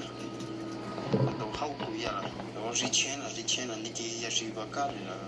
Gata be chuta chinganga sa inja to tsweni a kuini shi che chuta chinganga sa gatsi ke ya ile ni tanga majine kunga sa ka bonsai. Where I live in the United States, salvia is considered a problem because many people make videos of themselves using the plant that make the plant look ridiculous. Ninga kosesi kwa nindishka jukwa nga tohe kwa ninganda sio nganda gashi pastora mi heshka jukwa de kuita kite ni nananga sa ikinja hini tierra gata kite. Más tarde vamos al río donde tú puedas viajar tranquilo. That sounds good. Es bueno. Ni mandishke nika. No qua rispetto vicia ale jukwavi.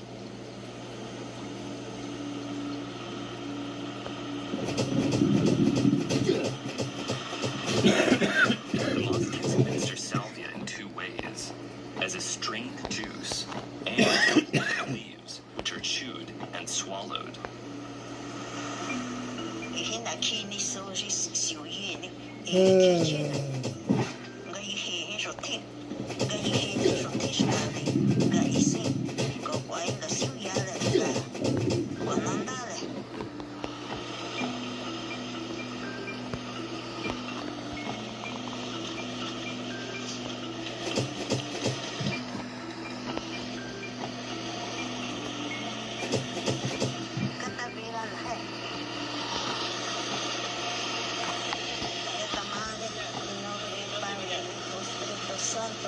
Você que está supune pandalas canjalas casquilas canholas cachindele cata mais será danha aqui danha ando cata mais será da espírito do pastora cata mais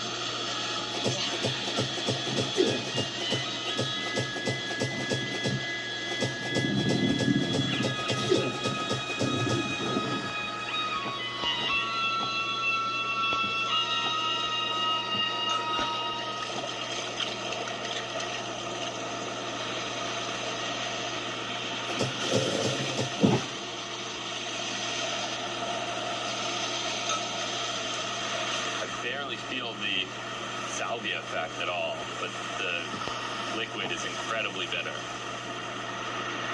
There's quite a bit left.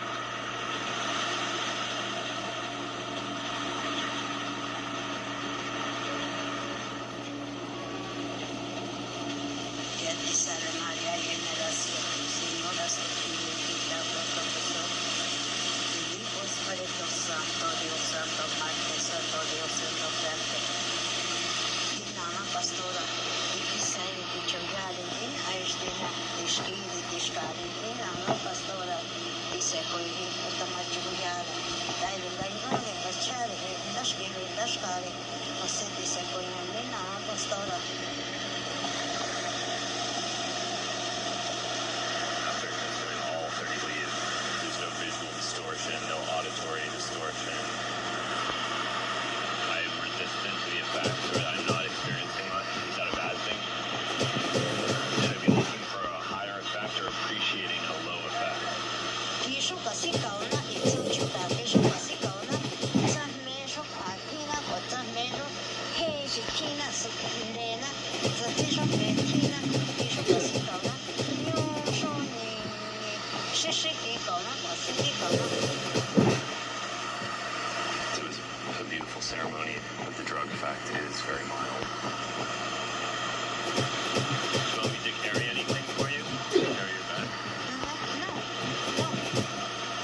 class tricks off with the world's biggest total man. Finding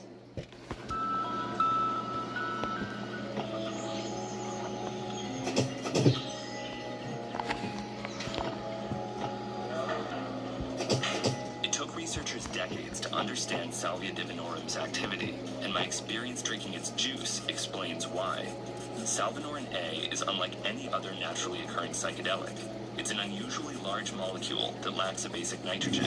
It's insoluble in water and rapidly hydrolyzed by enzymes in the intestine. As a result, the leaves lose all activity when swallowed and must be absorbed through prolonged contact with mucous membranes.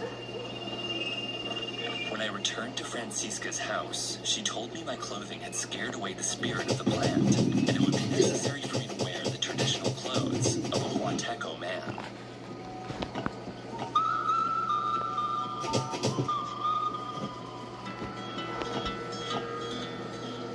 We're about to go out and hunt for Salvia divinorum in the moonlight. And they told me that I had to keep my hand inside the shell.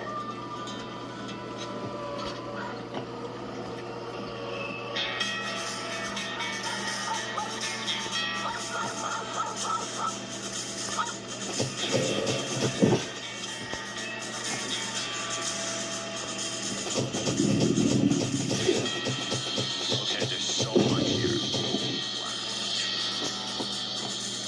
Probably 50 or 60 biggest salvia plants I've ever seen. Es algo bonito. Allá tú empiezas a cortar todos esos.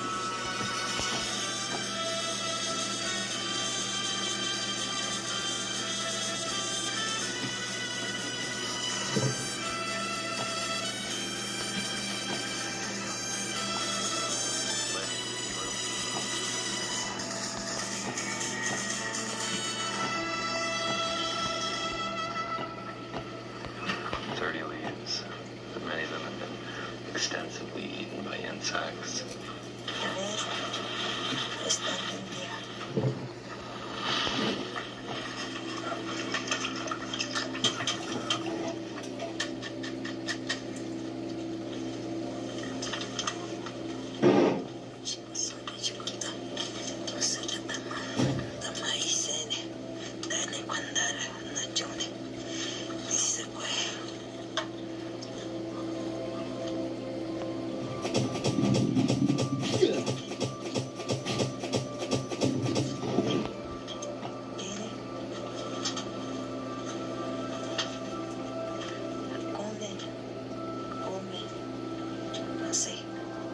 Siéntate acá.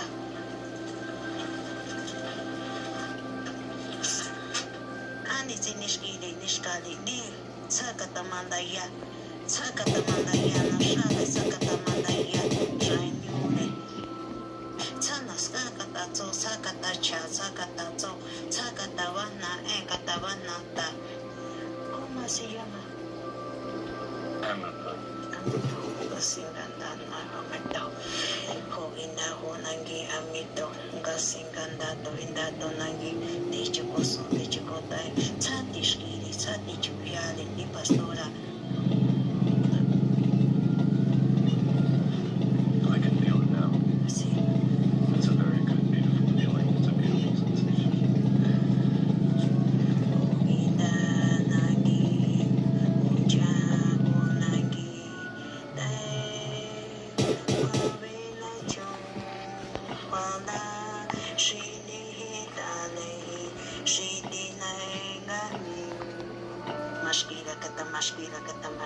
My visual field was dominated by a singular, intense light source that gradually enveloped me.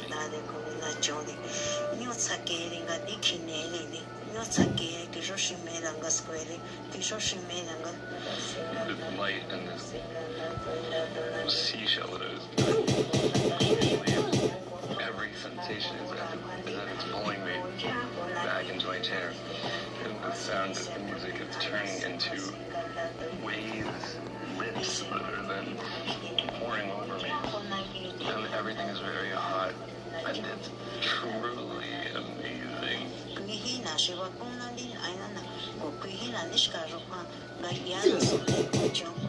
chonsonde anda chonsonde langa akuhina shwakonona o inda honangi onja honangi. As the Salvinoran egg coursed through my blood, I reached a state of bliss I never knew possible. Oh, it's coming over me. Almost indescribable in its sensation. It's such a strange, flowing, full body shape, weight that's pouring over me.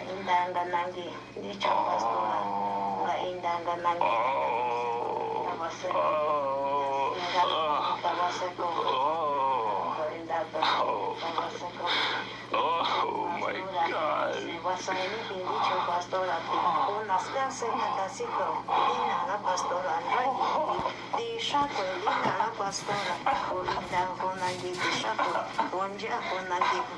Gasingandan astina disekwe gasiti chikoso de chikotaya tale pandale tale minacho gasinganda toinda tonangi dina na pastora o yasingonganda honja honangi no petano gusto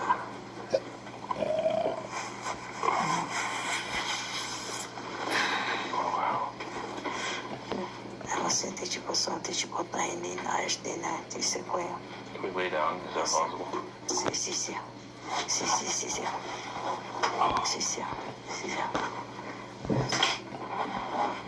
Para mí, ay, ya para mí, sí. There are a lot of opinions on what's healthy, but what really matters is what's healthy for you. So Google tapped my team to help create something new. Para mí, sí. Dice que en Nina Estina, você de chico son de chico también en Nina Estina. Dice que en Nina, la fundamental de Colmado. Shaman Francisca initiated a series of rites to summon the spirit of the plant and used different techniques to physically distribute the medicine through my body. It had taken hold of me, and I became vulnerable to every gesture, every incantation offered by the shaman. I reached a transformed state of being when the shaman asked me to dance. Bueno.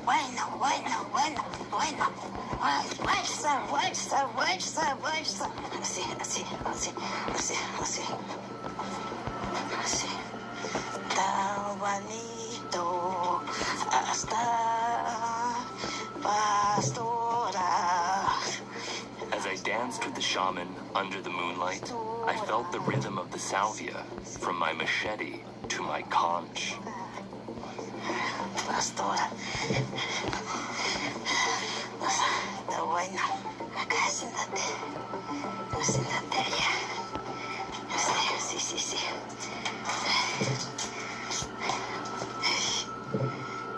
Cuando te cogí, tengo combinación. Wow. That is amazing. It's not over at all. I don't even know how long it's been. I have no idea how long it's been since you played for. So it has been hours. Scott Pastora. Sí. An amazing plant. Está bonito, pastora. This is the greatest plant.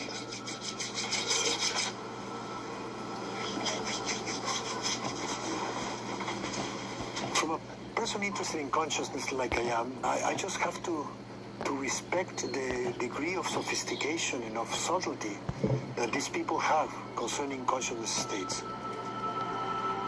This is what it's all about. The central thing is consciousness.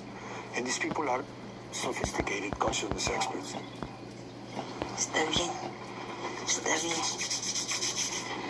Masanja, mira. Tuve la pejita ayer.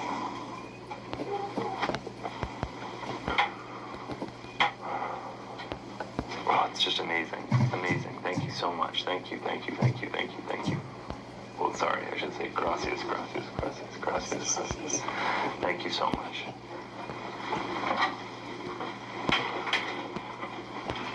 Thank you so much.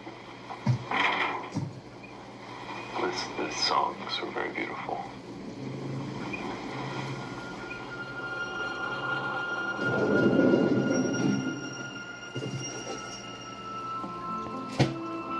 Last night I had my first traditional salvia ceremony in Huautla de Jimenez, and it was an amazing experience, and I'm going to leave Huautla loving it even more than I did before. Last night was one of the best experiences of my life. Sí, es normal. Sí, para ti fue bonito porque se lo tomaste con respeto.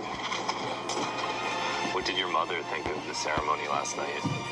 Mi madre piensa que estuvo un viaje bonito y viajaste fuerte. Did she not like that I laughed or that I lay on the ground, or is that typical for these ceremonies? No, fue normal con Salvia. Pues yo te deseo mejor el viaje allá. Gracias.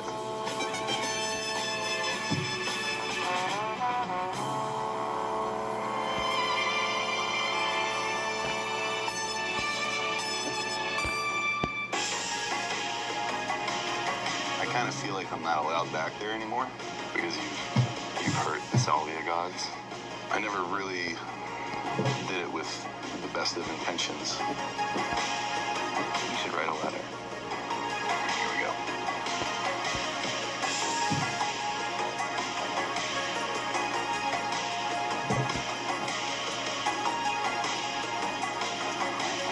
Rolling. Hey everybody, welcome to Apologizing to the Salvia Gods on Salvia. I'm Eric, your host, and this is Hamilton.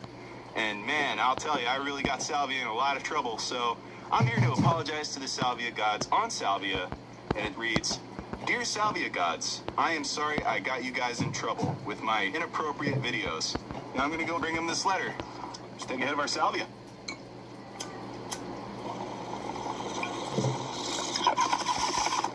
Okay, now you want to hold that in until your vision begins to vibrate, because it's going to hit you real quick, so I better get this thing ready to go. Let me just pack that up.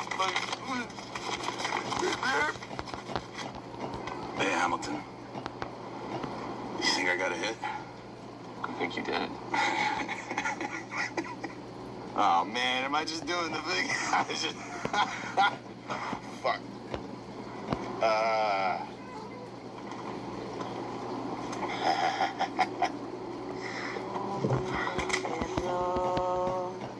Adiós, no perdonas ni perdona mi Señor. Adiós. Oh, what a strange sensation. It's not for everyone. If Salvia could talk, it would go, stop smoking me. Leave me alone. Let the shamans do it. Perdona, perdón, perdón, perdón.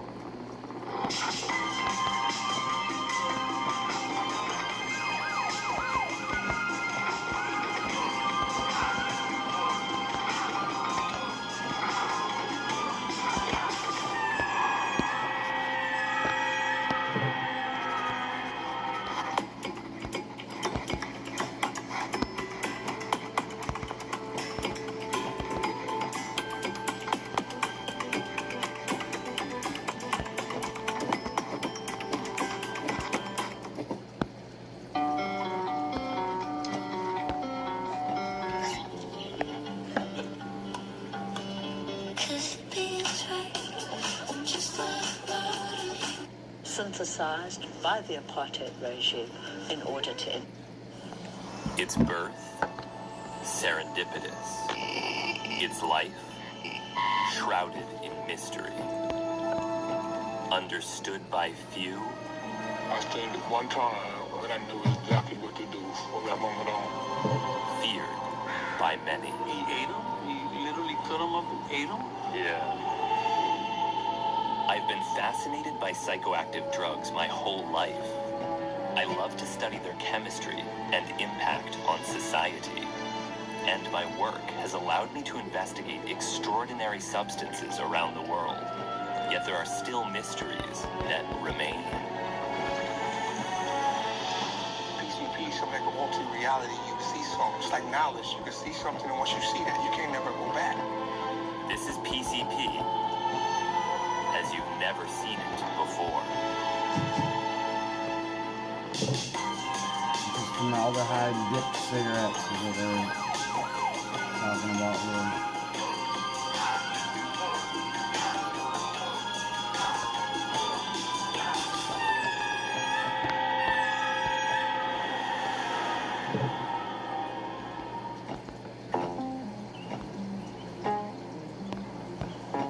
I'm in New Mexico to visit the home of Timothy Wiley. Hey, great to meet you. See you, yeah. Welcome to the shack here. A spiritualist and founding member of the Process Church, who used PCP to inspire his artwork and a mythology in which the Garden of Eden serpent is revealed to be an ancient race of space gypsy philosophers. I had taken some PCP, thinking about the Adam and Eve myth. I said, well, we know about Adam and Eve, but who the hell is a serpent, you know? And my pen started working. And so each of the pages I did using a PCP, you tune in, and you can feel the undertow, what's going on underneath. This reality, which is just like a heartbeat away. When I first came across PCP, that would have been probably in the early 80s, I would say. I saw immediately this is something very different. I mean, I'd had experience with acid, you know, with all the standard entheogens. But this is something very strange. This is something different because with your normal entheogen, in a sense, you can feel your body and you can leave your body, right? You're somewhere else. With this particular molecule, the sense I get is you go up, but you take it with you. Dissociative anesthetics are a chemically diverse class that share an ability to disconnect a user's body from their mind. In 1956, the chemist Vic Maddox serendipitously discovered PCP, and 1 year later, the drug was being tested as an anesthetic in human surgeries. But dissociative effects limited its clinical application, and it soon found a home with non-medical users on the street. When you smoke it, everything goes into symmetrical patterns, like gears. Well, like gears come together like this. You understand it? Gear wheels. And those people use the drug to explore strange realms of the mind that are otherwise inaccessible. Peter Piper used the smart buying tools from Amazon Business and positively prospered. Never rush to sue the other driver after a car accident. Man, fucking there may be suck a a much cock and smarter get off way my to get screen, paid bitch. a much larger... That are otherwise inaccessible. When did you first decide that you wanted to smoke PCP and interact with dolphins? What was the motivation for doing that? I've always been interested in dolphin intelligence. Using PCP, especially with dolphins, was just wonderful. I mean, you can just go straight into communication with them. How would that manifest? What would be an example? One of the telepathic questions I had asked was, how do you convey information down through time? How do you store information? And I was out about waist deep one time. There was a dolphin kind of swimming out about 10 or 15 feet away. And I had the impulse to pick up a sand dollar. And when I looked at the sand dollar, the impression that came was that these sand dollars are information storage devices. In other words, a dolphin can project. They use sound to project images. And they project that image onto that, and it stays within, right? Because when shells grow, they grow holographically. You know what I mean? I don't know. It's a really interesting idea. A shell will retain its information as it grows.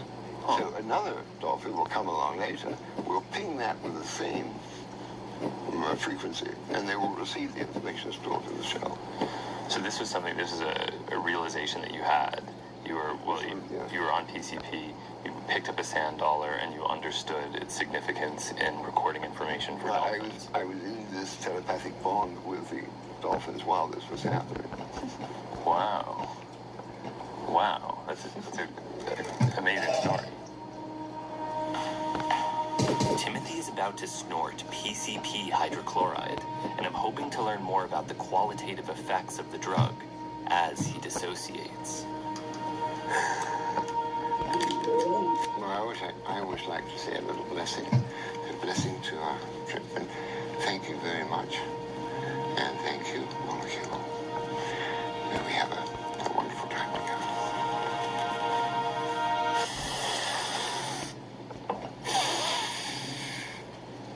Okay, be careful, just one more. Just one more. I mean, it's up to you, of course, but I'm amazed that you can tolerate this much. I would feel bad if you were to feel, okay. We're all responsible for ourselves. Can't you lay that on me?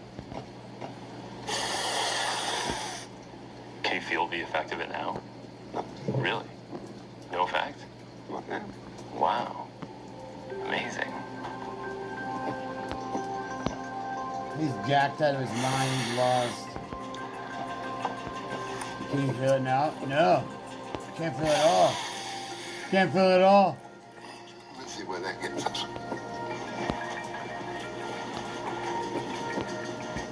Let's have a look at how this particular substance affects. I guess this is performance art, but I have nothing to perform. It's such a personal, private thing. You know, when I do something like that, you know, or that. Well, for a penny, for a pound, I guess. I don't know what I'm doing, but that's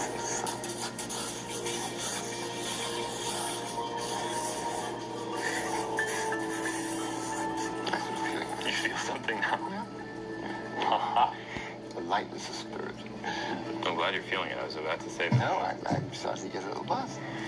You know, my limbs are much more plastic than normal. I feel more like this. The extraordinary thing about this substance is how it completely gets rid of any pain. Oh, yeah. There's some similarities with some other drugs, but there's no question that PCP induces a unique altered state. To gain further insight into PCP, I visited my friend Jason Wallach, an expert on the chemistry of dissociative anesthetics. Jason has synthesized over 100 PCP derivatives and studied their pharmacology. PCP, scientifically speaking, is phencyclidine, which is a single chemical. It is completely synthetic and man-made. To this date, it's never been found in nature, nor have even derivatives of it. Victor Maddox, who was actually doing research into completely unrelated compounds pharmacologically. He was looking for opioid analgesics, painkillers. And when he was performing one of the reactions, he noticed that it produced a product that was different from what he expected. And when he did some follow-up experiments, one of those of which produced PCP. Dissociative drugs all bind to the NMDA receptor. It's expressed throughout the entire central nervous system, and it plays a number of roles, particularly in sensory processing, learning, memory. So what these drugs do is block this normal signaling pathway in the brain. Phencyclidine is the active component. That's definitely the psychoactive drug that's causing the desirable effect. Come back and move forward with Purdue Global at purdueglobal.edu. A new Planet Fitness is now open near you, and you can join for $1 down, $15 a month. Cancel anytime. How you feeling? I feel that same done. Yeah? Sit down. Yes, that last one popped me over the edge. I mean, the fact that I feel, and I suspect you feel, part of the land right now. Yeah. I feel like growing out of the land. But it's such a subjective sense. It's powerful, but it's not transferable. I mean, speaking personally, for me, these substances are internal substances. There's something that happens inside. What do you think would happen to society if dissociatives never were discovered? PCP was an accident. It wasn't... Well, what is an accident? An accident is simply something that happens that people don't understand causation. Yeah. Everything happens intentionally. Nothing is left to chance. Yeah. Timothy is a rare example of an outspoken PCP proponent, someone who's used the drug to inspire his artwork and philosophy. But stories such as Timothy's are seldom depicted in the news. So you see a mumbling old fart. How bad can PCP be?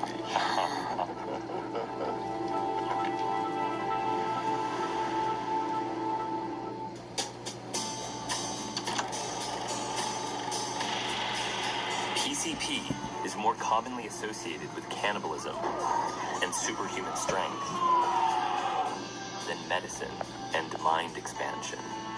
The unsurprising result of 50 years of PCP scare stories and other negative reporting. It definitely can kill people. So I went to visit David E. Smith, a doctor who witnessed PCP use on the streets of San Francisco long before the drug became a media sensation. PCP is this misunderstood drug, and it seems as if it's almost always been a misunderstood drug. We were really the first to identify it because all the new drugs came out here in the Haight-Ashbury. And the Panhandle, they had this big concert about 1967, and they threw out these capsules that people would take them. But we found when the individuals started having bad trips, they weren't bad trips like LSD. They were rigid, they were catatonic, they were violent. The classic talk-down is you engage the person, get the mind off the thing that's bothering them.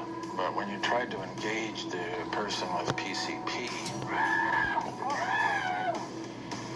basically the sensory input that went out became something else, and they became very agitated. Dr. Smith walked me to the Panhandle to show me where he first encountered a PCP intoxication. It was there. That's where the concert was, right there. Hippies dancing, and that tree is where I saw my first bad PCP trip. She does a face plant in the dirt. Right here. Right there.